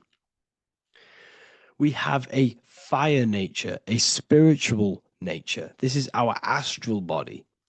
Our astral body is all to do with the subconscious realms, the higher realms of consciousness. This is the body that allows us to be free from the physical body. Our spirit is more of our energy. Our energy. Water is our emotional body. This is what allows us to feel things, that allows us to gain intuitive feelings of conscience. So emotion allows us to understand what is right and what is wrong. When we feel something bad, we know that this is wrong. When we feel something good, we know that we are doing good. Emotions are a creational force that allows us to feel certain things to bring them into existence. Our emotional body is a creational force and should not be reactive, and it should be controlled. Most actions are stemmed from emotions. Actions bring thought into physical existence. Emotions are the driving power. They are what drives your actions. The thought, then the emotion, then the action. Earth is your physical body. This is your physical state that allows you to take mind and emotion into action, into fruition, into physical matter. This is what your physical body allows your consciousness, your soul, to interact with the physical world and bring things into physical existence. The physical body, the physical world, is an outcome and an effect of the thinking mind. All physical substance comes from the thinking mind. The pen, the phone you're holding, the microphone I'm speaking into, all began as a thought in the thinking mind, then it was brought into physical reality. Earth is the most dense. So it goes in this order: body, emotions, spirit, mind. The higher you go up, the more lucid and fluidic it becomes. The lower you go down, the more dense and dull it becomes. Air is the mind, fire is the spirit, water is the emotion, earth is the physical body. So this is why you are a microcosm. You have these four things within you. You contain of these four elements, which correspond to the four bodies of your consciousness, the four bodies of the soul. You are the soul. You are the spirit. So this is why in Theologians 4:17 it says, "Caught up together with them in the clouds to meet the Lord in the air." You don't meet God or the Lord in the physical air, in the clouds. This is clearly a parable. A human being cannot go up to the clouds and meet a mystical man in the clouds. This is obviously a parable, a metaphor. The air is your mind. You must raise your consciousness beyond the body, beyond the emotions, beyond the spirit, and enter in the mind during meditation, turning the mind inward to connect with the Lord. The Lord is the highest aspect of your consciousness, the one that exists beyond the physical body, beyond your emotions, beyond the thought. So you meet the Lord in the air, in the mind. The mind represents the air. This is why in America there's a saying called an airhead. You're an airhead. This means that you are stupid, or you don't think, or you have nothing in your mind. You have nothing in your head. When someone's very stupid, you call them an airhead, because air represents the mind. The air is elevated. The air is invisible. The mind is totally invisible to the human eyes. It is a metaphysical substance. In fact, it's not a substance at all. It's so fluidic, it's everywhere. The mind can be everywhere at all times. It can be anything. Nothing is impossible within the mind. Now, this is synced with the 4 seasons. The 4 seasons represent the 4 aspects of human consciousness, the 4 bodies of your consciousness, the 4 bodies of your soul. The sun is your soul, okay? And the sun travels around 4 seasons. Summer, when the sun is the most hottest point. Autumn, when the sun starts to move away from the hottest point. Things start to die. Then it goes to winter. This is when everything dies. This is when things enter in within itself. This is when darkness occurs. Then spring. This is the reignition of the sun. This is when the sun starts to bring back the warmth back to the summer. You have 4 seasons, which correspond to the 4 bodies of consciousness. Fire is the spirit. This is when you are passionate. This is when you are taking action. This is when you are fiery. The sun is blazing. You're taking action. You're very passionate. You're very spirit. You're in the spirit. Autumn is water, emotion. This is when you start to become very reflecting. This is when you start to feel emotional. Because in autumn, there's lots of water. This represents the emotional body of consciousness. Winter is the mind. This is air. Winter, what happens in winter? Everything enters within itself. The leaves die, the trees die, everything dies and goes within. This is the mind. The mind is the darkness, remember. You close your eyes to enter within the mind. The winter represents meditation. In the winter, what do people do? They stay inside of their house. They research more. They read more books. They become more intellectual. They think more in the winter because we are so we're stuck inside. So we're more reflective. We're thinking more. We're more communicative. We're more intellectual. In the spring, this represents the earth, the body. This is when we start to come out of the mind and we awaken to the body. And things start to grow again. The plants start to grow. The earth is growing again and reborn again. This is the body. This is when you become more active in the spring. And then the summer, back to the summer, we then take action on these thoughts and these thoughts that we gained over the winter. Essentially, this is just a massive cycle. And this is a daily cycle also. The nighttime is the winter. The morning is the spring. The midday is the summer. And the evening time is the autumn. This is a microcosm. We have 4 bodies of consciousness. You are the sun, you are the soul, and the soul has 4 bodies: summer, autumn, winter, spring. Emotion, air, body, spirit. Sorry, emotion, mind, body, spirit. So you are the soul. You are the pure essence of consciousness. The sun is your soul in the heart. And the seasons are inside of you because you are a microcosm. Okay? You are a microcosm. The word sun is son. The Latin word for sun is sol, which is soul or solo, because the sun is solo. It's on its own. You are the soul, and the soul has the 4 different bodies of consciousness. So before we move on any further, if I've blown your mind, please, if you can, leave a like, a comment, a share, and a subscribe. Let me know what videos you want me to make in the future. Please drop a like. It definitely will help me. You are a microcosm of the macrocosm. Man is a miniature universe that goes through its own cycles. The seasons of the summer, winter, spring, and autumn do not occur merely outside of him, but within him as well. The summer is within you. You feel different in the summer. You feel different in the winter. You feel, depending on the body of consciousness, it's your soul's interacting with. So the sun in the sky is your soul inside, and the sun goes through these cycles, which is affecting your bodies of consciousness, because the cycles represent your bodies of consciousness. Now, this ties in with the Bible. This is why we have 4 Gospels.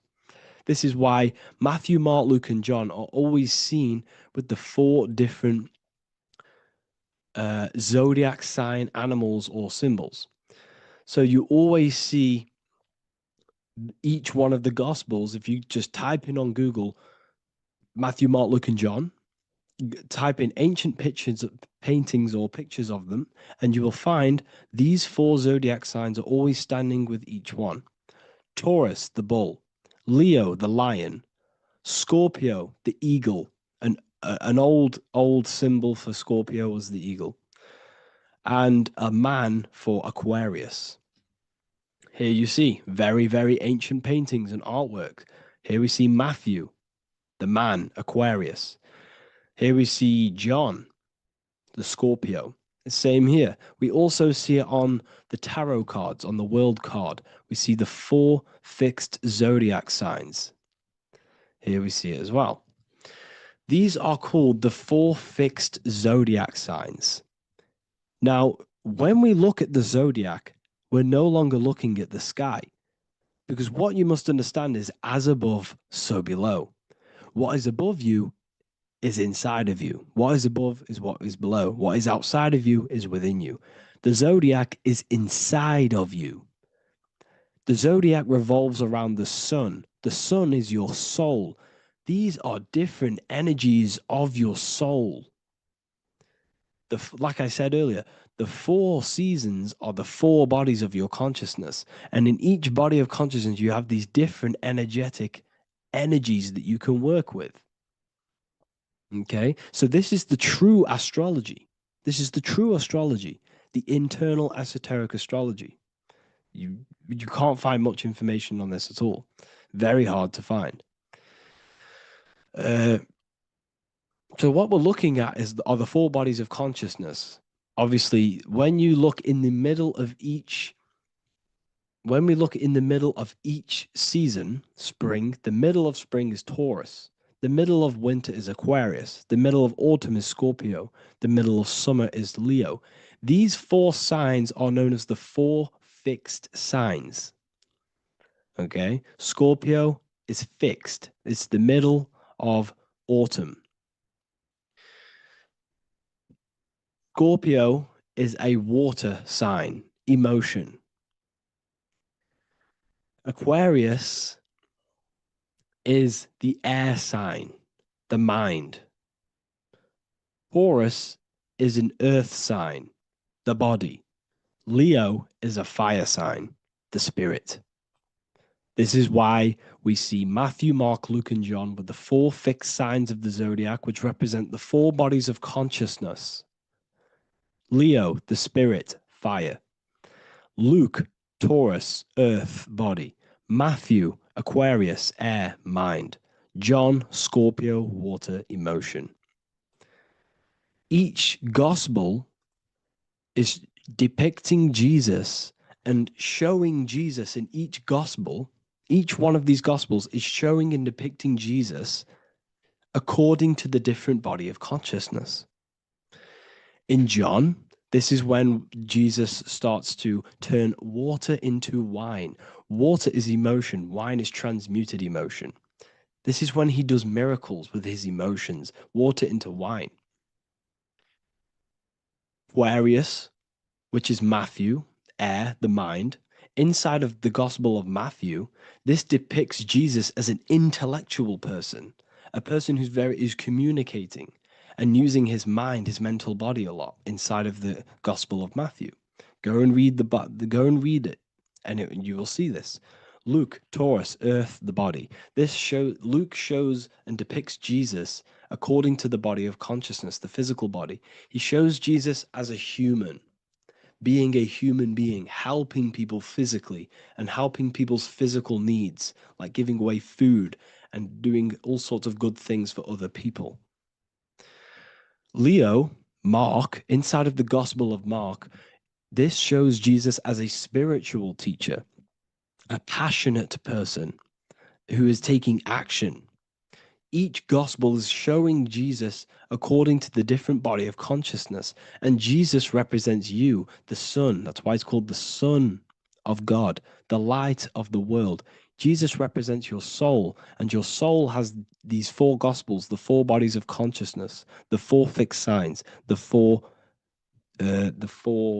elements, and the four seasons. These things all correspond to your consciousness. So this is Leonardo da Vinci showing you the exact same thing. Jesus is the I am, the sun, the soul, in the middle, on his own. Luke, spring, earth, body. There are three people in each group. There are four groups, and there are three people in each group. 1, 2, 3. 1, 2, 3, 1, 2, 3, 1, 2, 3. Fall, winter, summer, spring. These are according to the four bodies of consciousness. Here we see Aries, which rules the head region. He's on the head of the table. Gemini, he's holding up the two hands because Gemini rules the two hands, the two arms. Gemini is the two twins, which is the two arms and two hands, and the two lungs. Here we see the beginning of summer, which is Cancer. You see the big knife here. Cancer, him here, this gray-haired guy, holding a knife for the crab. Cancer, they pinch. You have a knife, symbolizing the crab. Leo, the middle of summer, showing dominance. The sun is very dominant. He's got his elbow on the table, showing dominance. Virgo has no Adam's apple. Cancer here is pointing at this woman's neck, saying there's no Adam's apple. This is Virgo, the virgin, the only woman. Jesus, the sun. This is Libra, the balancing. He's holding his arms out, balanced, showing the balancing of the sun. Because when the sun enters Libra, the sun is balanced between winter and summer. So it's balanced. This is all astrology, but this is internal. Okay. This is Ezekiel's vision. Ezekiel had a vision in the Bible, and he saw the face of a man, the face of a lion, the face of an ox, and the face of an eagle.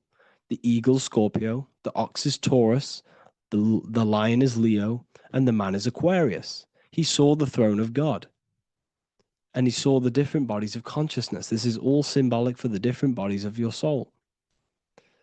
So when we look at the zodiac, we are actually looking at a map and the energies of our soul, and the energies of our bodies, and the energies of our consciousness. This is what we are looking at. Each zodiac is an aspect of our consciousness and an energy that we can work with and that we must purify. Balance and purification is essential. Imagine playing a brand new video game. Let's say a brand new video game came out and you had to play it. What happens when you play that game? You don't know the controls. You cause chaos in that game. You can't really run properly. You can't do anything properly. You're getting destroyed by other people who are playing that game. It's the same with your physical body. When you are born, you must learn how to play the game. You must learn how to balance the mind, learn how to balance the spirit, the emotions, and the physical body. We must balance and purify each body of our consciousness, which we must look after our physical body with our physical health by eating physical, electrical food like fruits and veg. We must look after our minds by being conscious of what enters our eyes, enters our ears, enters everything. Whatever enters our five senses is affecting our mind, our mental health, our environment, mental. We need to look after our thoughts. Control our thoughts by purifying our thoughts, only positive thoughts.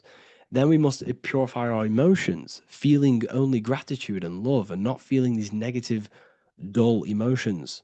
Then we must look after our spiritual body through meditation and looking after our spirit. But remember, when we look after our mind, it all begins in the mind. Each body of consciousness is interlocked with the other. If you have an unhealthy body, you have an unhealthy mind, spirit, and emotions. If you have an unhealthy mind, you have an unhealthy body, spirit, and emotions. If you have an unhealthy emotions, you have an unhealthy spirit, mind, and physical body. They're all interlocked.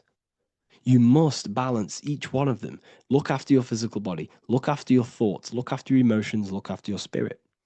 But remember, the mind is the most powerful one. It's mind over matter.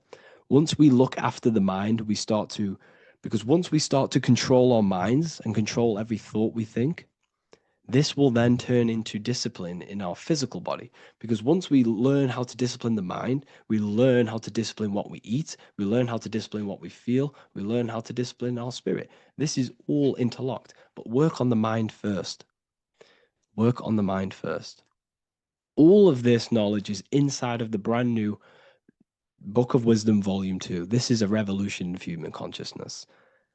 If you've read it, please leave a review down below. If you've read Volume 1, leave a review down below. This is the next revolution. I don't see this information anywhere. This is the next revolution of human consciousness. And of course, if you are serious about this and you truly want to gain enlightenment and join an amazing community where you can connect with me on live calls, lectures, the Manifestation Mastery course, you can gain access to my library of over 45 PDFs plus my books.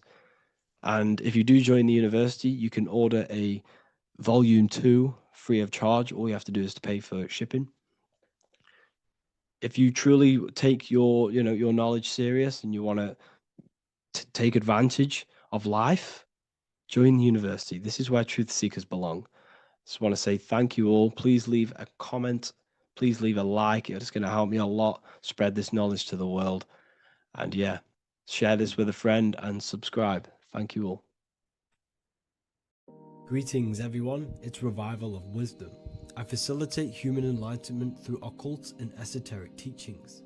I hope this video expands your mind into a new field of thought. In this video, we're going to be discovering the true esoteric meaning of the 7 planetary energies. So let's jump straight into this. In order to fully understand this, you must understand that esoteric teaching is as above, so below, and as within, so without. Our inner world is mirrored into our external material reality. We have a physical voice, which you are hearing right now, and I also have an inner voice, which no one else can hear.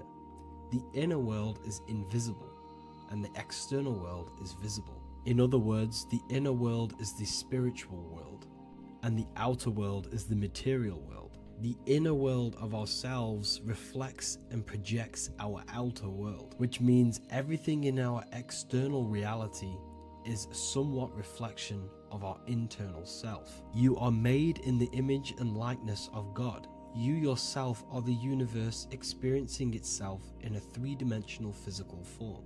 The Newtonian science has programmed you to believe that you are a physical being inside of a physical universe. They did this to limit your mind to only believing there is a physical universe and that you are separate from the universe or God. But you yourself are the divine essence of the universe, experiencing itself in a physical plane, which means everything you see is inside of you, including the stars, the planets, and the elements. As above, so below. As within, so without. An example of this is the 4 physical elements: fire, earth, water, and air. In the external world, these are physical elements. In our internal world, they represent the 4 bodies of consciousness. We have 4 different bodies.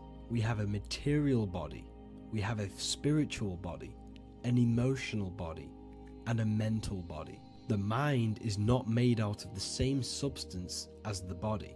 The emotions is not made out of the same substance of the mind and the body. These bodies exist in 4 different dimensions, 4 layers of consciousness. With that being said, the 4 physical elements are inside of us. The earth is our material physical body. Fire represents our spiritual astral light body. Water represents our transformative and emotional body. Air represents the mental body, the communicative and thinking body. This is the teaching as above, so below. If that resonates with you and you can comprehend it, please leave a like and a subscribe to this channel to see more content. And feel free to leave a comment on any video suggestions. Okay, so now we've gone over the 4 physical elements and how they correspond with your inner world of consciousness. This is going to make it easier for you to understand what the planets actually are. The planets are a bit more in-depth and more detailed aspects of our consciousness. The 4 physical elements are generic, but the 7 planets go deeper. They are deeper aspects of ourselves. On a macrocosmic scale, the 7 planets rule the material realm.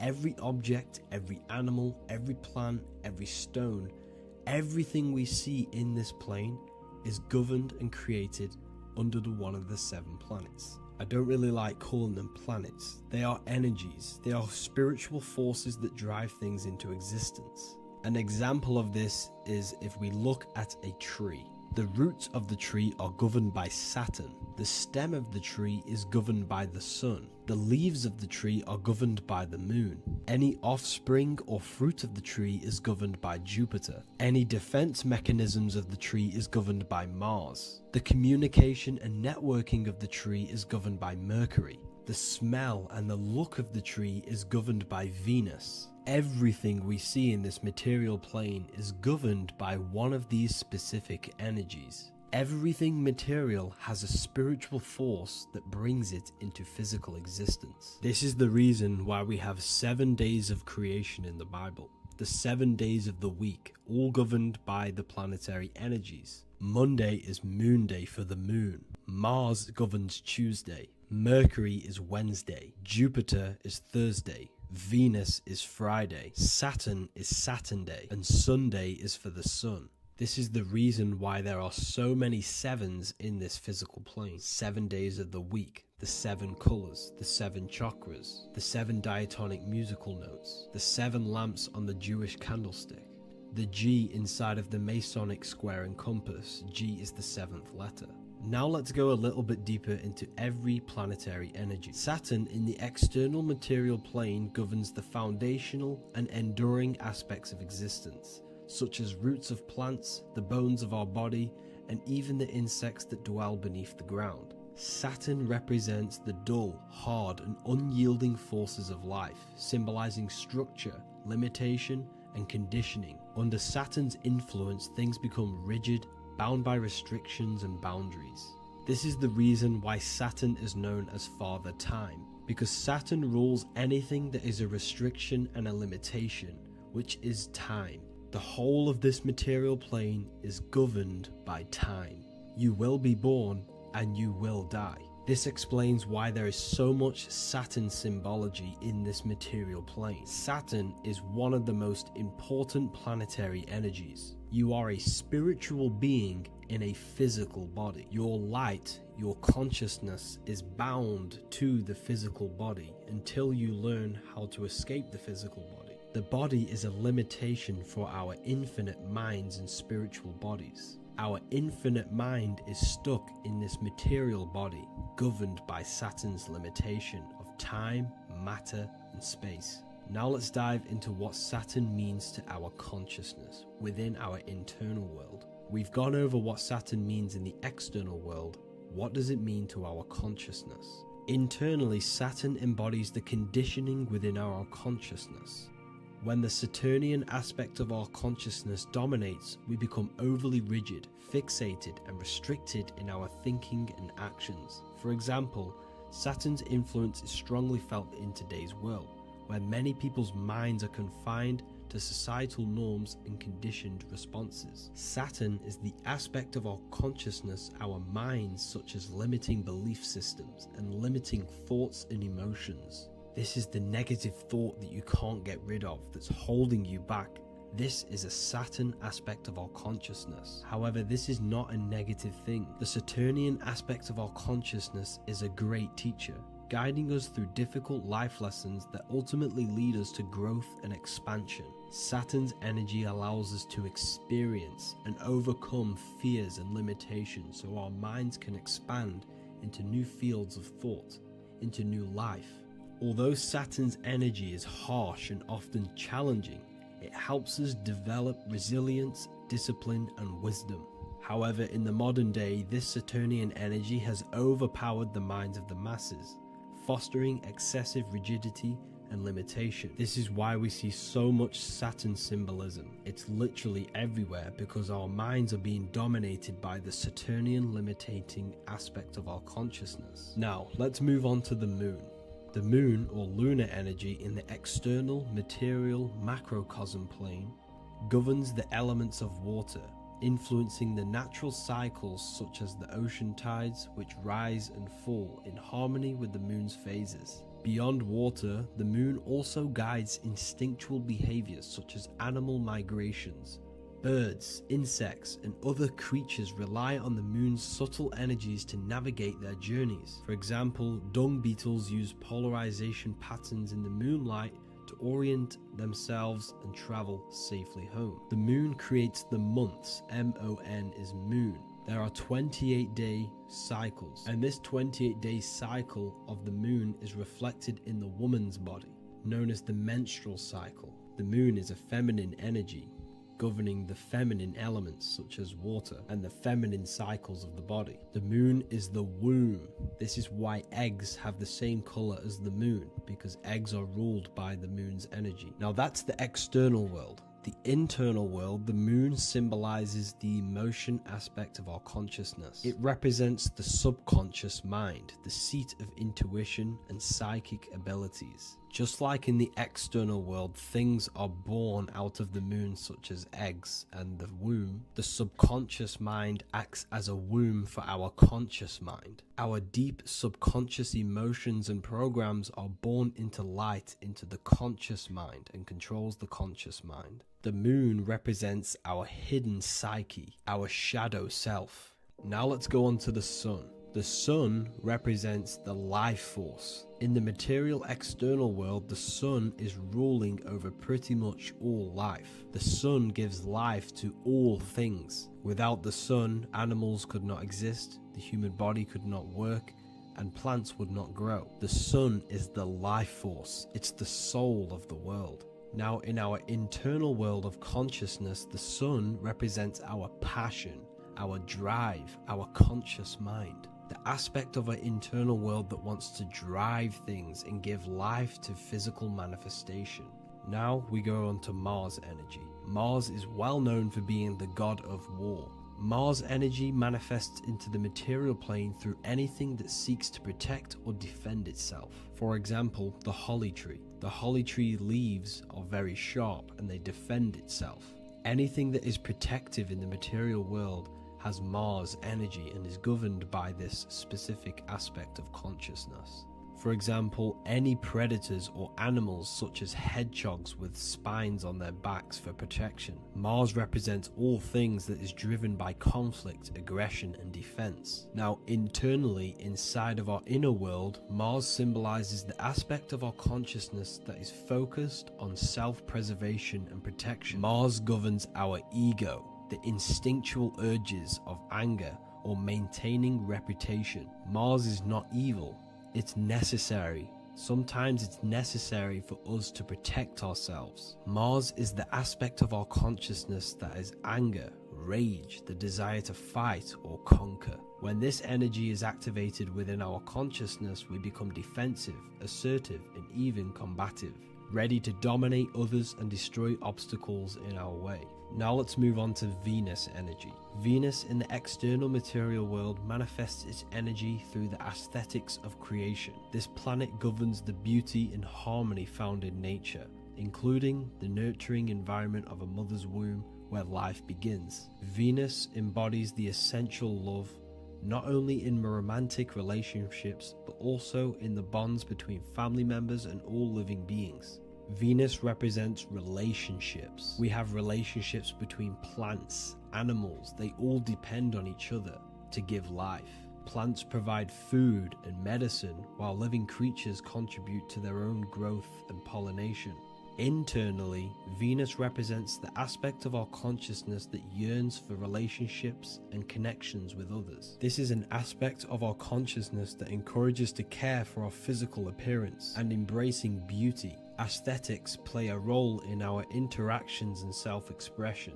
This is why there is a beauty brand called Venus. Now let's move to Jupiter energy. Jupiter in the material plane manifests its energy as forces of fortune, abundance, and wealth. This energy manifests itself as plants, as fruits that we can consume and eat in abundance. Anything that is nourishing and cultivated by the earth for humanity and animals. Jupiter embodies the giving energy that provides for and sustains life, fostering growth and ensuring that resources are available to all. Its influence is seen in the natural cycles of abundance, where fruits must grow and ripen before they are enjoyed, symbolizing the importance of effort and patience.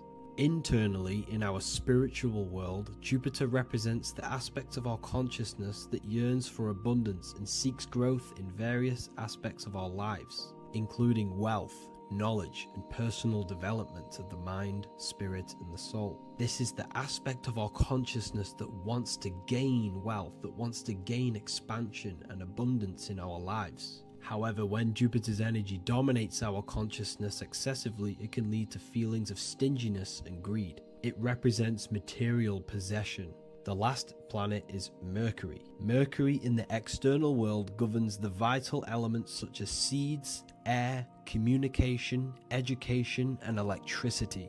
Known as the messenger of the gods, Mercury rules over intellect, communication, and the transmission of knowledge. Mercury's states of consciousness manifests itself in the material plane as the network between trees and plants, how they all communicate together. It represents the intelligence behind all physical things. It's the intelligence behind the seed that allows it to grow into a plant. Mercury's creative energy is manifested in the nervous system of the human body and all living animals. The intricate messenger that transmits signals from the body to the brain and then to the mind.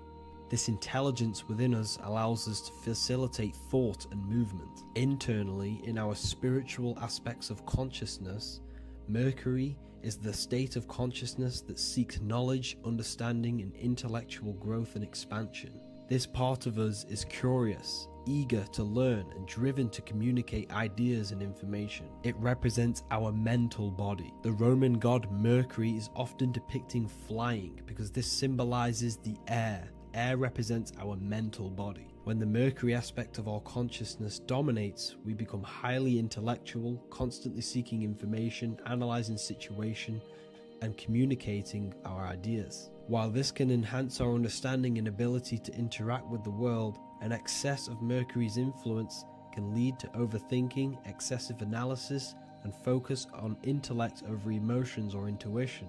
Okay, so they are the 7 planetary energies in the external world and your internal world of consciousness. These energies are manifested in the Roman mythology as human beings. They are depicted as human beings, but this is nothing but symbolism. These gods never existed physically. They represent aspects of our consciousness and spiritual forces that govern the material plane. Every material object, every intelligence, every piece of life in this universe is governed and brought into existence by one of these spiritual forces. Now, I hope this video has expanded your mind into a new realm of thought. Make sure to leave a like, a comment, and subscribe to the channel for more occult and esoteric information. You can read more about this topic and many more occult and esoteric teachings inside of my books, the Book of Wisdom Volume 1 and the Book of Wisdom Volume 2. I honestly advise that not everyone reads these books. These are books which will completely transform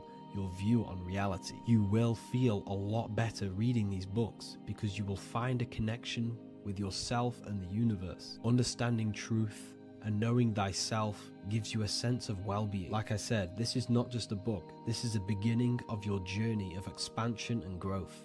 Reading them can be life-changing. Inside my university, I host live calls where you can ask me questions, and you can watch all the pre-recorded live calls. You also gain the ability to manifest your own reality through the Manifestation Mastery course. There is also a library with all of the PDFs that I've read in the past of occultism, symbolism, and esotericism that you can gain access to. There is a whole lecture section where you can watch all of my occult lectures. This is a place of transformation. The price of the university will be going up very soon. If you join now, you will gain a free sexual alchemy course which will teach you how to transmute sexual energy into creativity. I'll leave all the links in the description for the university and also my website where you can get my books. I hope you enjoyed this video. Take care. There's an ancient symbol hidden in plain sight, one that holds the key to transformation, power, and unlocking your true potential. It's been used for centuries by mystics, rulers, and even modern science, but almost no one understands its true meaning. Once you do, it will change the way you see yourself and the world forever. Stay with me, because this could be the key to your own awakening. The symbol of the snake, or the serpent, is a very powerful symbol that refers to something within you, that we all are on this journey. So first of all, we see this symbol in ancient Egypt on the top of the pharaoh's head. We also see this with Buddha, with the snake on top of the Buddha's head and below. We also see this in Rome, with the Roman god Mercury holding the staff with the snake. We see this in Adam and Eve story with the snake tempting Eve. We even see this today on the medical facility. What does this mean? Why is this symbol being used for thousands and thousands and thousands of years? It has a very deep esoteric meaning. We see this in the caduceus staff, and we even see the snake representing the Kundalini. What does the snake actually mean? A lot of people think it represents the Kundalini, which it does. However, there's a deeper interpretation of this symbol, and it goes very far beneath the surface of what the snake actually represents. Okay? So first of all, when looking at symbols, we need to observe what the snake does in nature. The serpent sheds its skin. The serpent shedding its skin is a sacred symbol of an inner transformation. It transforms from its old self to a new self. It sheds layers of itself. As the snake discards its old exterior, it mirrors our own journey of realizing outdated beliefs and patterns, paving the way for a renewed, authentic self on the esoteric path of awakening. Essentially, it represents transformation, but not transformation of our physical bodies, transformation of our inner world. Now, this is where things get a little bit tricky and you may become a little bit confused, but I'm going to make this very clear for you. The snake symbol, or any symbol, can be used for different context. For example, the Kundalini. We see the snake representing the Kundalini. We all know that energy can't be destroyed, only transferred. Like I said, this is a transferring of energy. It's a changing, a transforming, shedding its skin. It represents transformation. Sexual energy is energy, and we can transform the sexual energy into a Kundalini awakening to activate dormant brain cells in our brain and to activate the human light body, which is the spirit. We can cultivate, save, and retain our sexual energy, transmute it up the spine to activate the brain. This is a symbol of transformation, of energy in this context. However, when we go to the emergency services, this does not mean the same thing as the Kundalini. The snake in this context represents transformation of health. When we are picked up by the emergency services, we are looking for a transformation. We are unwell and now we need to transform to well-being. This is why they use this symbol. It represents transformation, especially with the pole and the snake climbing. It's climbing, it's transforming from the bottom to the top, shedding its skin, shedding old layers, transformation. We see this in the Bible with the snake tempting Eve to eat the apple of the tree of knowledge of good and evil. Well, what does this mean? Where's the transformation in this? Well, this is a very hidden one. The transformation takes place in Adam and Eve's consciousness and their mind. They go from a pure, whole state of consciousness from being tempted by the snake. And they eat it and they transform into knowing the good and evil, into the dualistic ways of thinking and the dualistic meaning of this world. Let me rephrase that. They understand the dualism of this world, and they now understand the two good and bad ways of thinking. They know the knowledge of good and evil, of duality. They shifted from a whole state of consciousness into their consciousness being split into good and evil. This represents the journey of every single soul that incarnates into this world, including yourself. When you were a child, you were whole. You had no understanding of good and evil. But as you grew older, you eaten the fruit. You grew to understand the knowledge of good and evil. Your consciousness split from a whole into a separate and divided way of thinking and divided understanding of the world. We suppressed aspects of ourselves to fit in with society norms. And we just limited ourselves with limiting belief systems. We knew the knowledge of good and evil. Our consciousness split from a whole state. This is what Adam and Eve is symbolic of. We see this with the Roman god Mercury, with the snake. Mercury represents intellect, communication. He's always flying in the air, which represents the air, the mind, the intellect. He's holding the snake to represent transformation of the mind. This is what we call mental alchemy, turning base metals into gold, turning the unenlightened aspects of our mind into enlightened ones, turning our negativity into power and control. We see this with Buddha, and Buddha is all to do with transformation of the inner world, transformation of the mind and the soul and the emotions. And it also represents the Kundalini. We see this in ancient Egypt. We always see the snake on the head, representing the place where the third eye is, representing the intellect or the mind, the mind's eye, the third eye, whatever you want to call it. This is the place of the invisible intelligence within us. This is our mind or intellect. And this is the transmutation of the mind. This is why the snake is on the head, representing the transformation of the mind, going from the unenlightened into the enlightened, going from the uncontrolled to the controlled mind, so that we can control the very fabric of reality. I've kind of just given that away. Why is this important? Humans are creators. We're the architects of creation, endowed with the divine power to channel the fourth dimension, which is the imagination, into reality. Each thought and intention is a seed. When nurtured with focus and clarity, transforms the unseen into the tangible experience. This creative process bridges the gap between the ethereal and the material. Humans are creators. It's impossible for you not to create. Whether you're doing this consciously or subconsciously, you've been creating your whole life, turning non-physical thought into physical reality. We are creators. However, the mind cannot create in a state of chaos. The mind cannot create with limiting beliefs. The mind cannot create with thoughts that come and destruct our minds. The mind cannot create consciously and effectively if there are impulses within our mind and we have no control over the mind. So this is where self-transformation comes from within. This is where the snake comes in. The snake represents the transmutation of our mind from the uncontrolled to the controlled.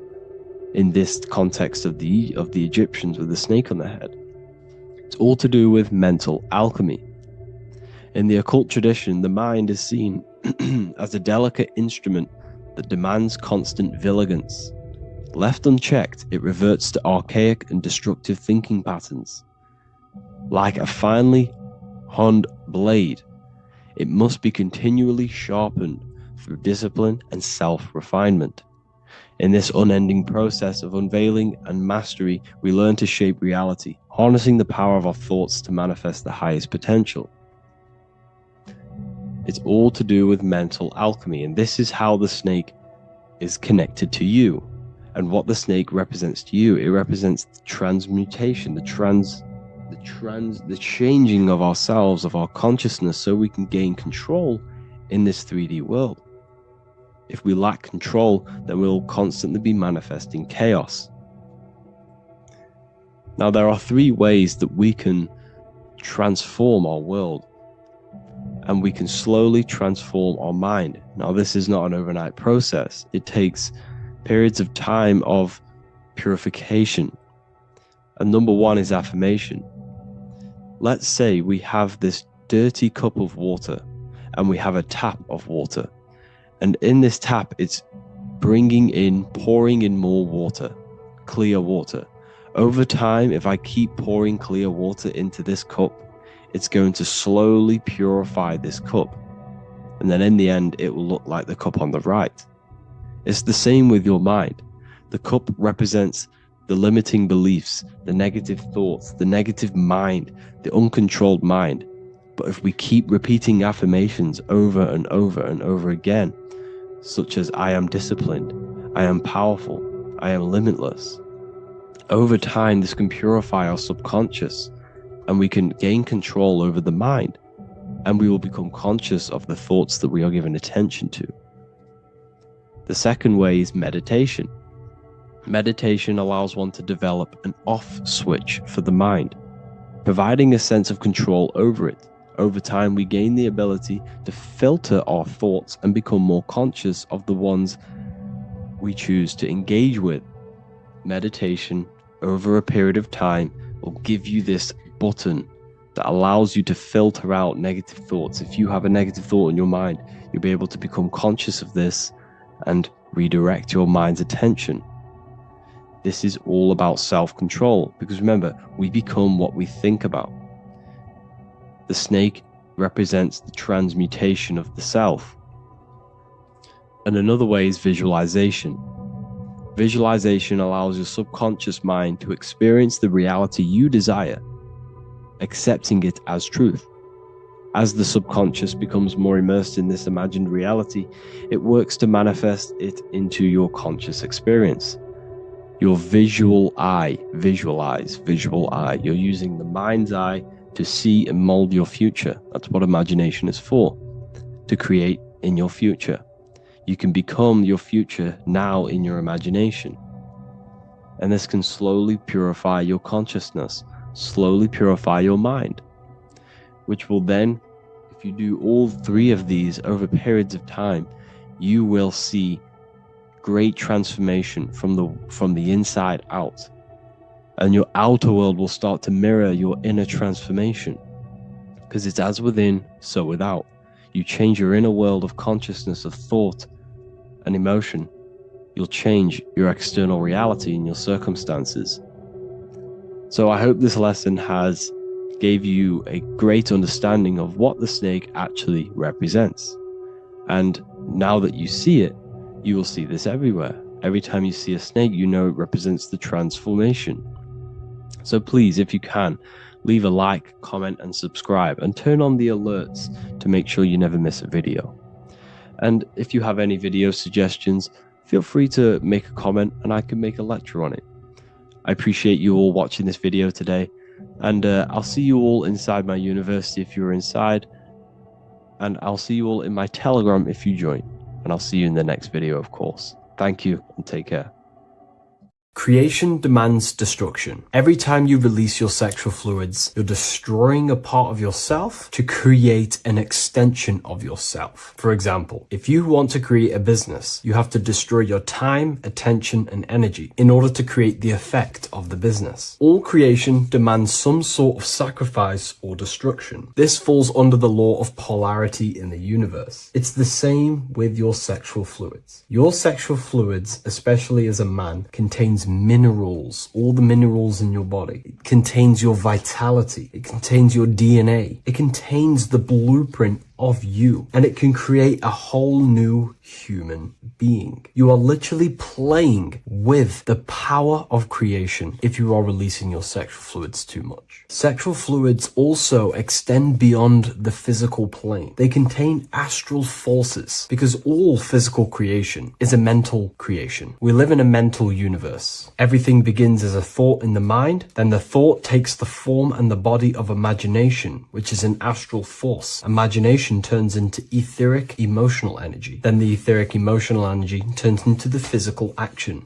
and the physical manifestation. We live in a mental universe. Therefore, these dimensions do not exist separately. They are permeating and mixing in with all. Your physical body has an astral body. Everything physical has astral forces behind it. Semen is known as the astral fluid of the soul. It feeds nerves, the channels of life force and consciousness within the body. And every time you release it, you're destroying a part of your vitality, your brain, your nerves, your energy levels, your creativity, and your DNA to create an extension of you. Therefore, it is a sacred fluid within your body and not something to be played with and to be released too much. Think about it. This is a very creative energy, your sexual fluids. It can create a whole new human being. This is how powerful it actually is. It is the power of creation, and the misuse of this power can destroy your own vitality and your life of your body, because that life you are giving in order to create an extension or a child is the same life you could keep inside of you and not waste to recycle and regenerate the body. Sexual energy has been for thousands of years associated with regenerating the body, longevity of life, and maintaining youth. Not only that, every time you release your sexual energy, it floods the brain with dopamine. Dopamine is the brain's reward system, created within the middle of the brain. It releases every time you've achieved something. However, sex or an orgasm is the most powerful feeling you can feel. It's the most amazing, intense feeling and release of dopamine you can possibly feel as a human. Therefore, if you flood your brain with this high amount of dopamine every single day, you are getting the epitome of human feelings every single day. Therefore, you will become numb to everything else in reality. You won't be able to enjoy the small things in life. And I know this firsthand because I experienced this myself. As soon as I stopped, this is when I started to enjoy the little things in life, seeing family, and I actually gained more energy, more ideas. We'll get into this a bit later. It is a creative energy. It creates a whole new human being. Therefore, if we maintain this energy, we can maintain our creative power within us, because that's what we are. We are all creative beings, moving energy from higher dimensions of consciousness, the mind, into lower dimensions of consciousness, the physical world. You hold the power to create. You are not in a world. The world is working through you. You do not possess a life. Life is working through you. You are not in a universe. You are the universe. It's moving through you. There is no past, present, and future. The present moment is you. When we release every single day or frequently throughout the week, like I said, we're triggering the brain's reward system, dopamine, which makes you feel as if you have already achieved something. And if your brain is telling you you have already achieved something by overusing your sexual fluids, then you will not have the motivation to achieve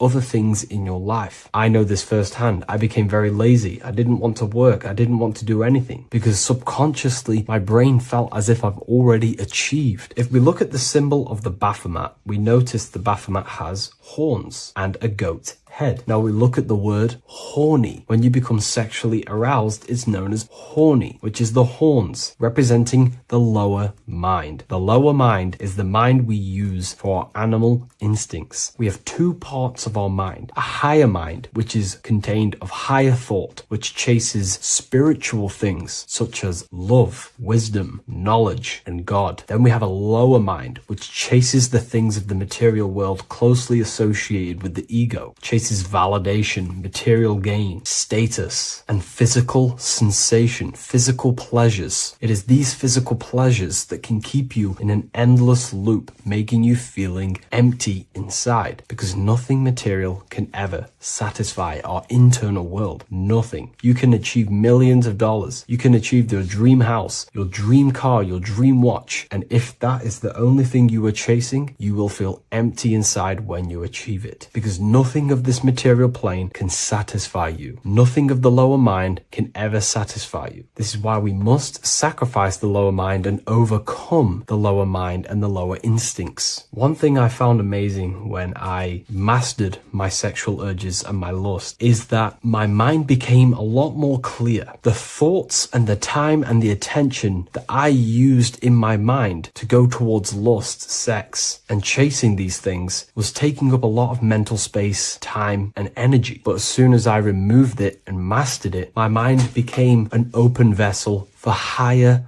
thoughts to be received from the higher mind. The mind is like a radio antenna. Whatever we attune it with, that's what we receive. If we're constantly thinking about lust and low-level pleasures, we're going to just receive low-level thoughts. But once we remove all of the lower mind and we conquer our physical body and physical urges, our mind becomes an open channel for divine thoughts and spiritual thoughts. This is what most people call today as downloads. You receive wisdom from your higher self. Not only do you receive more wisdom, you just receive more power to create. The male and the female come together to create a child. That's how you were created. Now, the law of correspondence teaches as above, so below. It refers to everything in the universe. Therefore, in order for you to create a reality, to give birth to something, you have to bring together the masculine and the feminine. Your masculine forces are willpower and actions. Your feminine forces are emotions and imagination. When you combine the willpower, action, emotions, and imagination and combine them together, you can give birth to reality. But it's important to only give birth to things that are spiritual, that are good, that are for the benefit of yourself and humanity, and not for the ego and the lower mind. Killing our lower mind is essential for spiritual ascension when we die. The thoughts that we give the most attention and energy to when we die are pretty much the same thoughts that we're going to think when we die. When you die, your physical body and external world is stripped and you're left with your internal world of consciousness, more than likely be resonating within the lower astral plane before you move on to any higher dimensions of the astral. It's important that we kill any addictions such as sex, food attachments, emotional attachments to people, any desire for material things before we physically die. The Hindus taught this, Buddhism taught this, the ancient Egyptians taught this. We have to remove the desires in our heart for material and things before we physically die, because when we die, we cannot fulfill physical pleasure. Therefore, we will create our own suffering within the astral dimension. So sex is the biggest part of this. We have to remove the desire for sex or releasing any of our sexual fluids before we physically die to master ourselves. And not only that, it's going to benefit the way you feel, the way you think, the way you act towards people once you have mastered this. Porn psychologically damages you. You are quite literally the person in the corner of a room watching two other people give pleasure to each other. Psychologically, that is not good. And what happens in darkness is always revealed in light. What you do in your alone times will show in your confidence, in your eye contact, in your presence, in your aura, your energy. You cannot hide things that you do in the dark, because they always reveal themselves in a subconscious way, whether physically or through an energetic spiritual way. Sex can be known as sacred energy exchange. You are exchanging energy, bioelectrical energy. It's a scientific fact that when you hold hands with another person, your brain waves of each individual become synced. Your emotions sync. And you exchange electromagnetic energy because you are an electromagnetic being. When you have sex with someone, you are literally exchanging emotional energy. Your aura is not just an electromagnetic field. It is literally a manifestation of your internal consciousness. Your consciousness contains your thoughts, your beliefs, your traumas, your emotional state. And this manifests externally through the vortex of your heart into an energy presence around your body. This is why you can feel sad when someone else is sad next to you, because their energy is merging with yours. When you have sex with someone, you are quite literally exchanging consciousness, beliefs, traumas, emotions, feelings, vibrations, and your consciousness merges with their consciousness. So be careful with just having casual sex. Now, I'm not here trying to say never release, never have sex with your partner. I'm not saying that. I'm saying take caution with these things. Take my teachings with a pinch of salt. If it benefits you, that's great. I'm not here to tell you how to live. I'm simply giving you my research and the things that have helped me in my life on my esoteric research, awakening, or spiritual path. I don't like calling it a spiritual path, because it's not spiritual. It's simply just life, the knowledge of consciousness and the self. So I hope this video helps. If you'd love to read this book, I'll leave a link in the description. This book I wrote myself called The Book of Wisdom, Volume 2. Hello, everyone. Today we're going to be discussing the esoteric and occult meaning behind the story inside of Genesis, the story of Adam and Eve. This is a widely known story, but not many people know the true esoteric meaning behind it. Okay, so today we're going to be breaking this symbolism down. Before we get into this, please leave a like and a subscribe on the channel. I would greatly appreciate it. And please comment below any lectures or anything you wish to know, and I could maybe make it in the future. The first thing we must understand about the Bible is that it is an esoteric and occult book. It is written in allegory. It is written in such a way that we understand the book compared to our level of perception. Now, what do I mean? If a child read the Bible, they would gain a standard meaning and story behind it. They would gain a normal interpretation of the book, of being good, praise God, and be a good person. However, me, who have studied the occult and esoteric and symbolism for a very long time, when I read the Bible, I see a deeper meaning. I can read between the lines of the allegories, which means the Bible is written in such a genius way that it speaks to your level of intelligence. Depending on how advanced you are mentally and with knowledge, will depend on how you decipher this book and how the parables inside the book can speak to you in your personal life. Okay, so the Bible is the greatest psychological book ever written in history. This is why it's known as the greatest story ever told. It's a story. What we must understand with the Bible is that the Bible creates on the surface a logical way of thinking, which is what we call religion. We read the Bible and if we think logically and we take that book literally, then we gain a religion. But if we look beyond the surface, this is what we call esoteric, metaphorical, symbolic. You can read between the lines using our right hemisphere of the brain in deciphering this book and what it truly means to us and the evolution of our mind, body, and soul. What this book actually reveals between the lines is instructions and stories which teach you how to level up your consciousness, how you can sync the mind, body, and spirit and the soul all together so you can live like a god. This is what the esoteric is. It's the purification of consciousness. Now, when it comes to Adam and Eve, okay, what we must understand is that this is the beginning of creation. This represents the beginning of your life in an esoteric way. This is symbolic for the beginning of your incarnation into this physical world. Okay. And we have Adam, masculine, Eve representing feminine. These are the two masculine and feminine energies which create the whole material universe. Okay. And as we are born with a pure consciousness. We are born with pure consciousness. Well, now, what do I mean?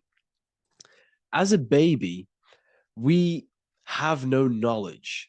We are pure essence of the soul.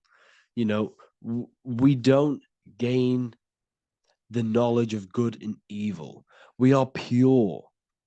Yes, we're not happy all the time as a baby, and we're not sad all the time, but we have no ego. This is what I mean. Our consciousness is not split. As a baby, you are whole. You have a whole consciousness. You are yourself. You have no false identifications, no limiting belief systems, nothing. You are pure awareness and the pure soul and the pure mind. Now, this is what Genesis is representing. As we grow older, the more experiences we gain, the more thoughts we start to think, the more knowledge we gain of this world, the more impure our mind, our heart, our soul, our spirit becomes, the more impure our body becomes. As we grow older, we're infected with negative beliefs, negative thoughts, and society norms. This is a big one. As we grow older, we are molded by society. We shut off areas of ourself and we push them away so that we fit in with society. We all know this. We all did this in school. We pushed away parts of ourselves to act cool or to fit in, whatever it may be. Whatever type of person you were in school, we all went through this because society and culture is programmed. So as we grow older, our consciousness splits. We gain a persona, an ego, and we gain a shadow self, the subconscious, and we gain an ego. Now, the ego is what you show to people. It's that character that you show, that you put on to your culture, to your family, to your friends. This is a false identification. And we also gain a shadow self. The shadow self is gained through experience. This is the subconscious. Our ego is created through experience. And so is the subconscious and the shadow self. Okay. So as we gain age in this material body, we fall from the Garden of Eden. We gain the knowledge of good and evil. This is what the symbolism represents of us leaving the garden, us eating from the fruit. Now, the fruit represents the knowledge, it represents the insight, the experience, which splits our pure consciousness. Our soul splits. Okay? We lose connection with the divine. We lose connection with our pure self through material experiences. We may lose ourselves in material experiences. We may lose ourselves in lust and material gain, wealth, and all of these lovely things that the material world offers. We lose ourselves in this. Okay? And not only that, there's another symbolic thing that we're missing with being a child. There's another symbolic meaning behind this tree in this story of Adam and Eve. And this is sexual energy. Okay? As we are a baby, we have no ability to create another human life. We have no sexual urges. We have no desire for the material things as a baby. Nothing. As we grow older, our sexual energy cultivates around the age of, it's like 10, maybe earlier for some people or later for some people. This is what we call puberty, when our sexual energy activates. This is when the masculine and feminine energies are present within the body. And we are now given the ability to create human life. We're now given the ability to bring in a soul into the material world. Now, this is what we believe and know in the esoteric world.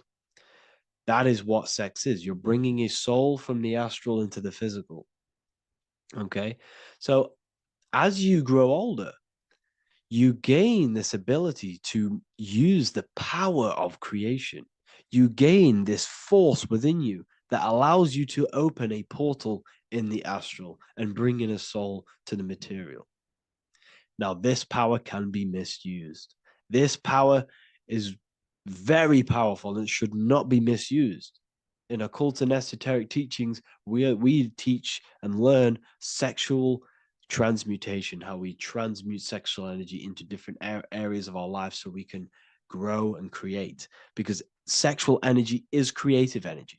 It creates a whole new human being.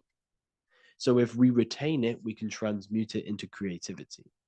So this energy is kind of corrupting us as well. And now I'm not saying growing up is evil, all this thing is evil. This is a natural cycle that we must go through.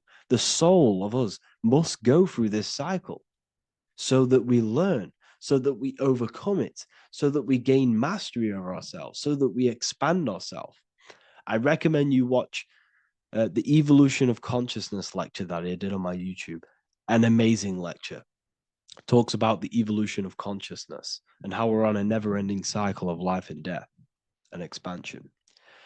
So leaving the Garden of Eden is symbolic. You see, Eve represents emotion. She's feminine. Adam represents action. That's why he bit the apple.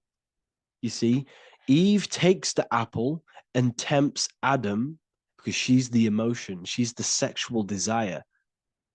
And Adam eats it. He releases, he misuses the power of his creation. He misuses his consciousness because of material illusions and material desires. This is natural, okay? As we grow older in this life, our soul has to experience sin. We have to experience negativity. We have to experience evil, okay? And we have to misuse this power within us to learn about it so we can overcome it and gain control over it. Now, this is why the Bible says in Genesis 3:6, for God doth know that in the day ye eat thereof, then your eyes shall be opened. Ye shall be as gods, knowing good and evil. This is very, very, very symbolic. We come into this world to experience a dualistic way of reality. We come into this world to challenge ourselves so the soul can grow, because the soul comes from pure love from God.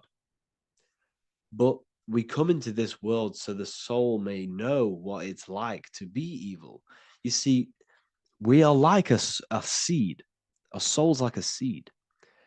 And when that seed grows, okay, and it's planted, them roots must grow to hell in order for the top of the tree and the roots to grow to heaven. In order for the soul to reach the highest states, it must descend down into the lowest states. Good and evil. This is the story of good and evil, okay? And this is the story, a psychological story of how the human mind has functioned in this life. This is what this story is representing of how our soul and mind is functioning, how our consciousness is splitting and growing up and evoluting. Okay. Like I said, snakes represent sexual energy. They represent, snake, when you've been snaked. This is why we say you've been snaked, because it represents a temptation of sexual energy. This is why the Kundalini is symbolized as a snake. This is the serpent within us that we can rise to activate dormant brain cells in our brain. Now that's called the Kundalini awakening. I'm not going to get into that into this video, but this is what it symbolizes, the tree and the knowledge of good and evil, because our body is the tree. Our central nervous system is the tree. The snake is our sexual urges and this false temptation that tempts us to interact with sin, the material world, okay, and go against our higher divine self. This is what it represents. Now, it's very, very symbolic. Not everyone is going to agree with this, but this is my interpretation of Genesis based on my research of occultism, symbolism, metaphors, and me studying the Bible. This is my interpretation, and I hope it resonates with you. It might not resonate with you, but this is what makes sense to me, and this is what has made sense to many other occult researchers who are in this space as well. Okay. So please leave a like, leave a comment, leave a subscribe. I'd greatly appreciate if you could, just give me some support on this channel. We're nearly at 100,000 subscribers, which is insane. I just want to say thank you all. And yeah, I will see you inside the university if you join. I'll look forward to mentoring you, connecting with you on the live calls. There's a new symbolism course which is going to be available very, very soon. And yeah, if you join the university, you also get a 30% discount on all of my products, astrology readings, one-on-one calls, all of my books. Yeah, so I hope you gain some insight on this video, and I'll see you in the next video, and I'll see you inside the university. Have an amazing day. There is a secret meaning behind the number 666. 666 is 3 sixes. The number 3 in occult and esoteric numerology represents the 3 aspects of human consciousness. We see this symbolism in the all-seeing eye with the light and the triangle. The triangle is the number 3. The eye represents consciousness, observation, and the light represents the light of consciousness, because consciousness is pure light. The 3 aspects of our consciousness is thoughts, emotions, and actions. Every thought creates a feeling, and the feeling creates the action. All physical manifestation is driven from these 3 aspects of our consciousness. All physical manifestation comes from thought. Every object you see around you, this screen, the phone you're on, the laptop you're using, or the iPad, was a thought in the invisible realms of consciousness. Then it was brought into physicality through feeling and action. This is because man is made in the image and likeness of God. We are all mini creators. We are all extensions of God's creative consciousness. Therefore, the number 666 represents 3 sixes. 3 is thoughts, emotions, actions. The number 6 represents the cube, because cubes have 6 sides. This material world that we experience, everything has 6 sides. Everything's created by cubes. We can move forward, we can move backwards, we can move left, right, up and down. This is the cube that we are stuck in. Therefore, 666 represents our 3 aspects of our consciousness, thoughts, emotions, actions, all contributing towards our physical self, material world, material pleasures, completely cutting ourselves off from our spiritual, true, divine self, which means 666 is representing a state of consciousness. A state of consciousness where we only operate from a place of material needs and survival things. As humans, we possess a physical material body in the physical material external world, but we also possess an invisible inner world, which is what we call spirit. When we disconnect ourselves from our inner world, we become lost in this materialistic way of thinking and acting, which can lead to no life purpose, a feeling of emptiness and voidness in our hearts. Humans possess the ability to transcend our animal instinctual natures and turn to the divine mind, to the spiritual inner world. It is our inner world that is projecting our outer world. The outer world is just an effect of our inner state of consciousness. It's important as we go through this human life to not lose ourselves and look for our validations outside of ourselves. The external world is simply just a mirror, mirroring with mathematical precision what happens inside our consciousness. When we change our inner world, we produce effect in the outer world. To get back on track about this number, this represents when we are lost in our material self and we are completely cut off from our true divine self. The devil is always having goat horns, which represents a ground animal. This is the lower animal self of man. He's always red. The frequency of red is the lowest vibrational color, and it also represents the root chakra. This is all to do with survival mode and our physical needs and physical self. Red represents chaotic and intense emotions like hatred and anger. This is why the devil is always red, because it represents anger and an uncontrolled state of emotion and consciousness. You see, we've been taught in the church and all through religion indoctrinations that the devil is an external deity which influences humans. And in fact, this is nothing but a metaphorical story. The devil is a character which represents an aspect of the human mind, the lower aspect of the human mind, a facet of our own consciousness and psyche. The voice that we have in our head that tells us to do these negative things is not an external deity pushing us to do something bad. This is an aspect of our own mind. Jesus and Satan are just two characters which represent the two voices that we have in our own consciousness. In fact, the word devil was never present in the early Gospels. Instead, what was mentioned was a spirit of evil. A term spirit of evil was not meant to denote a specific deity or being, but rather any force of negativity, whether it manifests as a destructive thought, emotion, or action. The spirit of evil represents the darker sides of our mind, the part that leads us astray and brings forth negativity in our lives. The reason why they want you to believe in a devil is because they don't want you taking responsibility for your creations. They don't want you to realize that the external world is truly a mirror of your inner state of consciousness. Instead, when something bad happens in your life, you blame it on some external devil or Satan who tempted you. Everything is your creation in your life. When you realize this, you take full control and you begin to reshape your external world by changing your inner state of consciousness.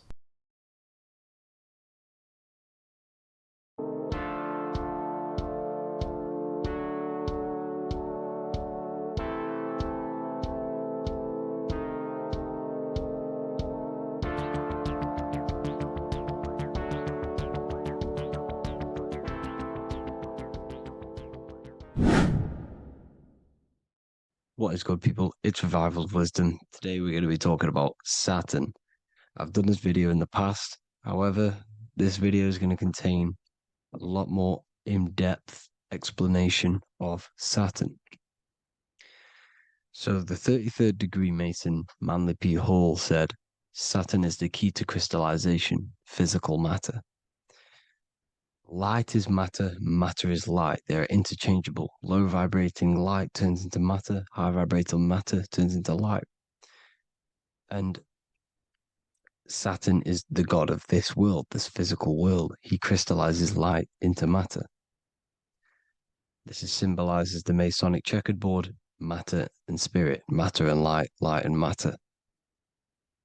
He's also the god of time, destruction, justice. He creates and destroys, because all things in time die. He creates and destroys you. So, because we live in this physical world, which is the electric world, this is why we say electricity, because it comes from the root word of El, Saturn. They used to call Saturn El, E-L.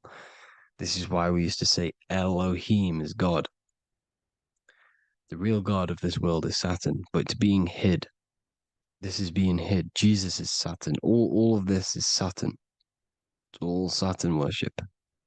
It's the real God of this world,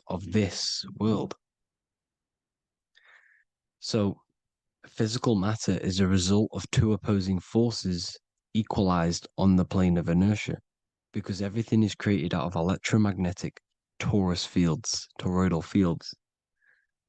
And these two poles equalize on the plane of inertia, which gives you planet Earth, plane of inertia.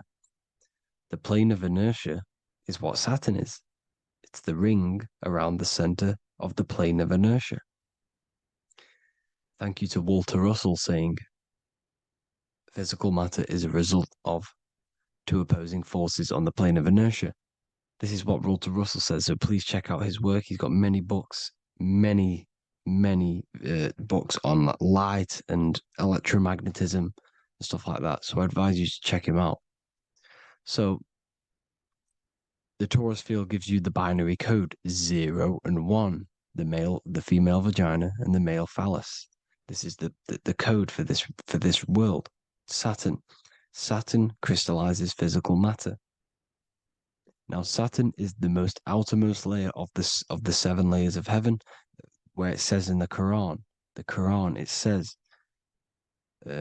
Allah, it is He who created the 7 layers of heaven. Saturn is the outermost layer. He's the top. He's the most high. So when we say the most high, we're referring to Saturn. He's the most high before the firmament, before the stars. So Saturn is the god of this world. He's the Lord of the Rings. He wears the crown. The crown is the rings. Crown, Kronos. So the planets are luminaries. They are lights. They are beings. They are energy, conscious energy. And we're in the heart of the solar system. Saturn is the outermost layer. He is the one of this world. He's the god of this world. Now, on the North Pole of Saturn, you have the hexagon. Add up all the sides, it creates the six-pointed star. Or it can be created as a cube. The cube is very important. The six-pointed star is very important. 6.6 triangles, 6 side, 6, 6, 6. Black cube adds up to 6 in gematria.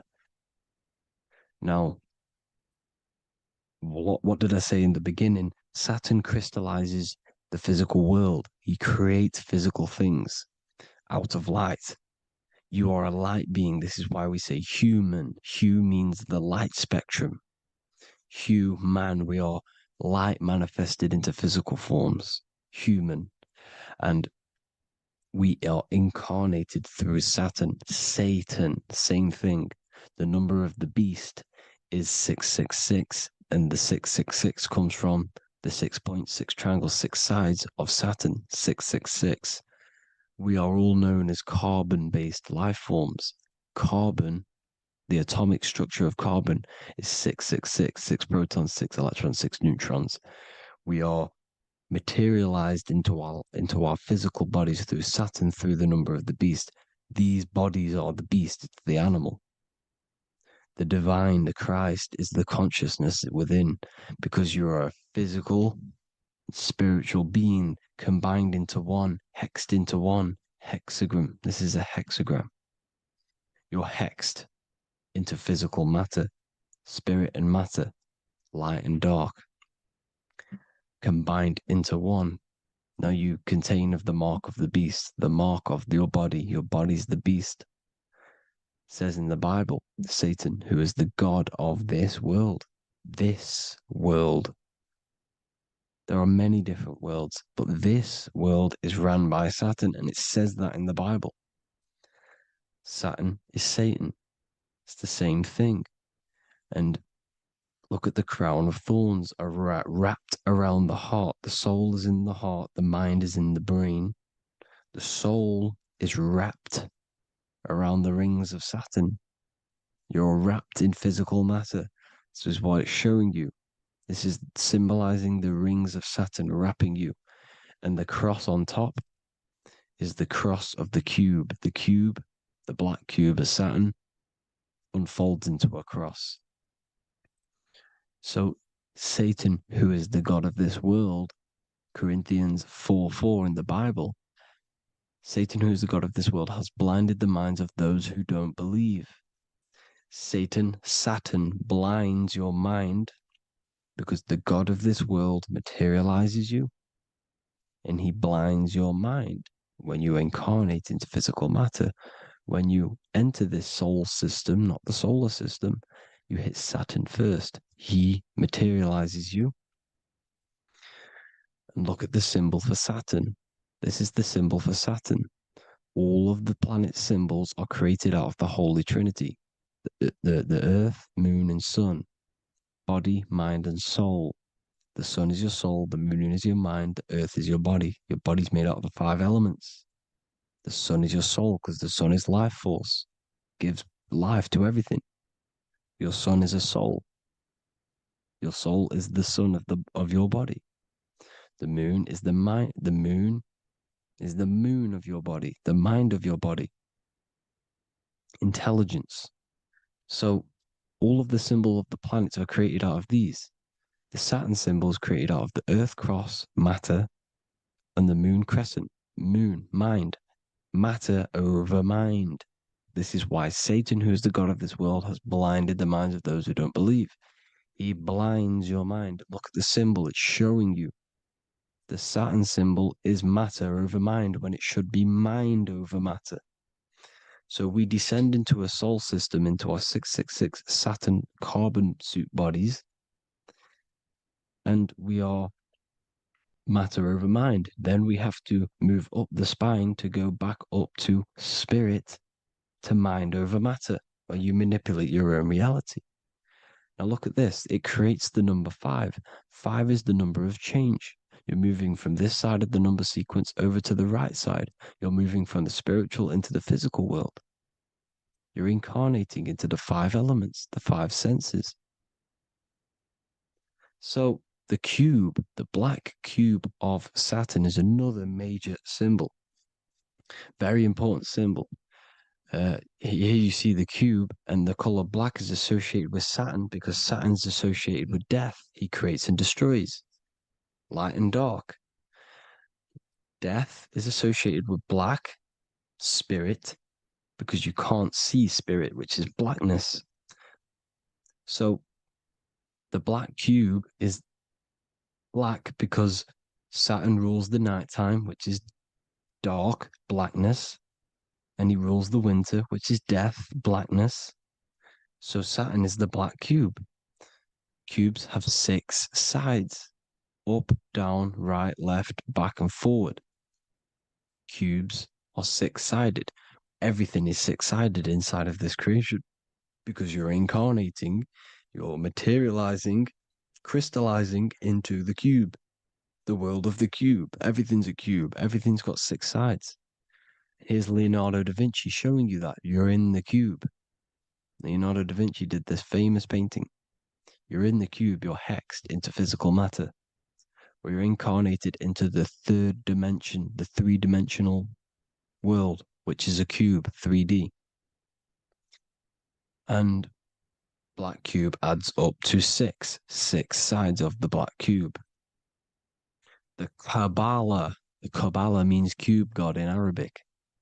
And look at what they do. They worship the cube, the black cube, and they stand in rings like the rings of Saturn. Australia, Denmark, Manhattan, Santana all have these black cubes. You go to New York, you will see the black cube there as well. These black cubes are everywhere because it is the real God of this world, So look at the cross. The cross unfolds into the cube. Xbox, Nintendo GameCube, Sega Saturn, anything to do with a simulated gaming reality, they put Saturn in it because we're in the simulation of Saturn. This is a simulation. And this is why they reflect this through the Xbox, GameCube, Sega Saturn, anything to do with gaming, simulations, is all Saturn. Because we're in the cube of Saturn, the black cube. We're in the GameCube, the Xbox, the Sega Saturn. As above, so below. So they reflect it through the simulations that they create inside of this simulation. Cubes have 8 points for the 8 points of time and space. 8 is the number of time. Everything's cycling, infinity. So look at the cube. The cube is symbolized as in Judaism. The Judees have the black cube. They wrap themselves in a black band and they cover their eyes into blackness. The black cube for the black cube of Saturn. They use the star of Saturn and they worship their god on Saturn Day because it's all Saturn worship. And look how the Saturn god is wrapped around with these thorns or leaves, just like Jesus is wrapped around his heart. And Jesus on the cross is us on the cross. We are in the cross. We are in the cube. The cross is the cube. And the cross is even in the Saturn symbol. This is another symbol for Saturn. There's 2 symbols. You got this one, the one I've just broke down. And there's this one. This is the cross of Saturn, the cube god, the simulation, the game cube. Now, Chronos is another word for Saturn. Chronos means time. When you clock into work, you go to the Chronos machine. Well, I did anyway. And I'd tap my card on the Chronos because Chronos is time. Anything to do with time is Saturn. He creates and destroys. Look at the artwork of Saturn with the sand, the time. Look at this, how he's cutting off the baby's wings. He's crystallizing the spirit into matter. He's cutting off your wings. Satan, in the Bible, he falls from heaven into earth and he loses his wings. He becomes a serpent. You see that's it's all symbolic for us. We are the fallen angels, fallen angles of light.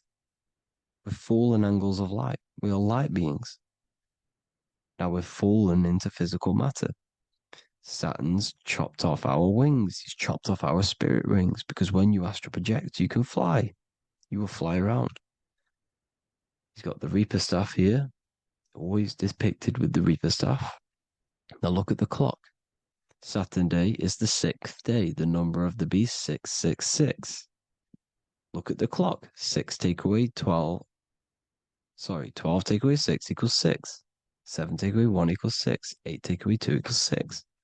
60 seconds in a minute, 60 minutes in an hour, 24 hours in a day, 2 plus 4 equals 6. That's 666. Everything's 666 because it's time. Saturn. All goes to Saturn. He's the god of time. We're in time now. We're in time. We're in the time, which is God, the god of this world, the god of time. Now look at this. The Reaper is also depicted as the Reaper with the staff, the black cloak, black symbolizing death, spirit. Judges wear black because Saturn is the law. He's the god of this world. He's the law. This is why they wear black cloaks. When you graduate from university, you wear a black cloak and a black cube on your head. You've been hexed. Funerals, you wear black because it's all to do with Saturn, Father Time, Father Crystallization. Now, Saturn, here's another one of him cutting off the wings of a child because he cuts off the wings. He creates and destroys your body. We're in the electrical world. Everything that is electrical vibrates. All vibrations have to come back to a standstill point, which is death. This is why your body dies. Your atoms stop vibrating.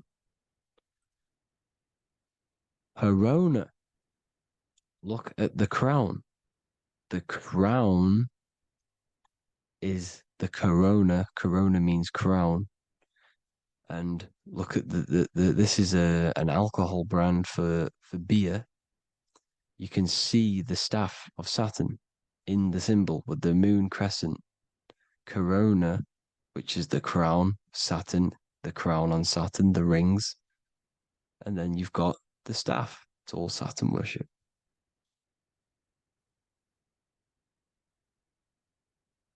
Is the black cubes of 9/11. 2 black cubes. This was a ritual for Saturn. It's all ritualistic. And look at the Star of David, the Star of Saturn. It's not the Star of David. Creates IXXI, the sigil of Saturn. IXXI means 9/11 in Roman numerals. 9/11. It's all a ritual for Saturn, and they have the 2 black cubes of Saturn. Now look, XX. There's more symbolism of Saturn now. We're going deeper. XX is more symbolism for Saturn. The sigil of Saturn is XX, as above, so below. Same with the Star of David. You split it in the middle, as above, so below, as above, so below. XX, this is a Knights Templar, Cross of Lorraine. XX, Knights Templar, High Order of Masonry. They all worship Saturn. Well, Saturn's the real god of this world. X Eon with the XX. XXL magazines, which is all to do with famous rappers and stuff like that. When you die, you put XX on the eyes because it's Saturn. He's the Reaper. Is Jesus with the XX crown with the thorns around his heart, around his soul, with the cube on the top, the cross cube. Le Lucifer with the XX cross of Lorraine. Jay-Z with his alcohol brand, XX cross of Lorraine. The X Factor with the rings of Saturn. All Saturn worship. The seal of Melchizedek is also Saturn. This is the cube. This symbolizes the cube with the 8 points for the 8 points of space and time. And this is the cube. It's another ancient symbol for Saturn. Here you see the star of Saturn with the Melchizedek symbol around it, which is all to do with Saturn. Here you see an altar, the Holy Grail, the Melchizedek symbol on it, and they're worshipping it. This is why we wear rings, wedding rings for the rings of Saturn. It all goes back to Saturn. Earrings. The 8-pointed star of the ancient Sumerians is all Saturn. It's all Saturn. So the ancients, the symbols of Saturn goes on forever. It's in all of the major corporations. You can see it everywhere, the rings of Saturn. Toyota is an obvious one. Internet, Nike, Target, Sega, Saturn. It's all Saturn worship. All Saturn worship. Because he is the real god of this world. Here's Kanye West's album with a Saturn here. Here's Michael Jackson's album saying X, escape. There's the X again. The X, escape. You have to escape this reality. Maybe that's what he's pointing at. Here you see it on the dollar bill. The star of Saturn. Here you see it again on the dollar bill. So that is it for today's people. I hope you all gain some insight on Saturn. Please like, comment, and share if you can. Subscribe if you like the channel.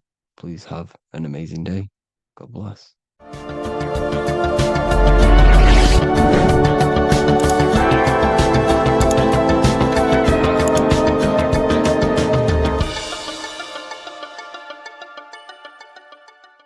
Neo is plugged in on the back of the neck, which is the reptilian brain stem. The reptilian brain is all to do with survival mode, survival state. It's always scanning the environment for safety, whether that's physically, emotionally, or mentally.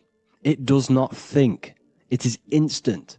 For example, do I smack the guy or run off?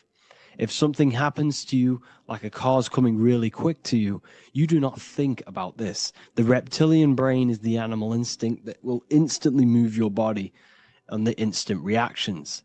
Hence why it's the closest brain to the rest of the body. It has instant access to the electrical nervous system to control the body at instant reactions. Now, Neo is plugged in on the back of the neck, which is the reptilian brain. Therefore, the matrix is the body itself. It is the lowest state of consciousness. This is what it represents. The word matrix means womb. It translates to womb because your body is a womb. Your body is a vessel for universal consciousness, for God consciousness. And the body is also a womb where you can be born again outside of this body by raising your consciousness, by awakening the neocortex. This is why Neo is called Neo, because it represents the neocortex. This is the higher aspect of our brain. This is all to do with new things, higher reasoning, higher thinking, new learning,